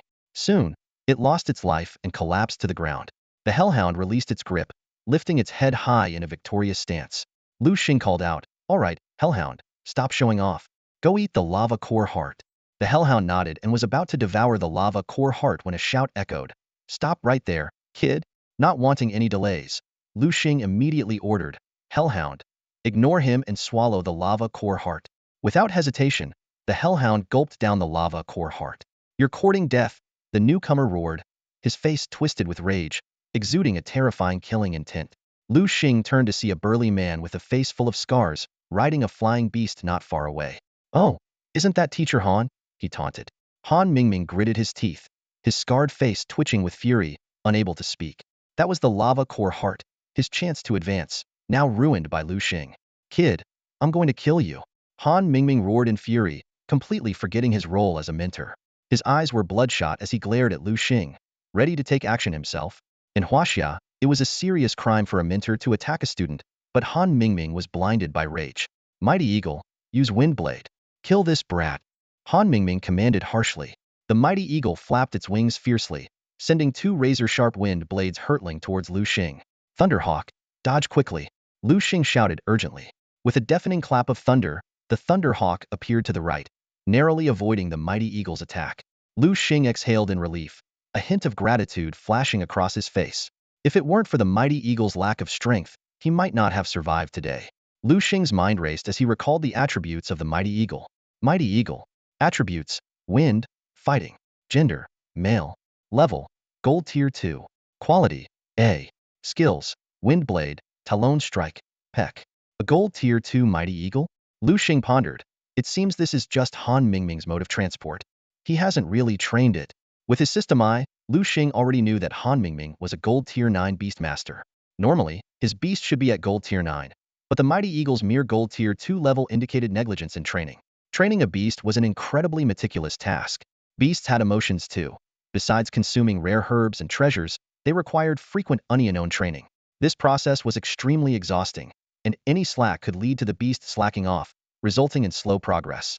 This was why Liu Xiaoming and others envied Liu Xing's beasts were exceptionally disciplined. Not only could they complete training independently, but they sometimes even requested extra practice. Of course, Liu Xing was also generous in his training, always purchasing top-quality beast food. Didn't expect you to dodge that. Han Mingming's face showed a hint of surprise, then twisted into a cruel smile. Let's see if you can dodge this. Mighty Eagle, use Talon Strike. Responding to the command, the mighty eagle flapped its wings and shot towards Liu Xing like a streak of light. This isn't good. Thunderhawk, flee. Liu Xing knew he was no match for Han Mingming. His Thunderhawk was only silver tier 2, and facing even the weakest of Han Mingming's beasts was beyond him. A heart-pounding chase ensued between Liu Xing and Han Mingming. Liu Xing fled desperately while Han Mingming pursued relentlessly. Despite the Thunderhawk's speed, the gold tier 2 mighty eagle was faster. Just as Han Mingming was about to catch up, Firebird, use Flame Jet. A searing jet of flame suddenly shot towards Han Mingming. Watch out, mighty eagle dodge. Han Mingming barely managed to avoid the sudden fire attack on the mighty eagle. He glared angrily at the assailant, spotting a chubby man with small glasses and a kindly smile, his sparse hair fluttering in the wind. It's Mentor Wu Yong. Liu Xing recognized his timely savior. He quickly scanned Wu Yong's Firebird attributes. Firebird. Attributes: fire, wind, gender, male, level, gold tier 5. Quality: A. Skills: Flame Jet, Cloud Flash, Peck. Clearly, Wu Yong's Firebird was much stronger than Han Mingming's Mighty Eagle. Wu Yong, it's you again. Why do you always ruin my plans? Han Mingming snarled through gritted teeth. Because I want you to find your way back and stop making mistakes, Wu Yong replied calmly. Mistakes? What mistakes have I made? Han Mingming still hadn't grasped the gravity of the situation. Han Mingming, don't you know that attacking your own student without cause is a serious crime for a mentor at Jiangnan Beast Master University? Wu Yong's words struck Han Mingming like a wake-up call, sending a chill down his spine. Han Mingming looked at Wu Yong, who was smiling, but the smile made Han Mingming uneasy. Little did he know, Wu Yong was overjoyed inside. After years of rivalry, Han Mingming had committed many misdeeds, but always covered his tracks well. Even if Wu Yong knew it was him, he couldn't do anything. But this time was different. Han Mingming had attacked Liu Xing in broad daylight, making it nearly impossible to deny. Realizing this, Han Mingming's expression turned resolute. Damn it, I'll kill you all and leave Jiangnan City. He thought, Lu Gongxing is strong, but as the headmaster, he's got many duties. He won't chase me just for Wu Yong and them. Besides, I've had contact with a certain organization before. If I join them, even if Lu Gongxing hunts me down, I can hide under their protection. With this in mind, Han Mingming quickly formed a hand seal. Come out, my old friend. A massive flame lion appeared out of thin air. Oh, you want to fight? Then I'll play along. Wu Yong also formed a hand seal. Come out, Deepwater Anaconda. A gigantic snake emerged from the magic circle. Roar. Hiss. The flame lion and Deepwater Anaconda roared deafeningly, the sound waves stirring up a wild wind and sending dust flying everywhere. Seeing the two colossal beasts before him, Liu Xing, though mentally prepared, was still startled. So this is the power of gold tier 9 beasts? They're incredibly strong. Even from a distance, Liu Xing could feel the terrifying pressure emanating from them. Han Mingming, are you sure you want to fight? Wu Yong's face turned serious as he put away his smile. If I were you, I'd surrender. If you sincerely repent and admit your mistake, saying you were momentarily misguided, the school might be lenient. At most, you'll face some punishment. Han Mingming snorted coldly. Fatty, enough talk, let's fight. The smile vanished from Wu Yong's face, replaced by a look of seriousness. He knew Han Mingming's strength was formidable and dared not underestimate him. Deepwater Python, use water jet, Wu Yong commanded. The python opened its massive jaws, unleashing a powerful stream of water towards the fire lion. Bring it on. Han Mingming shouted, Fire lion, use scorching flame pillar. The fire lion stomped the ground, causing a pillar of intense flames to rise. The two attacks collided, neutralizing each other instantly, filling the battlefield with steam. Suddenly, the fire lion burst through the mist, charging at the deepwater python to engage in close combat. Deepwater python, use deadly whip. Wu Yong quickly countered. The python's tail swept across, meeting the fire lion's sharp claws in a fierce clash. Boom! After the loud impact, the python's tail recoiled, while the fire lion was sent flying by the powerful backlash, carving a deep trench in the ground. Didn't expect you to still be this strong, Han Mingming said grudgingly. He prided himself on being more diligent than Wu Yong, unaware that Wu Yong also worked hard in silence. Han Mingming, are you sure you want to continue? Wu Yong squinted, his words carrying a hidden meaning. Han Mingming caught the implication. Liu Xing had noticed the commotion and was approaching with reinforcements. Any further delay would spell trouble for him. Wu Yong, you brat, just you wait. I'll be back. Han Mingming growled, then quickly mounted his powerful eagle and fled. You're not getting away. Liu Xing prepared to chase on his thunder eagle, but Wu Yong stopped him. Teacher. Liu Xing was puzzled, thinking it unwise to let the enemy escape. Wu Yong smirked. He had a plan. Letting Han Mingming go was a bait to lure out the remnants of the Salvation sect and capture them all at once. Wu Yong, a familiar, authoritative voice filled with anger called out. Wu Yong turned to see Liu Xing arriving on his crimson fire dragon, the scarlet flame dragon. Liu Xing eyed the majestic creature, dual fire and dragon attributes, diamond tier 2nd rank, a grade potential, and capable of wielding numerous powerful skills. Unfortunately, its potential wasn't top tier, or it would be even stronger. Wu Yong, where's Han Mingming? Liu Xing's face was dark with anger. As the principal, he felt humiliated. He escaped. What? He escaped? Liu Xing was shocked. Wu Yong, you better have a good explanation. Wu Yong's lips curled into a cold smile. Principal, I have important information. Please follow me. As the two conversed privately, Liu Xing tactfully left, riding his thunder eagle towards the hellhound's location. He had a feeling that his contracted beast had grown stronger. Arriving at his destination, Liu Xing looked down at the magma below and saw a massive beast standing still within it. Sensing its master's presence, the beast opened its eyes. Is this really my hellhound? Liu Xing was astonished to see that his once pitch-black beast now had a red-black pattern and was engulfed in searing flames, with one head turning dark red. Boom! The red head suddenly spewed a fiery blast, hitting a distant rock and causing a violent explosion. Debris flew, and smoke filled the air. The hellhound leapt onto a nearby high platform. Liu Xing commanded the thunder eagle to land and approached his beloved beast. Hellhound, you seem much stronger now. Liu Xing was delighted to discover that after consuming the magma heart fire, the hellhound's strength had significantly increased, and its control over fire had reached a new level. Now, its dark and fire attributes were perfectly balanced, complementing each other. Liu Xing, Liu Xing. Two voices pierced the silence, catching Liu Xing's attention. He turned to see Su Pang and Liu Xiaoming waving enthusiastically from a distance. Liu Xing put away his thunder eagle and effortlessly leaped onto the back of his hellhound. As his strength grew, the beast seemed to have become even more robust. With a few powerful bounds, the hellhound brought Liu Xing to Su Pang and Liu Xiaoming. Liu Xiaoming beamed with genuine admiration. Congratulations, Liu Xing. Your hellhound looks even more formidable. Thank you. Liu Xing nodded with a smile. Just as the two were about to continue their small talk, Su Pang sensed the subtle atmosphere and quickly interrupted. All right, that's enough. He certainly didn't want to be a third wheel, and besides, the wilderness wasn't the best place for a long chat. Before they could say more, two figures suddenly appeared in the sky. Looking up, they saw it was Wu Yong and Principal Liu Xing. Principal Liu announced, Liu Xing, you performed exceptionally well this time. Now, I declare the trial over. Come with me. It turned out that other students had been nearly wiped out by a swarm of fire ants, and coupled with Han Mingming's betrayal, Liu Xing decided to end the trial early. He also had a more urgent task, teaming up with Wu Yong to assist the Jiangnan city law enforcement in eliminating a local cult branch. Back at the villa, Su Pang collapsed onto the sofa, complaining loudly, I'm exhausted. The trial had left him utterly drained, and all he wanted now was to lie there motionless. Liu Xing, used to his antics, merely glanced at him silently. Just then, the doorbell rang. Liu Xiaoming guessed, maybe it's Sister Rumming. Liu Xing nodded and walked to the door. Standing outside was a woman Liu Xing immediately recognized as his mentor, Xie. Despite being his mentor, they had almost no interaction and had never spoken even during classes. Miss Xie, what brings you here? Liu Xing asked politely. Xie Yuding's tone was icy, showing no change in attitude despite Liu Xing's outstanding performance. The principal asked me to take you to collect your reward. Liu Xing didn't mind her coldness. He understood that everyone had their own way of dealing with things, just like the old saying. You can only change yourself, not others. Xie Yuding led Liu Xing to the treasure pavilion of Jiangnan Beast University.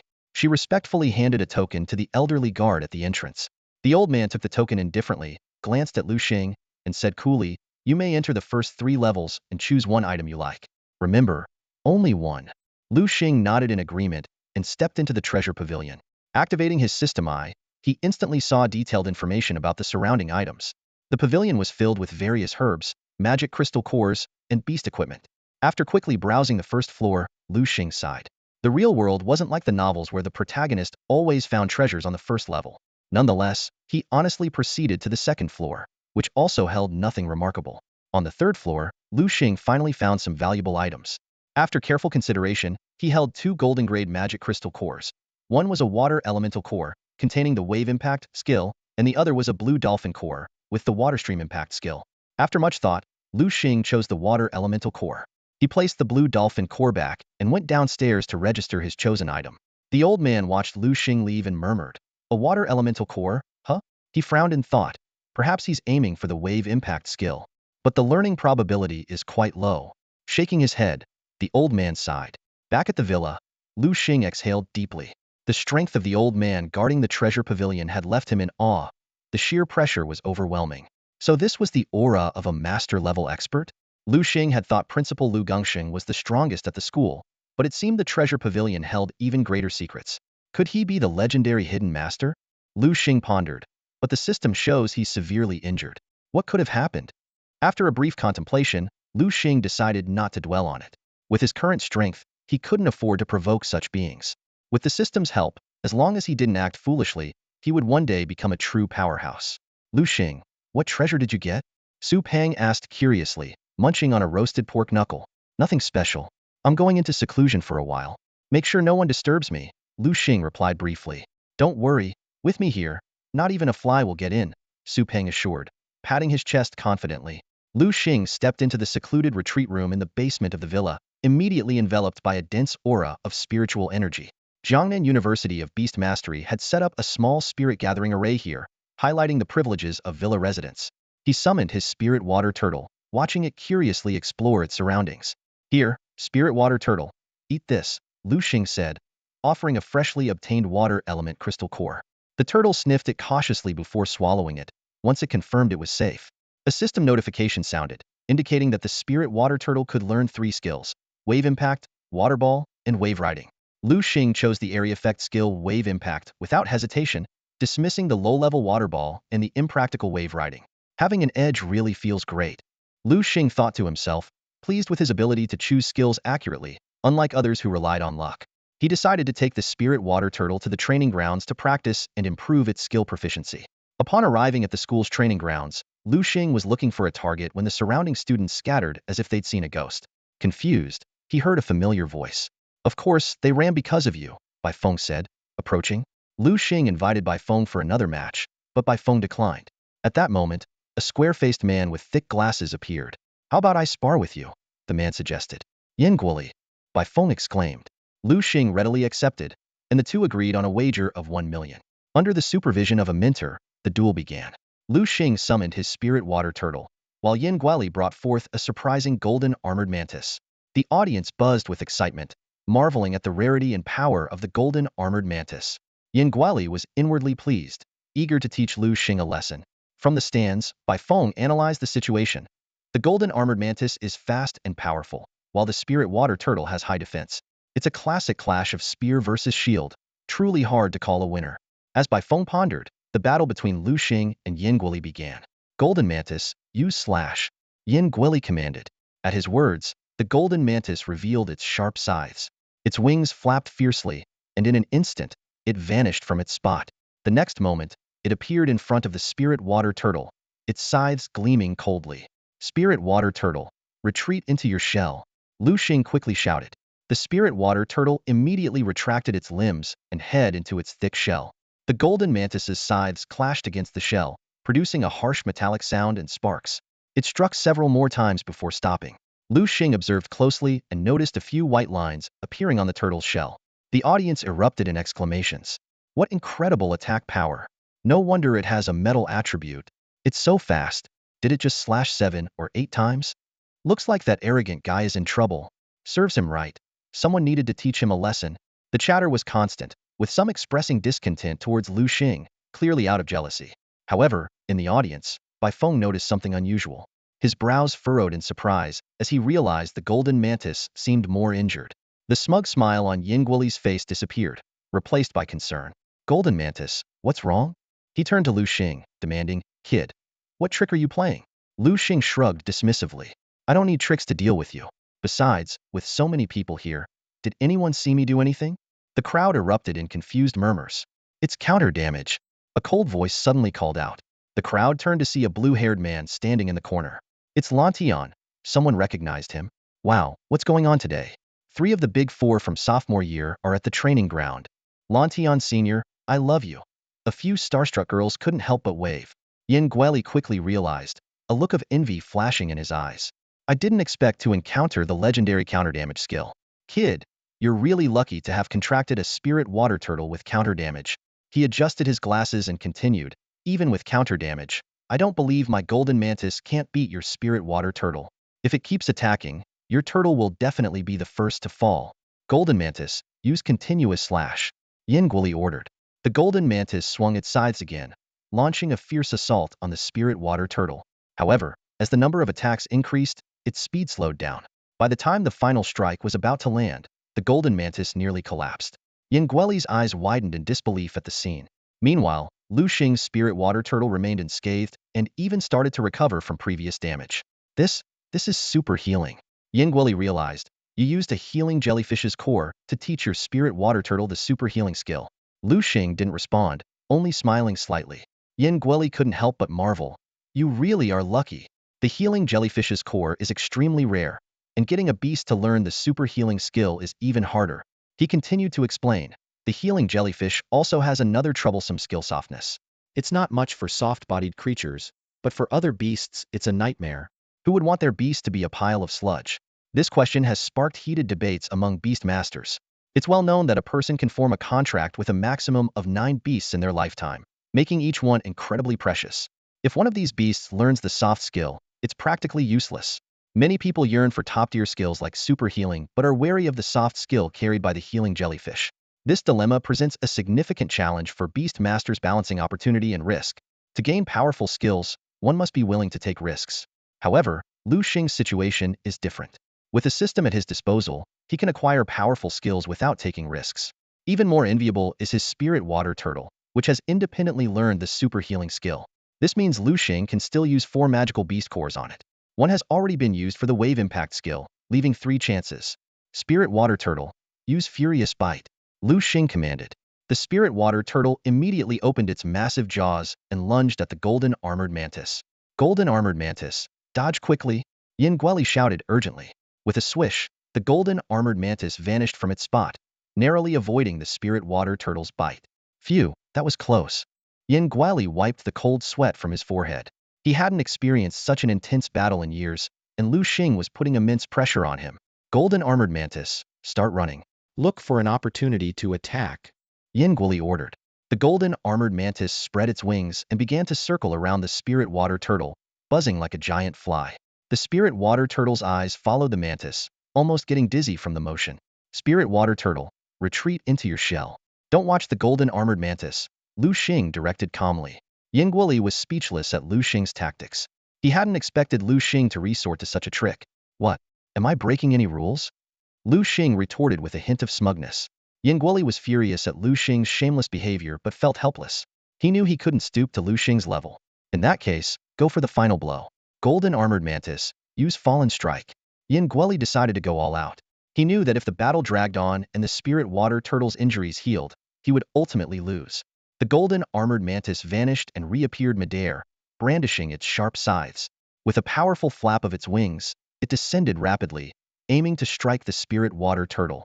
Thud! The scythe struck the spirit water turtle's shell, producing a cracking sound as a fissure appeared. Ouch! The spirit water turtle cried out in pain, extending its limbs from the shell. Yinggueli was momentarily elated, but what happened next left him stunned. The spirit water turtle opened its jaws again, lunging at the golden armored mantis. Golden armored mantis, dodge! Yinggueli shouted urgently. The golden armored mantis quickly retreated, trying to distance itself from the spirit water turtle. Think you can escape? No way. Spirit water turtle, use wave impact. Liu Xing ordered immediately. The spirit water turtle raised its head, conjuring a massive wave over 10 meters high that surged toward the golden armored mantis. Golden armored mantis, dodge quickly! Yinggueli yelled in desperation. But it was too late. The golden armored mantis was too close to the spirit water turtle, and the enormous wave crashed down on it with tremendous force. When the wave receded, the golden armored mantis lay several meters away, drenched and barely moving, its scythes trembling slightly. Golden armored mantis. Yinggueli rushed to his beast, quickly pulling out a healing potion. We lost. Yinggueli actually lost. The crowd erupted in disbelief. Yinggueli was one of the big four of the sophomore class, yet he lost to Liu Xing. With this victory, Liu Xing had already challenged 3 of the big four. Only Lantian, standing in the corner, remained. The crowd turned their hopeful eyes to Lantian, hoping he would teach the arrogant Liu Xing a lesson. However, Lantian seemed uninterested. He merely glanced at Liu Xing, their eyes meeting. Kid, I hope you get stronger, Lantian said indifferently. He had noticed that Liu Xing's spirit water turtle was only at silver tier 2, while he was already at silver tier 5. Such an opponent didn't interest him. Win or lose, it didn't matter to him. With that, Lantian chose to leave. Liu Xing didn't dwell on Lantian's behavior and walked straight to the referee. Sir, can I have that now? Liu Xing asked excitedly. The referee, still in shock from the battle, handed Liu Xing 2 bank cards, one his own and the other Yinggueli's wager. Leaving the training ground, Liu Xing looked at the extra bank card in his hand, a smile forming on his lips. Nice. If only more people like him showed up, he thought. This trip had been worthwhile, not only testing his spirit water turtle's new skill but also gaining a bank card worth millions. This was valuable funding for his beasts. Liu Xing mused that if he ever ran out of money, he might challenge these people again. Unbeknownst to Liu Xing, his words sent chills down everyone's spines. They all reached a consensus. Never provoke Liu Xing. He was not someone they could afford to mess with. In the training ground, by Feng felt bored. Let's go, he sighed. He had hoped to see Liu Xing defeated by Yinggueli, but it was Yinggueli who suffered a crushing loss. Another person who chose to leave was a man in a black hoodie. His appearance was unremarkable, but his eyes were filled with gloom. Liu Xing returned to his villa, still replaying the recent battle in his mind. Standing in the middle of the living room with a slight frown, he muttered, Yinggueli's golden armored mantis is indeed formidable. It actually broke through my spirit water turtle's defense. He recalled the mantis's final move, Heaven's Fall Strike. The technique involved leaping high into the air, channeling all its power into its arms, and using the acceleration of the fall to deliver a devastating blow. Liu Xing realized that to counter such an attack, he needed to level up his spirit water turtle. However, another concern plagued him. If an opponent bypassed the spirit water turtle and attacked him directly, the turtle would be useless. Looks like I need to teach the spirit water turtle some control skills, Liu Xing thought to himself. With this in mind, he quickly walked over to the sofa and reached for the magical beast encyclopedia on the coffee table. But as he touched the book, a greasy sensation made him frown. That glutton Su Pang, Liu Xing grumbled under his breath. Eating is one thing, but getting grease on my book is another. Despite his annoyance, the urgency of the situation forced Liu Xing to flip through the greasy pages. He scanned the content quickly and soon found his target, the taunting monkey. The book described the taunting monkey's unique skill, taunt. This skill could provoke opponents with specific actions, enraging them to attack but restricting them to physical attacks during the taunt. Liu Xing's eyes lit up. Interesting. To him, this skill, which others might consider trash, held limitless potential. He quickly envisioned a powerful skill set. Taunt combined with spiked shell and super healing, creating a synergistic trio. With his decision made, Liu Xing sprang into action. He glanced around the empty villa, noting that Su Pang and the others weren't around to say goodbye. He shouldered the backpack on another sofa, mere decoy, since the real supplies were stored in his system inventory. Following the book's directions, Liu Xing arrived at the entrance to the taunting monkey's habitat, an exotic rainforest dungeon. After showing his credentials, he stepped into the instance. As soon as he entered the rainforest, a wave of humid heat hit him. Suddenly, a voice complained from behind. So hot. Liu Xing turned alertly and saw a man in a black hoodie eyeing him suspiciously. Who are you? Why are you following me? Liu Xing demanded. The man in the black hoodie was momentarily taken aback, but then laughed. Haha, as expected of the freshman king. Your vigilance is impressive. Liu Xing felt no pleasure from this strange praise. Instead, it grated on him. Cut the crap. State your purpose clearly, he snapped, eager to find the taunting monkey. All right, I'll get straight to the point. The man in the black hoodie dropped his smile and spoke seriously. Liu Xing, I think you're quite impressive. How about joining our salvation sect? Seeing Liu Xing's displeased expression, he quickly added, don't be so quick to refuse. I've looked into your background. You're an orphan. Your parents died when you were young. You have no backing, and your current strength is entirely due to your talent. But do you know? No matter how talented you are, without strong support, you won't get far. The man continued confidently, don't be fooled by your current silver level strength. The further you go, the slower your progress will be. Why? Because raising magical beasts requires more and more resources. Without sufficient resources, your progress will slow to a crawl. Liu Xing internally scoffed at the man's confident smile. Without the system, he might have considered joining the salvation sect for resources. But now, as long as he didn't court death, his growth was only a matter of time. Are you done? Liu Xing asked coldly. The man in the black hoodie frowned but didn't have time to respond before Liu Xing continued. If you're done, then it's time for you to go. Liu Xing was secretly alarmed at hadn't expected the salvation sect to have infiltrated Jiangnan Beastmaster University. This organization was indeed pervasive. Unfortunately for them, he had already chosen to oppose the salvation sect. Come forth, Hellhound. Liu Xing quickly formed seals and summoned the Hellhound. Seeing the ferocious Hellhound before him, the man in the black hoodie felt a chill down his spine. As a low-ranking member of the salvation sect, he had never encountered such a fearsome beast.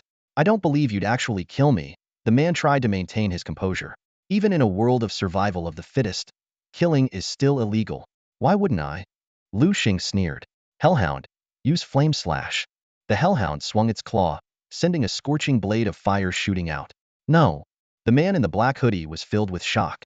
He had never expected Liu Xing to actually kill him. His plan to recruit Liu Xing for the Salvation Sect's higher-ups was now in ruins, and he was about to meet his end. Boom. The Flame Slash struck the man, reducing him to ashes. As the blackened remains scattered, Liu Xing coldly remarked, in your next life, try being a good person. Even if you choose to be bad, know whom you can mess with and whom you can't. Especially, don't mess with me. He spat on the ground. Salvation sect? What a load of crap. Liu Xing strolled through the tropical rainforest, riding his massive hellhound. The formidable beast easily navigated the rugged jungle paths, aiding Liu Xing in his search. However, after over an hour of exploration, he still hadn't found his elusive target, the taunting monkey. The scorching sun and swarming mosquitoes made Liu Xing's situation increasingly dire. With a loud slap, he killed a blood-sucking mosquito and looked down at the welts on his arm in frustration. Damn it, I should have brought some insect repellent, he muttered to himself. Suddenly, a swarm of mosquitoes descended on Liu Xing like a pack of ravenous wolves. Even the Hellhound's fiery slashes couldn't fend off the sheer number of tiny enemies. In a moment of inspiration, Liu Xing remembered something. Of course, fire. He commanded, Hellhound, use flame armor. The Hellhound, though puzzled, obeyed. In an instant, searing flames enveloped its entire body. Liu Xing tentatively touched the Hellhound and was astonished to find that the flames had no effect on him. Could it be that I've inherited its fire resistance? Without hesitation, he climbed onto the Hellhound's back. The mosquito swarm followed, but turned to ash the moment they touched the flames, falling to the ground. Liu Xing breathed a sigh of relief and wiped the sweat from his forehead. To maintain the flame armor, he took a spirit-replenishing pill worth 10,000 yuan from his system backpack and fed it to the Hellhound. Just as Liu Xing was celebrating his escape from the mosquitoes, a beastly roar caught his attention. He immediately directed his mount toward the source of the sound. Before long, Liu Xing spotted the Sauersea forest tiger. This silver-tier, cranked magical beast was formidable, but hardly a threat in Liu Xing's eyes. However, the tiger's red eyes and frenzied clawing at a massive tree piqued his curiosity. Following the tiger's gaze, Liu Xing finally spotted the taunting monkey perched in the tree. The little monkey was making faces and occasionally throwing branches to provoke the tiger. The forest tiger, the king of the jungle, was clearly infuriated by this humiliation but was helpless because it couldn't climb trees. Unable to watch any longer, Liu Xing decided to intervene. He summoned his Thunder Eagle and commanded, Thunder Eagle, use Thunder Strike on that monkey. A golden bolt of lightning struck the taunting monkey. With a pained scream, the monkey fell like a broken kite. The forest tiger seized the opportunity, leaping up to catch the monkey in its jaws before turning to leave. Not so fast. Liu Xing wasn't about to let his prey get away. He immediately chased after the tiger on his hellhound. In the midst of the chase, Liu Xing heard a rustling noise. Alert, he quickly hid with his hellhound. Sure enough, a large group of taunting monkeys led by a massive monkey king charged past, heading toward the forest tiger.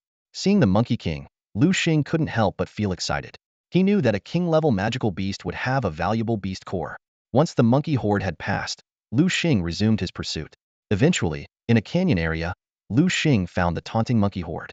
The forest tiger was cornered, issuing warning growls in an attempt to scare off its attackers. But faced with the enraged monkeys avenging their fallen comrade, the tiger's threats were useless. The monkey's eyes glowed red, ready to launch an attack at any moment. At this moment, the forest tiger was filled with regret, lamenting its decision to provoke the mocking monkeys, known for their strong group consciousness. It realized that attacking any member of the mocking monkey tribe would result in collective retaliation. A flicker of grievance crossed the tiger's mind after all. It was Liu Xing who had actually killed the mocking monkey. However, there was no turning back now. The only option was to fight for its life. The forest tiger let out a deafening roar, asserting its dominance as the king of the jungle. The mocking monkeys instinctively took a few steps back, except for their leader, who boldly stepped forward. The mocking monkey king emerged from the group, stood before the forest tiger, and provocatively beckoned with its index finger, signaling an unknown duel. The forest tiger roared again, its legs pushing off the ground with explosive force, launching itself like an arrow towards the mocking monkey king. In the blink of an eye, the tiger was upon the monkey king. However, the prepared mocking monkey king remained unfazed, stepping forward with its left foot and swinging its right hand back before delivering a powerful punch. With a resounding bang, the monkey king's fist landed squarely on the forest tiger's mouth. Accompanied by a cracking sound, the tiger's sharp teeth shattered instantly. The tiger's body was sent flying, but the mocking monkey king did not stop there. It followed closely, arriving in front of the tiger, and lifted its right foot high before stomping down forcefully. With a thud, the mocking monkey king crushed the forest tiger. The tiger's internal organs spilled out from its mouth and rear, creating a gruesome scene. Liu Xing witnessed the entire event, silently marveling at the mocking monkey king's prowess, having subdued the forest tiger in just 2 moves. His eyes lit up as he saw the attributes of the mocking monkey king. Mocking monkey king. Attribute: combat. Gender: level, silver tier 6. Quality: A. Skills: explosive punch, low kick, cross slash, taunt. As Liu Xing was pondering, a sudden whooshing sound broke his thoughts. He instinctively dodged, and a figure landed where he had just been standing. It turned out to be a mocking monkey, likely a scout responsible for reconnaissance and alerting the group. The hellhound immediately sprang into action, opening its massive jaws and swallowing the mocking monkey whole. The mocking monkey king let out an enraged roar, having noticed Liu Xing and witnessed the hellhound devour its comrade. Burning with fury, the monkey king now sought to tear Liu Xing and his companions to pieces, making them understand that some beings were not to be trifled with. The monkey king pushed off the ground with its right foot, creating a small crater, and leaped towards the hellhound with its right hand drawn back, preparing to deliver a punch. Explosive punch. The monkey king's fist moved so fast it produced a sonic boom. Hellhound, use flame slash. Liu Xing commanded decisively. The hellhound responded, swiping its claws forward, sending a blazing blade of fire towards the mocking monkey king. The airborne monkey king panicked slightly, not expecting the hellhound to have such a technique. Unable to dodge, it had no choice but to take the hit heeding. With a loud boom, the flame slash struck the mocking monkey king, sending it flying 7 or 8 meters back. The monkey king crashed through several trees before coming to a halt. It struggled to rise from the scattered leaves, blood gushing from its wounds. Having consumed the heart of magma, the hellhound's flame slash was more powerful than ever, leaving a deep, bone-exposing wound on the mocking monkey king. Breathing heavily, its eyes bloodshot, the monkey king had not faced such a formidable opponent in a long time. Enraged by the hellhound's calm demeanor, it charged again. Fool! Liu Xing couldn't help but mutter. Without any long-range attack capabilities, the mocking monkey king could only rely on close combat to defeat the hellhound. Hellhound, use flame slash again, Liu Xing ordered. The hellhound swiped its front paw once more, sending another fiery blade towards the monkey king. This time, the prepared mocking monkey king quickly sidestepped, narrowly avoiding the attack. With a loud bang, the flame slash struck a tree behind, causing a violent explosion. The mocking monkey king sighed in relief, only to sense a chill from behind. It instinctively turned, its pupils contracting. The hellhound had somehow circled around. Before the monkey king could react, the hellhound's razor-sharp claws, gleaming menacingly in the sunlight, slashed towards it. With another bang, the mocking monkey king was sent flying again, this time over 10 meters. The hellhound swung its claws, sending two blazing slashes skimming across the ground toward the taunting Monkey King not far away. With a thunderous crash, the heavily injured Monkey King couldn't withstand the powerful attack and was blown to pieces. Instinctively, Liu Xing dashed toward the spot where the Monkey King had fallen, his heart racing. When he saw the intact, gleaming beast core on the ground, he breathed a sigh of relief. He bent down, picked up the core, and carefully wiped it clean, a slight smile forming on his lips. Mission accomplished. Suddenly, chattering sounds filled the air. Liu Xing cautiously scanned the surroundings, only to see the remaining mocking monkeys fleeing into the depths of the forest rather than seeking vengeance. He silently admired their wisdom, choosing to retreat in the face of a formidable enemy, a strategy that had surely ensured their survival until now. After confirming there were no further threats, Liu Xing called forth his spirit water turtle and handed it the Monkey King's core. The turtle expertly swallowed it whole. A system notification chimed, indicating that the spirit water turtle could learn a new skill. Without hesitation, Liu Xing chose Taunt, adding a useful ability to his companion's repertoire. Excited, Liu Xing mounted the hellhound and, along with the spirit water turtle, ventured deeper into the forest in search of new prey. Before long, they came across a massive black bear, sound asleep, its body entirely covered in dark fur, snoring thunderously. Liu Xing quickly assessed the situation. Although the spirit water turtle was 2 tiers lower than the black bear, its attributes and skills gave it an advantage. He decisively commanded, "Spirit water turtle, use furious bite." The spirit water turtle charged forward with a ground-shaking stride. The black bear awoke, its eyes bloodshot, and stood up to its full 3-meter height, roaring as it faced the spirit water turtle. The two clashed fiercely, locked in a stalemate. The black bear's powerful swipes left only shallow marks on the turtle's hard shell. Meanwhile, the spirit water turtle opened its massive jaws and bit down hard on the black bear. The battle raged on, with the black bear striking the turtle, but injuring itself on the shell's spikes. Realizing its disadvantage and seeing the hellhound watching intently from a distance, the black bear decided to retreat. It struggled desperately, even severing the flesh caught in the turtle's bite. Just as it was about to escape, Liu Xing let out a cold snort. Trying to run? Spirit water turtle, use Taunt. The black bear, having just escaped a few steps, suddenly felt an inexplicable rage welling up inside. Instinctively, it turned around and saw the spirit turtle staring at it with glowing red eyes. For some reason, the thought of running away vanished from the black bear's mind, replaced by a strong urge to thrash the spirit turtle. Roar! The black bear let out a thunderous roar and charged at the spirit turtle. It raised its right paw high and, using the momentum from its run, slammed it down hard on the spirit turtle. Thud! The heavy paw struck the spirit turtle, forcing it back several steps from the powerful impact. The black bear roared again, but this time, it was not a battle cry, but the final wail of its life. It turned out that Liu Xing's spirit turtle possessed a spiked shell ability. The harder the black bear attacked, the greater the rebound damage. Already on the brink of death, the black bear succumbed to the spiked shell's counterattack, collapsing to the ground with an expression of unwillingness. As the 3-meter turtle mountain fell, the ground trembled. Well done, very well done. Liu Xing was extremely pleased with the spirit turtle's performance. Spirit turtle, to reward your excellent performance, I'll treat you to some roasted bear meat. Before long, Liu Xing and his 3 spirit beasts were gathered around a campfire. The flames sizzled as they cooked the black bear's meat, filling the air with a mouth-watering aroma. The 3 spirit beasts couldn't help but swallow their saliva, eyes fixed on the roasting meat. Liu Xing stood up and began distributing the roasted meat to the spirit beasts. Soon, each of their plates was piled high with delicious bear meat. They eagerly dug in. Watching his 3 spirit beasts enjoy their meal, a happy smile spread across Liu Xing's face. After the meal, Liu Xing left the secret realm with his 3 spirit beasts. He got into a taxi heading back to Jiangnan Beast-Taming University. Gazing out the window, he fell into deep thought, pondering the path he should take in the future. Suddenly, Liu Xing's eyes lit up as he realized the car had arrived at an unexpected place. He immediately said to the driver, "Sir, could you stop by that unfinished building up ahead?" The taxi driver frowned at first, intending to ask Liu Xing why he changed his destination. But when he noticed the silver beast tamer badge on Liu Xing's chest, he wisely kept quiet. As an experienced driver, he had never seen a higher-level badge, but he recognized the significance of a silver one. Who would have thought this young man is already a silver-level beast tamer? It's true. Each generation brings forth new talent. The stronger they are, the safer we are, the driver thought to himself. The car stopped near the unfinished building. As Liu Xing got out and was about to pay, the driver waved his hand and said, "Forget it, this one's on me." Liu Xing paused for a moment, then tossed the money into the car and walked away. He knew that if he insisted on paying, the driver might argue with him, and he didn't want to waste time on such a trivial matter.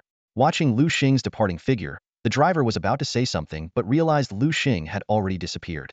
He sighed, originally intending to give Liu Xing some change. Liu Xing walked straight into the unfinished building and arrived at Yin Ruyu's door. As he pushed it open, he immediately sensed something was wrong. A few steps in, he saw Yin Ruyu lying on the sofa with a pale face, the floor covered in vomit. Ugh! Yin Ruyu vomited again. Ruyu, what's wrong? Liu Xing quickly approached and supported her. I'm fine, Yin Ruyu said weakly, trying to hold on. Don't say you're fine, look at you. Liu Xing frowned.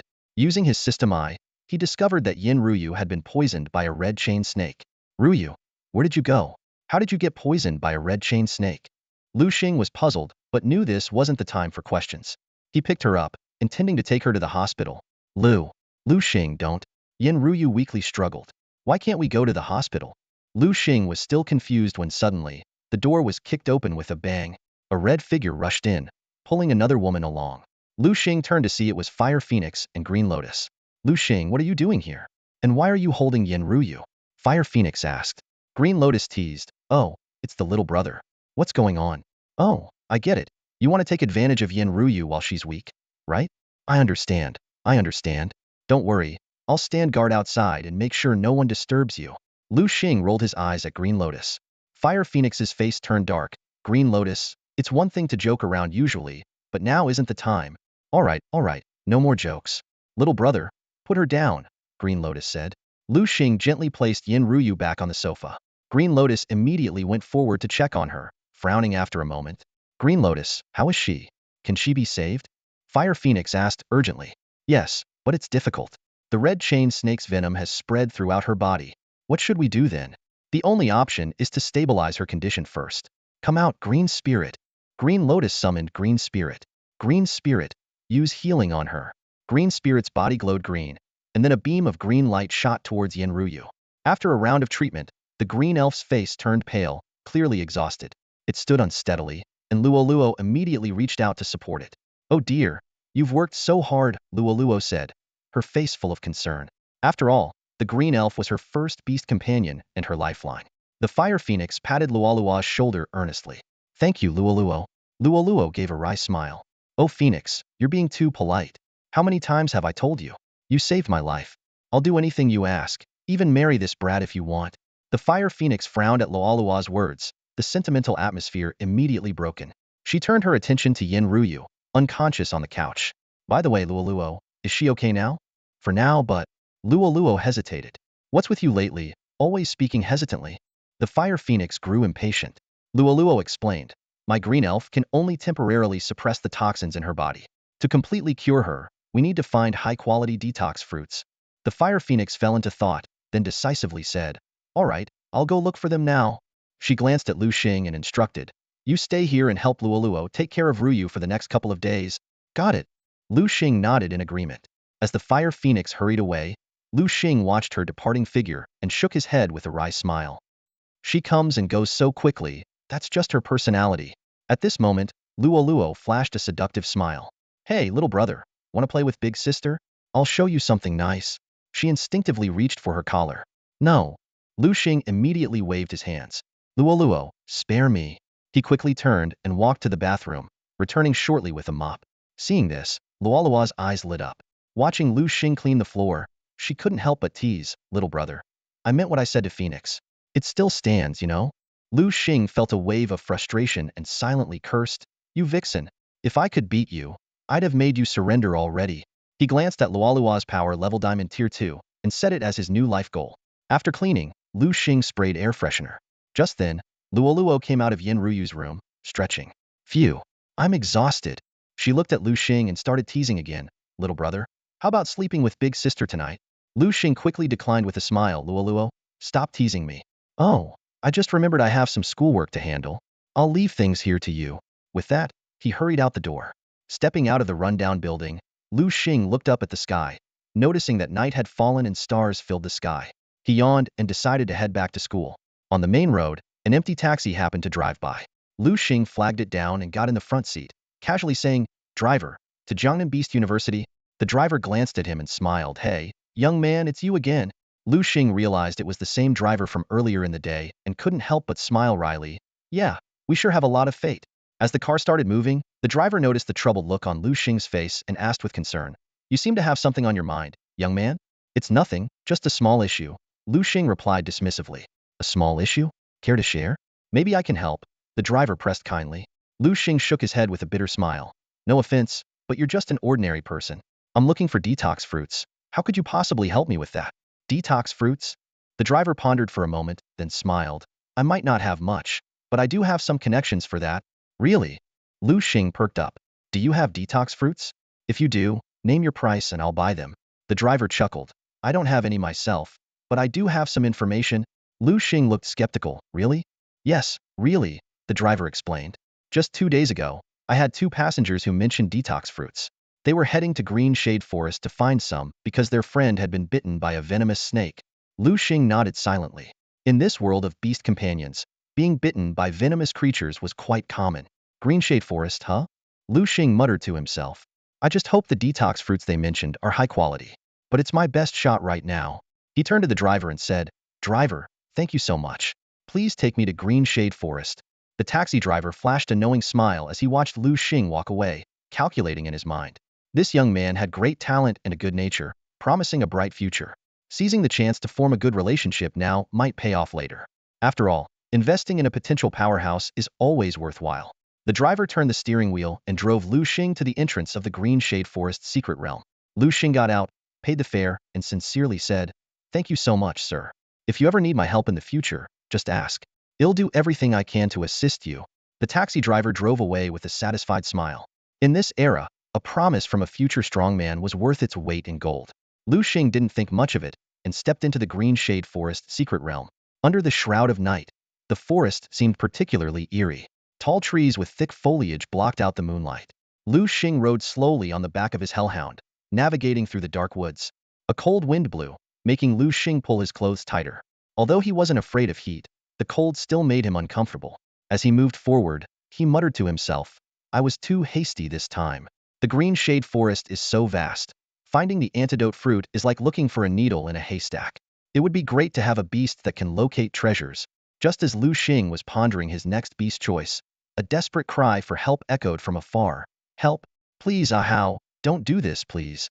Frowning, Liu Xing immediately urged the hellhound to dash toward the source of the sound. They soon arrived outside a campsite. Liu Xing quickly scanned the area. A pimple-faced man was sitting by the bonfire, gnawing on roasted meat. Shadows flickered inside a tent, accompanied by a woman's sobs. "Ahau, hurry up. When you're done, it's my turn," the pimple-faced man urged impatiently. "Don't worry, it'll be quick," Ahau shamelessly replied. The woman cursed in despair. "You'll all die horribly." Just as Ahau was about to succeed, Liu Xing decisively ordered, "Hellhound, use flame slash." The hellhound's sharp claws slashed out a fiery blade, instantly obliterating the unsuspecting pimple-faced man. The explosion startled Ahau inside the tent, and he rushed out, hastily pulling up his pants, only to run straight into Liu Xing. The hellhound's claws flashed like lightning, slicing Ahau's throat open. Blood spurted out, and Ahau collapsed, eyes wide with unwillingness. Liu Xing dismounted the hellhound and entered the tent. A fist swung at him, but he quickly blocked it and subdued the attacker with a swift move. "Don't scream. I'm not interested in you. The two who bullied you are dead. Answer a few questions, and I'll let you go. Understand?" Liu Xing said calmly. The woman nodded frantically. Liu Xing released her but warned, "Don't try anything, or you'll end up like those two outside." The heavy killing intent made the woman shiver. "What are you doing here?" Liu Xing began his questioning. "We're here to find the antidote fruit," the woman answered honestly. Liu Xing's eyes lit up. "Why are you looking for the antidote fruit?" "We took on a bounty mission. The reward is 50,000. We found an antidote fruit here before, but a terrifying green-scaled python guards it." "Green-scaled python?" Liu Xing quickly recalled information about the creature. The woman continued, "Yes, the green-scaled python. It's too strong. Just seeing it from a distance made my legs go weak. And you still dared to come?" Liu Xing was a bit speechless. "The bounty is too tempting," the woman mumbled. Liu Xing understood. These people were risking their lives for money. He asked again, "Do you have a plan to deal with the green-scaled python?" The woman shook her head. "Not yet. They just wanted to check the situation first." Liu Xing was even more speechless. He took a tissue from his pocket and handed it to the still crying woman, saying, "Stop crying. Tomorrow, You'll take me to the antidote fruit and then you can leave. The woman responded with a barely audible whisper. Liu Xing said, then you should rest here. I'm going out. He turned and left the tent, secretly relieved that he didn't have to share the space with this stranger. Liu Xing walked over to the campfire and sat down next to the hellhound. The firelight cast shadows on his weary face. He closed his eyes and soon drifted into sleep. Inside the tent, the woman quietly lifted the flap and peered out at Liu Xing through the flickering flames. She couldn't help but think, he's so handsome. Just as she entertained the thought of escaping, she met the hellhound's blood-red eyes. The threat in those eyes made her abandon the idea and retreat back into the tent. She muttered to herself, I hope he really lets me go tomorrow.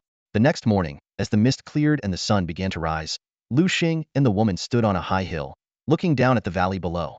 See that red fruit over there? That's the detoxifying fruit. Liu Xing pointed into the distance. The woman followed his finger and suddenly shivered, as if she had seen something terrifying. Liu Xing activated his system eye to inspect the detoxifying fruit. His eyes lit up. It turned out to be a high-quality detoxifying fruit, enough to cure Yin Ruyu's severe poisoning. However, a giant python was coiled beneath the tree. It was entirely green and as thick as an adult's body, resting with its eyes closed. That must be the green-scaled python, Liu Xing murmured, and then checked its attributes. Green-scaled python. Attribute, toxic. Gender, level, gold tier 1. Quality, B. Skills, poison bite, tail whip, constrict, toxic mist. Hiss. Liu Xing drew in a sharp breath. This gold-tier green-scaled python was far beyond his current capabilities. He recalled the 2 people he killed last night and the woman who had just left, marveling at their audacity. Liu Xing found himself in a dilemma. Yin Ruyu's life was hanging by a thread, and she urgently needed the detoxifying fruit. But the green-scaled python was formidable. Although the fire phoenix was also searching for the fruit, there was no guarantee it would succeed. Thinking of Yin Ruyu's suffering, Liu Xing felt a pang in his heart. He made a firm decision. Damn it, I'll risk it. Come out, Thunder Eagle. Liu Xing summoned the Thunder Eagle. This time, the Thunder Eagle remained unusually silent, seemingly sensing the danger. Just as Liu Xing was about to send the Thunder Eagle to pick the detoxifying fruit, a large bird-like beast flew in from the distance. It was a silver tier 8 long-billed finch, attracted by the fruit, heading straight for the tree. This guy really has no fear. Liu Xing thought to himself. Unexpectedly, as the long-billed finch neared the fruit, it let out an excited cry, caw. The cry woke the green-scaled python. It snapped its eyes open and lunged like an arrow, its massive jaws closing around the unsuspecting long-billed finch, swallowing it whole. After devouring its prey, the green-scaled python warily scanned its surroundings, then settled back down. Liu Xing knew things had turned for the worse. The python was now on guard. After some thought, he decided to take a desperate gamble. He called upon the Hellhound and the Thunder Eagle, and they began to strategize. Soon, Liu Xing was ready to act. Hellhound, use Flame Slash. The Hellhound's claws slashed through the air, sending a searing flame straight at the green-scaled python. Boom! The flame slash hit the python, charring its scales black. Roar!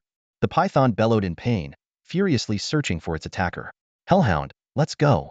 Liu Xing mounted the Hellhound and swiftly fled. The green-scaled python, enraged by the provocation, roared and slithered after them, its massive body crushing everything in its path. Liu Xing's plan had worked, and he felt a surge of satisfaction. Riding the agile Hellhound, he dodged skillfully while the green-scaled python rampaged behind, obliterating trees and rocks. Thus began a heart-pounding chase. Using this strategy, the green-scaled python successfully cornered Liu Xing at the edge of a cliff. The cliff towered into the clouds, and looking down, the bottom was nowhere in sight. Falling would surely mean certain death.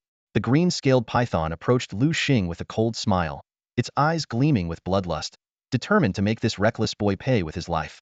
Just at that critical moment, a clear bird call pierced the sky. Liu Xing's eyes lit up at the sound, and without hesitation, he leaped off the cliff while quickly recalling the Hellhound. The green-scaled python was stunned, momentarily unable to comprehend the situation. It hesitated for a moment before rushing to the edge of the cliff to see if Liu Xing had indeed fallen. Thunderhawk, use lightning. Liu Xing's voice suddenly rang out from the sky. It turned out he had safely landed on the back of the Thunderhawk. The Thunderhawk's body crackled with dazzling electricity, and a thick bolt of lightning struck a nearby boulder. With a thunderous crash, the rock shattered into pieces.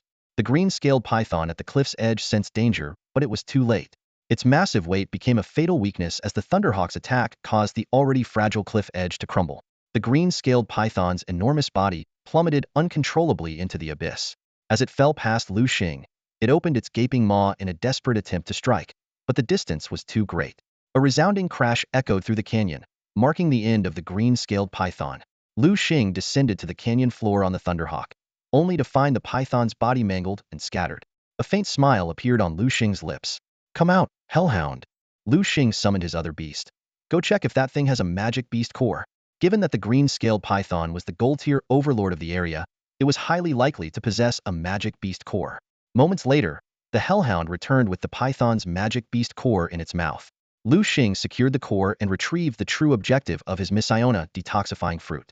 Initially, he planned to distract the python and let the Thunderhawk fetch the fruit. He thought the python would return halfway out of concern for the fruit, but it had pursued him relentlessly to the cliff. Fortunately, the Thunderhawk arrived just in time, averting a disaster. Gratefully, Liu Xing stroked the Thunderhawk's feathers. "Thunderhawk, I owe you one."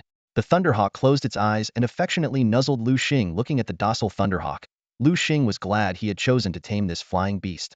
Otherwise, he might not have escaped today. "Thunderhawk, let's go."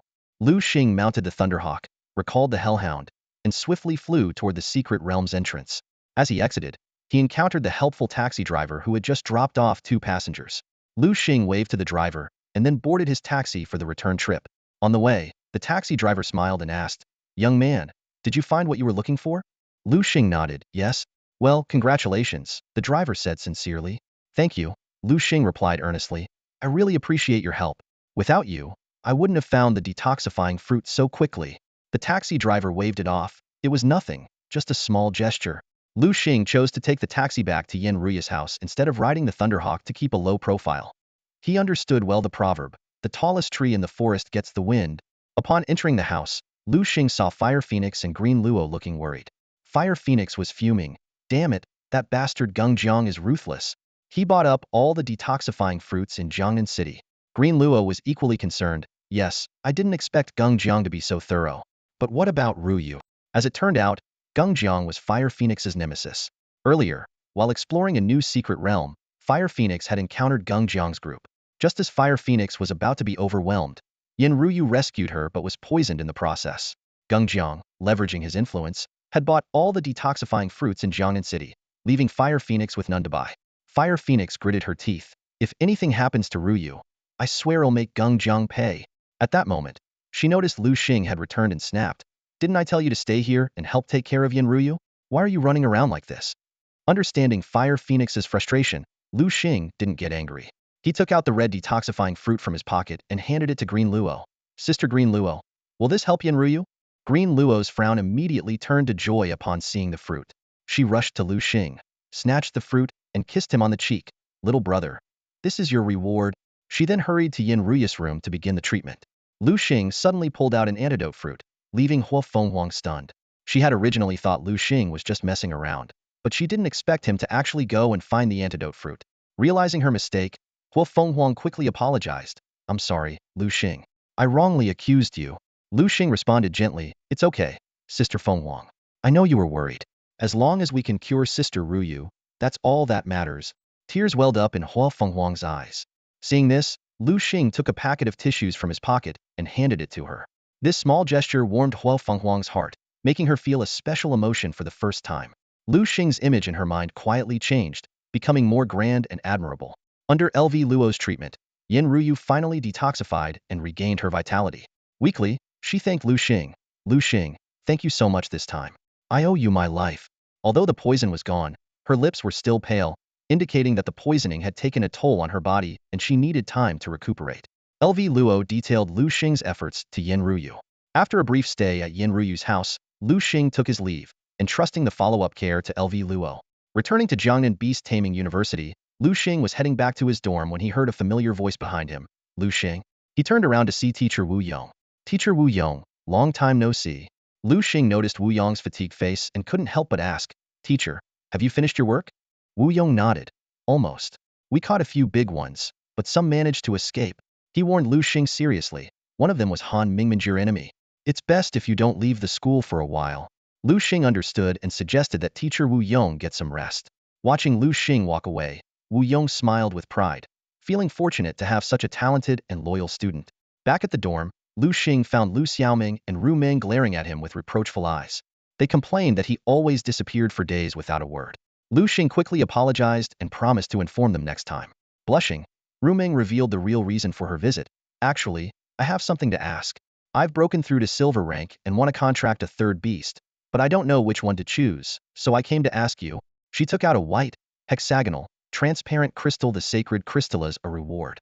Liu Xing was surprised that Ruming had such a precious item, but didn't question it further. He agreed to help and asked about her current two beasts. Ruming summoned her beasts, a black, green-eyed clawed cat, and a rare fairy-type beast, Xiao Taoyao. Liu Xing suggested that she consider contracting a flying beast to add diversity and mobility to her team. Ruming's eyes lit up as she thought of Liu Xing's majestic thunderhawk. The three of them sat down and began seriously discussing Ruming's third beast choice. As they flipped through Liu Xing's worn-out beast encyclopedia, Liu Xiaoming couldn't help but complain. Liu Xing, this book is falling apart. Why don't you get a new one? Liu Xing instinctively glanced at Su Peng, who sheepishly scratched his head, his face turning red for once. Ruming didn't notice the expressions of the others. She was completely absorbed in the bestiary that Liu Xing was holding. Her eyes lingered on a particular page for a long time before she sighed softly and said to Liu Xing, I want this little skylark. Liu Xing frowned upon hearing this, clearly surprised by Ruming's choice of such an ordinary beast. He flatly refused. No way. The skylark is too weak and has no value for cultivation. Ruming felt a bit disappointed but still asked, if not the skylark, then what should I choose? Liu Xing turned to another page and pointed at a majestic beast. How about this one? It's the windbreaker eagle. Liu Xiaoming exclaimed, then warned Liu Xing. Are you crazy? The windbreaker eagle is exceptionally powerful and would at least be gold ranked when fully grown. There's no way we can handle it. Liu Xing, however, was undeterred. How would we know if we don't try? Besides, who said we need to capture an adult? We can look for a fledgling. Hearing this, Ruming worriedly said, Liu Xing, maybe we should just forget it. I think the skylark is fine. Liu Xing took Ruming's hand and reassured her. Don't worry, I won't take unnecessary risks. He understood her thoughtfulness and knew she didn't want to cause trouble for others. All right, let's prepare tonight and set off to find the windbreaker eagle tomorrow, Liu Xing decided. Su Peng couldn't help but ask, are we all going? Why, you don't want to? Liu Xing retorted. No, of course I want to, Su Peng quickly responded. Liu Xing felt a growing sense of urgency and hoped his friends would mature quickly, at least enough to protect themselves. With the plan set, Ruming and Liu Xiaoming said their goodbyes and left. On the way, Ruming curiously asked, Xiaoming, how did you know Liu Xing would accept that crystal? Women's intuition, I guess, Liu Xiaoming laughed. When I saw that crystal, I felt it had some unique energy. Ruming nodded. She had found the crystal in the hills behind her house and thought it was pretty. On Liu Xiaoming's suggestion, she gave it to Liu Xing as a gift, not expecting he'd like it so much. The next day, the four of them set off with large backpacks.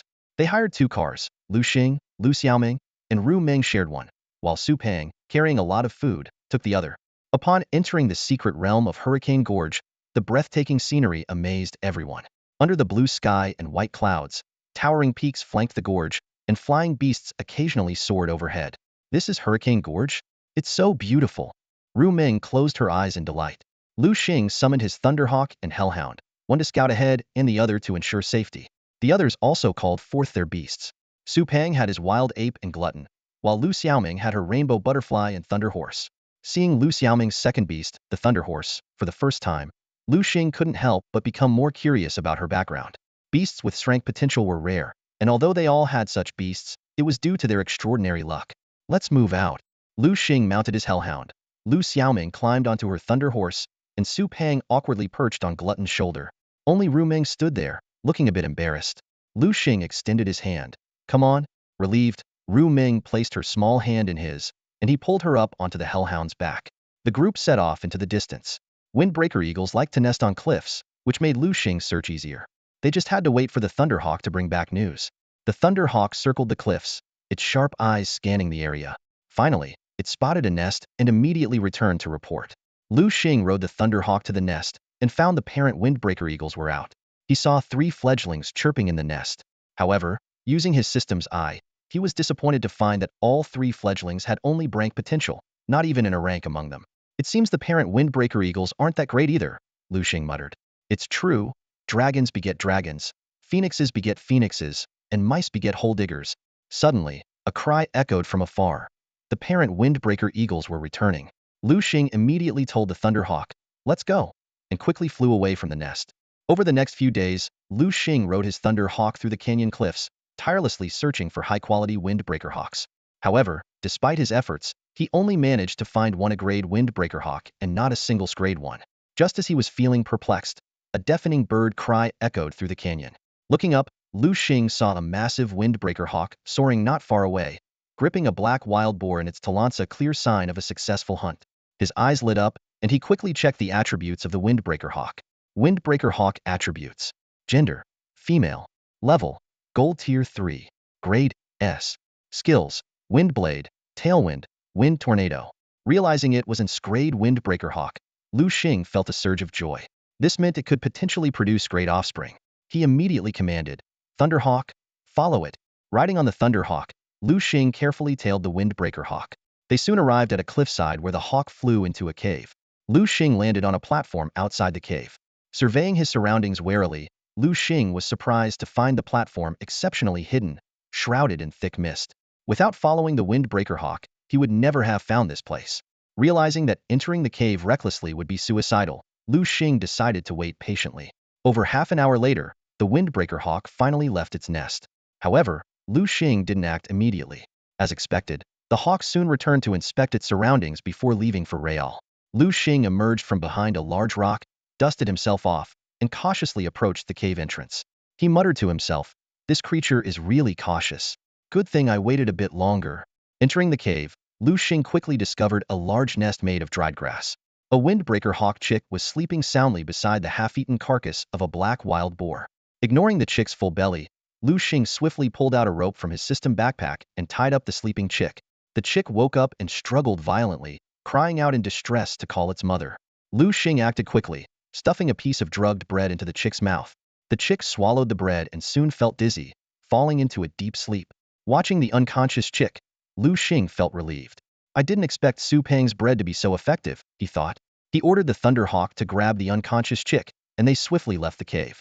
Not long after they departed, the mother windbreaker hawk returned with prey, only to find her chick missing. She let out a heart-wrenching cry that echoed through the canyon, causing smaller animals to flee in terror. Despite hearing the mother hawk's cry, Liu Xing wasn't worried. He believed that in the vast canyon, coupled with the thick mist, the mother hawk would have little chance of finding them.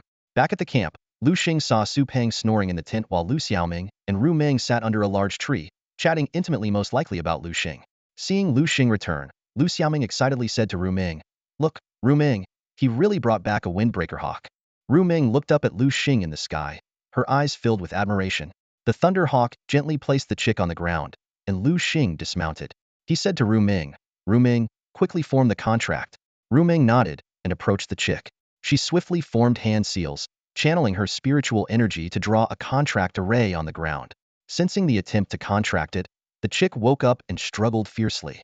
As it resisted, Ru Meng's face grew paler, clearly affected by the backlash. Liu Xiaoming cheered Ru Meng on from the side. Seeing Ru Meng's pale face, Liu Xing felt a pang of sympathy and suddenly had an idea. He summoned his hellhound and commanded, "Give it some pressure." The hellhound, far stronger than the chick, released an invisible pressure towards the windbreaker hawk chick on Liu Xing's command.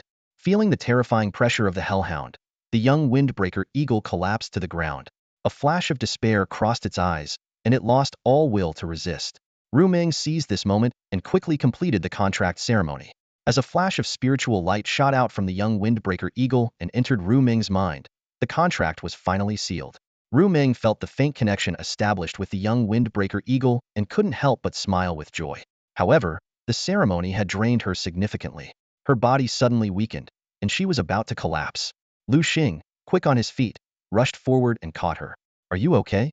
Liu Xing asked with concern, noticing that Ru Meng was drenched in sweat. "I'm fine," Ru Meng replied, gasping for breath and trying to stay strong. Liu Xing breathed a sigh of relief, realizing that Ru Meng was merely exhausted from the contract. Ru Meng weakly thanked him, but Liu Xing waved it off, saying, "There's no need for thanks between us. Come on, let's rest over there." He helped Ru Meng to a large tree. Ru Meng lay on the ground, using Liu Xing's leg as a pillow, and soon fell asleep. When she awoke again, the sun was setting, and the sky was painted with a red glow. "You're awake," Liu Xing said softly, having maintained the same position to let Ru Meng sleep peacefully. Ru Meng's cheeks flushed, and she quickly sat up. Just then, Liu Xiaoming approached with a bowl of steaming pork porridge. "Ru Meng, you're awake. Here, I made some porridge for you. Drink it while it's hot." Ru Meng took the bowl and sipped the porridge. "It's delicious," she said with a sweet smile, her eyes forming crescent moons. Once Ru Ming regained her strength, Liu Xing suggested, Ru Ming, let's see your new contracted windbreaker eagle. Ru Ming nodded and stepped into the open space. Come out, windbreaker eagle. At her call, a massive brown windbreaker eagle appeared before them. Wow, a windbreaker eagle. Su Peng, who was drinking porridge, stopped in surprise. I didn't expect it to be so majestic. He turned to Liu Xing, his eyes sparkling with excitement. I've decided, my next beast companion will be a windbreaker eagle too. Liu Xing waved his hand dismissively. Go catch one yourself. Don't bother me. You have no idea how much effort it took to find this one. He examined the young windbreaker eagle closely, marveling at its strength. Bronze level 6. No wonder the contract drained Ru Ming so much. Liu Xing turned to Ru Ming. All right, try commanding it. Okay. Windbreaker eagle, use wind blade on that tree, Ru Ming ordered. However, the windbreaker eagle arrogantly turned its head away, ignoring her command. Ru Ming stood there awkwardly, unsure of what to do. Liu Xing squinted and threatened. Oh, a bit haughty, aren't we? I've heard that roasted windbreaker eagle tastes pretty good. I wonder if that's true? Sensing the genuine menace from Liu Xing, the windbreaker eagle trembled. It let out a sharp cry, suddenly took to the air, and unleashed two fierce wind blades from its wings, striking the distant tree with precision. With a loud crash, the tree was cut in half and fell. Impressive. Truly powerful. Liu Xing praised, satisfied with the windbreaker eagle's strength. With this beast, Ru Ming's ability to protect herself had significantly improved. All right, Ru Ming, let's head back. Call the windbreaker eagle back, Liu Xing reminded. Ru Ming nodded. Come back, windbreaker eagle. The windbreaker eagle, hearing her call, reluctantly glanced at the distant cliff its home. It had once thought of escaping, but sensing the might of the thunder eagle, it obediently returned to the beast space. As they were about to leave the secret realm, a massive figure suddenly appeared in the sky. Oh no, it's the windbreaker eagle's mother. Liu Xing recognized the enormous creature. Everyone, run. He pushed Liu Xiaoming and the others, quickly exiting the secret realm and returning to the real world. Liu Xing let out a long breath, knowing that with powerful beast tamers guarding the entrance, the golden level 3 windbreaker eagle mother posed no threat. Let's go back, Liu Xing said, leading Su Peng and the two girls to a taxi heading to Jiangnan Beast-Taming University. Despite the dangers, they had returned safely. Back at school, Ru Ming bid farewell to everyone, eager to bond with her windbreaker eagle. Liu Xiaoming also left, seemingly inspired by Ru Ming, determined to work hard. As for Su Peng, he kept complaining about being tired and just wanted to go back to the dorm to sleep. In the following days, Liu Xing resumed his happy college life. One day, he and Ru Ming stood in the center of the school's dueling arena, surrounded by a crowd of curious onlookers. Ru Ming, her eyes sparkling with excitement, said eagerly, I want to test the strength of my new Gale Eagle and challenge you. Liu Xing smiled slightly. Let's begin then. At the signal, Ru Ming summoned her Gale Eagle, while Liu Xing called forth his Thunder Eagle. With just a glance at the Gale Eagle, Liu Xing remarked casually, it's already at Bronze Tier 8. Ru Ming pouted upon hearing this. That's no fun. She had hoped to surprise Liu Xing by revealing the full power of her Gale Eagle during the battle, but her trump card had been seen through so quickly. Gale Eagle, use Wind Blade, Ru Ming commanded. The Gale Eagle let out a sharp cry, flapped its wings forcefully, and sent a fierce wind blade slicing through the air towards the Thunder Eagle. The wind blade moved so fast that it created a sonic boom. Thunder Eagle, use Thunder Strike. Liu Xing responded calmly. In an instant, a golden bolt of lightning shot out from the Thunder Eagle, colliding head-on with the wind blade. The powerful electric current shattered the wind blade instantly. Unwilling to give up, Ru Ming shouted, Gale Eagle, use Tornado. The Gale Eagle flapped its wings rapidly, creating a violent airflow. A massive tornado formed out of thin air, swirling towards the Thunder Eagle. Thunder Eagle, use Lightning. Liu Xing's voice remained steady. Just before the tornado could reach the Thunder Eagle, a thunderous crash echoed as a thick bolt of lightning descended from the sky, as if tearing through the void, and struck the tornado with precision. With a deafening explosion, the lightning and tornado collided, bursting into a dazzling light. When the light faded, the tornado had been completely obliterated. Ru Ming stood there in disbelief, staring at the scene. She had thought the tornado would at least trouble the Thunder Eagle, but it had been effortlessly countered. The battle drew even more attention from the students. Whispers spread through the crowd. Hey, look over there. Doesn't that person seem familiar? Isn't that our new champion? Wow, he's as handsome as ever. A starstruck girl couldn't help but exclaim. Although Liu Xing had barely appeared on campus recently, his charm remained unforgettable. Who was his opponent? Someone asked curiously. At this moment, a girl named Jiang Qin eagerly raised her hand. I know. She waved her hand vigorously, as if afraid someone else might answer first. Then tell us. The people around her urged impatiently. Jiang Qin proudly lifted her head. She's a sophomore and my good roommate, named Ru Ming. She then began to embellish stories about Ru Ming, giving the onlookers a glimpse into the life of this delicate girl. On the dueling platform, Ru Ming, feeling dejected, said, I'm done. I don't want to fight anymore. She felt like she was punching cotton, gaining no sense of accomplishment. By now, the Gale Eagle was panting heavily, while the Thunder Eagle remained spirited, clearly showcasing the difference in their strengths. All right, let's go, Liu Xing said as he recalled his Thunder Eagle and walked towards Ru Ming. Watching their departing figures, the onlookers couldn't help but show envy. They really are a perfect match. However, jealousy surged in Jiang Qin's heart. She and Ru Ming looked quite similar. So why did Liu Xing favor Ru Ming? Especially after learning that the Gale Eagle was a gift from Liu Xing, Jiang Qin's jealousy intensified. No way, I have to win him over, she thought, clenching her fists and already plotting how to attract Liu Xing's attention. After leaving the dueling arena, Ru Ming curiously asked, Liu Xing, what is your current strength? Liu Xing thought for a moment. My Hellhound is at Silver Tier 8, and both my Thunder Eagle and Spirit Water Turtle are at Silver Tier 7. During this time, he had his beasts train against each other in pairs, and with the school's abundant spiritual energy and various elixirs, they had reached their current strength. However, he was surprised to find his funds running low. Raising beasts sure is expensive. Looks like I need to take on some tasks from the Beastmaster Association soon, or I'll be broke. Suddenly, Liu Xing remembered. It's been a while since I last saw Baifeng and the others. I wonder how they're doing. At that moment, several kilometers away, Baifeng and his friends suddenly shivered. What's wrong with you guys? Lan Tian asked, puzzled, as he looked at the three who had suddenly stopped moving. They were drinking in a KTV room. Nothing. Nothing. Baifeng wiped the cold sweat from his forehead, thinking, damn, it must be Liu Xing again. Getting fleeced by him once wasn't enough. Is he coming for us again? After escorting Ru Ming back to her dormitory, Liu Xing started descending the mountain, heading towards the Beastmaster Association to receive a new task. Suddenly, a familiar voice called out, isn't that Liu Xing, the junior? Liu Xing turned around to see a woman dressed provocatively, a crop top paired with short denim skirt, revealing her alluring figure. He frowned, trying to recall who she was, but couldn't place her. Seeing his confusion, the woman giggled and said, oh, Liu Xing, you really have a poor memory. It's me, Jiang Qin, Ru Ming's roommate and best friend. As she spoke, she extended her delicate hand. Liu Xing shook her hand politely but quickly let go. Jiang Qin was momentarily stunned, questioning her own charm. In the past, seducing junior students was a piece of cake for her, with many eagerly showering her with gifts just to win her favor. But Liu Xing's indifference was unexpected. Interesting, Jiang Qin thought to herself, feeling a sudden urge to conquer him. Liu Xing, where are you headed? She asked casually. To the Beastmaster Association, Liu Xing replied curtly. Oh, I'm heading in that direction too. How about we go together? A glint of interest flashed in Jiang Qin's eyes. Out of consideration for Ru Ming, Liu Xing reluctantly agreed. However, the journey quickly became a headache. Jiang Qin was like a chatterbox, talking non-stop, making the trip unbearable. Upon arriving at the Beastmaster Association, Liu Xing wasted no time heading to the service hall to update his silver level 8 Beastmaster credentials. As he exited the window, Jiang Qin's sharp eyes caught sight of his silver badge, and she gasped in disbelief. Silver level 8?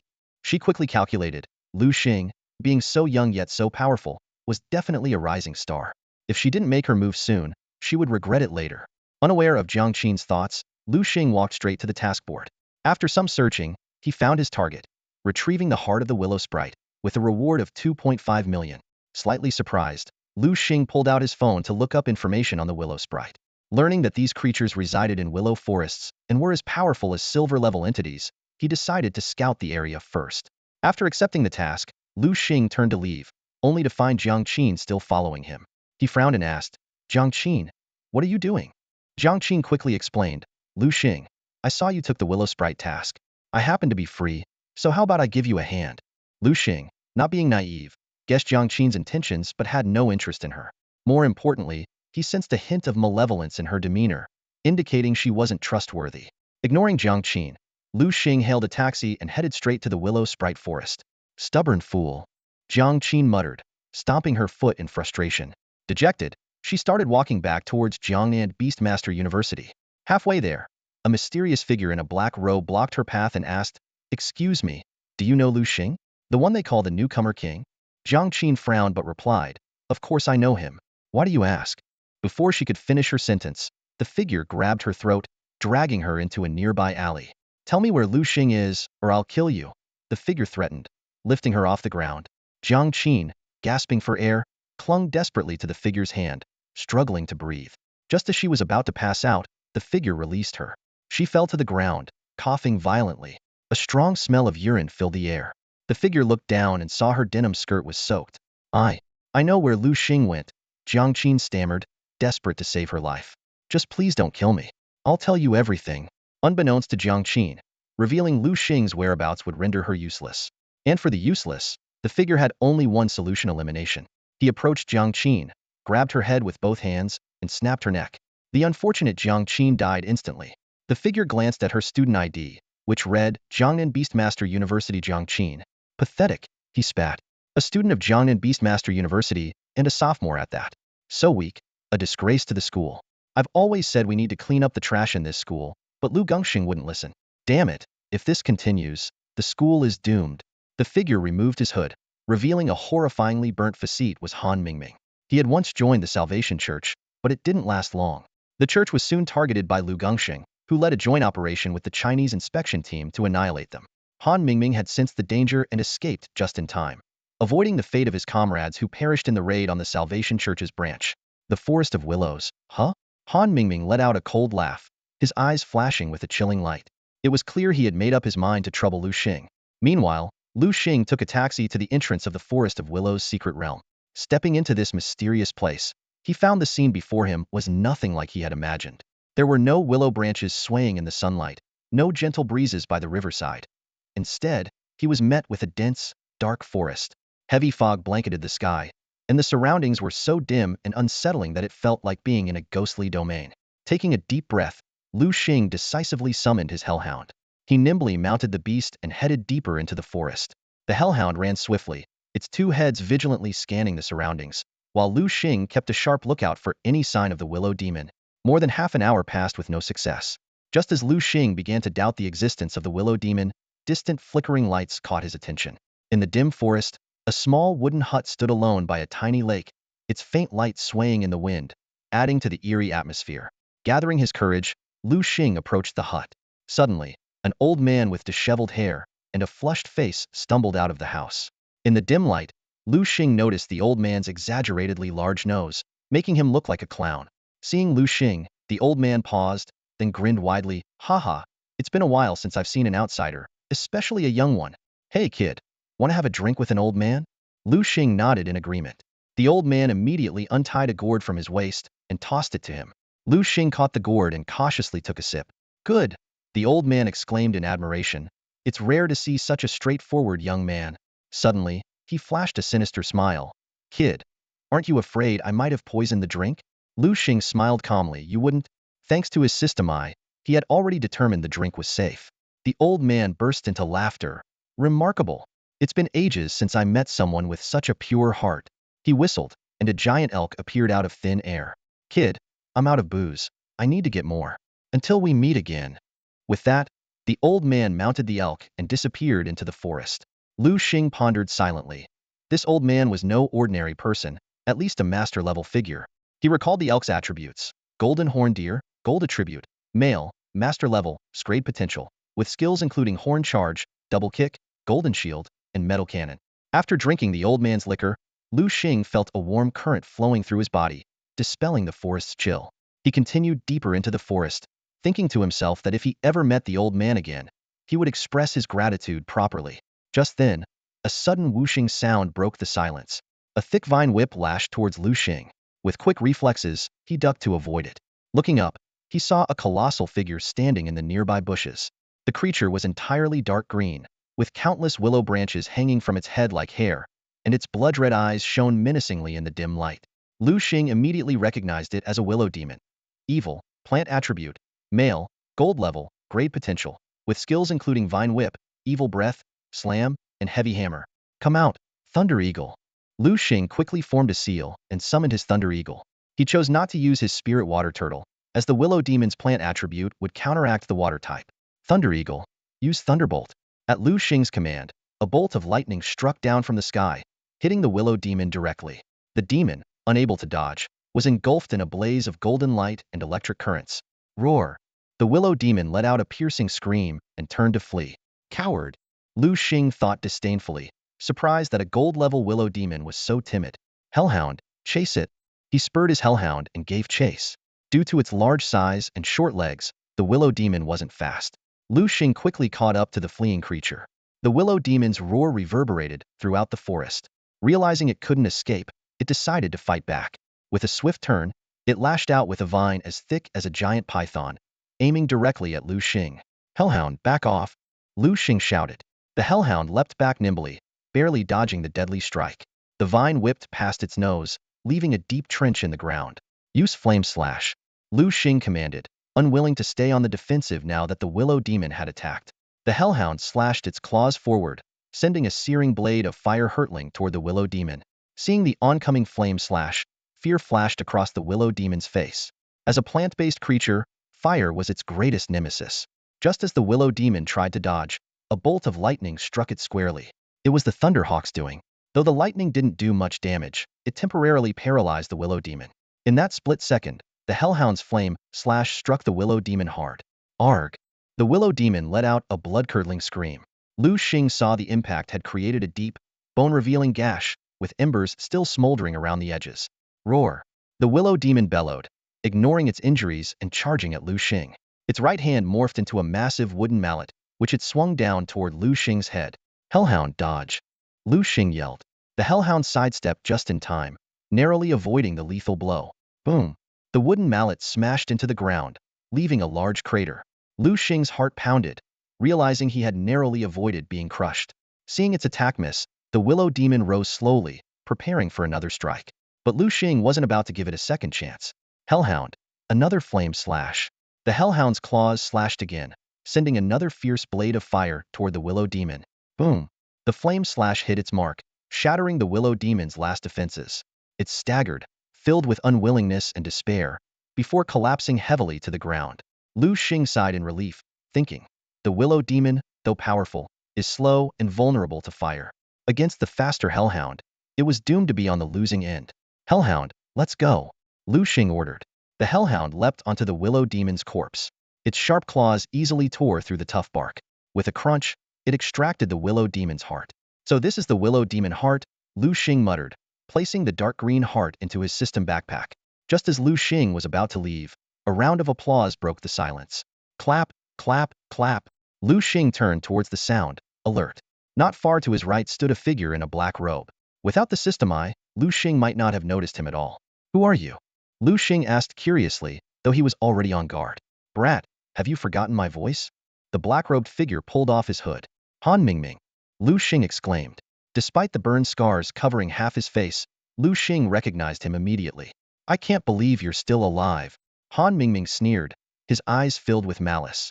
Brat, old grudges and new. I'll settle them with you today. Liu Xing smirked. Old grudges? You brought it upon yourself. You were jealous, and that earth core flame was my chance. You deserve nothing but dirt. You. Han Mingming was momentarily speechless with rage.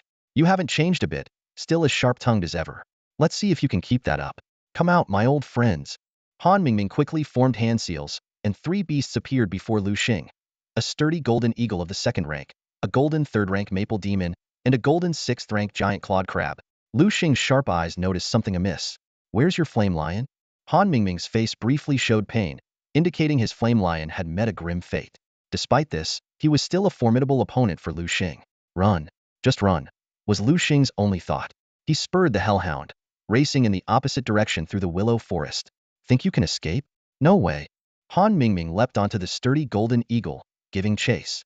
However, the intertwined willow branches created obstacles for the pursuers. Liu Xing on the ground was less affected, but Han Mingming had to weave around the branches, slowing him down.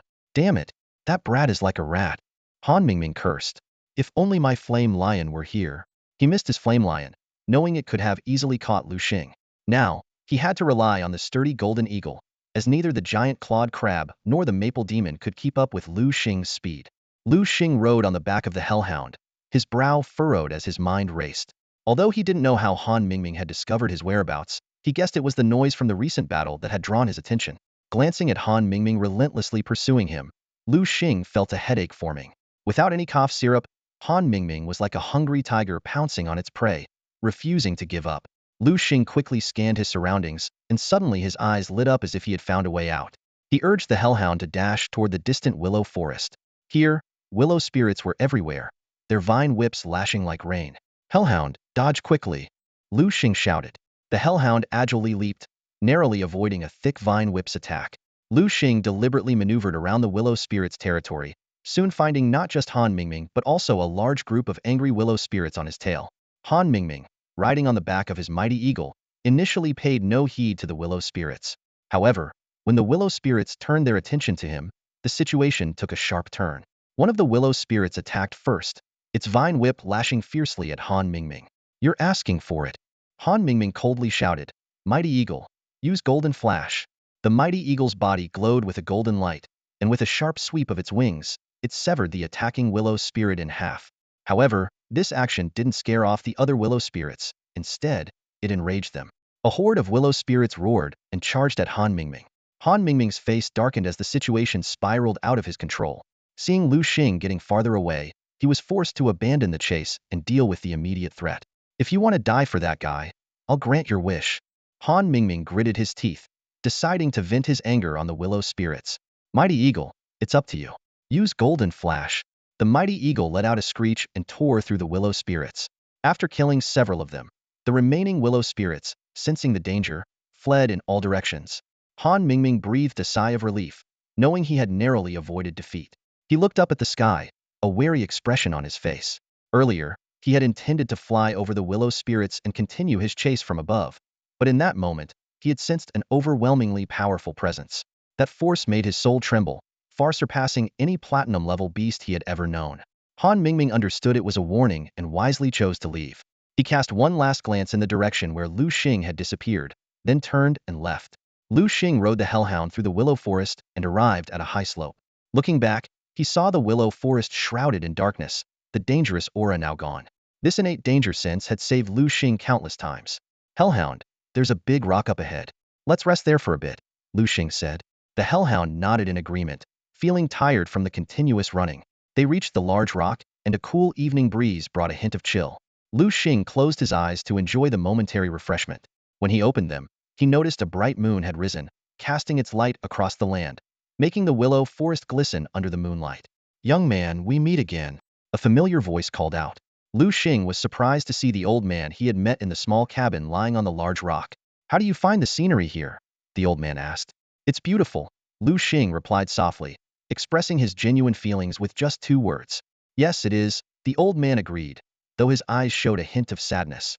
Liu Xing sensed the old man might be hiding here due to some emotional pain, but wisely chose not to ask further.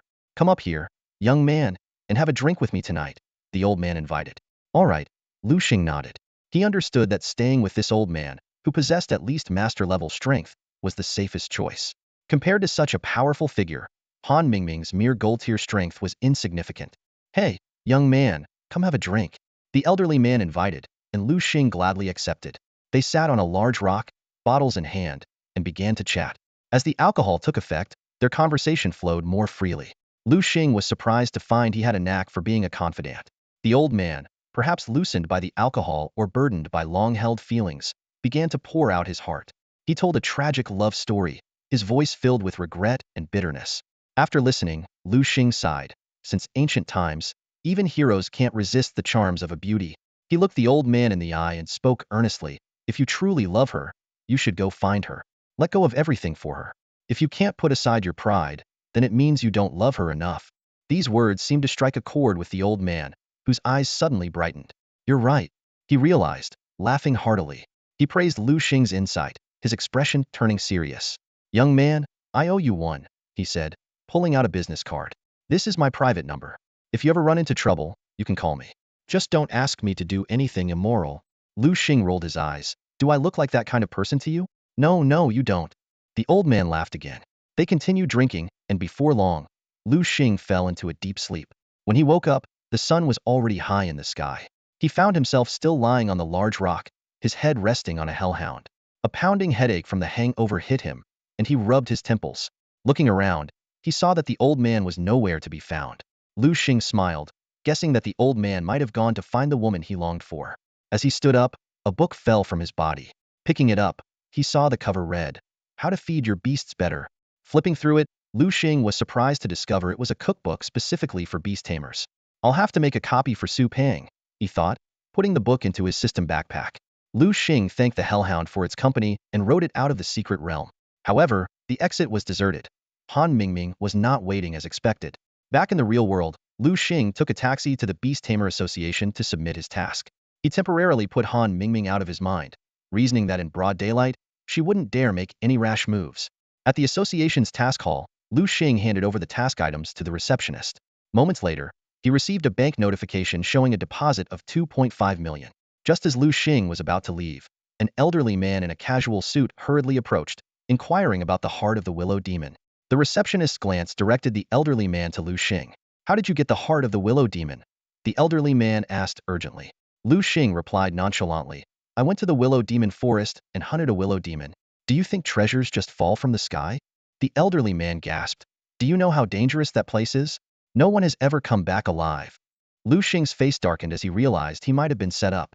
"No wonder you set the price at 2.5 million for something as trivial as a Willow Demon's heart." The old man looked embarrassed upon hearing this. "All right, I've submitted the task item. We're even now. Can I leave?" Liu Xing asked calmly, staring directly at the old man. "Why wise?" The old man stammered. Despite his wealth, he was weak and dared not obstruct Liu Xing. He sensed that Liu Xing was not as simple as he appeared. As Liu Xing turned to leave, the old man hastily added, "By the way, the forest where the Willow Demon resides is filled with miasma. Anyone who enters will be affected. The miasma can make you bedridden for months, or even cost you your life." Liu Xing chuckled inwardly. Little did the old man know, he had resisted the miasma thanks to a special liquor given to him by an old man. Leaving the Beast Tamer Association, Liu Xing headed straight to Yin Ruyu's house. As he opened the door, he was surprised by the unusual silence. What's going on?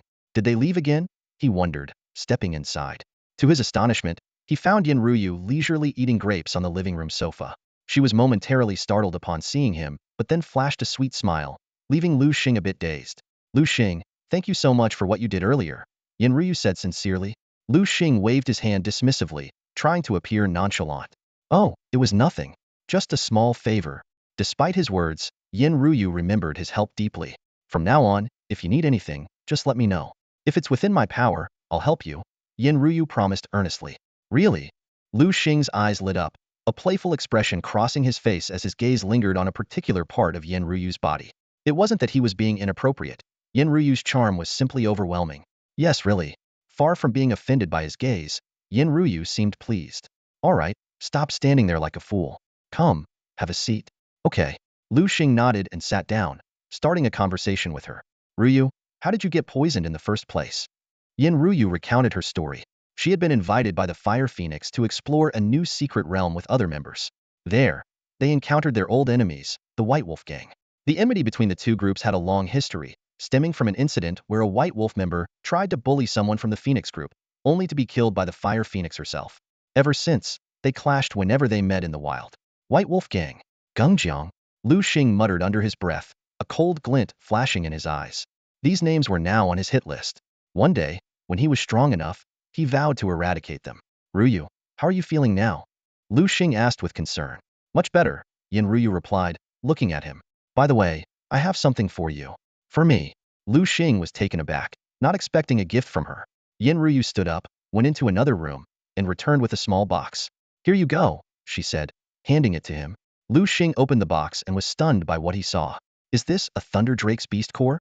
Yin Ryu nodded, a hint of surprise in her eyes that Liu Xing recognized it. However, she didn't ask further, just gave a gentle hum. Carefully, Liu Xing took out the core, his heart racing as he looked at the golden treasure in his hand. According to his system, this was the core of a Thunder Drake, a beast of Diamond Tier, Level 2. "Ryu, was this core part of your group spoils?" Liu Xing couldn't help but ask. Yin Ryu confirmed with a nod. No, this is too valuable. I can't accept it," Liu Xing said, trying to return the box. The Thunder Drake was a formidable beast, and the Fire Phoenix group must have paid a high price to obtain this core. But Yin Ryu shook her head, refusing to take it back. "I said it's yours, so it's yours." Her expression darkened, clearly displeased with his refusal. All right. Seeing her upset, Liu Xing reluctantly accepted the precious core. "Stop fussing. Let's go." Yin Ryu suddenly stood up. "Where to?" Liu Xing asked, puzzled. To let your Thunder Eagle absorb the Thunder Drake's core, Yin Ryu explained. Knowing he couldn't win against her, Liu Xing followed her to a secluded clearing. All right, you can start now. Don't worry, this place is remote, and even if someone comes, I'll protect you, Yin Ryu said confidently. Come out, Thunder Eagle. Since Yin Ryu insisted, Liu Xing accepted the generous gift. He summoned his Thunder Eagle and handed it the Thunder Drake's core. The Thunder Eagle's eyes gleamed at the sight of the core. It opened its beak and swallowed the core in one gulp.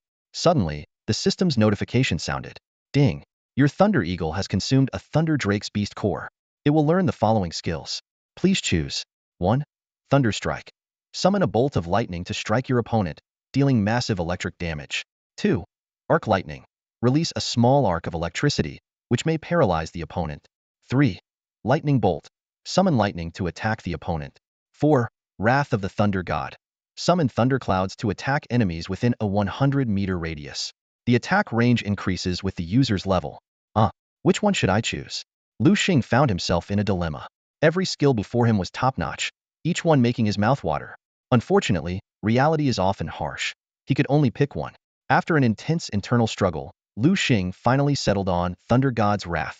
The name itself exuded an unparalleled aura of dominance, and more importantly, it was an area effect attack skill. In contrast, the other skills, though equally powerful, were limited to single-target attacks. Considering his Thunderhawk had already mastered the single-target skill Lightning, Thunder God's Wrath was undoubtedly the best choice to avoid redundancy. At the moment of Liu Xing's decision, the Thunderhawk let out a sharp screech. It was as if an invisible force had surged into its mind, instantly imparting the knowledge of how to use Thunder God's Wrath. The Thunderhawk flapped its wings and soared into the sky. As the Thunderhawk ascended, the once clear sky suddenly darkened. Clouds gathered at a visible speed, quickly covering the entire sky. Lightning and thunder followed in quick succession, plunging the world into darkness. The clouds roiled and rumbled like boiling water, emitting deafening booms. Liu Xing, make your Thunderhawk stop, Yin Ryu shouted anxiously, thinking the Thunderhawk was about to unleash an attack. Liu Xing immediately called out, Thunderhawk, come back. The Thunderhawk descended at his command, landing beside Liu Xing. As it departed, the clouds in the sky gradually dispersed, restoring calm. Yin Ryu watched this scene, her mouth twitching uncontrollably. She couldn't help but think, could this guy really be the illegitimate child of Lady Luck? Such a precious skill as Thunder God's Wrath, and he learned it so effortlessly? Her mind drifted back to their previous battle with the Thunder Dragon Whelp. That young dragon had made them scramble with just this one move. Had it been a mature dragon at full strength, they might have been utterly defeated. Liu Xing, Yin Ryu said seriously, although your Thunderhawk has learned Thunder God's Wrath, it doesn't yet have the power to fully harness its potential. Until you grow stronger, don't use this skill in front of others. Liu Xing nodded solemnly. I understand, Sister Ryu. He knew all too well the danger of standing out. This Thunder God's Wrath was a skill coveted even by the most powerful, and displaying it carelessly would only invite disaster. Yin Ryu added, Beast Tamer's beasts also have magic cores. If someone covets your Thunderhawk's Thunder God's Wrath skill, they might try to kill it and use its core for their own beast. Hearing this, Liu Xing couldn't help but shiver. He understood the peril of possessing something valuable all too well. All right, Yin Ryu said, since your Thunderhawk has absorbed the Thunder Dragon Whelp's magic core, I have nothing more to give you. You can go back now. Go back? Liu Xing was taken aback. Aren't we going to have a meal together? No. All right then.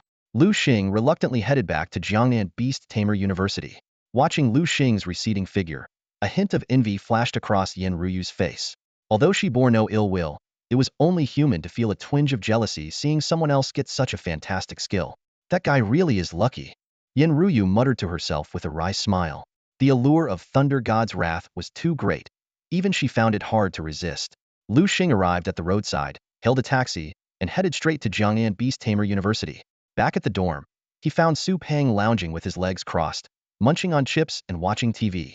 Liu Xing shook his head helplessly and walked into his room. A moment later, Liu Xing emerged with a freshly bound book in hand. Su Peng, this is for you, he said, handing the book to Su Peng. What's this? Su Peng asked, puzzled.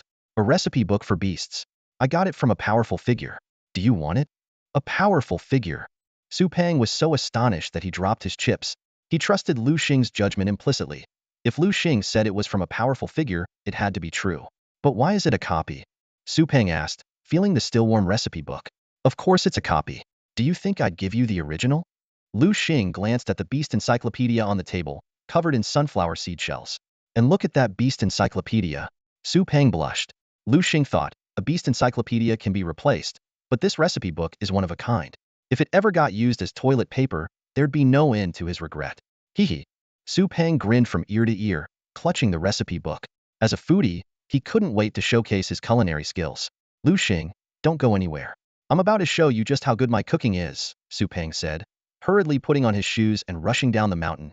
At that moment, Ru Ming and Lu Xiaoming walked in, brushing past Su Peng. Where's the fatty going? Lu Xiaoming asked curiously. Not sure. He looked like he was in a hurry, Ru Ming replied. Yeah. The two girls entered the villa and their eyes lit up when they saw Liu Xing. He often came and went unpredictably, making them miss him dearly. Every meeting was precious. Have a seat, Liu Xing said, sitting on the sofa. Liu Xing, where's Su Peng off to? Lu Xiaoming asked curiously. Him? He's off to gather ingredients. Gather ingredients? Lu Xiaoming frowned, puzzled by Liu Xing and Su Peng's antics. Su Peng moved swiftly, and before long, he returned with bags full of groceries. Panting heavily, he wiped the sweat off his forehead with his chubby little hand and complained, Gosh, I'm exhausted. Can't any of you lend a hand when you see me carrying so much? Lu Xiaoming rolled her eyes at him and retorted bluntly, We didn't help you for your own good. Look at yourself. You've eaten so much you're round as a ball. You need to lose some weight. Unbothered, Su Peng puffed out his round belly and struck a flamboyant pose. Lose weight? Why would I do that? This is called being well-rounded, and it's just perfect. Lu Xiaoming was disgusted by Su Peng's antics and made an exaggerated gagging gesture. Ru Ming, noticing the situation, quickly got up and offered to help Su Peng. His face lit up with a big smile, and he couldn't resist taunting Lu Xiaoming. See? Ru Ming is considerate. Unlike some people who just laze around, this comment infuriated Lu Xiaoming, and she snapped back like a cat whose tail had been stepped on. Su Peng, what did you just say? Say it again if you dare. Just as the argument was about to escalate, Liu Xing stepped in to mediate. Su Peng made a face at Lu Xiaoming and then hurried into the kitchen with the bags. Soon, the kitchen was bustling with activity, and the aroma of delicious food filled the air. Ru Ming assisted with the ingredients while Su Peng showcased his cooking skills. The enticing smell eventually drew Lu Xiaoming into the kitchen.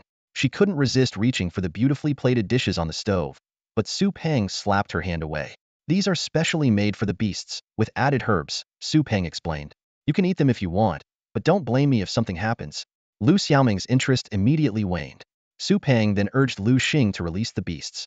Though initially hesitant, Liu Xing used the system's eye to confirm the food was safe and summoned 3 beasts.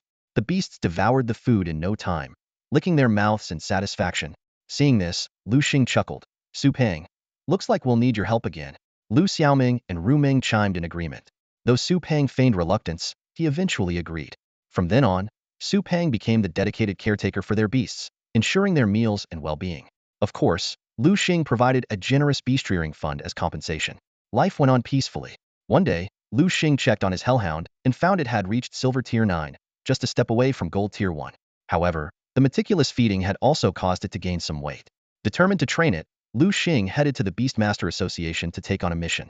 He found a suitable task on the mission board: eliminate a group of bandits who had robbed the city bank, with the strongest among them being gold tier 1. The reward was 2 million. Just as Liu Xing accepted the mission, he felt a light tap on his shoulder. Turning around, he saw Bai Feng, who he hadn't seen in a long time. Bai Feng greeted him with a smile. Hey, Liu Xing, long time no see. Are you heading out on a mission? Liu Xing nodded. Bai Feng's eyes lit up, and he shamelessly asked, Can I join you?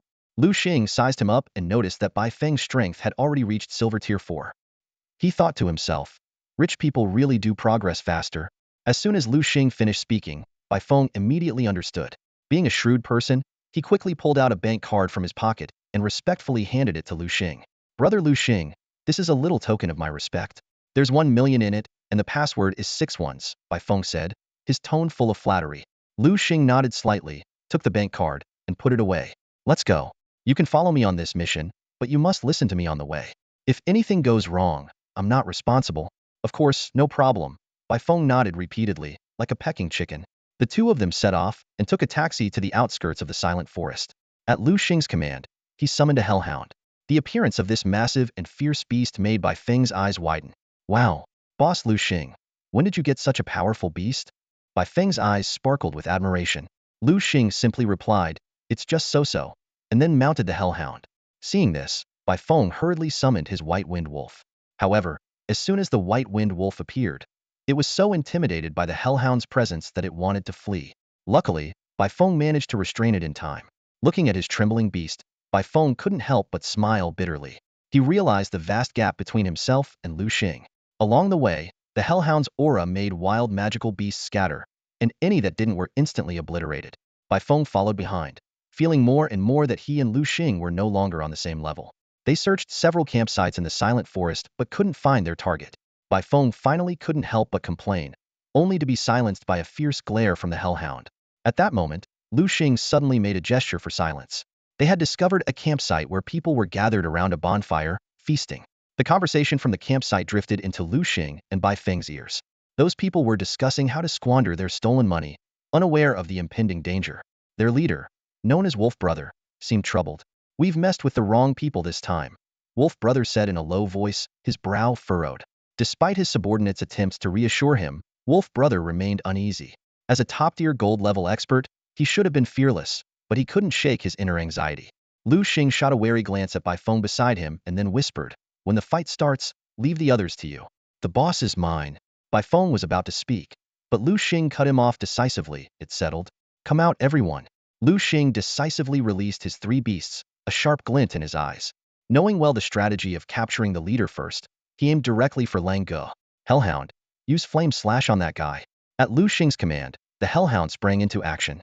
Its sharp claws sliced through the air, sending a blazing blade of fire hurtling towards Lang Ge. Just as the flame slash was about to hit its target, a dark shadow suddenly appeared, blocking Lang Ge. With a loud bang, the flame slash struck the shadow, forcing it back several steps with great impact. Liu Xing focused and saw that it was a rock monster of the first rank in the gold tier. He quickly analyzed. Rock monster. Attribute, rock. Gender, level, gold tier 1. Aptitude, B. Skills, rock throw, rollout, heavy slam, rock slide. So this rock monster is his main force, Liu Xing thought. The rock attribute had some resistance to fire, and even the hellhound's flame slash only caused minor injuries. Lang Ge sprang up from the ground, his face dark with anger. He laughed bitterly. "You want my life? Huh, just the two of you? Who gave you the guts to try?" Lang Ge quickly formed seals, and 3 magic circles appeared on the ground. He summoned his remaining 3 beasts, a Kraid, Silver Tier 7 Spiked Porcupine, a Kraid, Silver Tier 8 Sunflower Monster, and a Grade, Silver Tier 5 Water Capybara. Liu Xing breathed a sigh of relief, realizing that Lang Ge must be a newly promoted Gold Tier Beastmaster. He noted that many Beastmasters had beasts of varying strengths due to the high cost of nurturing them, forcing compromises in resource allocation. "Thunderhawk, use Thunderbolt on that Water Capybara," Liu Xing commanded decisively. The Thunderhawk let out a cry, its body glowing with golden light, surrounded by electric currents. With a loud crash, a bolt of lightning struck the Water Capybara. Lang Ge shouted, "No, Water Capybara, dodge." But it was too late. The lightning hit the Water Capybara squarely, and the powerful electric current coursed through its body. Being water attributed, the Water Capybara was naturally weak against electricity, and it was instantly defeated. Lang Ge gritted his teeth, glaring at the charred Water Capybara. He hadn't expected to lose a beast right at the start. "You brat, you're dead." "Rock monster, use rock slide." The rock monster immediately acted, gathering a large rock above Liu Xing's head, which grew larger and larger before crashing down. Liu Xing remained calm. "Hellhound, use rending claw." The hellhound leaped into the air, its sharp claws slashing at the descending boulder. With a loud crack, the boulder shattered. Lang Ge stared in disbelief. "How is this possible? Brat, what is your real strength?" Liu Xing gave him a withering look. "Can't you tell?" As a gold-tier beastmaster, Lang Ge should have been able to see through a lower-tier master's strength. He muttered in disbelief, "No, this can't be. How can you be only Silver Tier 9? Lang Ge gritted his teeth. "Whether you're truly Silver Tier 9 or not, you're going to die here." "Rock monster, use rollout." "Spike porcupine, use spike shot." "Sunflower monster, use leaf blade." Facing Lang Ge's all-out attack, Liu Xing quickly responded. "Aqua turtle, block the spiked porcupine's attack." "Thunderhawk, handle the sunflower monster." "Hellhound, use shadow ball on the rock monster." The beasts clashed instantly. The spiked porcupine shook its body, launching a rain of spikes at the aqua turtle. The air was filled with the sound of whistling projectiles. However, the aqua turtle stood firm like a mountain, shielding Liu Xing. The spikes clattered against its thick shell, producing a series of metallic clangs. Howl! Howl! Howl! The spiked porcupine launched a fierce attack on Liu Xing's spirit water turtle. but its efforts were in vain. The turtle's hard, spiked shell not only completely blocked the attack, but also reflected all the damage back to the porcupine. The porcupine yelped in pain, rolling on the ground. Seeing this, a cold glint flashed in Liu Xing's eyes, and he shouted, "Spirit water turtle, use wave impact." The spirit water turtle responded quickly, extending its limbs from its shell. Its right front foot stomped the ground forcefully, and in an instant, a massive wave appeared out of nowhere, roaring towards the spiked porcupine. "Watch out, spiked porcupine, dodge it," Langu shouted anxiously. But it was too late. The porcupine, already maddened by the reflected damage, charged straight into the wave. Boom! The impact of the wave far exceeded the porcupine's limits. It was thrown high into the air and slammed against a large tree. The sound of bones breaking was clear, and the porcupine's massive body fell heavily to the ground, motionless. "Spiked porcupine," Langu exclaimed, pressing his right hand to his temple. Due to the soul contract with the porcupine, its death inevitably caused a backlash to Langu. Fortunately, Langu was strong enough to withstand the impact. With the porcupine's demise, Langu was left with only two beasts. His face turned ashen, and his lips trembled. A flood of negative emotions surged through him. Discomfort, oppression, frustration. He regretted provoking Liu Xing, and even regretted robbing the Jiangnan City Bank. But there was no turning back now. He was in too deep. Grinding his teeth, Langu knew that begging for mercy wouldn't save him. If that was the case, he decided to go all out. "Sunflower monster, use solar beam on that thunder eagle," he commanded harshly. Liu Xing snorted coldly. As a loyal reader of the Magical Beast Encyclopedia, he was well aware of the power and weakness of solar beam. Despite its immense power, it required a lengthy charging time. The sunflower monster tilted its head up at a 45 angle, quickly gathering solar energy on its face.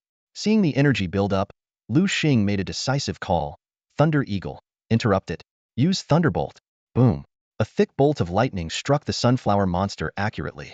Being a plant-type beast, it had some resistance to electric attacks and only suffered minor injuries. However, the electric shock successfully paralyzed it.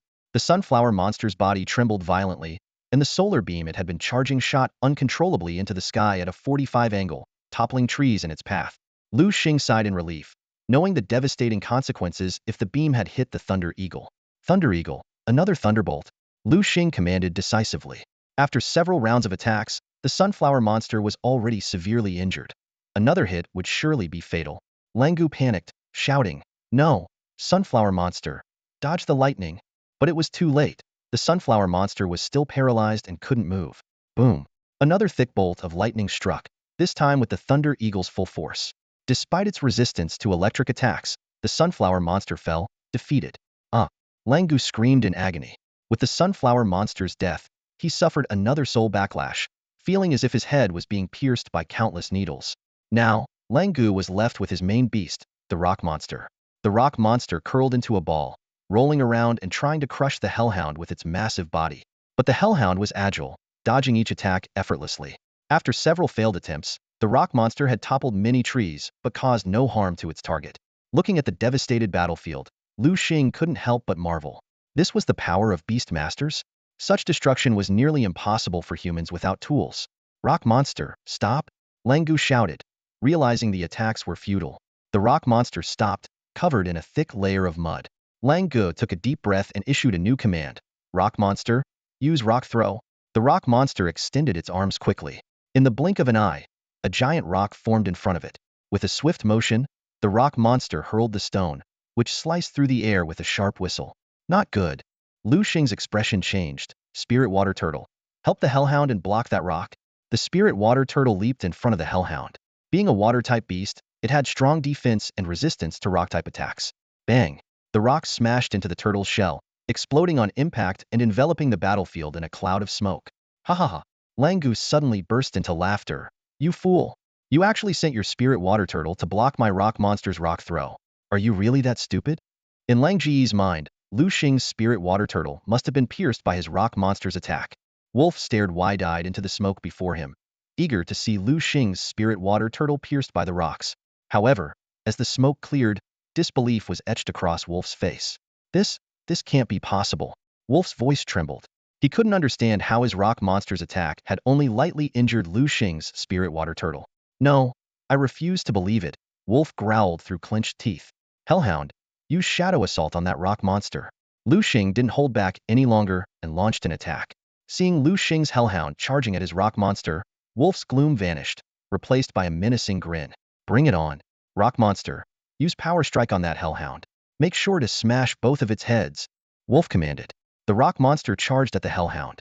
Just as the two beasts were about to collide, the hellhound suddenly disappeared. The rock monster's punch hit nothing but air, causing it to stumble forward. Boom! A loud noise echoed as the hellhound appeared behind the rock monster, its claws wrapped in dark energy slashing at the rock monster's back. Despite its strong defense, the rock monster couldn't withstand the hellhound's sharp claws, which left deep gashes on its back. Howl! The rock monster let out a painful cry. The hellhound seized the opportunity, opening its two mouths to conjure massive black energy balls. Shadow Ball. The two shadow balls hurtled towards the rock monster. Boom! Boom! The powerful impact pushed the rock monster back over 10 meters. After taking two shadow balls, the rock monster staggered, barely able to stand. Seeing this, Liu Xing immediately ordered, Spirit Water Turtle, use wave impact on the rock monster. The Spirit Water Turtle took advantage of the situation, stomping its right foot hard. Instantly, a 10-meter-high wave materialized and crashed towards the rock monster. Although the Spirit Water Turtle wasn't as strong as the rock monster, the water-based attack was the rock monster's undoing. With the rock monster's fall, all of Wolf's beasts were defeated. He felt dizzy and staggered before collapsing to the ground. Thud. Unlucky Wolf hit his head on a rock, blood pouring from his caved-in skull, clearly beyond saving. Just as Liu Xing finished dealing with Wolf, Baifeng urgently called out, Boss Liu Xing, help! If you don't come now, I'm done for. It turned out that Wolf's lackeys were quite strong, with silver tier levels of 2 or 3. Even Baifeng, who was at silver tier 4, struggled against their onslaught. Liu Xing saw Baifeng's serious expression, sweat dripping from his forehead, and his beasts panting heavily under the pressure. Hellhound, go help him, Liu Xing commanded. The hellhound charged into the enemy ranks like a tiger among sheep, slaughtering left and right. In no time, all the enemy beasts lay dead under the hellhound's claws. Seeing the carnage, Baifeng couldn't help but swallow hard, a chill running down his spine. Terrifying. Absolutely terrifying. He had once thought of getting stronger to challenge Liu Xing, but that idea was now completely extinguished. No, I must stick with him, Baifeng thought, looking at Liu Xing with a strange glow in his eyes, like a wolf eyeing a lamb. What are you staring at? Liu Xing suddenly asked. Nothing. Nothing. Baifeng snapped back to reality, startled. Hellhound, let's clean up the battlefield, Liu Xing instructed. The hellhound began collecting valuable parts from the fallen beasts. Watching Liu Xing pack up, especially one bag containing Wolf's head, Baifeng felt a wave of nausea. All right, let's head back, Liu Xing said. Yes. Baifeng, now Liu Xing's most loyal follower, was eager to do anything Liu Xing asked. His principle was to always side with the winner. Liu Xing and Baifeng arrived at the Beast Masters Association's task hall to submit their mission.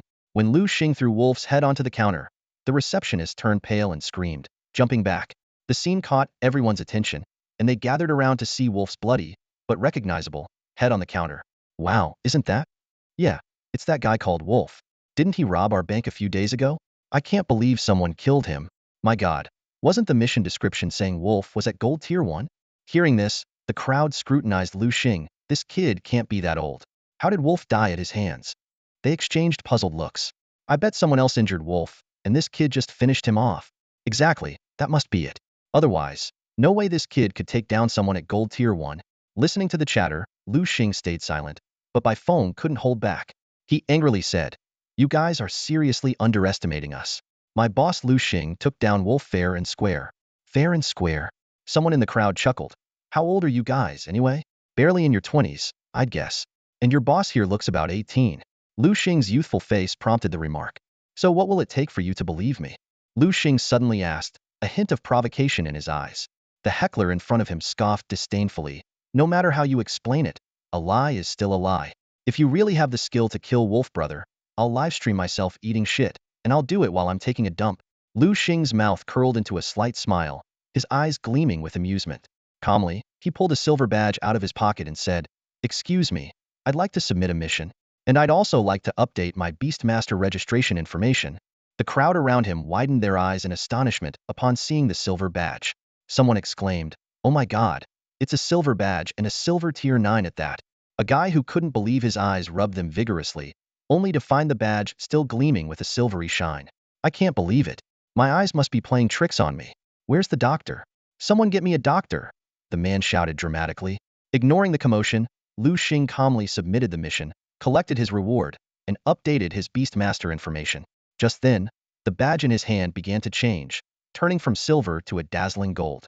It turned out that on his way back, Liu Xing's hellhound had broken through from silver tier 9 to gold tier 1.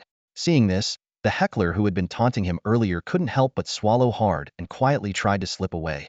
"Hey, everyone, stop him!" Bai Feng, quick to react, shouted. The crowd immediately surrounded the heckler. With a cold smile, Bai Feng walked up to him. "Didn't you say if my big brother really killed Wolf Brother, you'd live stream eating shit while taking a dump?" The heckler turned pale, stammering, I was just joking.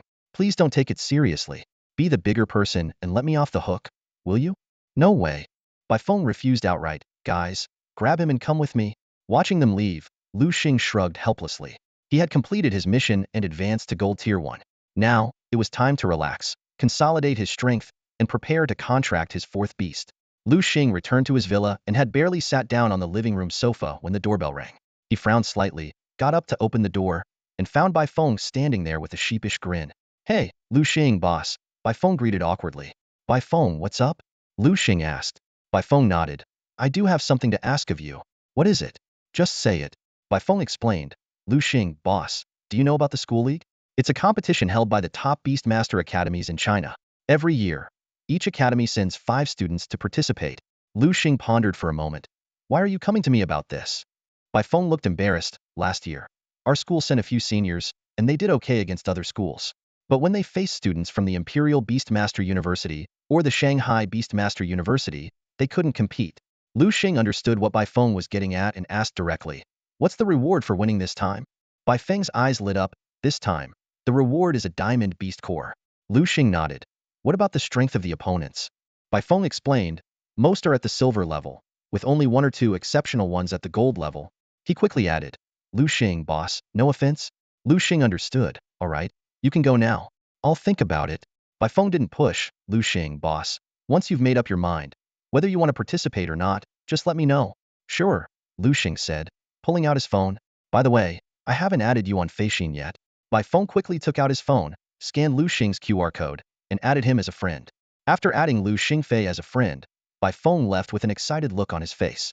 Shortly after, he arrived on the 3rd floor of a teaching building and pushed open the door to the music classroom. This classroom was rarely used, but at this moment, 3 people were sitting inside: Jiang Yin, Yingguoli, and Lan Tian. Together with Bai Feng, who had just arrived, they were known as the F4 of Jiangnan Beastmasters University, handsome, privileged, and exceptionally talented individuals. As soon as Bai Feng entered, he felt the heavy atmosphere in the room. The 3 others had grim expressions, clearly facing some difficult issue. "Bai Feng, have you heard?" Yingguoli asked, handing a document to Bai Feng. Bai Feng took the document and quickly skimmed through it. To Yingguoli's surprise, Bai Feng's expression remained unusually calm, not as dramatic as usual. "Bai Feng, what's wrong with you? Isn't this news shocking enough?" Yingguoli couldn't help but ask. Bai Feng shrugged and calmly replied, "What's so shocking about it? It's just that someone from the Imperial Capital Beastmasters University reached the gold level." Yingguoli glanced at Bai Feng and couldn't resist a sarcastic remark. "Bai Feng, it seems your skills haven't improved much, but your knack for acting cool sure has." Bai Feng rolled his eyes, thinking that if he hadn't met Liu Xing, who was truly extraordinary, he might have been surprised. But now, this kind of news didn't shock him anymore.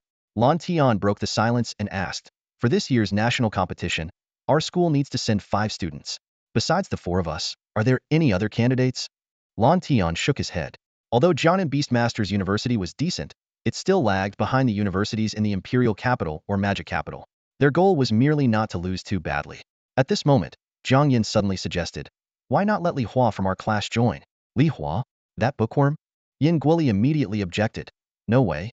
His strength is only at silver level 2. Sending him would just embarrass the school." Bai Feng had remained silent, just quietly laughing to himself, which drew the attention of the others. Yingguoli couldn't help but criticize. "Bai Feng, you usually act so nonchalant, but now, facing this situation, shouldn't you help us come up with a solution?" Bai Feng glared at Yingguoli and said, "Who says I haven't? I've already found a suitable candidate." "What? Who?" Yingguoli asked excitedly. Bai Feng kept them in suspense before finally revealing, "I've actually found Liu Xing." Hearing this name, Yingguoli and Jiang Yin shivered slightly, clearly still wary of Liu Xing. "Liu Xing?" Yingguoli muttered. "Can he do it? And isn't he a freshman?" Bai Feng explained, "The rules only state that students from the school can participate. They don't specify that freshmen can't. Besides, I've already told Liu Xing that the reward for winning is a diamond-level beast core. He'll definitely come. The three others nodded in agreement. Although they had little hope of winning the championship, they didn't argue about the ownership of the beast core. Seeing the atmosphere lighten, Bai Feng suggested, all right, let's stop worrying. The problem is solved. How about we go to the bar to celebrate? This time, it's on me. Yin Guoli and the others exchanged looks. Yin Guoli couldn't help but ask, Bai Feng, can you tell me what Liu Xing's current strength is? Guess. Bai Feng teased. Yin Guoli gritted his teeth, pretending to punch Bai Feng.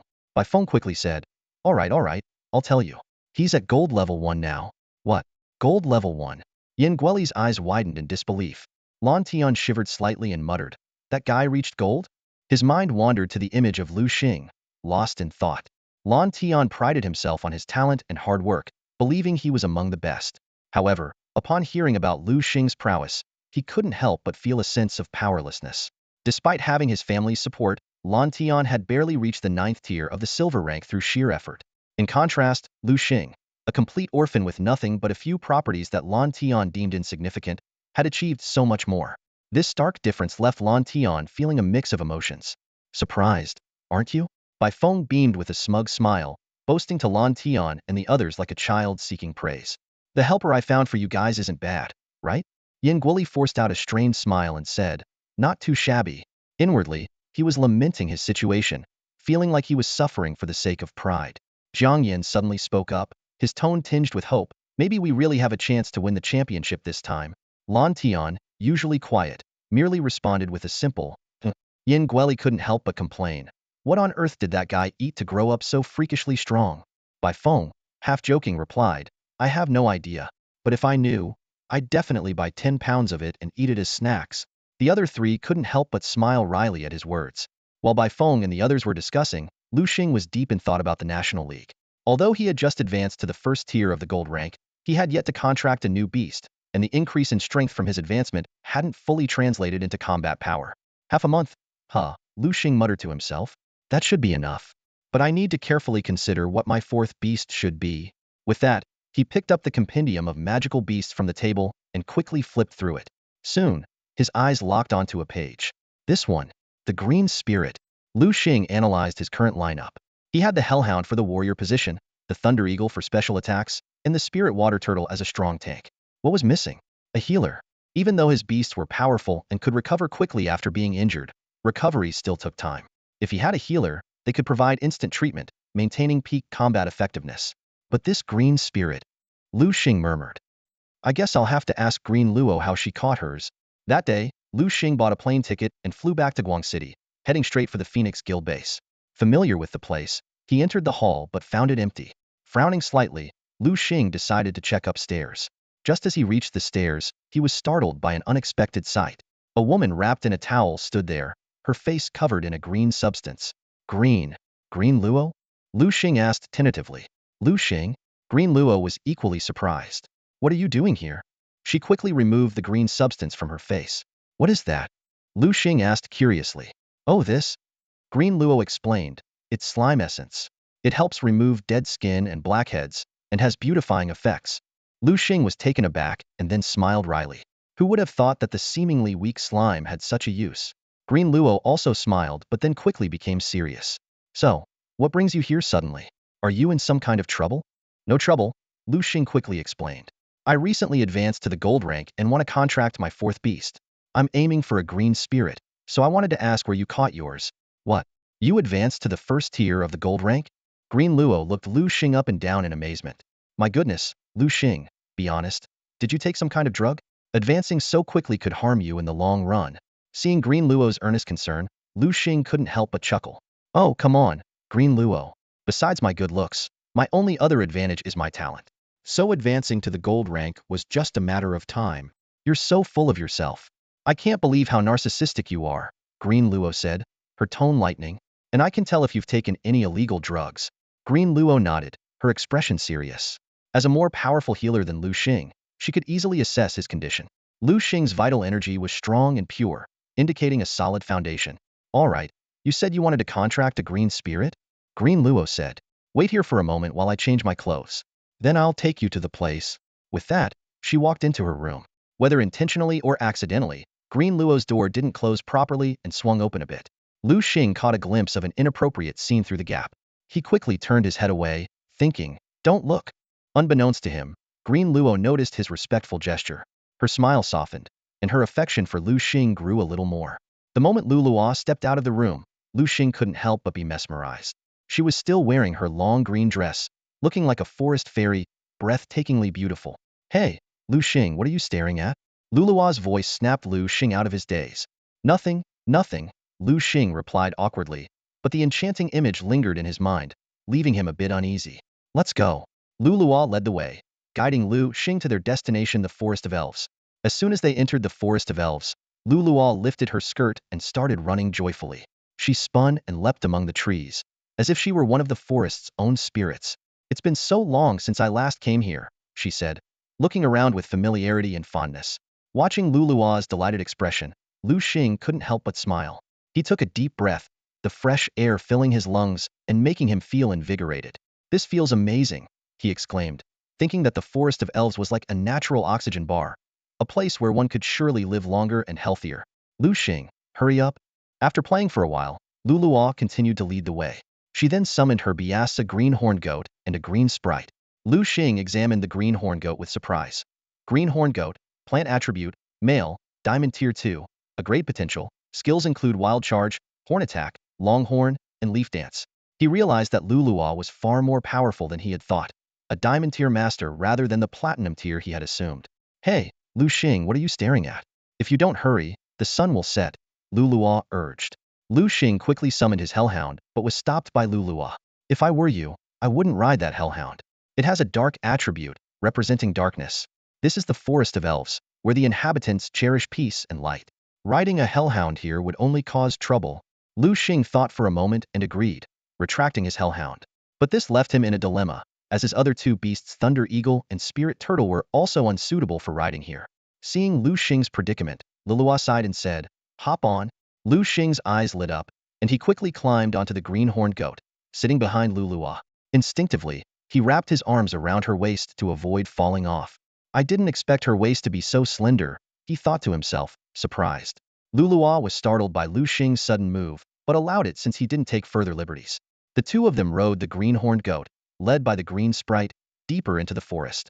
The Forest of Elves was stunning, surrounded by lush greenery with sunlight filtering through the leaves. Liu Xing, lightly holding Lu Luo's waist and inhaling her subtle fragrance, found himself somewhat enchanted. "We're here." Lu Luo's voice interrupted Liu Xing's reverie. They had passed through the dense forest and arrived at a secluded gorge. The gorge was teeming with life, with magical creatures frolicking freely, surrounded by vibrant flora, resembling a paradise.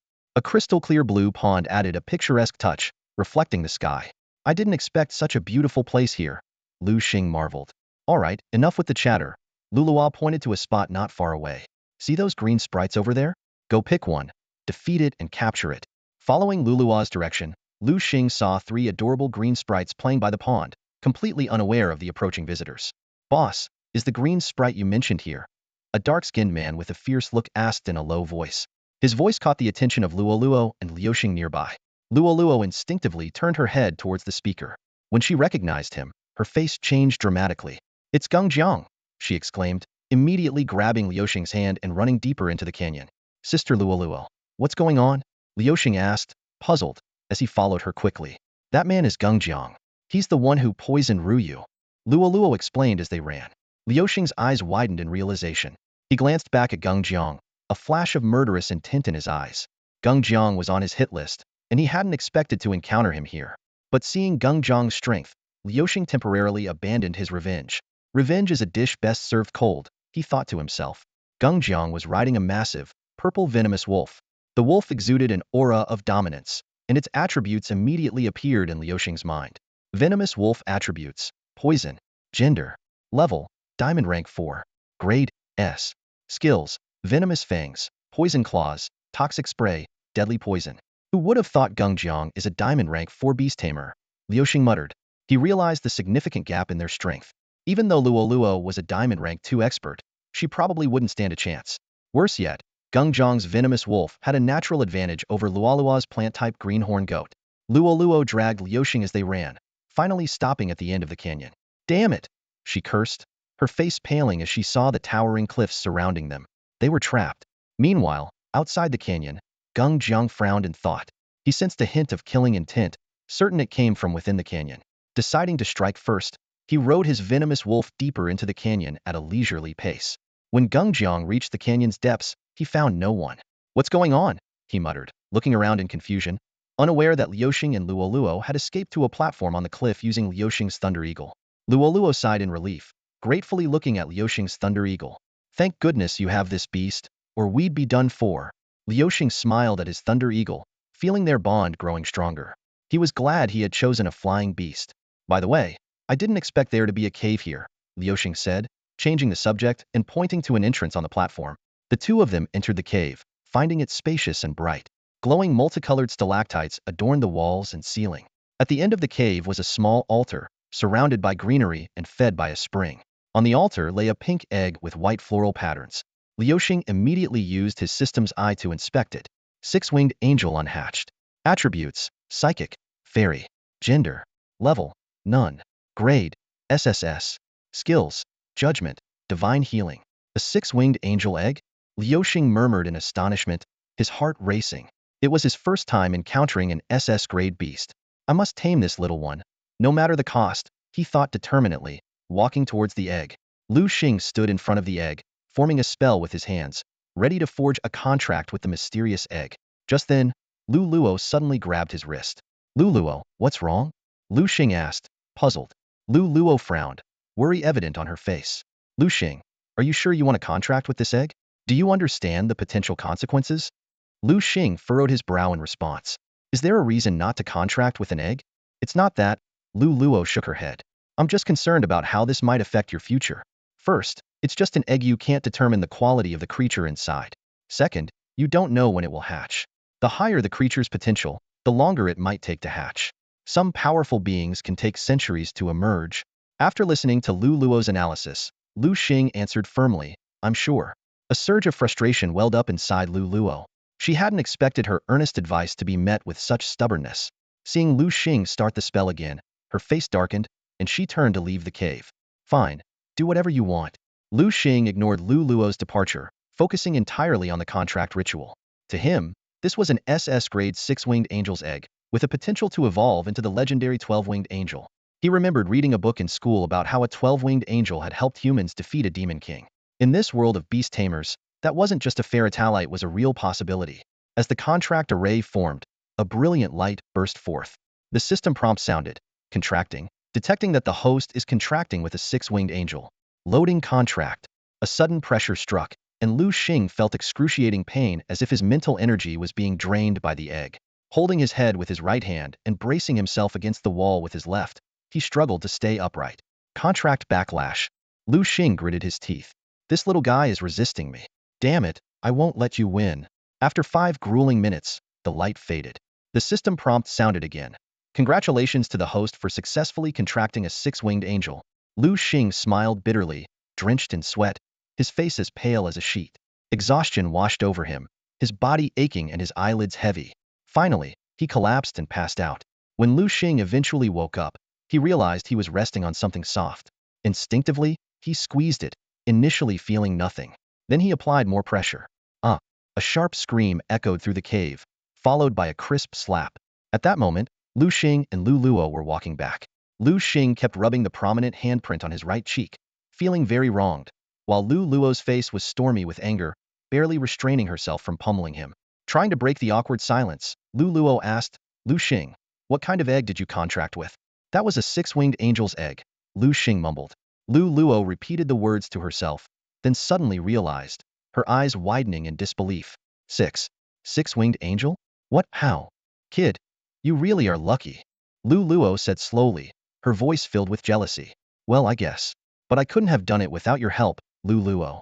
I'll treat you to a meal when we get back," Liu Xing said. Hearing this, a warm feeling rose in Luo's heart. "At least you have some sense of gratitude." Liu Xing couldn't contain his excitement. A six-winged angel was on par with dragons. More importantly, he already had a sacred crystal. Once he upgraded the six-winged angel to the diamond tier, it could evolve into an eight-winged angel. Liu Xing began to imagine the scene of an eight-winged angel dominating the battlefield. Liu Xing and Lu Luo left the Forest of Elves and took a taxi to a grand hotel.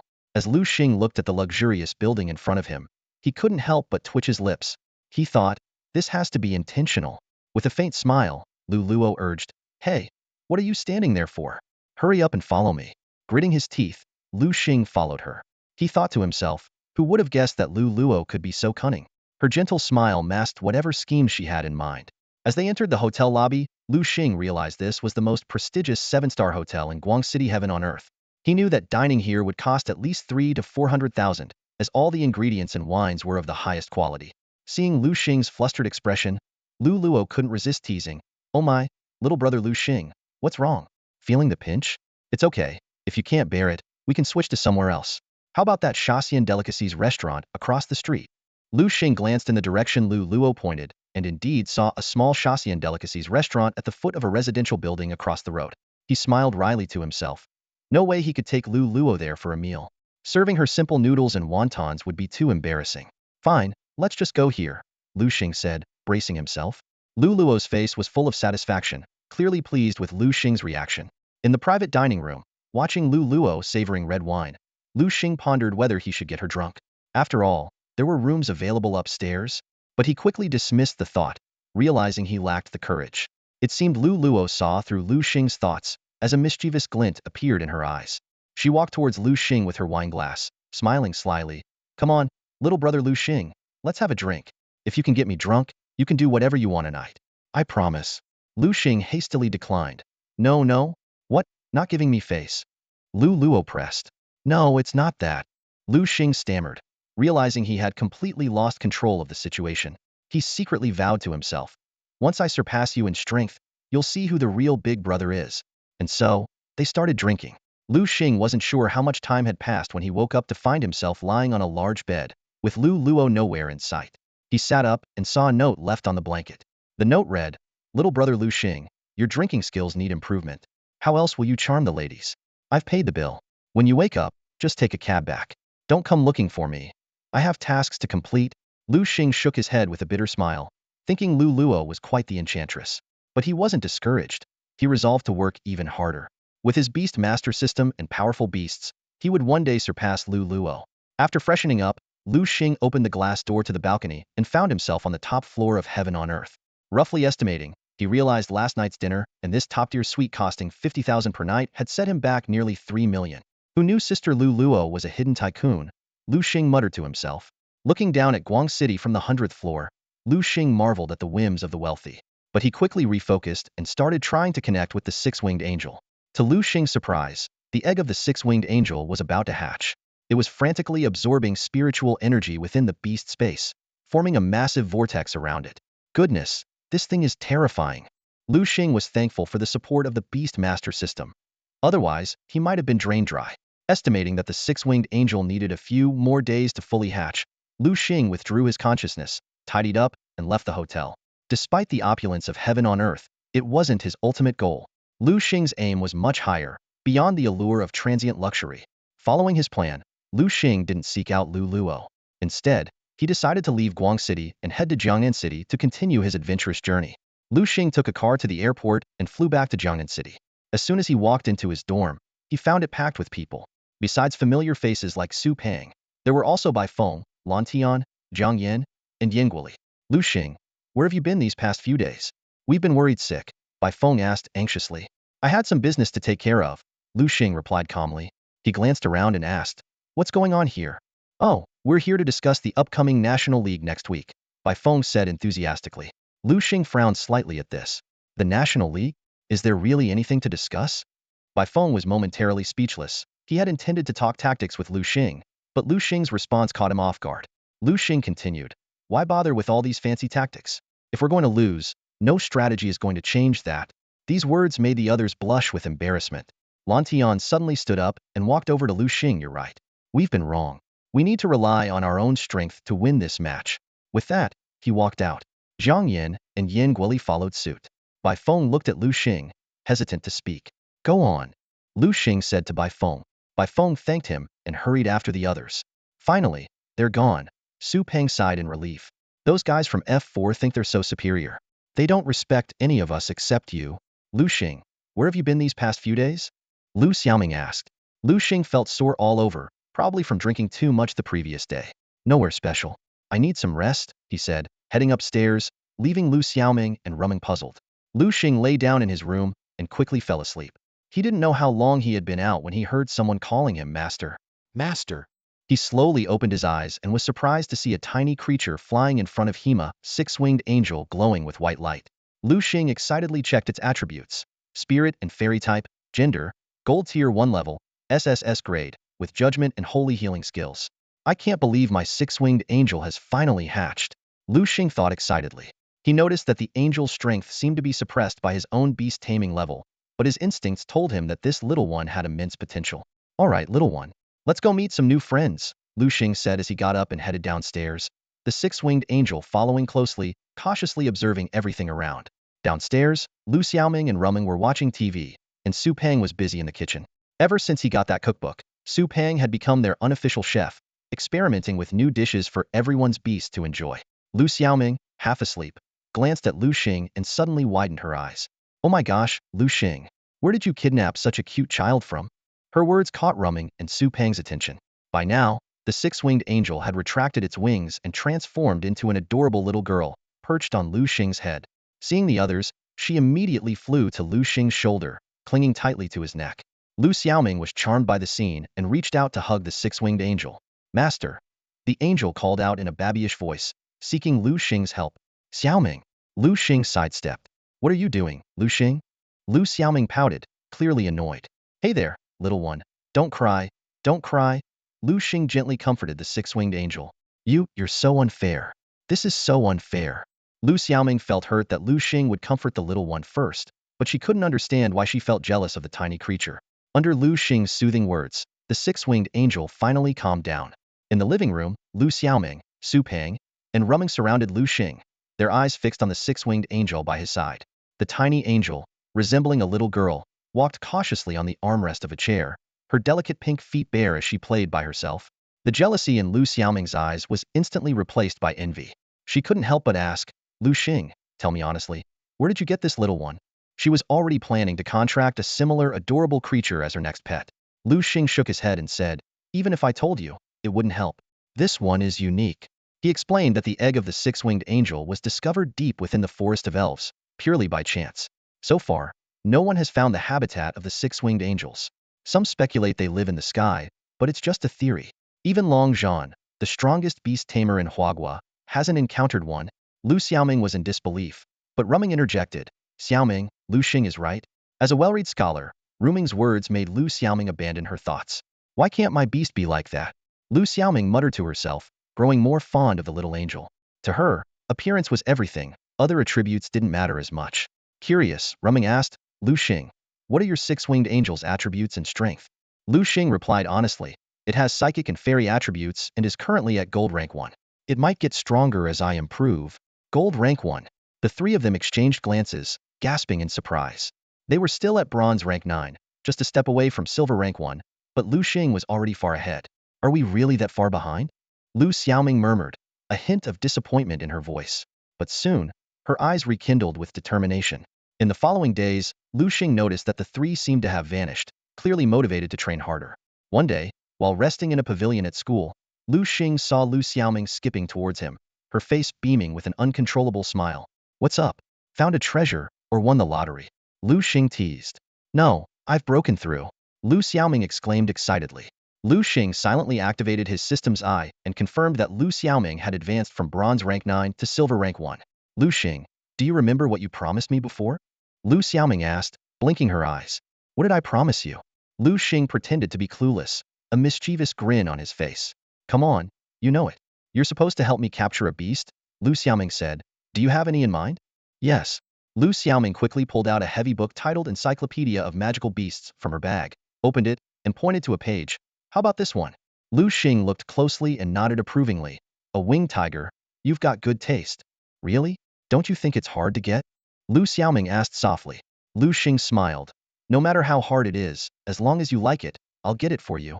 Hearing this, Liu Xiaoming blushed and impulsively kissed Liu Xing on the cheek. That's your advance reward. If you really help me get it, there's more. She handed him a bank card. There's 2 million huaxia yuan on this. Consider it a deposit. Liu Xiaoming continued. If you capture the winged tiger for me, there will be more rewards. If you don't want money, just tell me what you want, as long as it's within my power. Really? Liu Xing's smile turned playful, his gaze sweeping over Liu Xiaoming. Feeling a bit flustered under his gaze, Liu Xiaoming crossed her arms defensively and said, Liu Xing, what are you thinking? Hee, I was just joking with you. But you took it seriously. Liu Xing laughed. Oomph. I'll let it slide this time, but don't do it again. Liu Xiaoming lowered her arms. All right, let's head out now before it gets dark. Okay. Liu Xing and Liu Xiaoming left Jiangnan Beast-Taming University, hailed a taxi, and set off for their destination, the Wind Canyon. In the hidden realm of the Wind Canyon, Liu Xing and Liu Xiaoming rode their respective beasts slowly forward. Liu Xing was astride a massive hellhound, with a 6-winged angel perched on his shoulder. Liu Xiaoming followed closely behind on her majestic lightning horse.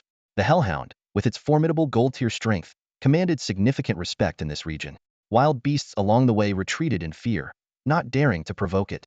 This made Liu Xiaoming feel a bit bored, and her gaze involuntarily fell on the 6-winged angel on Liu Xing's shoulder. The little creature was licking a lollipop with great relish, seemingly out of nowhere.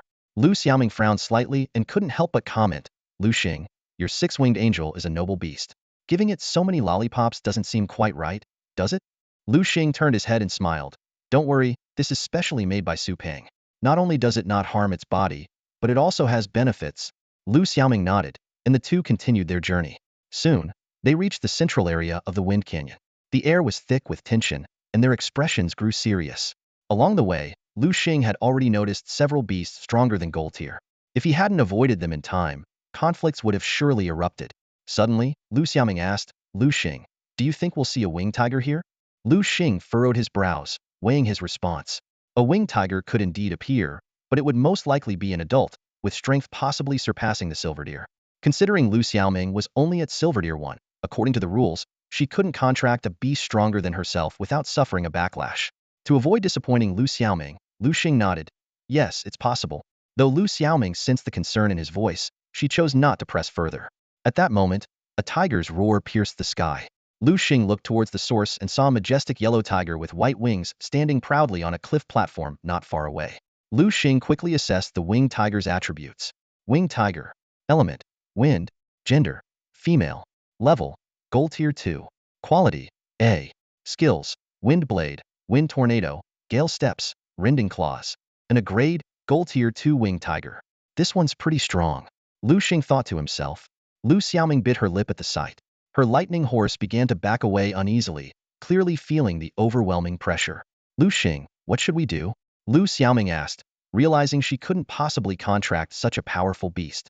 Of course, we follow it. Liu Xing replied with a mysterious smile. Why? Liu Xiaoming asked, puzzled. You'll see, Liu Xing said, keeping her in suspense. They quietly followed the winged tiger, which seemed accustomed to ruling the canyon and paid them no mind, striding boldly back to its lair. Looking at the cliffside nest, Liu Xing whispered, now we know where its nest is. I wonder if there are any cubs inside. It turned out Liu Xing was aiming for the cubs. He explained to Liu Xiaoming that winged tiger is female, and like all animals, the female takes care of the young. Wait here. I'll go check. Liu Xiaoming, still uneasy, said, isn't this a bit risky? She couldn't shake off the fear from the earlier roar. It's fine. Liu Xing reassured her, patting her hand. No risk, no reward. Besides, although the winged tiger is Gold Tier 2, I have more than one beast at my disposal.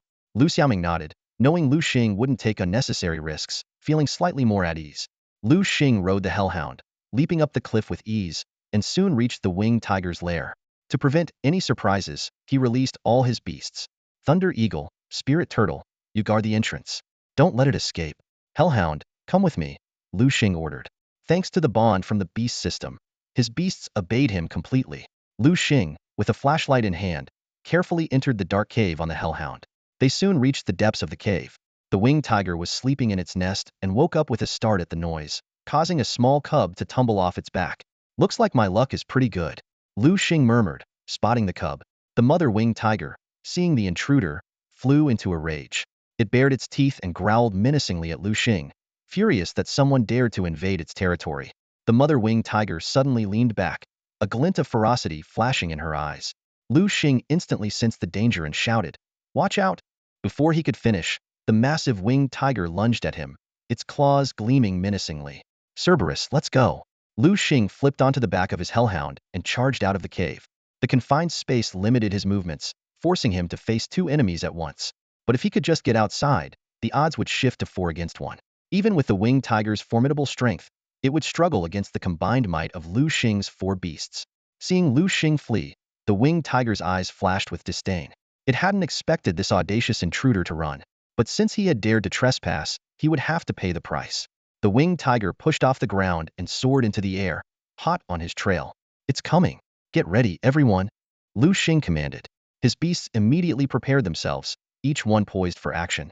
Just as the winged tiger burst out of the cave, a bolt of lightning struck down from the sky, hitting it directly. Caught off guard, the winged tiger was struck by the lightning eagle's attack.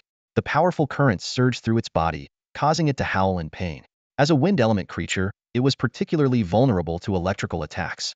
The winged tiger, its body tingling and numb, struggled to lift its head and saw Liu Xing's 4 beasts. One glance was enough to realize it was outmatched. Run was its first instinct. But thinking of the cubs in the cave, the winged tiger hesitated. Ultimately, maternal instincts overpowered fear, and it turned to head back to the cave. Leaving so soon? Have you asked my water turtle? Liu Xing sneered. As he spoke, the water turtle's eyes glowed red, activating its taunt skill. The winged tiger, originally about to flee, was suddenly consumed by rage. Its mind fixated on killing the bothersome water turtle. As the winged tiger prepared to attack, Liu Xing's other beasts struck simultaneously. The hellhound slashed out a flaming blade, the lightning eagle summoned another bolt of lightning, and the 6-winged angel swung its light sword, releasing a massive blade of light. You dare threaten my master? I'll destroy you, the 6-winged angel squeaked, its light sword shining brilliantly. The 3 attacks hit the winged tiger almost simultaneously. Already injured, it couldn't withstand the onslaught and collapsed to the ground, barely alive. Even as it lay dying, the winged tiger's eyes remained fixed on the cave, worrying about its cubs. Liu Xing considered delivering the final blow but hesitated, moved by the display of maternal love.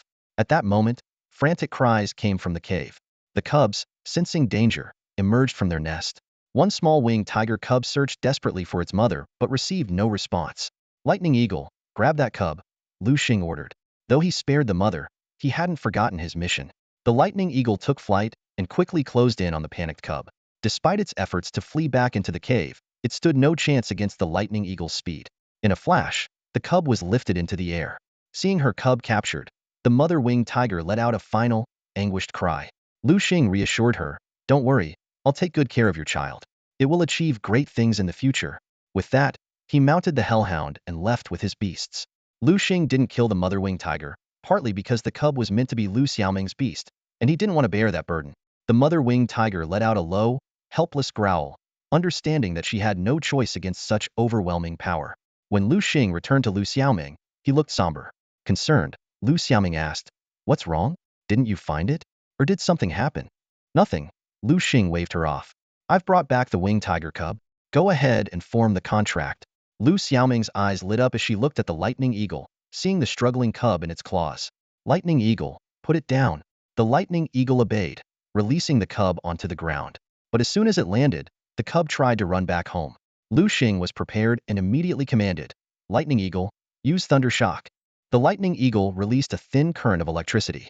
With its precise control, it ensured the shock was not lethal but strong enough to incapacitate the cub. As expected, the little winged tiger collapsed to the ground after being hit by an electric shock. Liu Xing turned to Liu Xiaoming and signaled that she could start the contract.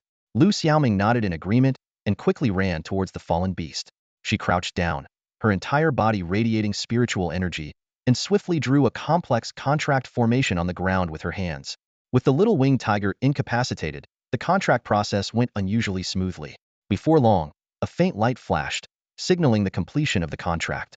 Liu Xiaoming carefully picked up the small beast, only to find it struggling incessantly, clearly resistant to its new owner. "Liu Xing, can you ask your 6-winged angel to heal it?" Liu Xiaoming asked, her face filled with concern. Liu Xing shook his head. "You should do it yourself. This will help strengthen your bond," he explained. "I have a beast master system to assist me, but you don't. To increase intimacy, you have to rely on daily care."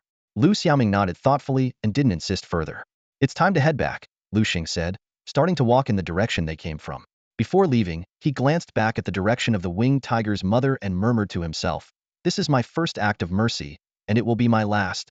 He knew all too well that in this world of survival of the fittest, mercy often meant cruelty to oneself.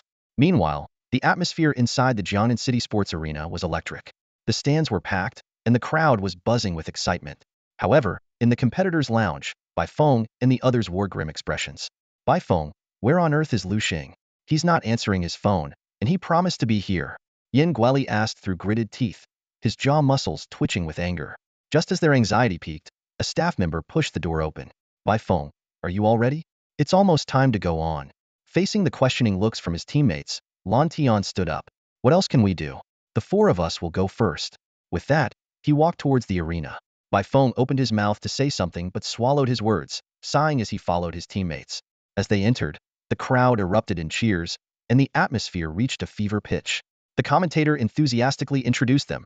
Now entering the arena is the team from Jiangnan Beast Master University.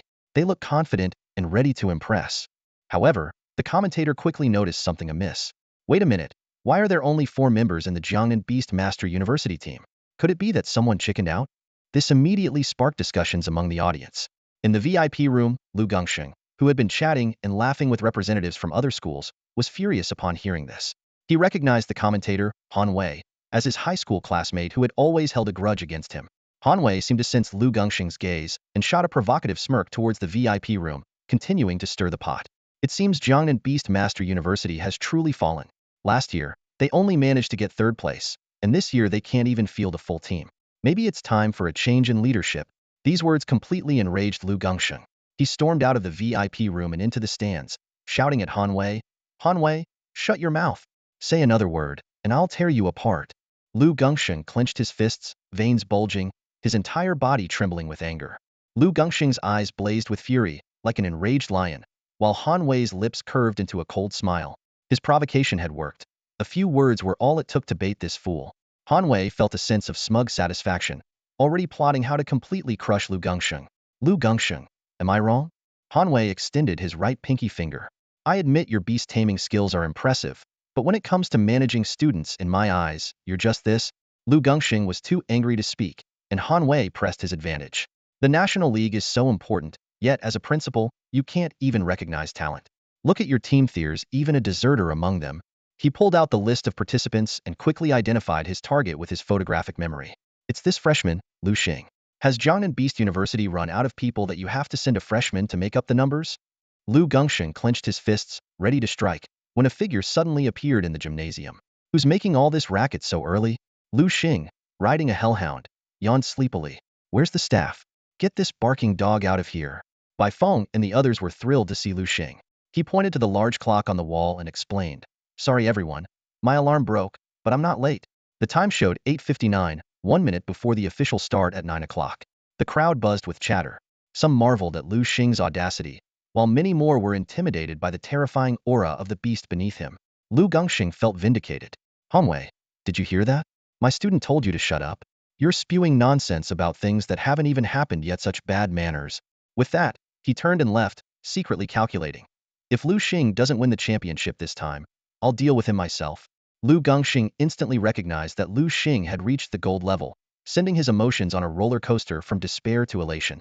Not only had he silenced Han Wei, but Liu Xing also felt a renewed sense of hope. He had been worried about other schools' gold-level competitors, but now he felt completely at ease. Liu Xing was already planning to promote Wu Yong to head of admissions, rewarding him for discovering the genius that was Liu Xing. Liu Xing joined Bai Feng and the others, casually brushing off the reason for his lateness. He had no intention of explaining that he was late because he had helped Liu Xiaoming capture a winged tiger. Suddenly, Liu Xing felt a wave of malice. He turned to see a familiar figure in the distance, his former defeated rival, Yin Bing, now wearing the uniform of the Magic Capital Academy. Liu Xing. Yin Bing growled through gritted teeth, his eyes blazing with unyielding determination. He had devoted an entire year to reach this day, sacrificing all entertainment and social activities, focusing solely on beast training, except for basic necessities like eating and sleeping. Liu Xing glanced at Yin Bing and effortlessly assessed his strength. Silver rank ate nothing more than an ant in his eyes. Such an opponent didn't even pique his interest. With Liu Xing's arrival, the national tournament officially began.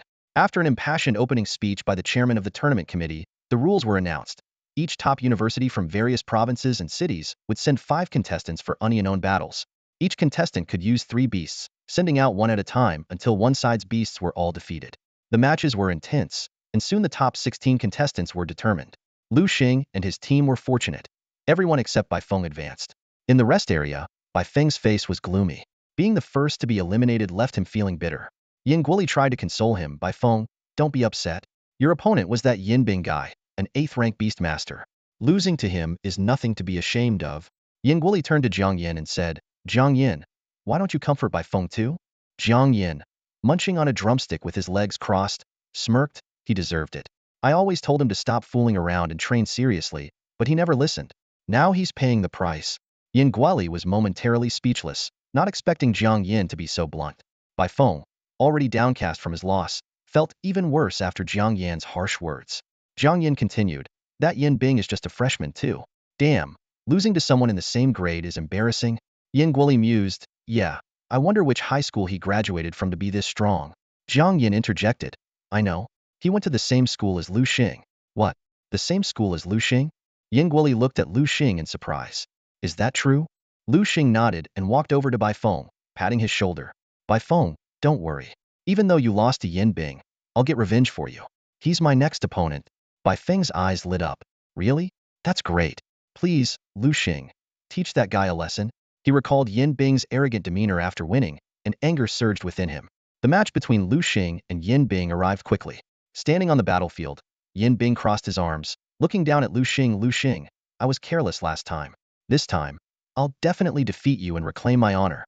Liu Xing responded nonchalantly. Is that so? Yin Bing quickly formed seals and summoned his ice lion. How about it? My ice lion is pretty impressive now, huh? Liu Xing glanced at the ice lion, noting its significantly larger size. He then examined its attributes. Ice lion. Attribute. Ice. Gender. Level. Silver rank 8. Quality. A. Skills. Ice arrow. Ice claw. Ice spike. Blizzard. Not bad. Liu Xing commented indifferently. Yin Bing was instantly enraged. What do you mean, not bad? Summon your black wolf dog. My ice lion will tear it apart. You want to face my black wolf dog? Sure. Liu Xing chuckled. Come out, hellhound. The moment the hellhound appeared, Yin Bing was stunned. It took him a moment to regain his composure. I wanted to challenge your black wolf dog, not a hellhound. This is my black wolf dog. It just evolved, Liu Xing explained. Evolved? Yin Bing frowned. I've heard that black wolf dogs have a chance to evolve into black wolf kings, but never into hellhounds. What happened next left Yin Bing utterly stunned. His ice lion, upon encountering Liu Xing's hellhound, instinctively retreated several meters. The ice lion raised its body high and lowered its front, adopting an attack stance, but its face was filled with fear. It let out a low growl and trembled like a leaf, looking more like a frightened kitten than the mighty creature it was. If Yin Bing weren't standing behind it, the ice lion would have likely fled the scene. The audience erupted in murmurs. Some wondered if the ice lion was ill or even about to have a bout of diarrhea. But those with keen eyes saw it for what it was: pure, unadulterated fear. The crowd was astounded by the hellhound's power, which could instill such terror in the usually formidable ice lion. In the VIP room, Principal Liu Xing couldn't hide his satisfaction. He glanced at the teachers around him, feeling a surge of pride. For years, their school had always been on the losing end, but today they were finally making a comeback. Liu Xing cast a quick look at Granny Yang beside him, feeling grateful for having recruited a powerhouse like Liu Xing. Granny Yang, meanwhile, was glaring at Yin Bing, cursing him a useless fool in her mind. She regretted accepting gifts from Yin Bing's family, recalling the obsequious scene of his parents presenting their offerings. Granny Yang was already planning how to expel Yin Bing after the match to cleanse herself of this disgrace. On the battle stage, Yin Bing clenched his teeth and forced the ice lion to attack. The ice lion opened its mouth and shot a sky-blue ice arrow, piercing through the air. However, the hellhound merely swiped it away with a casual paw, shattering it into pieces. Panic seized Yin Bing. He knew the ice arrow was the ice lion's most powerful move, yet it had been effortlessly neutralized. He clenched his fists so tightly that his nails dug into his palms, drawing blood. All his meticulous preparations seemed to be in vain, and he was on the brink of defeat. In the stands, Bai Feng cheered enthusiastically for Liu Xing, while the other F4 members distanced themselves, unwilling to associate with him. On the battle stage, seeing Yin Bing frozen in inaction, Liu Xing yawned and decided to take the initiative. He commanded, Hellhound, use shadow assault. The two-headed hellhound started running swiftly and suddenly vanished into thin air. The audience gasped in shock, looking around frantically to find the massive beast. Over there, someone shouted. Everyone turned to look and saw the hellhound reappear like a ghost behind the ice lion. Its sharp claws were raised high, ready to strike its unsuspecting opponent. Bang! The ice lion was caught off guard by the sudden attack, its massive body flying like a blue cannonball straight towards the edge of the arena.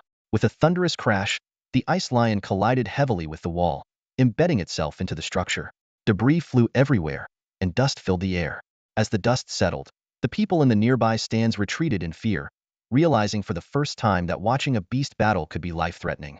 On the battlefield, Yin Bing clutched his head in agony, his body trembling as he crouched down. The backlash from his defeated beast left him pale.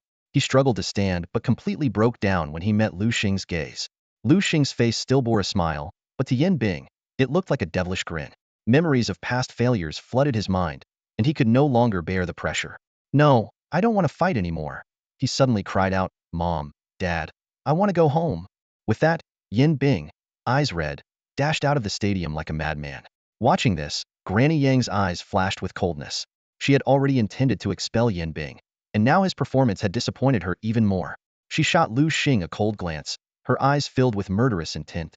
At that moment, Old Man's son appeared beside her, gently placing a hand on her shoulder. "Granny Yang, you need to have some dignity. Leave the young people's matters to the young." Granny Yang deflated like a punctured balloon at his words. She knew very well that although she could handle Liu Xing, she couldn't bear the consequences of such actions. In the face of life and death, pride meant nothing. On the battle stage, Liu Xing turned to the referee and politely asked, "Excuse me." He ran away. "What happens now?" The referee snapped back to reality and immediately announced, "Since Yin Bing has fled halfway through the battle and is unable to continue, he is considered to have forfeited. Therefore, I declare the winner of this match to be Liu Xing." Yeah, yeah. "Liu Xing, you're amazing." Bai Feng yelled excitedly from the stands. "Liu Xing, I'll have your babies." In the corridor, the other three members of F4 were embarrassed by Bai Feng's outburst. Zhang Yin couldn't help but shout, "Bai Feng, can you be quiet?" Bai Feng, undeterred, taunted, "What's wrong? I'm happy. I lost first, but Zhang Yin, I bet if you lose later, you won't be so smug." "Lose? Me? Never."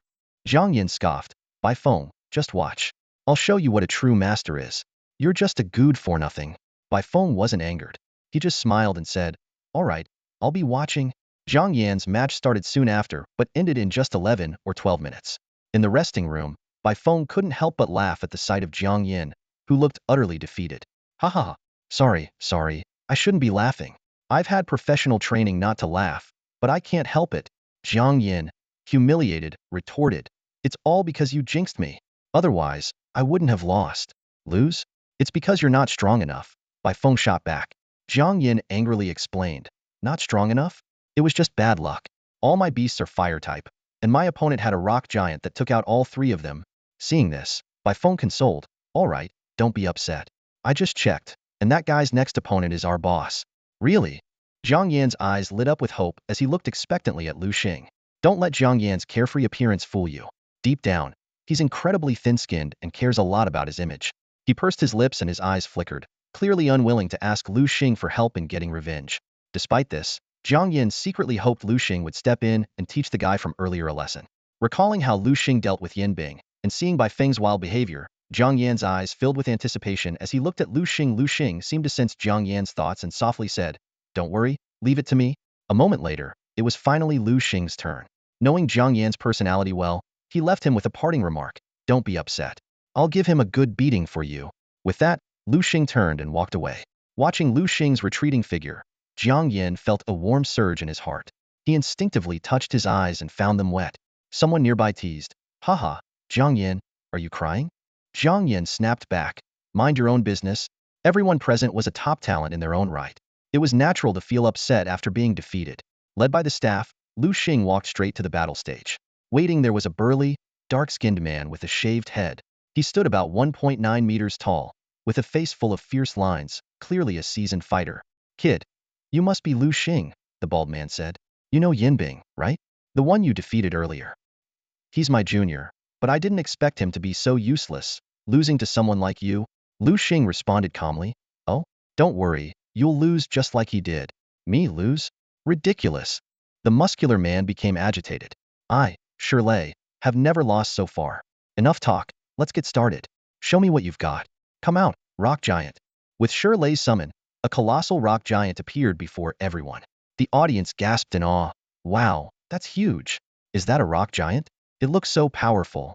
Powerful? Of course it is, someone replied. Do you remember the last fight? That guy Jiang Yan's flame lion was strong, but it couldn't stand a chance against this rock giant. Just as someone was about to continue commenting, his friend stopped him and pointed to the conspicuous red-haired Jiang Yan in the crowd. Realizing his mistake, the person quickly apologized. Sorry. My friend didn't sleep well last night and started talking nonsense. Jiang Yan snorted and turned his attention back to the match. Liu Xing carefully assessed Lei's rock giant, evaluating silently. Rock giant, rock attribute, female, silver tier 8, a great potential, with skills like rock throw, rock slide, mega punch, and earthquake. This opponent is indeed strong. No wonder Jiang Yan lost. Kid, what do you think of my beast? Lei boasted. Just so-so, Liu Xing replied calmly. So-so? Then show me your beast. All right, since you insist. Come out, spirit water turtle. Liu Xing made a hand sign, and a blue magic circle appeared on the ground. With a thunderous roar, a giant spirit water turtle emerged, its cry like a sonic wave, causing the audience to cover their ears. In the VIP room, the previously smiling Granny Yang's face changed drastically at the sight. How could this be? Isn't his beast supposed to be the hellhound? How did it become a spirit water turtle?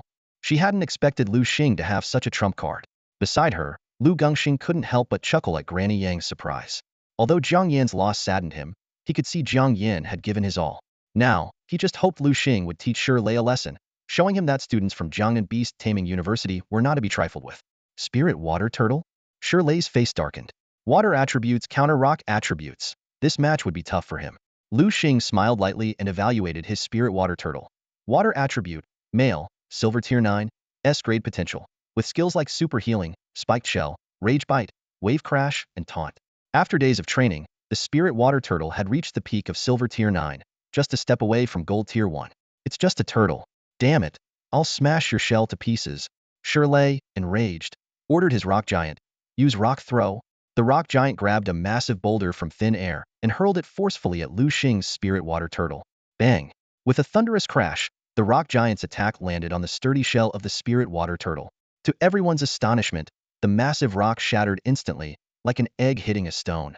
Lei's eyes widened in disbelief, as if he had seen a ghost. His pride, the stone-throwing skill that had once given Jiang Yan a hard time, was now utterly ineffective against Liu Xing. What Lei didn't know was that the spirit water turtle not only had incredibly strong physical defense, but, as a water-type beast, it naturally countered rock-type skills. This attack left the spirit water turtle virtually unscathed. Unwilling to give up, Lei commanded again. Rock giant, use rock slide. With a wave of the rock giant's hand, countless boulders gathered above the spirit water turtle and rained down like a storm.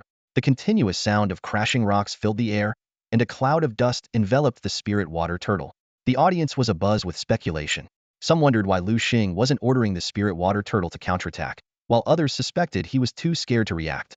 However, the F4 from Jiangnan Beast Academy exchanged knowing smiles. They were aware that Liu Xing's spirit water turtle had a hidden trump card spiked shell. Suddenly, the rock giant staggered, painfully supporting itself with one hand to avoid collapsing. Lei's face changed dramatically as he angrily questioned Liu Xing about any underhanded tactics. Liu Xing simply shrugged, indicating he had never ordered the spirit water turtle to attack. At that moment, the spirit water turtle emerged from the rubble, shaking off the dust. As the smoke cleared, the crowd was stunned to see the spirit water turtle completely unharmed, its shell as pristine as ever. Yin Guoli, one of the F4, silently marveled at the spirit water turtle's improved strength. He doubted even his golden armored mantis could leave a mark on its shell now. Jiang Yan burst into laughter, finally understanding Bai Feng's earlier sentiments. He felt honored to be on Liu Xing's side. Liu Xing's eyes sharpened as he commanded, Spirit water turtle, use wave surge. The spirit water turtle stomped its foot, conjuring a massive wave over 10 meters high.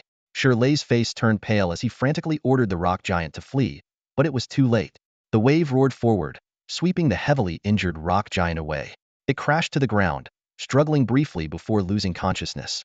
Reluctantly, Lei recalled the rock giant and released his second Beast Willow spirit.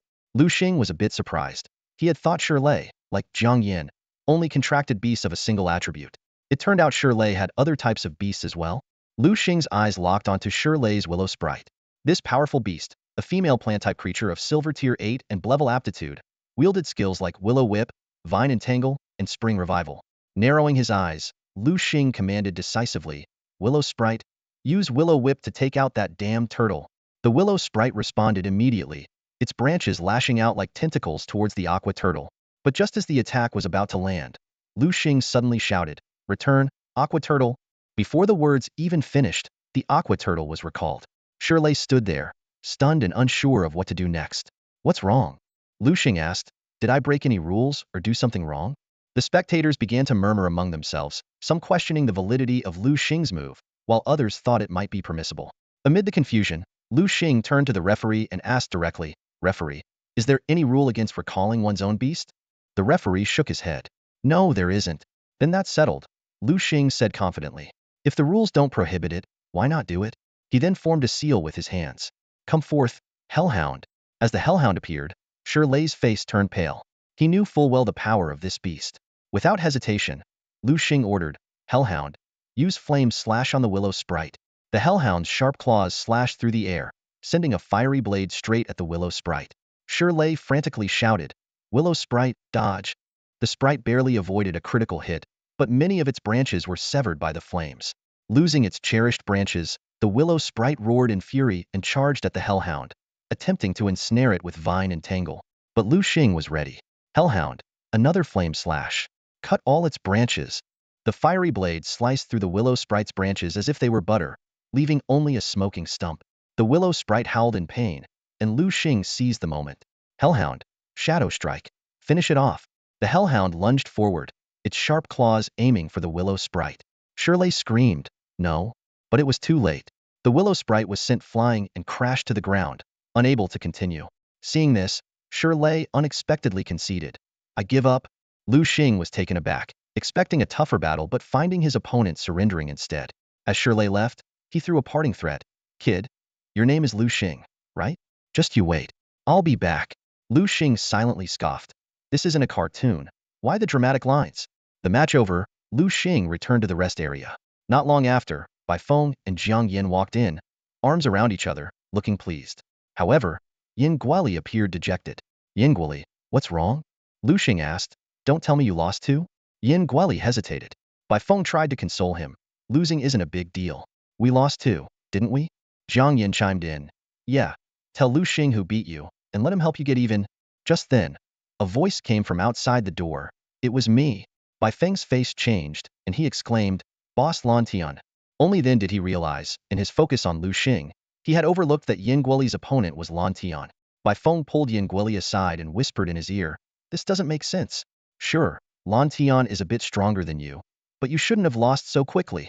Yin Guoli, with a helpless expression, smiled bitterly and explained, "It's not that I didn't try hard enough. Lan Tian is just a monster. Did you know? Our Lan Tian has broken through." "What? He broke through?" Bai Feng's eyes widened in disbelief. He quickly rushed to Lan Tian's side and asked eagerly, "Lan Tian, Yin Guoli said you've broken through. Is it true?" "It's true," Lan Tian replied calmly. "Oh my god!" Bai Feng exclaimed. "Lan Tian, you're incredible. You're so young and already a gold-level beast master. I knew I made the right choice following you." Realizing his slip of the tongue, Bai Feng quickly turned to Liu Xing and apologized with a smile. "Liu Xing, I feel following you is also a wise decision." Yin Guoli and Jiang Yin rolled their eyes at Bai Feng's sycophantic behavior. But Bai Feng didn't care, thinking to himself, "Face? What's face worth? This is called knowing the times. Only people like me can survive and thrive in this world." Liu Xing ignored Bai Feng and turned his gaze to Lan Tian. The two locked eyes, and an invisible tension filled the room. The silence was deafening, and Bai Feng and the others swallowed nervously. At that moment, Liu Gongxing appeared at the door, breaking the tension. "Hey, you guys. Today's match is over. You can go back now. Rest well tonight. Tomorrow is the finals. Give it your all, especially you, Liu Xing and Lan Tian." Hearing this, Liu Xing stood up silently and left the room. Watching Liu Xing's departing figure, Lan Tian clenched his fists, his eyes burning with determination. He had always longed to battle Liu Xing, and tomorrow's national semifinals were his dream opportunity. Returning to school, Liu Xing entered the villa and saw Su Peng and the others eating pig trotters. Su Peng excitedly stood up, greasy hands reaching out to hug Liu Xing. "Wow, Liu Xing, you were amazing today." Liu Xing swiftly dodged, and Su Peng missed, grumbling, "Hey, Liu Xing, you jerk. All right, enough. I've had a long day and need some rest. There's a match tomorrow." "Excuse me," Liu Xing said to Liu Xiaoming and Rumming on the sofa.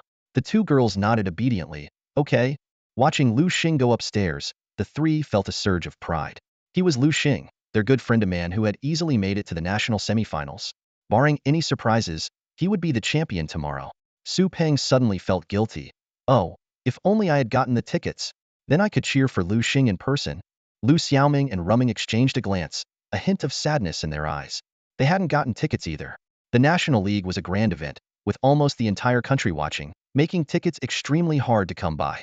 Time flew by, and the next day arrived. In the rest area of Jiangnan University of Beast Mastery, Liu Xing and Lan Tian exchanged a glance. Liu Xing, good luck today. Lan Tian rarely said such words. You too. Liu Xing smiled faintly. I hope to see you in the finals.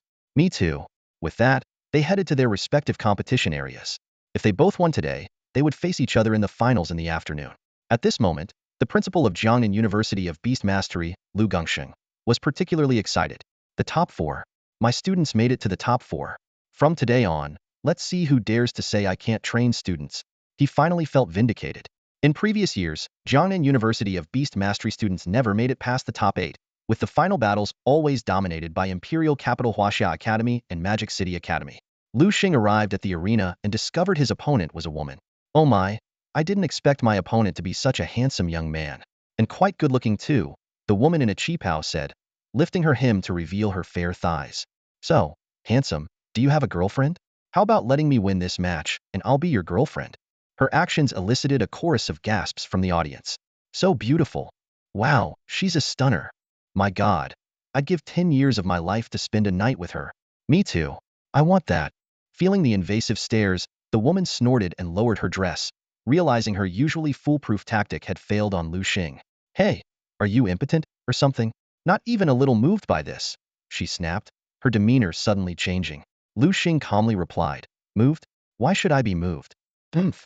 The woman sneered disdainfully upon hearing Liu Xing's words. Her eyes swept over him with contempt, as if he were a pitiful insect. I've seen plenty of men like you. Every impotent man says the same thing. Her tone was dripping with sarcasm. I suggest you go to a proper hospital if you're really impotent.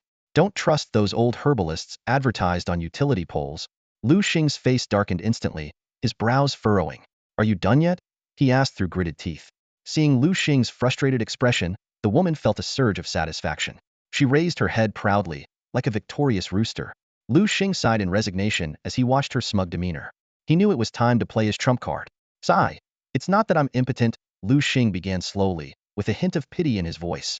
It's just that I'm not interested in used goods. The remark hit the woman like a hammer, her previously triumphant expression freezing instantly and her face turning pale. What? She's used goods? The crowd began to murmur. In the audience, Baifeng couldn't help but burst into laughter. Ha ha ha, this is killing me. His laughter echoed through the silent venue, drawing angry glares from the crowd. They had idolized the woman, only to be shocked by her true nature. Baifeng's laughter was like a slap in their faces. In the VIP section, Liu Xing awkwardly explained to Granny Yang, I apologize, my students lack discipline. I'll make sure to teach them about respect when we return. Even if someone has used goods, you shouldn't expose them in public. Granny Yang was somewhat satisfied with the initial apology, but her face darkened at the last sentence. Lack discipline, do they? She huffed. No worries, someone will educate them properly. She then glanced at her student, Liu Mei. Liu Mei was a talented girl with a penchant for changing boyfriends frequently, often saying, men are like clothes. When they're old, you replace them. This had earned her the nickname Promiscuous at the Magic Academy. Granny Yang had hoped for a fresh start here, but Liu Xing's words had exposed Liu Mei's past. On the battlefield, Liu Mei was furious. You brat, I'll make you pay, she shouted, her teeth clenched. While she knew people gossiped about her, it was another thing to be publicly humiliated. Come out, Flame Sparrow, Liu Mei commanded, summoning her beast. Liu Xing watched intently as the Flame Sparrow appeared. It was a fire-type, female, at the golden first rank, and had an upgrade potential. Its skills included Flame Peck, Flame Burst, Heat Wave, and Fire Claw. A golden first rank, a grade Flame Sparrow. Liu Xing marveled. Despite her lifestyle, her strength is commendable. Brat, release your beast already, Liu Mei demanded. All right. Liu Xing quickly formed seals. Come forth, Hellhound. With a puff of smoke, a massive two-headed dog appeared before the crowd. Oomph. Hellhound, my foot. Liu Mei scoffed. It's just a stinking dog with 2 heads. Watch me turn your mud into ashes. Flame Sparrow, use Flame Burst on that mud. The Flame Sparrow chirped, soaring high before unleashing a scorching flame toward the Hellhound. Liu Xing smirked, not ordering his Hellhound to dodge, allowing the flame sparrow's attack to hit directly. What the? The audience gaped in disbelief. The hellhound, enveloped in flames, seemed unscathed and even appeared to enjoy it, as if basking in a warm massage. What on earth is going on? The spectators felt their worldview shatter, their respect for Liu Xing soaring. In the VIP section, Granny Yang couldn't help but ask, Liu Xing, what's with that hellhound?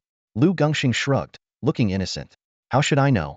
Old man's son, who had been silent, finally spoke up. I reckon that kid's hellhound has a fire immunity skill. The crowd nodded in understanding, looking at old man's son with newfound admiration. No wonder he thrived at the Imperial Huaxia Academy. He truly had skills. On the battlefield, Lu Mei bit her lip. I don't believe your hellhound is completely fireproof. She stubbornly thought that even with resistance, it couldn't be entirely immune.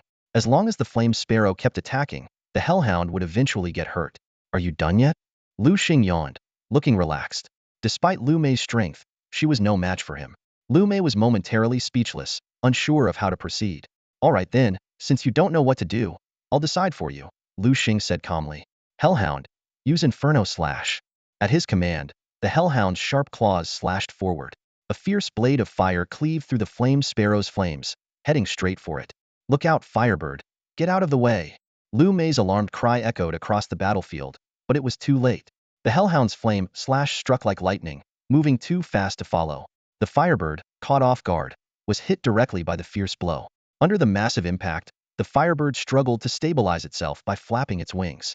However, the injuries were too severe, and it plummeted from the sky like a kite with a broken string. With a resounding crash, the Firebird's enormous body slammed into the ground, causing a tremor and leaving a huge crater. Firebird! Lu Mei could no longer hold back and rushed to the fallen creature, hugging it as she wept uncontrollably. The audience was dead silent, everyone staring in shock. Someone muttered, "Oh my god, what did I just see?" That hellhound took down the Firebird with a fire-based skill. The crowd's understanding of the world shattered as they struggled to comprehend how a fire-type beast could be defeated by a fire-type skill. Only Liu Xing knew the truth. His hellhound possessed the Fire Devour skill, which allowed it to absorb flames and turn them to its advantage. The Firebird's previous attacks had not harmed the hellhound but had instead empowered its fire-based abilities. Holding back her tears, Lu Mei recalled the Firebird. She returned to her position, her eyes filled with hatred as she glared at Liu Xing, gritting her teeth as she began to form hand seals. Come forth, Swamp Crocodile King. Her second beast materialized immediately. Liu Xing quickly assessed the Swamp Crocodile King's attributes: rock and water dual type, silver rank 9, class potential. Despite its impressive strength, Liu Xing deemed it manageable. After weighing his options, he decided to continue using the Hellhound, reserving the Thunder Eagle as his trump card against Lan Tian. Swamp Crocodile King, use Mud Gatling Gun. Lu Mei commanded. The Swamp Crocodile King opened its massive jaws, launching a barrage of mud balls at the Hellhound. Hellhound, dodge. Liu Xing responded calmly. The Hellhound agilely circled the Swamp Crocodile King, forcing it to spin in place and attack, soon leaving the crocodile dizzy. Now, use Shadow Assault. Liu Xing seized the moment to order. The Hellhound lunged at the dazed Swamp Crocodile King, slashing it with its sharp claws. The Swamp Crocodile King roared in pain and snapped back to reality, opening its gaping maw to counterattack. Furious Bite. Lu Mei shouted urgently. Hellhound, retreat. Liu Xing warned just in time. The Hellhound leaped backward, narrowly evading the Swamp Crocodile King's jaws, which snapped shut with a bone-chilling crunch. Liu Xing exhaled in relief, reminding himself to stay vigilant. Hellhound, use Shadow Ball. Given the Swamp Crocodile King's attributes, Liu Xing opted for a dark-type attack. Two large shadow balls formed in the Hellhound's mouth and hurtled toward the Swamp Crocodile King. Quick, Swamp Crocodile King, use Water Jet. Lu Mei countered hastily. The Swamp Crocodile King unleashed a powerful stream of water, colliding with the shadow balls and causing a violent explosion. Amid the ensuing mist, the Hellhound suddenly charged forward, its claws gleaming ominously. Tear Claw. Liu Xing commanded. The Hellhound's claws slashed across the Swamp Crocodile King's back, ripping through its tough scales and leaving deep, bone-revealing wounds. The Swamp Crocodile King roared in agony, preparing to bite once more. But this time, the Hellhound was prepared, striking and retreating swiftly to avoid the snapping jaws. Hellhound, another Shadow Ball. Liu Xing pressed the attack. Two more Shadow Balls flew toward the Swamp Crocodile King. Swamp Crocodile King, block with Water Jet. Lu Mei ordered frantically. However, as the Swamp Crocodile King began to gather its strength, the pain from its back wounds surged, causing the water jet to dissipate into a puddle on the ground. Bang! Bang! The Hellhound's two shadow balls hit the Swamp King crocodile deaden, sending mud and water flying and covering the battlefield in a cloud of dust. As the dust settled, the Swamp King crocodile lay on the ground, unable to continue fighting. I lost. Liu Mei collapsed to the ground, her red Chong Sam soaked with sweat and clinging to her body. Her face was filled with despair, and her disheveled hair made her look utterly defeated. I actually lost, she muttered, unable to accept the reality. The defeat of Liu Mei's two strongest beasts, the Flame Bird and the Swamp King crocodile, meant the outcome of the match was no longer in doubt. In this world, beast tamers often focus their resources on nurturing a few powerful beasts rather than spreading them thin. Liu Mei was no exception. Staff members came forward to help the devastated Liu Mei off the field. The referee then announced Liu Xing as the winner, advancing him to the national championship finals. As Liu Xing left the duel platform, he couldn't help but think about another match. I wonder how Lan Tian is doing? On his way to the rest area, Liu Xing ran into Bai Feng and Jiang Yin. Liu Xing, congratulations. You were amazing out there. Bai Feng exclaimed excitedly. You should have heard how everyone was praising you. Liu Xing nodded slightly, not paying much attention to the compliments. He asked directly, how's Lan Tian's battle going? Bai Feng and Jiang Yin exchanged awkward glances. We were watching your match, so we didn't see Lan Tian's, Bai Feng explained, then added confidently, but don't worry, with Yin Guoli cheering him on, Lan Tian's sure to make it to the finals with his skills. Liu Xing frowned. Lan Tian had always finished his battles quickly, but something seemed different this time. Let's go. We need to check on him, he said, hurrying toward Lan Tian's arena. At Lan Tian's battleground, the atmosphere was tense. Lan Tian was breathing heavily, looking distressed, while his opponent, a long-haired man, seemed completely at ease. I admit, you're the strongest opponent I've faced so far, the long-haired man said, squinting. But this is where it ends for you. Bai Feng looked at the struggling Lan Tian in surprise. What's going on? Lan Tian's actually in a tough fight. Jiang Yin observed the situation, his brow furrowed. That long-haired guy's dragon is really strong. A hint of envy flashed in his eyes. After all, a dragon was a dream beast for many beast tamers. Liu Xing remained silent, using his system eye to check the strength of both sides' beasts. Lan Tian's crystal ice eagle. Attribute: ice. Gender: level: gold tier 1. Potential: S. Skills: ice arrow, blizzard, wind gust, air slash. Long-haired man's unicorn dragon. Attribute: fire. Gender: level: gold tier 2. Potential: S. Skills: flamethrower, inferno, dragon claw, sweeping strike. Inscrade potential: gold tier 2 unicorn dragon. Liu Xing marveled. Fire attributes counter ice, putting Lan Tian at a disadvantage. Jiang Yin sighed. No wonder he's from the imperial capital's Huaxia Academy. His strength is incredible. He had previously fought Lan Tian and couldn't defeat him even with a fire-type beast. But today, Lan Tian was on the verge of losing. The match is about to be decided, Liu Xing said calmly. On the field, the long-haired man issued the final command. Unicorn Dragon, we've played enough. Finish him off with Inferno. The Unicorn Dragon opened its mouth, unleashing a fierce flame that surged toward the Crystal Ice Eagle. No, Crystal Ice Eagle, dodge it, Lan Tian shouted, but his exhausted beast couldn't evade. Boom. The Inferno struck the Crystal Ice Eagle hard, eliciting a painful cry as it plummeted to the ground like a broken kite. Lan Tian screamed, whether from the soul backlash of his defeated beast or the sheer weight of failure. He collapsed forward, hitting the ground heavily. Staff rushed in to assist, quickly placing the unconscious Lan Tian on a stretcher and carrying him away. He lost. Blue Sky, the unbeatable champion, actually lost. Bai Feng murmured in disbelief, biting his lip. In his mind, Blue Sky had always been a god of war, but today, that god had fallen. Just then, hurried footsteps approached. Liu Xing turned to see Yin Guoli rushing over, his eyes red and cheeks stained with dried tears. Yin Guoli, usually so strong, had actually cried. It was something Liu Xing had never expected. When Yin Guoli lost to Blue Sky before, he was upset but didn't shed a tear. But now, with Blue Sky defeated, Yin Guoli was inconsolable. Yin Guoli, choking back sobs, said to Liu Xing, I've never asked anyone for anything in my life. But this time, I'm begging you, you have to defeat that guy. Yeah, Liu Xing, you have to beat him. Bai Feng also started to cry, his voice full of pleading. Jiang Yin stared at Liu Xing with hopeful eyes, silently expressing the same wish. Faced with their earnest gazes, Liu Xing smiled slightly and said firmly, Don't worry, I'll get this back for you. Anyone who dares to mess with the students of Jiangnan Beast-Taming University will learn a lesson they'll never forget. Yes. Bai Feng and the others nodded obediently. Looking at the tearful trio, Liu Xing thought to himself, don't worry, I'll handle that guy for you. No one else is allowed to bully you but me. In the VIP room, Grandma Young chuckled as she spoke to Grandpa Sun. Oh, Grandpa Sun, congratulations. It looks like you'll win the national championship again. How many consecutive wins does that make for your school? This will be our 9th consecutive championship, Grandpa Sun replied proudly. 9 in a row, that's fantastic. 9 is such a lucky number, Grandma Young agreed. By the way, doesn't your student's name also have the character 9 in it? Yes, his name is Chun Shijio. Chun Shijio, what a great name, Grandma Young said, casting a secret glance at Liu Gongsheng, who was standing by the window. Liu Gongsheng's face was dark, filled with shame over Blue Sky's defeat and concern for his well-being. Excuse me, I need to leave for a moment, Liu Gongsheng said, hurrying out of the VIP room. With Blue Sky's defeat, the morning matches ended. The finals in the afternoon would see Liu Xing face off against Qin Shijio. At noon, in the John and Beast-Taming University's lounge, Liu Gongsheng placed a large bag in front of Liu Xing and said, Kid, I spent a lot of money on this. Make sure you eat well. I'll go check on Blue Sky now. With that, he left the lounge. Bai Feng and Jiang Yin curiously leaned in. Bai Feng opened the takeout box and exclaimed, Oh my gosh, Liu Xing, are you sure you're not Liu Gongsheng's illegitimate son? Liu Xing shot him a look, ignoring his nonsense. Bai Feng continued in awe. Do you know what this is? This is abalone. Not just any abalone, but a top-quality one. And look at this bowl.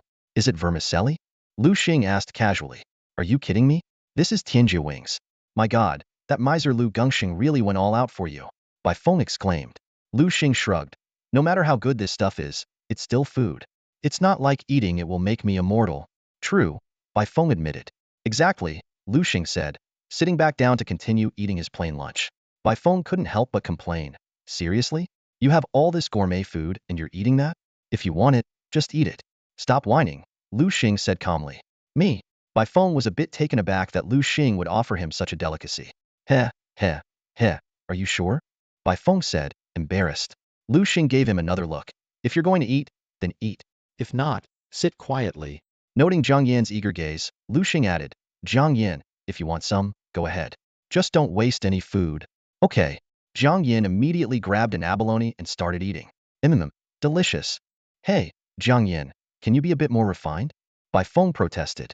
Refined? What's that? Can you eat it? Zhang Yan retorted, continuing to devour the food. Slow down. This is high-quality stuff, not something to wolf down like Zhu Beiji eating ginseng fruit.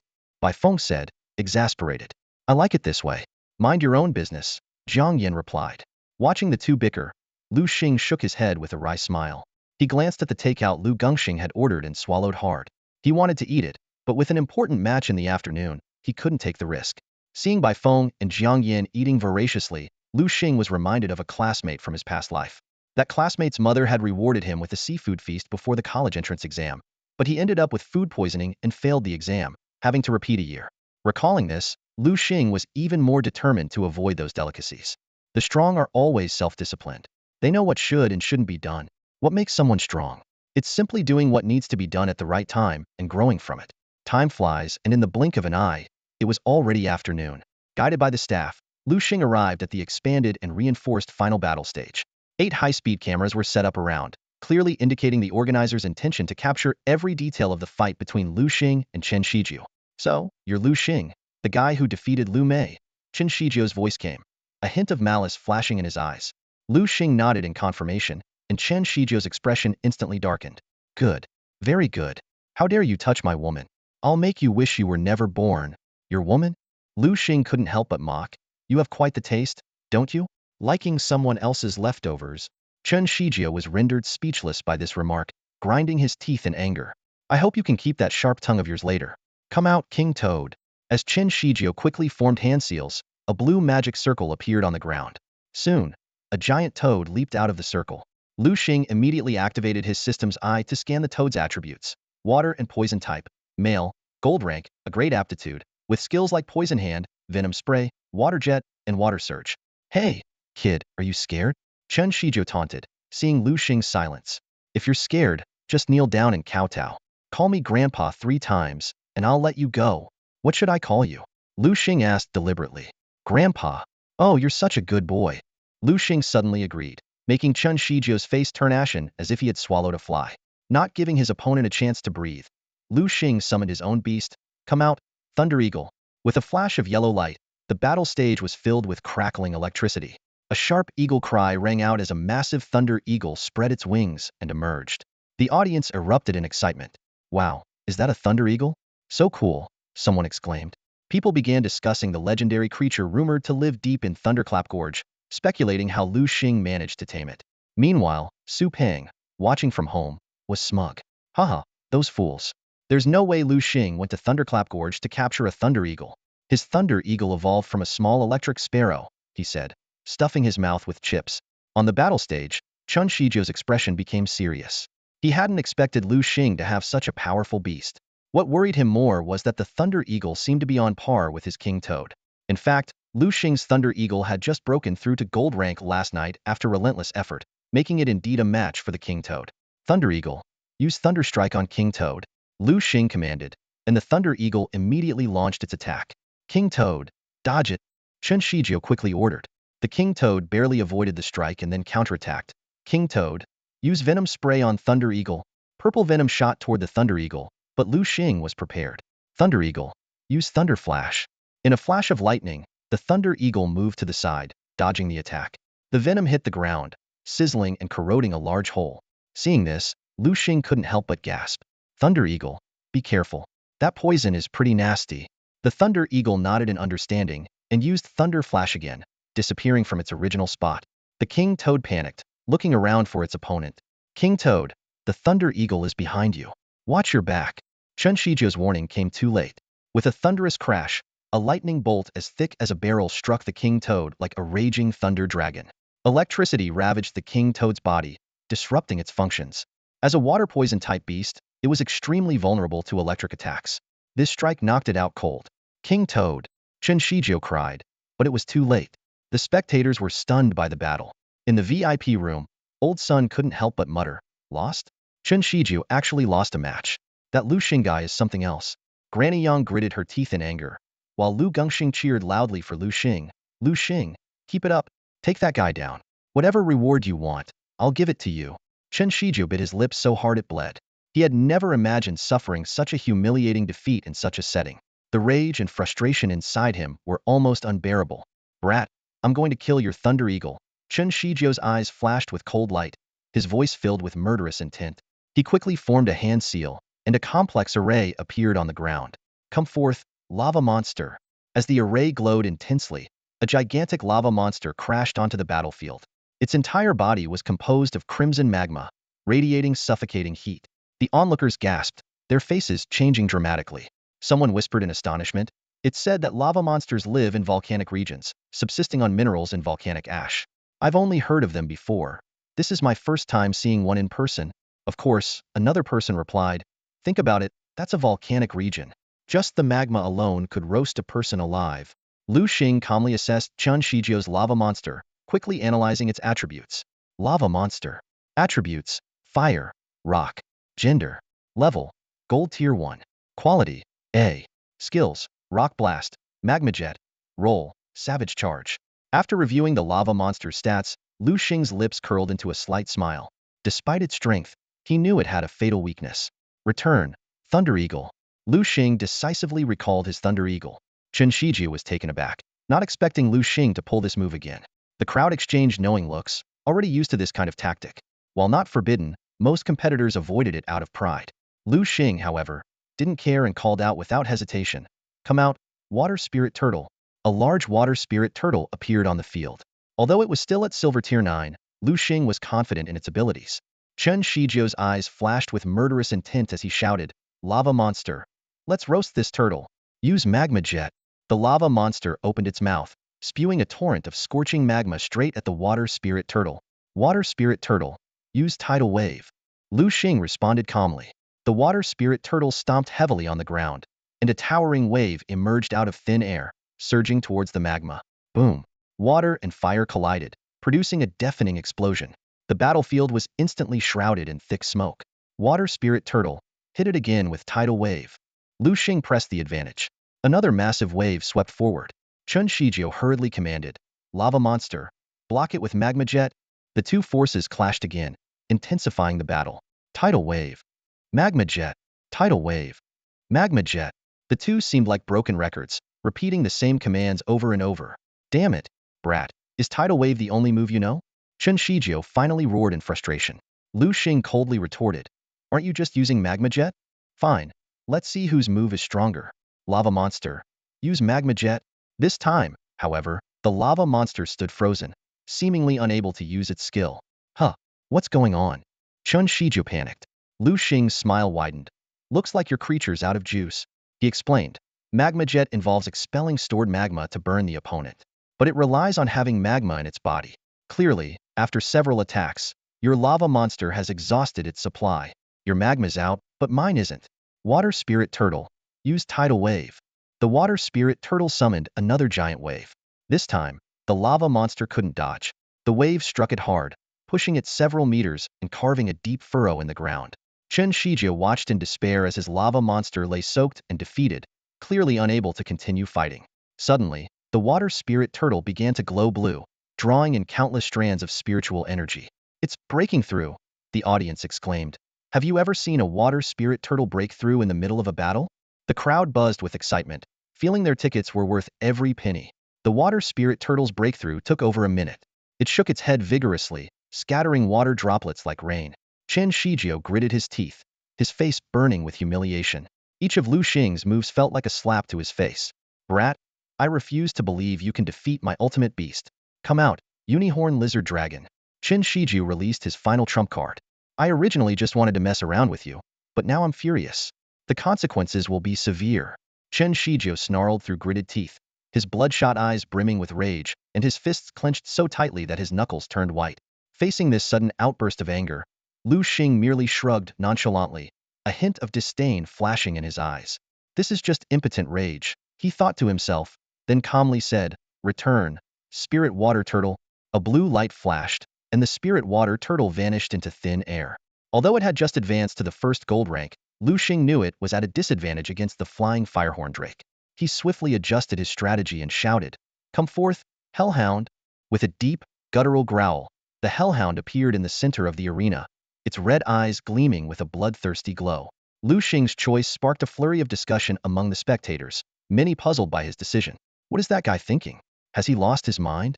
If it were me, I'd definitely take advantage of the spirit water turtle's recent evolution and overpower the opponent. However, Bai Feng and Jiang Yan exchanged a knowing glance, a cold smile playing on their lips. They seemed to have seen through Liu Xing's strategy. Seeing this, Chen Shiju sneered, Are you stupid? My firehorn drake is a fire-type beast, and you abandoned your water-type spirit water turtle? Before Liu Xing could respond, Chen Shijio impatiently launched his attack. Firehorn drake, use flamethrower. The firehorn drake opened its jaws wide, unleashing a scorching flame towards the hellhound. To everyone's surprise, Liu Xing didn't order the hellhound to dodge.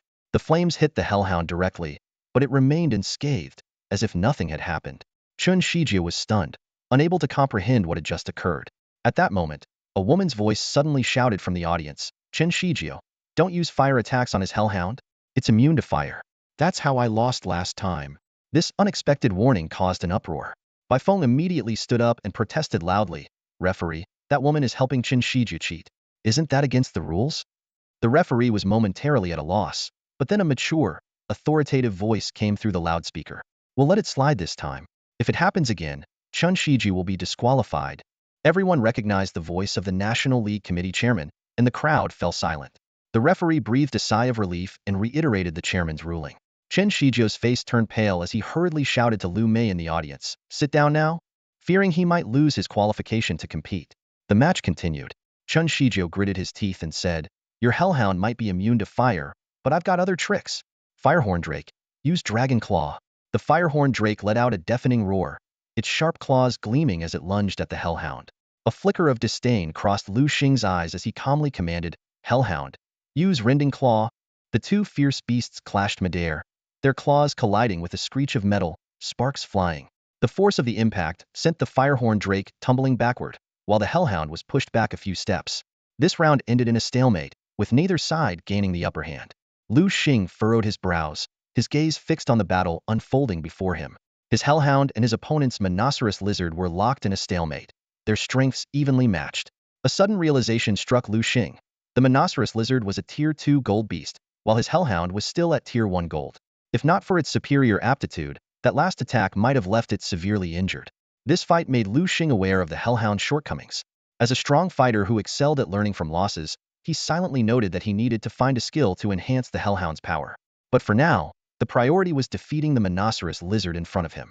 Opposite him, Chun Shijio gritted his teeth and commanded his recently knocked back Monoceros lizard. Monoceros lizard, use Dragon Claw again. Despite its right hand trembling from the recoil, the Monoceros lizard endured the pain and lunged at the Hellhound. Just as the Monoceros lizard was about to close in, Liu Xing decisively shouted, "Hellhound, now! Use Shadow Assault." Before the words had fully left his mouth, the Hellhound had already vanished, reappearing behind the Monoceros lizard in an instant. Despite Chun Shijio's urgent warning, it was too late.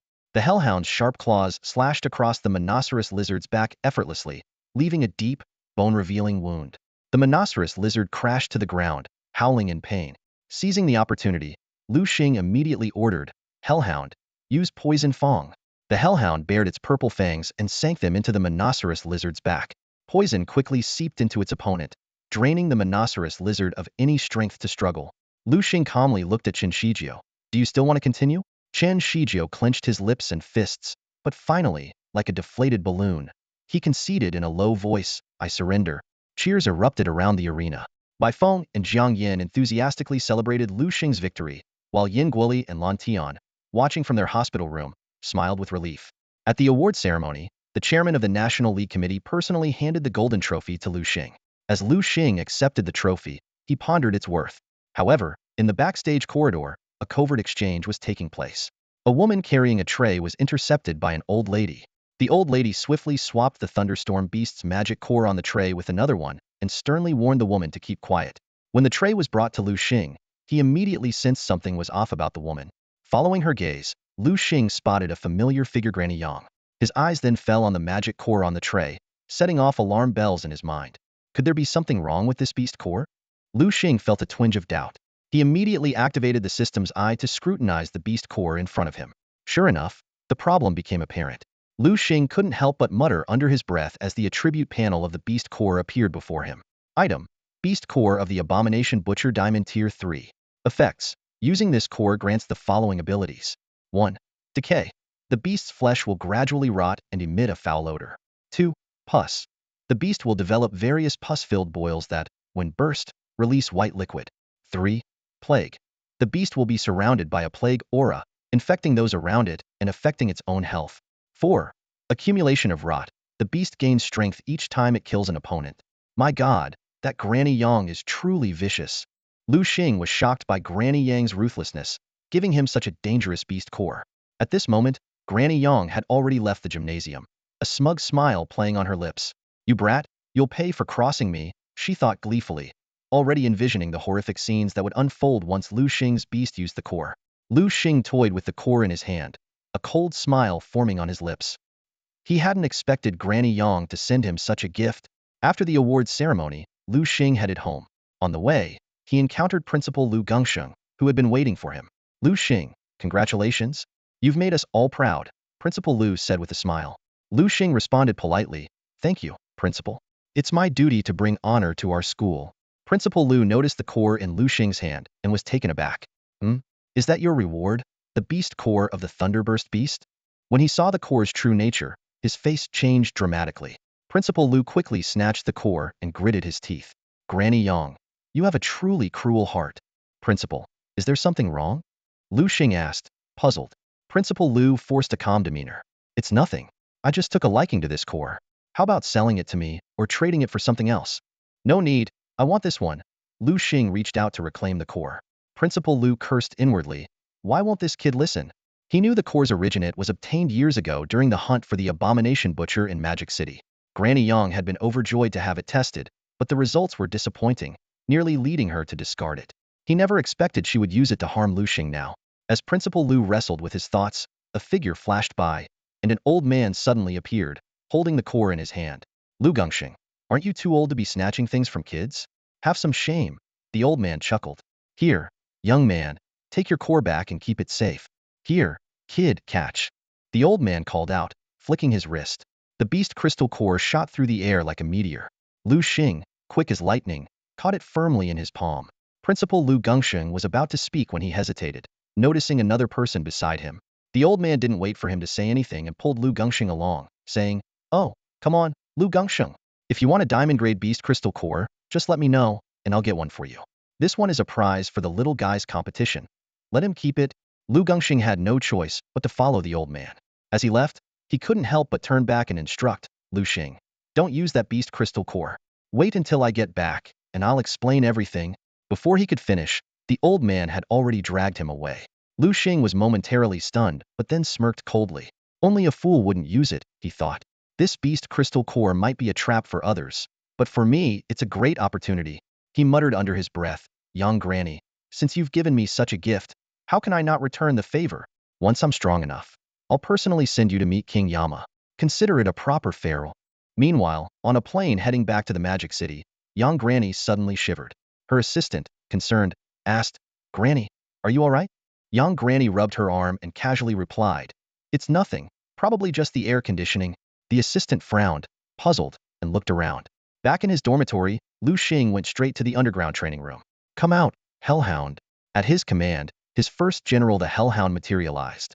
Liu Xing handed it the beast crystal core from the abomination butcher and said, "Here, this is for you." The Hellhound's eyes lit up, and it swallowed the core in one gulp. A system prompt sounded. Ding! The system has detected that the host's Hellhound has consumed the abomination butcher's beast crystal core. Your Hellhound is about to learn the following skills. Please choose. Select corpse pileup. Liu Xing chose without hesitation. He was secretly delighted. The abomination butcher's beast crystal core contained 4 skills. The first 3, decay, oozing, and plague, were useless. If a beast learned them, its master would be devastated. But corpse pileup was different. It was a growth skill that increased power with each enemy defeated. Watching the Hellhound learn corpse pileup, Liu Xing smiled in satisfaction. He had planned to look for a skill to boost the Hellhound's power after the competition, but now, the perfect opportunity had fallen into his lap. However, his brow soon furrowed. He sensed something significant was about to happen. The sudden appearance of the old man likely meant he had important matters to discuss with Liu Xing, but didn't want to talk in front of Liu Xing. With limited information, Liu Xing couldn't speculate further. Leaving the underground room, Liu Xing returned to the villa and found the room newly decorated. "What's going on?" he asked, puzzled. "We're celebrating, of course," everyone replied in unison. "Celebrating what?" Liu Xing continued. "Your national championship win, of course." Liu Xing shook his head with a wry smile. "What's there to celebrate?" Just then, the doorbell rang. Rumo quickly opened the door, and the F4 group walked in, carrying bags and smiling. Liu Xiaoming explained, "I invited them." She watched Liu Xing's expression carefully, and seeing he wasn't angry, she sighed in relief. Bai Feng chimed in, "A celebration is more fun with everyone here." Rumo invited everyone to sit. Someone asked about Su Peng, and just as Liu Xiaoming mentioned he was out buying groceries, Su Peng walked in, panting and carrying bags full of food. "Man, I'm exhausted. You guys, come help me." Su Peng complained. "Living in a villa is great, but it's too tall. I always end up sweating all over." He directed everyone to put the groceries in the kitchen and went upstairs to change. 10 minutes later, Su Peng was busy in the kitchen, with Liu Xiaoming and others helping him. In the living room, only Liu Xing and Lan Tian remained on the sofa. Lan Tian looked at Liu Xing, hesitant to speak. His expression conflicted. Liu Xing." Lan Tian finally mustered up the courage and called out, his voice betraying an unnatural nervousness. Liu Xing, who had been engrossed in watching TV, turned to look at Lan Tian upon hearing his name. However, Lan Tian fell silent again, as if that call had drained all his courage. After a minute of awkward silence, Lan Tian finally spoke again. "Liu Xing, I really want to thank you this time." "It's nothing, just a small favor," Liu Xing responded casually, though he understood the depth of Lan Tian's gratitude. Lan Tian, usually not good with words, found himself even more tongue-tied now and could only repeat, really, thank you so much." Liu Xing glanced at Lan Tian's thin frame and teased, "If you really want to thank me, eat an extra bowl of rice later. Look at you, you're as skinny as a monkey." "Okay," Lan Tian replied briefly. Half an hour later, the aroma of food filled the room. Ru Ming came in with the last dish, reminding everyone, "It's ready, be careful, it's hot. All the dishes are on the table now. Everyone, wash your hands. I'll serve the rice." Liu Xiaoming, not wanting to be outdone, volunteered, "I'll get the bowls and chopsticks." Soon, everyone gathered around the dining table. Su Peng raised his glass and proposed, "Let's have a toast to celebrate Liu Xing's national championship win." "Cheers," Bai Feng echoed, and the others followed suit. That night, everyone except Liu Xiaoming and Ru Ming, who drank modestly, ended up drunk and sprawled around the dining table. These guys. Liu Xiaoming shook her head helplessly and turned to Ru Ming. Let's go. Where to? Ru Ming asked, puzzled. Of course, to help Liu Xing to his room, Liu Xiaoming replied matter-of-factly. And what about them? Ru Ming pointed to the others who were passed out. Ah, they can just sleep here for the night, Liu Xiaoming said, already helping Liu Xing up. The next morning, Liu Xing staggered downstairs, a hangover making him rub his temples. Oh, my head hurts, he mumbled, looking around. Where are they? Liu Xiaoming pointed to the dining room, still sleeping there. Liu Xing looked in the direction she pointed and saw Bai Feng and the others still lying around, covered with blankets, a thoughtful touch from Liu Xiaoming and Ru Ming. I made some mung bean soup. Let me get you a bowl, Liu Xiaoming said as she headed to the kitchen. Thanks, Liu Xing nodded appreciatively. Soon, Liu Xiaoming returned with a bowl of warm mung bean soup. Xiaoming, thank you, Liu Xing said sincerely as he took the bowl. Oh, come on, no need to be so formal between us, Liu Xiaoming waved it off with a smile. Just as Liu Xing finished the soup, the doorbell rang. Liu Xiaoming quickly opened the door to find Wu Yong, looking worried. Liu Xing, there's trouble, Wu Yong said urgently. A secret realm in Jiangnan City has gone berserk. The beasts inside have broken out. What? Liu Xing's face turned serious. As someone who frequently entered secret realms, he knew the dangers all too well. No time to explain, Wu Yong urged, you need to come with me now. Gather at the playground. I'll go notify the others. He glanced at the still sleeping Bai Feng and the others. Wake them up quickly. Soon, everyone gathered at the playground. Principal Liu Gongxing stood on the platform, his expression grave as he briefed the situation. Students, you must be aware of the secret realm outbreak. We've trained for this moment. Our nation needs us now. Let's go. Under their mentor's guidance, Liu Xing and the others boarded the bus, heading towards the chaos. On the battlefield, a man in a green military uniform was rallying the troops. Brothers, our home is behind us. Our families are there. The beasts are wreaking havoc. What should we do? Fight. Fight. Fight. The soldiers roared in unison. Charge. The commander ordered, and the soldiers, with their beasts, clashed with the invading monsters. The battlefield erupted in chaos, filled with explosions, roars, and cries. On a nearby hill, the stern-faced military commander, Lang Wenjie, was anxiously awaiting reinforcements. Have the students from Jiangnan Beast Academy arrived? He asked his adjutant. They're on their way, the adjutant replied.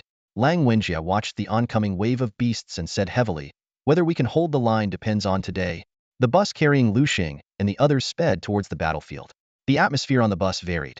Some were chatting nervously, others looked tense, some were excited, and a few were downcast. Only Liu Xing and Su Peng seemed calm. Well, only Liu Xing, as Su Peng was passed out like a log. The bus soon arrived. Lang Wenjie's eyes brightened as he saw them disembark. This battle had reached a critical point, and if it weren't absolutely necessary, he wouldn't have asked for these promising students. They were the future, not meant to lose their lives here. Humans are classified into different tiers. Given time, these guys could become elites in various fields. But today, they don't have that time. Jiangnan City is facing an unprecedented crisis, with the shadow of a secret realm uprising looming over this bustling metropolis. If these young people can't stop this disaster, the entire city could be reduced to ruins in an instant. In Liu Xing's class, the homeroom teacher Wu Yong stood before the students with a grave expression. His voice was steady and firm as he spoke. From now on, everyone form teams and go hunt those magical beasts. Remember, know your limits. Fight if you can win, run if you can't. There's no shame in that. Understand that staying alive makes you a hero, dying makes you a martyr. As long as the green hills last, there's hope for firewood. Listening to Wu Yong, Liu Xing couldn't help but twitch his lips. This teacher sure was blunt. But Liu Xing understood that Wu Yong genuinely cared about the students' safety, unlike the homeroom teachers of other classes.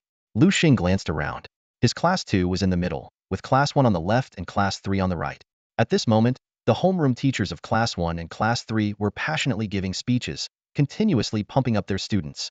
Kill more magical beasts. Earn more military merits. It will greatly benefit your future. These words filled the space. Hearing these words, Liu Xing felt a bit speechless. Although these students had some training, it was their first time on an actual battlefield. This kind of pep talk could end up harming them. However, none of this concerned Liu Xing. He only needed to take care of his close friends. Liu Xing, what should we do next? Liu Xiaoming and Su Peng looked at Liu Xing, who had become their anchor. Liu Xing pondered for a moment and replied, what else can we do? Follow me and fight, but make sure to stay safe and not stray too far from me. Otherwise, I can't protect you. Liu Xiaoming and Su Peng nodded seriously, their eyes shining with determination. With Wu Yong's command, Liu Xing and the others set off in grand fashion. The students of Jiangnan Beast-Taming University were full of fighting spirit, demonstrating what it meant to be fearless newcomers. Liu Xing rode on the back of his hellhound, beginning his path of slaughter.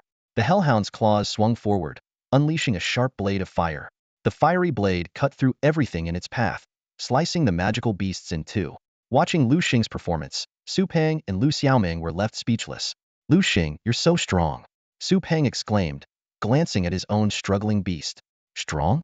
Maybe it's not that I'm too strong, but that they're too weak," Liu Xing responded calmly. Su Peng's mouth twitched, and he could only utter, "Impressive." Scanning the battlefield, Liu Xing realized the magical beasts in this area were indeed too low level for him. The highest was only silver rank 3, while all his beasts had reached gold rank. Gold versus silver was a complete mismatch. Suddenly, Liu Xing noticed a yellow duck in Su Peng's hands. "Hey, Su Peng, is that yellow duck your beast?" "Yeah. Isn't it cute?" Su Peng boasted proudly. "Cute, sure, but it seems pretty useless," Liu Xing said, watching the duck dodge around the battlefield. Liu Xing activated his system eye to examine this peculiar beast closely. Battle duck. Attributes: water, psychic.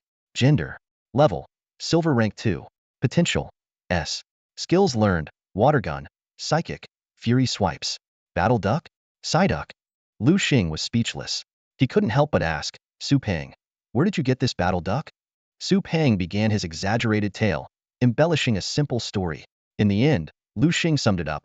"So, you got your battle duck from a kid's meal at Kin's Chicken?" "Yeah." Su Peng nodded excitedly. Liu Xing looked Su Peng up and down, unable to resist teasing. "Man, you're already this old and still ordering kids' meals." "Hey, I just wanted to collect the toys. But I was surprised they gave out a battle duck this time," Su Peng explained.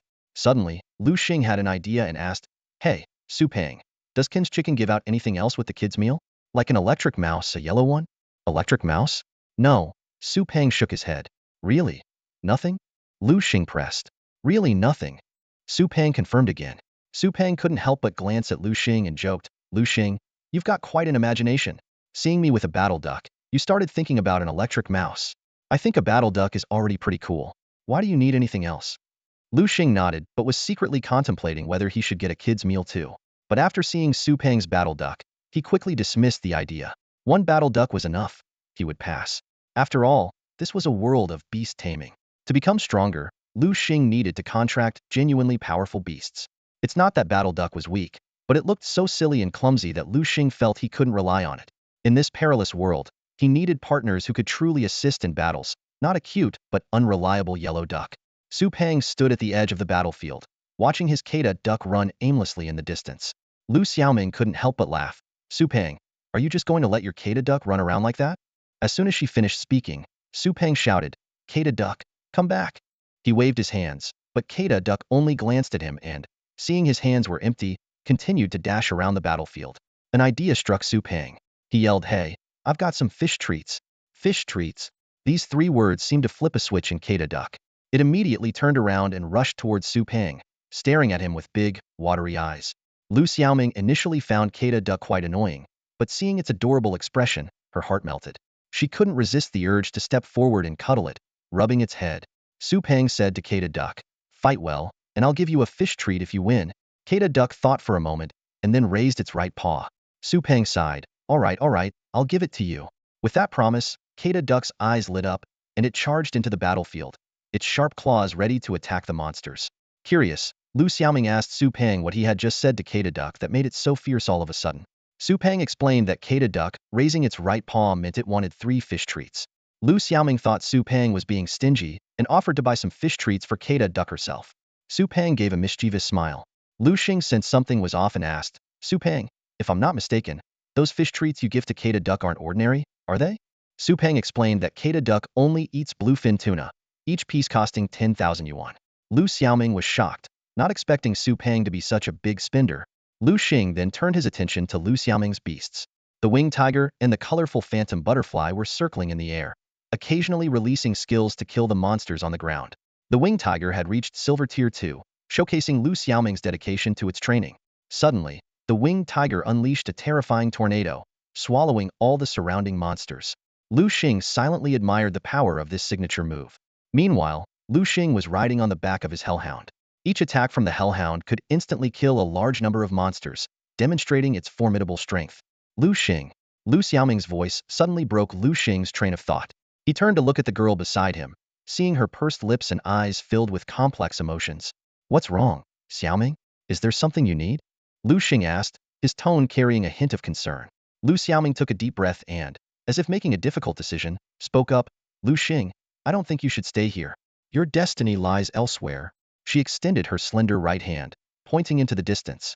The beasts over there are stronger. Only by fighting there can you improve your skills more quickly. Fatty Su chimed in suddenly. Yeah, Liu Xing. You should go. Don't worry. I'll take good care of Sister Xiaoming here. Liu Xiaoming frowned at this, her voice tinged with displeasure. Take care of me? Really? After all, her abilities surpassed Fatty Su's. Realizing his mistake, Fatty Su hurriedly explained. Oh no, Sister Xiaoming, I misspoke. Please forgive me this time. Just don't let it happen again. Liu Xiaoming responded haughtily. Liu Xing nodded, his eyes scanning the surrounding beasts. He had already killed those that were too strong for Fatty Su and Liu Xiaoming. While there were still many beasts around, they no longer posed a significant threat. All right, I'm off. Be careful, Liu Xing said, mounting his hellhound and speeding towards the more dangerous area. Liu Xiaoming watched Liu Xing leave, her eyes filled with reluctance. Fatty Su, noticing this, cheerfully reassured her. Don't worry, Sister Xiaoming. You know how strong Liu Xing is. He'll be fine. Liu Xiaoming nodded lightly, suppressing her inner worries. Just then, murmurs arose from the surrounding crowd. Hey look, that guy just ran off. Yeah, it's outrageous. How could he desert us? No way, I'm reporting this to the teacher. We're here fighting for our lives, and he just bails. Unbelievable, truly disgraceful. These words cut into Liu Xiaoming like knives. She spun around, her face darkening as a palpable killing intent emanated from her. Deserted? You cowards are the deserters. Liu Xiaoming roared, her eyes flashing dangerously. Fatty Su's face turned ashen as he barked. Deserter? Have you ever seen someone deserting into a beast horde? The crowd, intimidated by their sudden outburst, quickly changed their tune. Right, yeah. Someone that strong wouldn't desert. Exactly, he went deeper into the beast territory. That's even more dangerous. If he wanted to run, he would have gone the other way. Unless he's lost his mind. Liu Xiaoming snorted disdainfully, ignoring them. To her, these people were insignificant and not worth her time.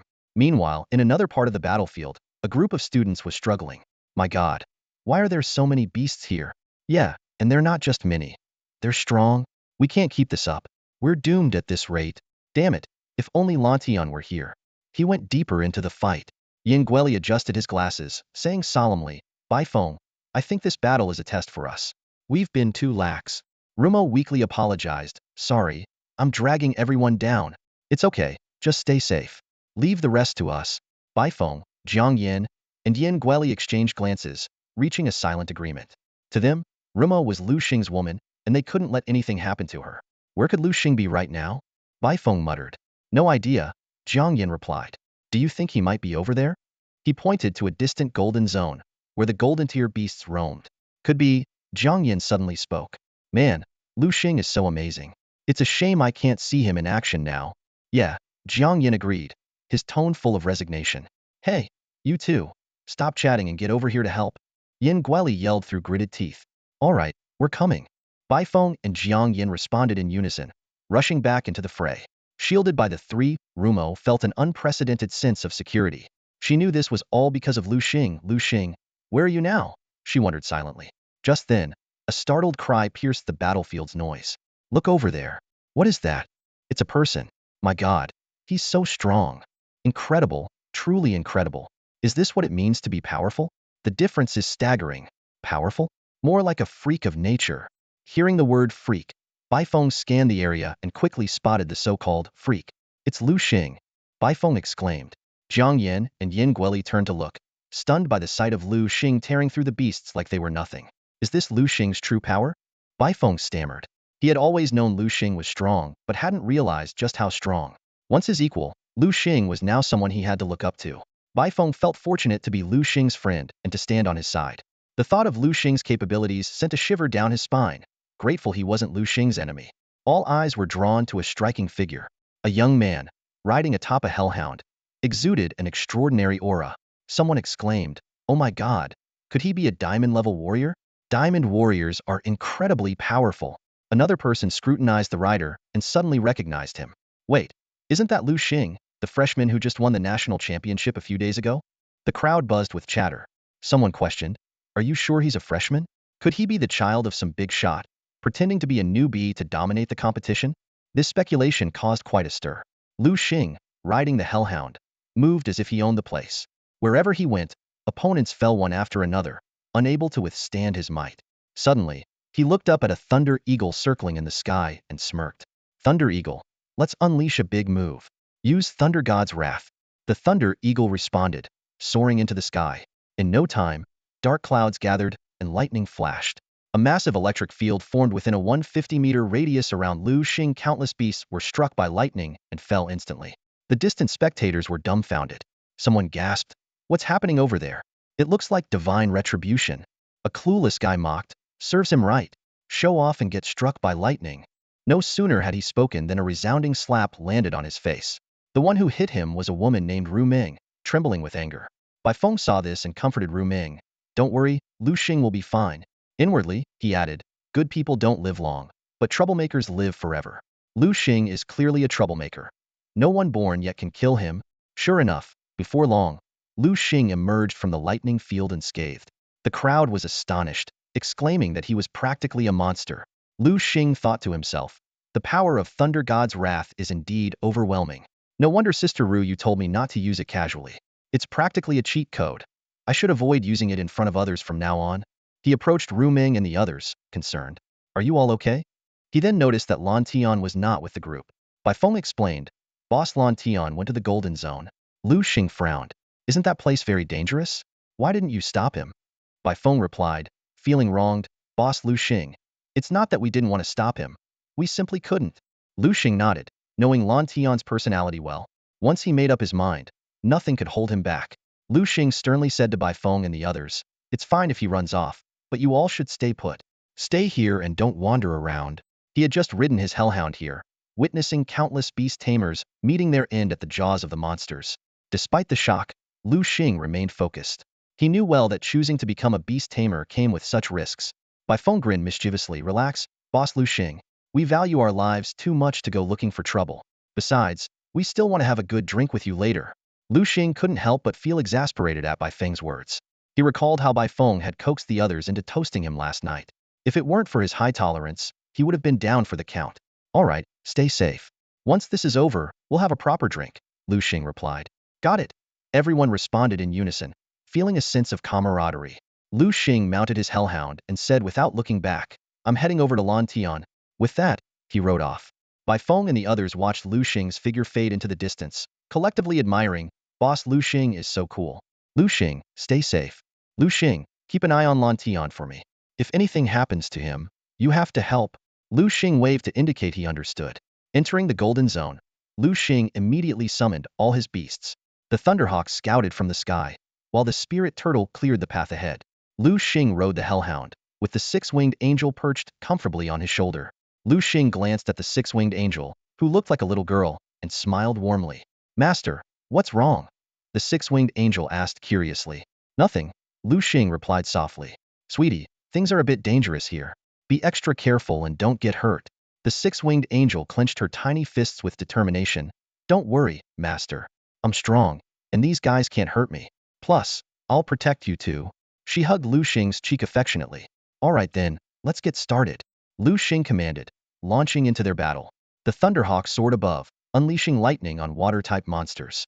The Spirit Turtle charged ahead, leaving a trail of fallen beasts. Liu Xing thought about teaching the Spirit Turtle a bull rush skill, but then dismissed the idea as unnecessary. Just then, a system notification sounded. "Ding! Congratulations, host. Your Spirit Turtle has learned the skill Bull Rush from continuous collisions." Liu Xing was momentarily stunned, but then chuckled. Can it really work like this? He realized that skills learned naturally did not have the limitations of those learned through beast crystals. Half an hour later, Liu Xing and his beasts rested on a small hill. The beasts were covered in enemy blood, panting heavily. Below them lay the corpses of numerous low-tier golden monsters, the result of their efforts. Liu Xing took out a large amount of food from his system backpack and distributed it among his beasts. He had a special lollipop prepared by Su Pang for the six-winged angel, which was not only harmless but beneficial. The six-winged angel gratefully accepted the lollipop, thanking Liu Xing profusely. To show her appreciation, she kissed Liu Xing on the cheek, making him glad that Liu Xiaoming wasn't around to see it. Finally, Liu Xing turned to the Hellhound and said, I'll have the Thunderhawk watch over me. You go and fight. The Hellhound looked at Liu Xing in confusion, and he explained, don't worry, it's not that I don't need you. It's just that my presence is holding you back in battle. Liu Xing understood that the Hellhound had just learned the skill of corpse accumulation, which allowed it to infinitely increase its power. With so many monsters around, it was a golden opportunity. After finishing its meal, Thunderhawk was ordered by Liu Xing to take over Hellhound's position. Hellhound hastily finished its food. Liu Xing initially intended to let it rest, but when he met its hungry eyes, he changed his mind. Hellhound's claws were itching, eager for the taste of blood. Let's go, everyone. Liu Xing leaped onto Thunderhawk's back. With a long cry, Thunderhawk soared into the sky, followed closely by Hellhound. Seeing the herd of beasts in the distance, Liu Xing shouted excitedly, let's have a good fight. Hellhound, use Flame Slash. Hellhound's claws slashed fiercely, sending out a sharp blade of fire. Spirit Turtle, use Wave Surge. Spirit Turtle stomped its front foot heavily, summoning a massive wave over 10 meters high that roared towards the herd of beasts. In the deafening crash, the beasts were scattered in all directions. Thunderhawk, it's your turn. Strike the darkness with lightning. Use Thunder God's Wrath. Thunderhawk let out a long cry and ascended even higher with Liu Xing. Soon, a massive thundercloud formed at its call. Boom, boom, boom. Countless bolts of lightning as thick as barrels rained down on the herd of beasts, striking them with apocalyptic fury. The beasts hit by the lightning glowed with a golden light, their bodies convulsing as the terrifying electricity wreaked havoc on their systems. As Liu Xing unleashed a massacre, a group of people elsewhere on the battlefield found themselves in a dire situation. Blue sky. Looks like this might be the end for us, said a man in a green military uniform, a look of resignation on his face. He wasn't afraid of death, just the thought of dying without understanding why. A flash of despair crossed Blue Sky's face. He regretted not listening to Bai Feng and the others, but there was no use regretting now. Wiping the sweat from his brow, he surveyed the battlefield. 3 of his 4 beasts had already fallen, and he had barely managed to recall them into their beast spaces to save them. Now, only his initial beast, the Crystal Jade Eagle, was left struggling. A figure suddenly appeared in Blue Sky's mind. A man with striking black hair, an exceptionally handsome face, and a perpetual gentle smile. Liu Xing, I'm sorry. It looks like I won't be able to keep our promise. Last night, in a drunken state, Blue Sky had confided in Liu Xing, expressing his desire to have a proper duel with him. But now, it seemed he would never get the chance. Wait a minute. Huh. Look, the beast tide seems to be retreating. Yeah, the beast tide is retreating. We won. We actually won. Blue Sky, who had been ready to die heroically, was surprised to see the beast tide recede, meaning they were saved. He bit his dry lips and suddenly noticed something unusual in the distance. Look over there. What's happening over there? My God. Is it a storm? There's lightning and thunder. With his sharp eyes, Blue Sky vaguely saw something and felt a stir in his heart. Brother Wei Yong, I'll leave this place to you. I need to check something over there. Before Wei Yong could respond, Blue Sky had already ridden off on his Crystal Jade Eagle. Is it you? He muttered, his heartbeat quickening. Soon, Blue Sky arrived at the battlefield, and the sight before him left him stunned. The ground was littered with the corpses of beasts, their blood forming a small river. A slight breeze carried the stench of blood, making Blue Sky nauseous. He instinctively covered his mouth and nose. This could only be the work of a devil. Just as Blue Sky was in shock, a familiar voice called out, Blue Sky, what are you doing here? Turning around, Blue Sky saw Liu Xing swallowing hard. He asked quietly, Liu Xing, did you do all this? Yes, Liu Xing admitted calmly. Amazing. Blue Sky was at a loss for words to describe Liu Xing's actions. All right, we should head back. But I want you to keep today's events a secret. Don't worry. I, Blue Sky, would rather die than reveal what happened today. Thank you. Liu Xing and Blue Sky rode their respective beasts back to the camp. With the beast tide retreating, everyone was overjoyed and cheering. We won. We won. We finally won. In this war between humans and beasts, humans had once again emerged victorious. Watching the retreating beast tide, Liu Xing frowned slightly. From the beginning, he had been pondering one question. How did this beast tide come about? Normally, a secret realm wouldn't have such an outbreak. It must be man-made, Liu Xing thought to himself. Whoever you are, if I find you, you'll regret ever coming into this world. Meanwhile, deep in the ravaged secret realm, a group of people in black robes gathered. Damn it, we failed again. Shit, weren't all the strong ones from Jiangnan City lured away by our boss? Yeah, but who would have thought there was someone so powerful still in Jiangnan City? I just checked the battlefield, and those beasts were all killed in one blow. No hesitation at all. I bet it's a hidden master from Jiangnan City who took care of them. I agree. The leader of the black-robed figures flashed a cruel smile. Oomph. Let these pests live a bit longer. Our boss is working on something. Once he's successful, Jiangnan City will be ours. I'm exhausted. As soon as Su Peng stepped into the dorm, he collapsed onto the couch like a heap of wet clay, gasping for breath. Damn it, he complained. If it weren't for the beast horde retreating, I swear I'd be completely drained by now. Liu Xing glanced at Su Peng, shook his head helplessly, and headed straight for the basement without a word. Where are you going, Liu Xing? Su Peng assumed Liu Xing would join him on the couch to rest, but to his surprise, Liu Xing was off to the basement again. Seriously, Liu Xing, do you ever take a break? Su Peng muttered, realizing for the first time just how frustratingly hard-working Liu Xing was. In the basement, Liu Xing closed the door and whispered, "Come out, hellhound." With a flash of light, a massive creature appeared in front of Liu Xing. However, instead of a smile, Liu Xing's face showed concern. The hellhound's transformation made Liu Xing frown. On the battlefield, its power had tripled thanks to its decay accumulation skill. But now, its muscles were so tense it looked like it might explode any moment. Even more troubling was the violent aura emanating from the once docile hellhound. Liu Xing realized this was likely a side effect of the decay accumulation skill. So, it really is that decay accumulation skill causing this. Liu Xing clenched his fist. I need to find a way to purge this demonic energy from the hellhound. If it truly falls into darkness, I'm done for. But how to purge the demonic energy? Liu Xing was at a loss. Looks like I'll have to take it one step at a time. Return. Hellhound. Liu Xing retracted the creature and left the basement. Seeing Liu Xing return, Su Peng turned and asked, "All done?" That was quick. Usually, you're down there for at least an hour. Today, you were out in just 3 minutes. Was the battle earlier too much for you? Ignoring Su Peng's teasing, Liu Xing rolled his eyes. Enough chit-chat. Let's go. Go where? To get you some good food, of course. Good food. Su Peng perked up instantly, jumping off the couch. Hey, weren't you just saying you were exhausted? Exhausted. Yes. But when it comes to food, exhaustion doesn't matter. Watching Su Peng's goofy grin, Liu Xing couldn't help but twitch his lips. The two left the dorm and headed down the mountain. Along the way, they ran into Bai Feng and 3 others. Both groups paused, eyeing each other. Su Peng grinned and said, "Liu Xing is treating me to a feast. Want to join us?" Bai Feng and his friends exchanged glances and quickly agreed. Why not? It's Liu Xing's treat after all. And so, Liu Xing's dining party grew. On the way, Su Peng couldn't help but ask, "Liu Xing, what delicious food are you treating us to today?" "That's a secret," Liu Xing replied with a mysterious smile. For some reason, Bai Feng and his group shivered at Liu Xing's smile. 10 minutes later, they found themselves in a small, cramped shop. "This is your idea of a feast?" Bai Feng asked, frowning. "What did you expect? Come on, everyone, have a seat." The 4 exchanged puzzled looks but found seats.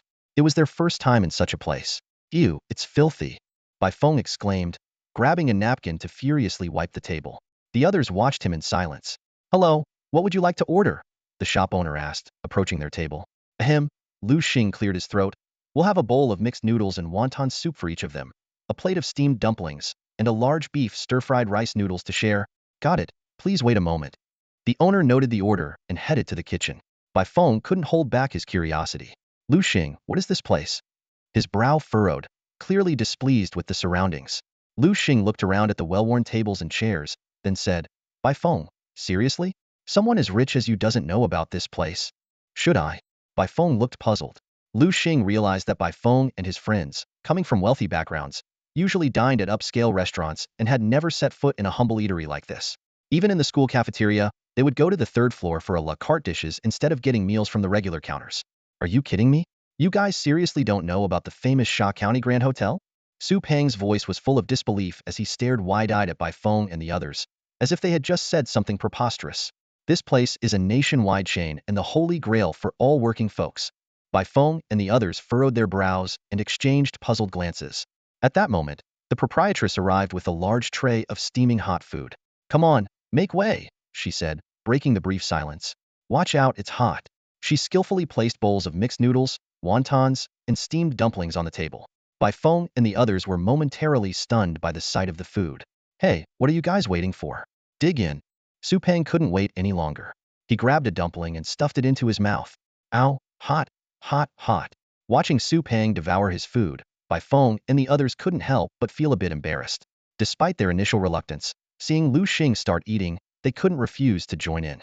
Bai Feng and the others picked up their chopsticks and began to cautiously taste the food. Wow, Bai Feng's eyes lit up after the first bite. This is delicious. Told you. Su Peng grinned triumphantly. Don't be fooled by the shabby environment. The food here is genuinely good.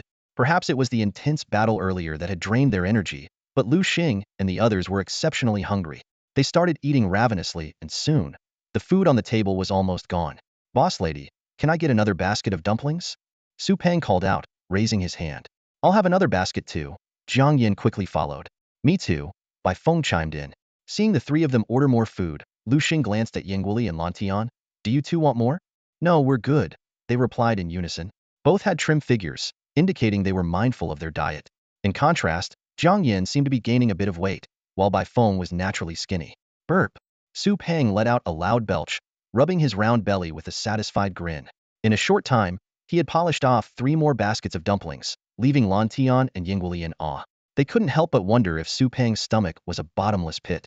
Just then, Lantian spoke up. Liu Xing, is something bothering you? Liu Xing was momentarily taken aback, then gave a wry smile. How did you figure that out? Do you even need to ask? It's written all over your face, Lantian retorted. Come on, Liu Xing, seriously? Su Peng interjected. Are you upset just because I ate a few more baskets of dumplings? Cut it out. Liu Xing pushed Su Peng away. This guy always knew how to lighten the mood.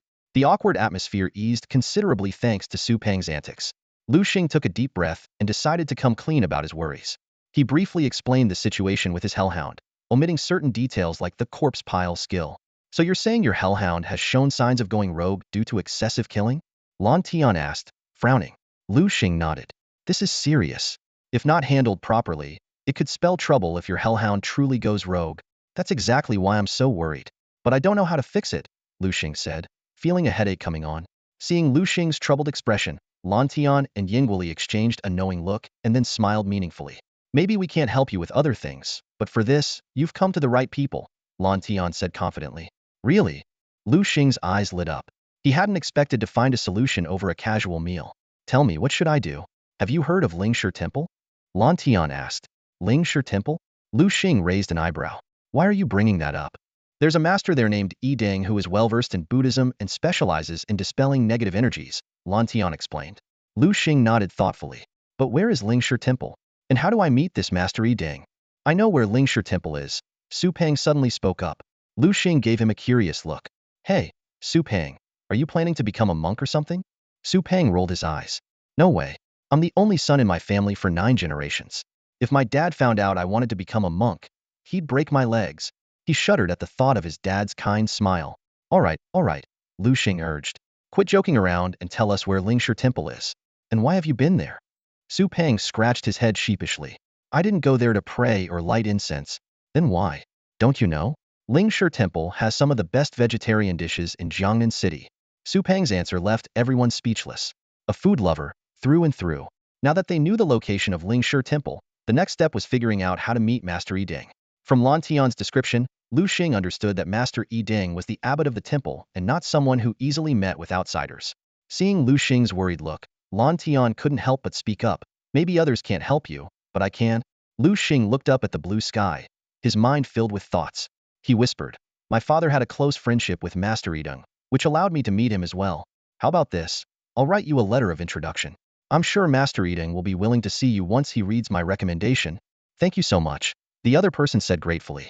The next day, Liu Xing and Su Peng stepped out of Jiangnan University of Beast Control and flagged down a taxi by the roadside, heading straight for Lingshi Temple. Liu Xing got in first, followed by Su Peng. As Su Peng entered, the car noticeably sagged. Wow, Su Peng, how much do you weigh now? Liu Xing couldn't help but tease. Su Peng rolled his eyes. Hey, Liu Xing, don't you know it's rude to ask a guy about his weight? Liu Xing was taken aback. I thought it was only rude to ask girls. Since when did it apply to guys too? What's the difference between guys and girls? Su Peng said dismissively. Driver, let's go. Where are you heading? The driver glanced back at them, his face a bit grim, clearly due to Su Peng's weight. We're going to Lingshi Temple. All right, hold on tight. The driver stepped on the gas, but the car moved forward sluggishly. Liu Xing patted the car door sympathetically. It's bearing more weight than it should. Soon, they arrived at the foot of Lingshi Temple. Su Peng coolly handed the driver a red bill. Here's the fare. Keep the change? The driver frowned. What do you mean keep the change? Hey, fatso, you're short on cash. Huh. The fare is 156, and you only gave 100. You're short 56. Oh, right. Su Peng finally realized and took out another bill. Is this enough now? Yeah, that's better. The extra can go towards vehicle wear and tear, the driver said before driving off. Liu Xing was already walking ahead, and Su Peng hurried to catch up. Liu Xing, wait for me. Liu Xing gave him a look. You always have to haggle over everything, even a taxi fare. Heh. Su Peng scratched his head awkwardly. Stop talking and let's climb the mountain. The two began their arduous climb. Lingshi Temple was located at the top of the mountain, and it was quite a hike. After more than 10 minutes, the summit was still nowhere in sight. Su Peng was already panting heavily, drenched in sweat, his clothes soaked through. He opened a bottle of water and drank it all in one go. Just as he was about to toss it into the bushes, Liu Xing stopped him. Hey, Su Peng, you can't just litter, Liu Xing said, taking the bottle and putting it in his backpack. There's no trash can around here, and no one's watching, Su Peng said, looking around, his face suddenly changing. What is it? Nothing, nothing, Su Peng said, embarrassed as if he had died of social shame. Following his gaze, Liu Xing saw an old monk in a brown robe who had appeared behind them without their noticing. Amiba, Liu Xing quickly greeted. The old monk smiled and nodded, clearly pleased with Liu Xing's behavior, and continued walking up the mountain. He's a master, Liu Xing thought in awe. Despite his age, the old monk showed no signs of fatigue after such a long climb, his breathing steady. After a short rest, the two continued their journey. Due to Su Peng's lack of stamina, they walked and stopped intermittently, finally reaching the summit around 5 p.m. I can't go on. Su Peng collapsed to the ground, refusing to get up. Liu Xing glanced at him. Hey, didn't you say you've been to Lingshi Temple and had vegetarian food here? Of course I've been here. The dining hall is over there. Su Peng checked his watch. Perfect timing. Let's go eat. I'm starving. At the mention of food, Su Peng was instantly energized and led Liu Xing straight to the temple's dining hall. He expertly ordered a large spread of vegetarian dishes. Before long, a monk brought several large plates to their table. Please enjoy your meal, the monk said respectfully, bowing before leaving. Su Peng couldn't wait to dig in. Liu Xing, let me tell you, the best dishes here are the tofu with scallions and the vegetarian meat. Try the tofu first. Liu Xing took a spoonful and tasted it, his eyes lighting up, so tender. The tofu is fresh and smooth, and the scallions add a unique flavor. See, I told you my recommendations are top-notch, Su Peng said proudly. Yes, yes, you're the best, Liu Xing laughed. But don't just eat the tofu, try the vegetarian meat. It's also amazing. Liu Xing picked up a piece of the vegetarian meat from his bowl and took a bite. Su Peng stared at him expectantly, eyes wide open. How is it? Tasty, right? It's all right, Liu Xing replied nonchalantly. What? Just all right? Su Peng was immediately displeased. Don't you think this vegetarian meat tastes just like real meat? A bit, Liu Xing admitted. Su Peng put on a scholarly air. Do you know what it's made of? It's tofu skin. Ugh, boring. Upon hearing the correct answer, Su Peng deflated like a punctured balloon and slumped down. Liu Xing, you're something else. Sometimes I really wonder, who are you? Why do you seem to know everything? Liu Xing gave Su Peng a sidelong glance. I'm not like you. You're like a pig, either eating or sleeping. I actually spend my time reading, you know. Reading? Huh. Su Peng scoffed. If it were someone else, I might believe it. But you whatever. Just tell me, is this vegetarian meat good or not? Liu Xing thought for a moment. In terms of taste, I'd give it 100 points. But in terms of meaning, I'd give it 0. Maybe even negative points. What? Su Peng's eyes widened. Negative points? This was the first time he'd heard someone wanting to give the vegetarian meat from Lingshi Temple negative points. Explain why you'd give it negative points. Liu Xing smiled faintly and began to explain. There's a saying, meat and wine pass through the intestines, but the Buddha remains in the heart. This vegetarian meat may taste good, but it goes against the Buddhist principles. What? Goes against Buddhist principles? Yes, Liu Xing nodded. Monks are not supposed to eat meat. They focus on cultivating their mind to reach a state of no desires. But from this small plate of vegetarian meat, you can see their cultivation is lacking. How so? If the precepts say no meat, then why make tofu skin into something that resembles meat? Isn't that redundant? If they want to eat meat, they should just eat it. Their actions are like wanting to be a saint while still indulging in desires. Listening to Liu Xing's argument, Su Peng was thoughtful. For some reason, he found Liu Xing's words made a lot of sense. At that moment, a familiar voice came from behind. Amitabha. Liu Xing and Su Peng turned around to see the old monk. He bowed to them and then walked away. Liu Xing, it's that old monk again, Su Peng said in surprise. You two are really fated. You met him halfway up the mountain, and now again in this small dining hall. Watching the old monk's retreating figure, Liu Xing was lost in thought. Suddenly, he turned to Su Peng. By the way, seeing you today, I'm curious, how did you climb up the mountain before? Climb? Why would I climb? Su Peng said proudly. I flew up last time. I paid 5,000 yuan to hire someone with a flying beast to bring me up the mountain. 5,000? You really are rich. Liu Xing exclaimed. Then why didn't you ask me to use my Thunder Eagle to bring you to the top today? Su Peng rolled his eyes at Liu Xing. Aren't you asking the obvious? If it weren't for Lan Tian, who said coming to Lingshi Temple requires sincerity. He said sincerity means climbing up step by step. Only then might Master Yiding agree to see us. Hearing this, Liu Xing couldn't help but chuckle. Su Peng had indeed suffered today, but he persisted in climbing the mountain to help him. After finishing their meal, Liu Xing glanced at his watch. It was already 6 o'clock. Let's go. Where to? To see Master Yiding, of course. Isn't it too late? Su Peng looked at the darkening sky. Come on, let's go. Liu Xing started walking towards the door without further ado. Hey, Liu Xing, you heartless guy. Wait for me. Su Peng hurriedly chased after him. After asking for directions, they arrived outside Master Yiding's meditation room. A young monk was waiting at the door. Little monk, could you please inform Master Yiding that we have urgent matters to discuss with him? Liu Xing requested. Sorry, my master doesn't like to be disturbed when he is meditating. The young monk politely declined. Liu Xing was about to say more, but Su Peng interrupted him. Little monk, look at this. He magically produced a colorful lollipop. The young monk couldn't help but swallow. Growing up in Lingshi Temple, he had tasted a lollipop for the first time last month during a trip to town with his senior brother, and he had been thinking about it ever since.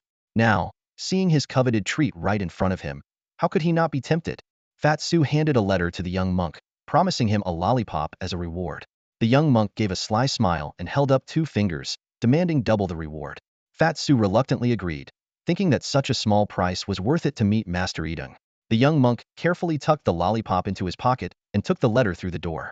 Moments later, he returned empty-handed, shaking his head to indicate that the master hadn't read the letter. Unwilling to give up, Fat Su pulled out a bulging envelope from his coat and handed it to the young monk. Liu Xing watched this, shaking his head in disapproval. Fat Su was confident that money could solve any problem. However, when the young monk came back again, he returned the envelope untouched. Fat Su was stunned, while Liu Xing seemed deep in thought. Liu Xing then took out a notebook from his backpack, wrote a line, and handed it to the young monk, promising him 5 colorful lollipops if he succeeded. The young monk's eyes lit up as he took the note and quickly entered the meditation room. Fat Su dismissively remarked, kids are so easy to fool, but he was also curious about what Liu Xing had written. Before long, the door opened again, and the young monk respectfully invited Liu Xing in alone. Liu Xing entered the meditation room and saw an old monk in a brown robe chanting scriptures. He waited quietly until the old monk spoke. Young benefactor, we meet again. They exchanged a few words about fate and destiny. Liu Xing thought to himself that if it weren't for Fat Su's financial power, they might never have found this meditation room. Master Yiding read the note Liu Xing had written. The boy who slayed demons eventually became a demon, but the last demon turned into a savior. He asked Liu Xing if he was the demon-slaying boy or the demon himself. Liu Xing denied it, stating that he only sought the power to protect his loved ones. The old monk was impressed by this and unexpectedly offered to take Liu Xing as his disciple. He praised Liu Xing's good character, citing examples such as stopping littering on the mountainside, engaging in thoughtful discussions in the cafeteria, and his patient waiting earlier. Liu Xing was momentarily stunned, not expecting such a turn of events. No, I won't, Liu Xing said firmly, waving his hand. As long as you have a Buddha's heart, it doesn't matter whether you are at home or in a monastery. Master Yiding's eyes lit up upon hearing this. He couldn't help but repeat, as long as you have a Buddha's heart, it doesn't matter whether you are at home or in a monastery. Such wisdom. Such great wisdom. He looked at Liu Xing with admiration, as if appreciating a rare gem. After a moment, Master Yiding collected himself and apologized. I'm sorry, I got a bit carried away. Liu Xing smiled and replied, it's all right. I like your straightforward nature. Master Yiding silently praised Liu Xing, thinking, this young man truly has a pure heart. He understood that a pure heart often signified a good person, but also a more challenging life path. Such individuals are honest and reliable, making them the best of friends, even though they might be seen as easy targets by others. However, Master Yiding didn't realize he had misjudged Liu Xing. Liu Xing was no naive idealist. He wouldn't become anyone's fool. Snapping back to reality, Master Yiding asked, so, young man, what brings you to see me? Liu Xing nodded. I do have a matter that requires your help. Please, tell me. If it's within my power, I will do my best to assist. Liu Xing began to form a hand seal as he said, it's both difficult and not difficult. Come forth, Hellhound. With his summoning, a 2-headed hellhound appeared before them. The hellhound's eyes were blood red, its mouth gaping wide with pink tongues flickering. Its muscles were taut and strained, and its face was contorted in pain, exuding a violent aura. Master Eating frowned as he observed the creature, diagnosing, "It has gone berserk, but its willpower is strong. Otherwise, it would have been consumed by now. Master Eating, can you help?" Liu Xing noticed the troubled look on the master's face, and his heart sank. Gazing at the hellhound, Liu Xing clenched his fists. Gone berserk? Huh? A glint of determination flashed in his eyes. As a beast tamer, if the hellhound fell to madness, Liu Xing would rather fall with it than kill it like others might. Master Eating seemed to see through Liu Xing's thoughts and was taken aback. Liu Xing stood on the edge of a precipice, teetering between salvation and damnation. He didn't want to be a savior or a villain, but sometimes life doesn't allow for such choices. If the hellhound succumbed to evil, righteous people would intervene, forcing Liu Xing to flee with the beast, plunging into darkness. No, I must save this young man, Master Eating resolved. The teachings of Buddhism emphasize saving all beings, and failing to act now would render his life's practice meaningless. Young man, put away your hellhound and follow me, Master Eating instructed, leading Liu Xing to the back of the meditation hall. Passing through the back door, Liu Xing was surprised to find a sheer cliff, almost vertical. What's this place? Liu Xing asked curiously. I call this the Cliff of Reflection, Master Eating replied, pulling a book from his sleeve and handing it to Liu Xing. You should study here. Liu Xing took the book and read the title, The Sutra of Tranquility? This Sutra of Tranquility is a treasured secret of Ling Shi Temple, usually reserved for each generation's abbot, Master Eating explained, glancing at the sky and silently praying, Master, I do this out of necessity to save a life. This also explained why Master Eating had wanted to take Liu Xing as a disciple earlier. He had intended to pass on the position of abbot and the Sutra of Tranquility to Liu Xing, but since Liu Xing was unwilling, he had to let fate decide. Thank you, Liu Xing said sincerely. All right, study well here. I will take my leave, Master Eating said, and left. Liu Xing found a cushion, sat down cross-legged, and began to study the Sutra of Tranquility. As night fell, only the sound of turning pages broke the silence. Suddenly, a small creature appeared beside Liu Xing, his six-winged angel. Liu Xing was now in a mystical state, radiating a holy light. The six-winged angel felt exceptionally comfortable and wanted to be close to Liu Xing. After an indeterminate amount of time, Liu Xing began to recite, The Bodhi tree is not a tree. The bright mirror is not a stand. Originally, there is nothing where can dust a light. Master Eating, who had just returned, froze upon hearing the verse. His eyes widened in disbelief. This, he marveled, Liu Xing has reached such a state of enlightenment in such a short time. A remarkable person indeed. Is this what he meant by being at home, or in a monastery? It makes no difference. Truly, my own practice is lacking. Master Eating stood there, holding 2 bowls of sweet dumplings, initially intending to offer them to Liu Xing, but was left speechless by the verse. Master Eating. Liu Xing sensed someone behind him and turned to see Master Eating. He immediately stood up and greeted him. The young disciple is indeed exceptionally gifted, with a spiritual insight unmatched by anyone. Master Eating praised sincerely, bowing deeply to Liu Xing. Liu Xing modestly replied, Master, you're too kind. By the way, how is my hellhound now? As soon as he finished speaking, Liu Xing immediately sensed his beast space. To his surprise, after listening to the calming chant, the hellhound's hostility had completely dissipated, and its muscles had returned to normal. At this moment, its breath was steady, and its state was stable, clearly indicating it had recovered. Eagerly, Liu Xing used the system I to check the hellhound's attributes. Hellhound. Attributes. Evil. Fire. Gender. Level. Gold Tier 4. Qualification. SS. Skills learned. Ripping Claw. Bite. Venomous Fang. Shadow Assault. Fire Devour. Flame Slash. Shadow Ball. Fire Armor. Decay Accumulation. Gold Tier 4. Liu Xing marveled to himself, not expecting that the recent beast-tide chaos would turn out to be a blessing in disguise. Even more astonishing was that the hellhound, due to the decay accumulation boost, had its strength tripled.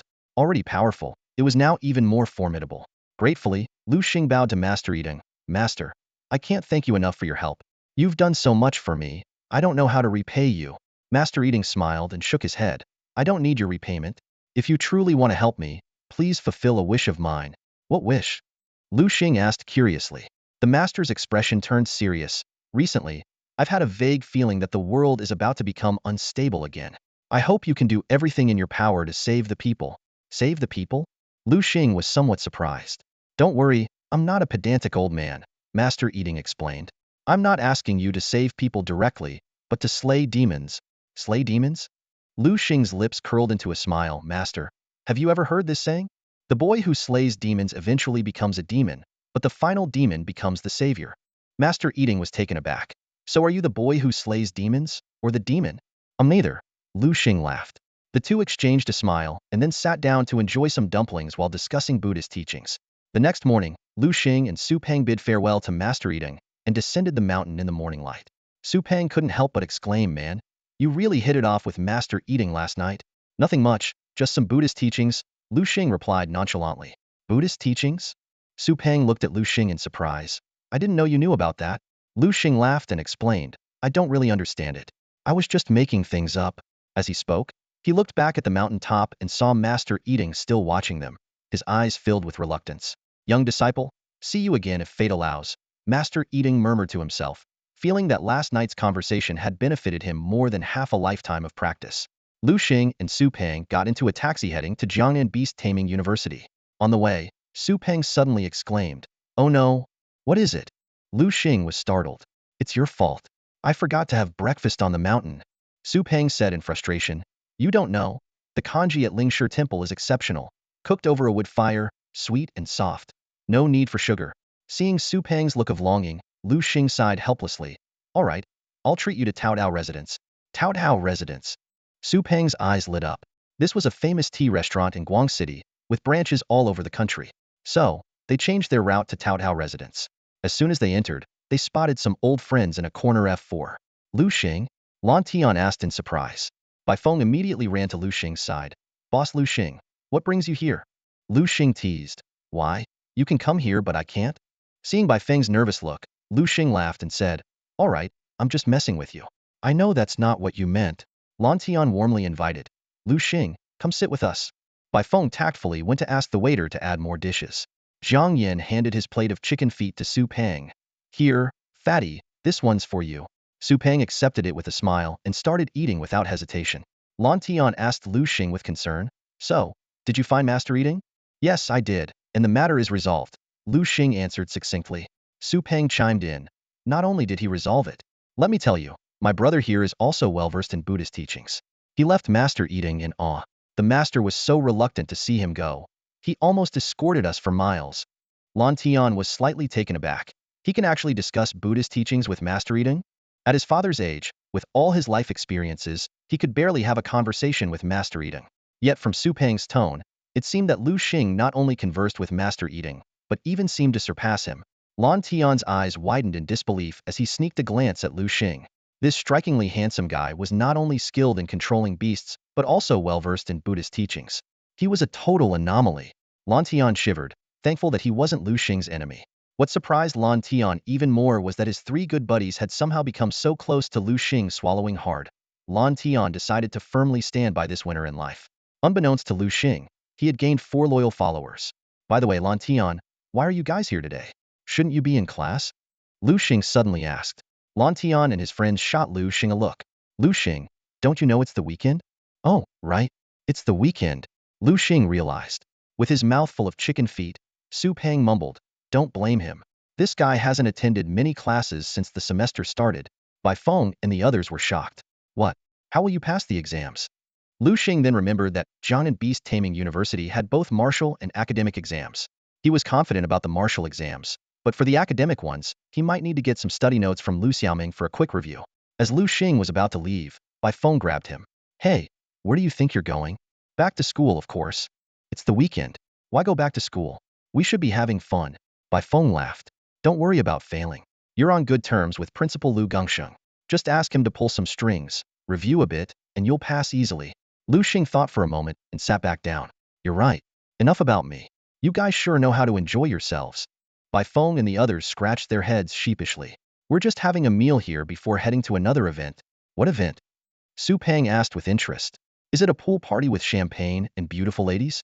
Bai Feng and his friends were slightly taken aback. Those things seemed low-tier to them now. They were aiming for higher-class activities. After finishing their meal, they all got into luxury cars and headed to their destination. Sitting in Bai Feng's pricey Mustang, Liu Xing couldn't help but ask, "How much did this car cost?" "I don't know. It was a birthday gift," Bai Feng replied nonchalantly. Liu Xing's mouth twitched, cursing himself for asking. Soon, they arrived at a tourist spot. As soon as they got out of the car, Jiang Yin shouted, "Hey, Su Peng, You need to lose weight. Ah, my beloved car. Zhang Yin lamented, stroking his red sports car. Led by Baifeng, the group reached the lakeside, only to find it deserted. What's going on? Why is no one here? Baifeng looked around in confusion. Did any of you book the place? Lan Tian and the others exchanged glances, each denying it. Just then, an elderly man in a security uniform approached with a baton. Hey, what are you kids doing here? Old Zheng, long time no see. Baifeng greeted him with a smile. The old man recognized Baifeng and smiled back. Oh, young master. What brings you here today? Baifeng frowned and asked, what's going on here? Why is it deserted?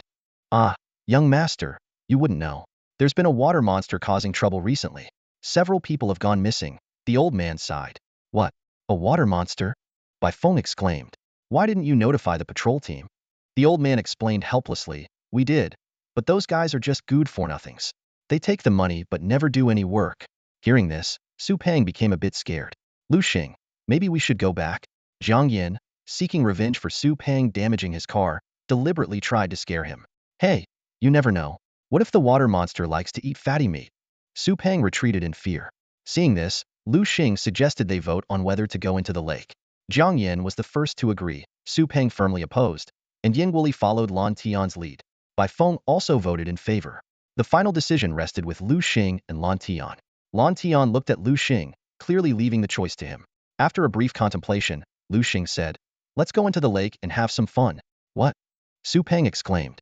What's with the surprise? We're already here. Are you really going back because of some so-called water monster? Liu Xing glanced at the calm lake, a hint of killing intent in his eyes. If that water monster dared to show up, he'd send it straight to Buddha. Liu Xing and his friends put on life jackets and boarded the small pedal boats on the lake. Each boat could only accommodate 2 people sitting face-to-face, which was perfect for their group of 6 to pair up. Lan Tian teamed up with Yingwuli, Baifeng with Zhang Yin, and Liu Xing with Su Peng. Before setting off, Baifeng excitedly suggested, let's have a race. See who can get to that pavilion in the middle of the lake first. He pointed to a tiny, in the distance and continued, the winning team gets to make the losing team do something. Everyone okay with that? The group eagerly agreed. However, as soon as Liu Xing and Su Peng got on their boat, things took a turn for the worse. Su Peng's weight caused one side of the boat to lift, and Liu Xing's face darkened immediately. Su Peng, I really think you need to lose some weight, Liu Xing said helplessly, realizing they couldn't move forward at all. Seeing this, Baifeng burst out laughing. Haha, look at Liu Xing's boat. Zhang Yin joined in. This is hilarious. Su Peng, oh man, huh? Lan Tian and Yin Guoli also couldn't resist teasing. Hey Liu Xing, we'll go ahead and wait for you at the pavilion. With that, they quickly pedaled away. Feeling guilty, Su Peng apologized. Liu Xing, I'm sorry. But Liu Xing had an idea. It's okay. I'll figure something out. He summoned his spirit water turtle, tied the boat to the turtle's back with a rope, and finally regained balance. Alright, spirit water turtle, let's catch up with them. Baifeng and the others were leisurely pedaling when they suddenly noticed Liu Xing and Su Peng rapidly approaching with the help of the spirit water turtle.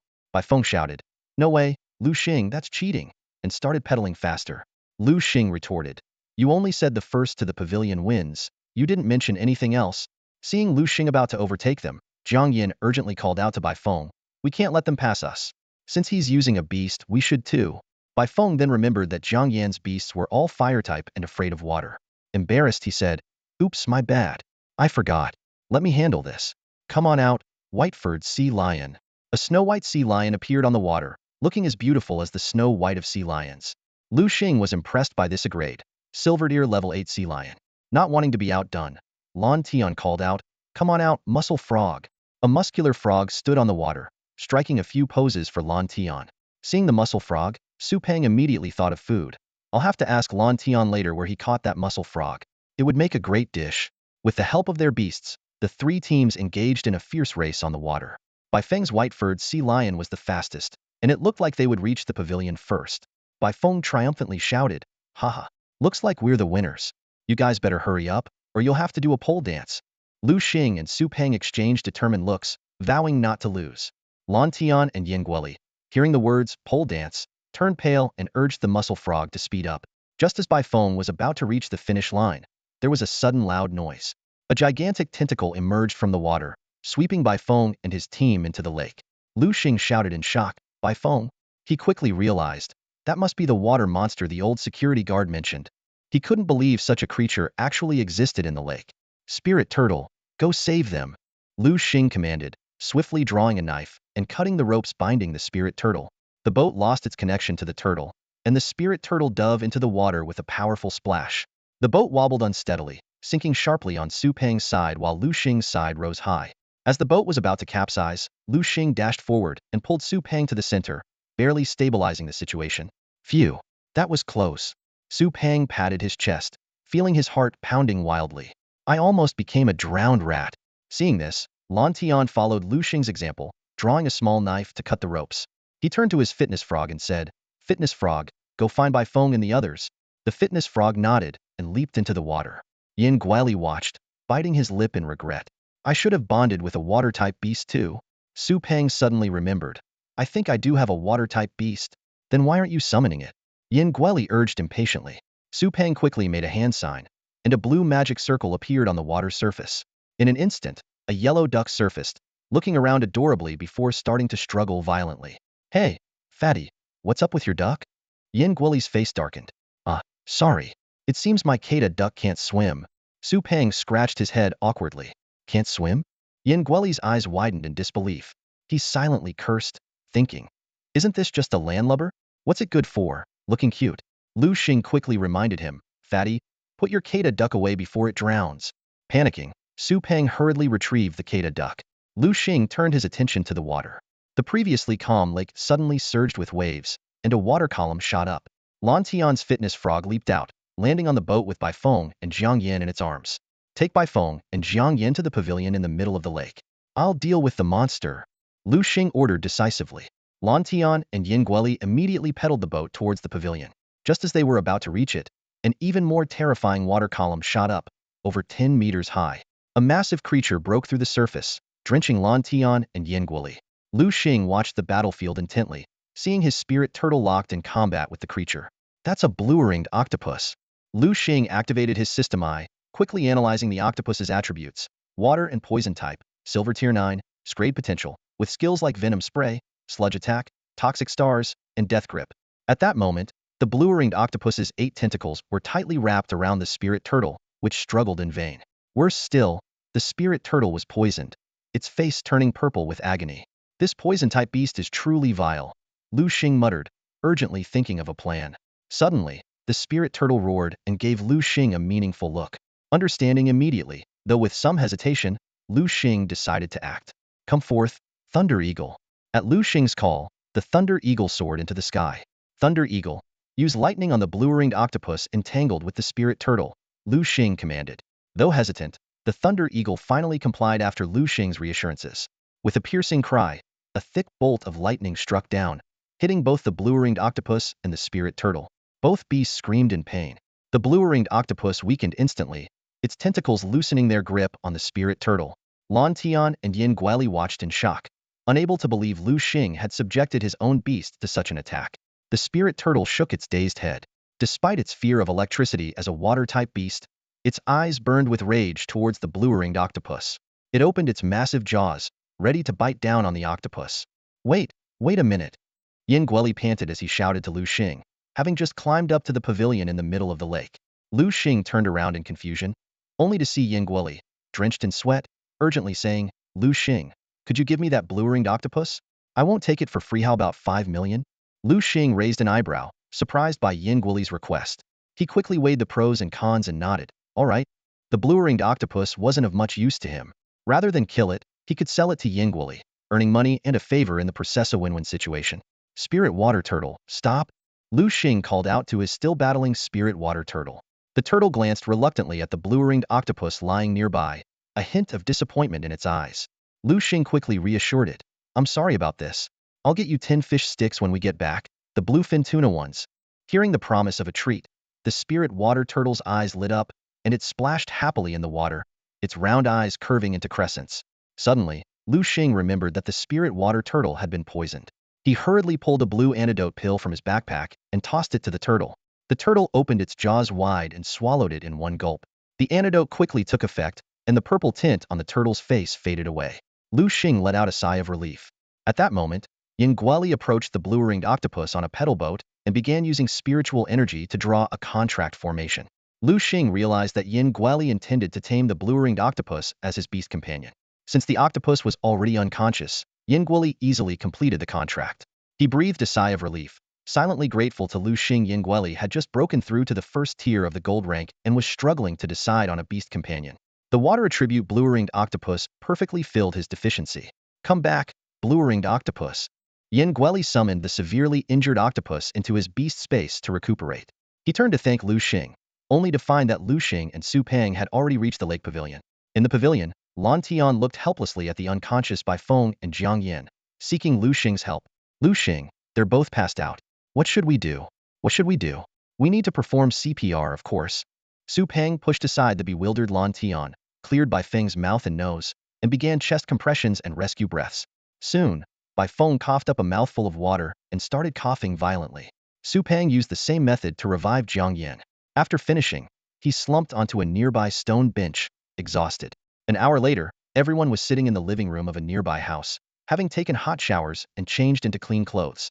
Bai Feng brought 2 glasses of red wine to Su Peng and said sincerely, Penggu, I owe you one.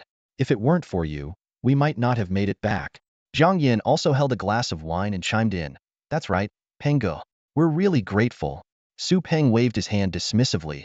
Ah, you guys are too polite. We're all brothers here. No need for so many words. All right, I'll down mine. You drink as you please. With that, he downed his glass in one gulp. Seeing this, Bai Feng and Jiang Yin didn't want to be outdone and quickly finished their drinks. Soon after, everyone started drinking merrily, and it wasn't until the next day that Bai Feng escorted Liu Xing and Su Peng back to school. On the way back to the dorm, Liu Xing noticed that Su Peng looked unusually glum. This big guy, who usually wore his emotions on his sleeve, clearly had something on his mind. What's wrong, Pongzi? Liu Xing asked with concern. Su Peng was silent for a moment before looking up at Liu Xing, a hint of confusion in his eyes. Liu Xing, do you ever feel like I'm useless? Liu Xing was taken aback, but quickly replied earnestly, not at all. I think you're great. Honestly. His tone was sincere, with no trace of falsehood. Why are you so melancholic today? Liu Xing pressed, his eyebrows furrowing. Su Peng sighed. It's all because of you guys. Us? Liu Xing was puzzled. Yeah, you all are so strong. It puts a lot of pressure on me. Su Peng explained with a bitter smile. Liu Xing suddenly understood. Su Peng had been feeling down because of Yingguoli and the others. He patted Su Peng on the shoulder and reassured him, hey, Pongzi, it's all right. They're older than us and naturally stronger. You have to remember, they're a whole year, sometimes even 2 years older than us. Su Peng nodded thoughtfully. You make a good point. But then he frowned again. Wait, no. What's not right? Liu Xing asked, confused. You, Liu Xing, you're younger than them, yet you're way stronger. How do you explain that? Su Peng questioned. Liu Xing was instantly displeased. Who am I? They can't compare to me. True, you're a freak of nature. Who could compare to you? Su Peng retorted helplessly. Liu Xing's mouth twitched. If Su Peng weren't his brother, he might have kicked him by now. Taking a deep breath, he changed the subject. All right, don't worry about it. For your age, reaching Silver Tier 5 is already impressive. Huh, how do you know I'm Silver Tier 5? Su Peng asked in surprise. He knew had never mentioned it to Liu Xing. Liu Xing rolled his eyes. Did you forget? My strength is above yours. Seeing through something like that is a piece of cake. True. Su Peng nodded again, the gloom on his face lifting slightly. Seeing this, Liu Xing decided to give Su Peng a surprise. All right, don't be down. Let's take a break today. Tomorrow, I'll help you boost your strength. Really? Su Peng's eyes lit up, his gloom instantly dissipating. Of course. When have I, Liu Xing, ever lied to you, Su Peng? Liu Xing said confidently. Su Peng thought carefully and couldn't recall a time Liu Xing had deceived him. After returning to the dorm, they were still feeling the effects of the previous night's drinking with Bai Feng and the others. They each went to their rooms and fell asleep immediately. They slept until evening, had a quick bite, and went back to sleep. Early the next morning, Liu Xing and Su Peng appeared at the school gate, each with a backpack. Su Peng's bag was as bulging as ever, and Liu Xing didn't bother to ask about it. They each hailed a cab and headed to a secret realm.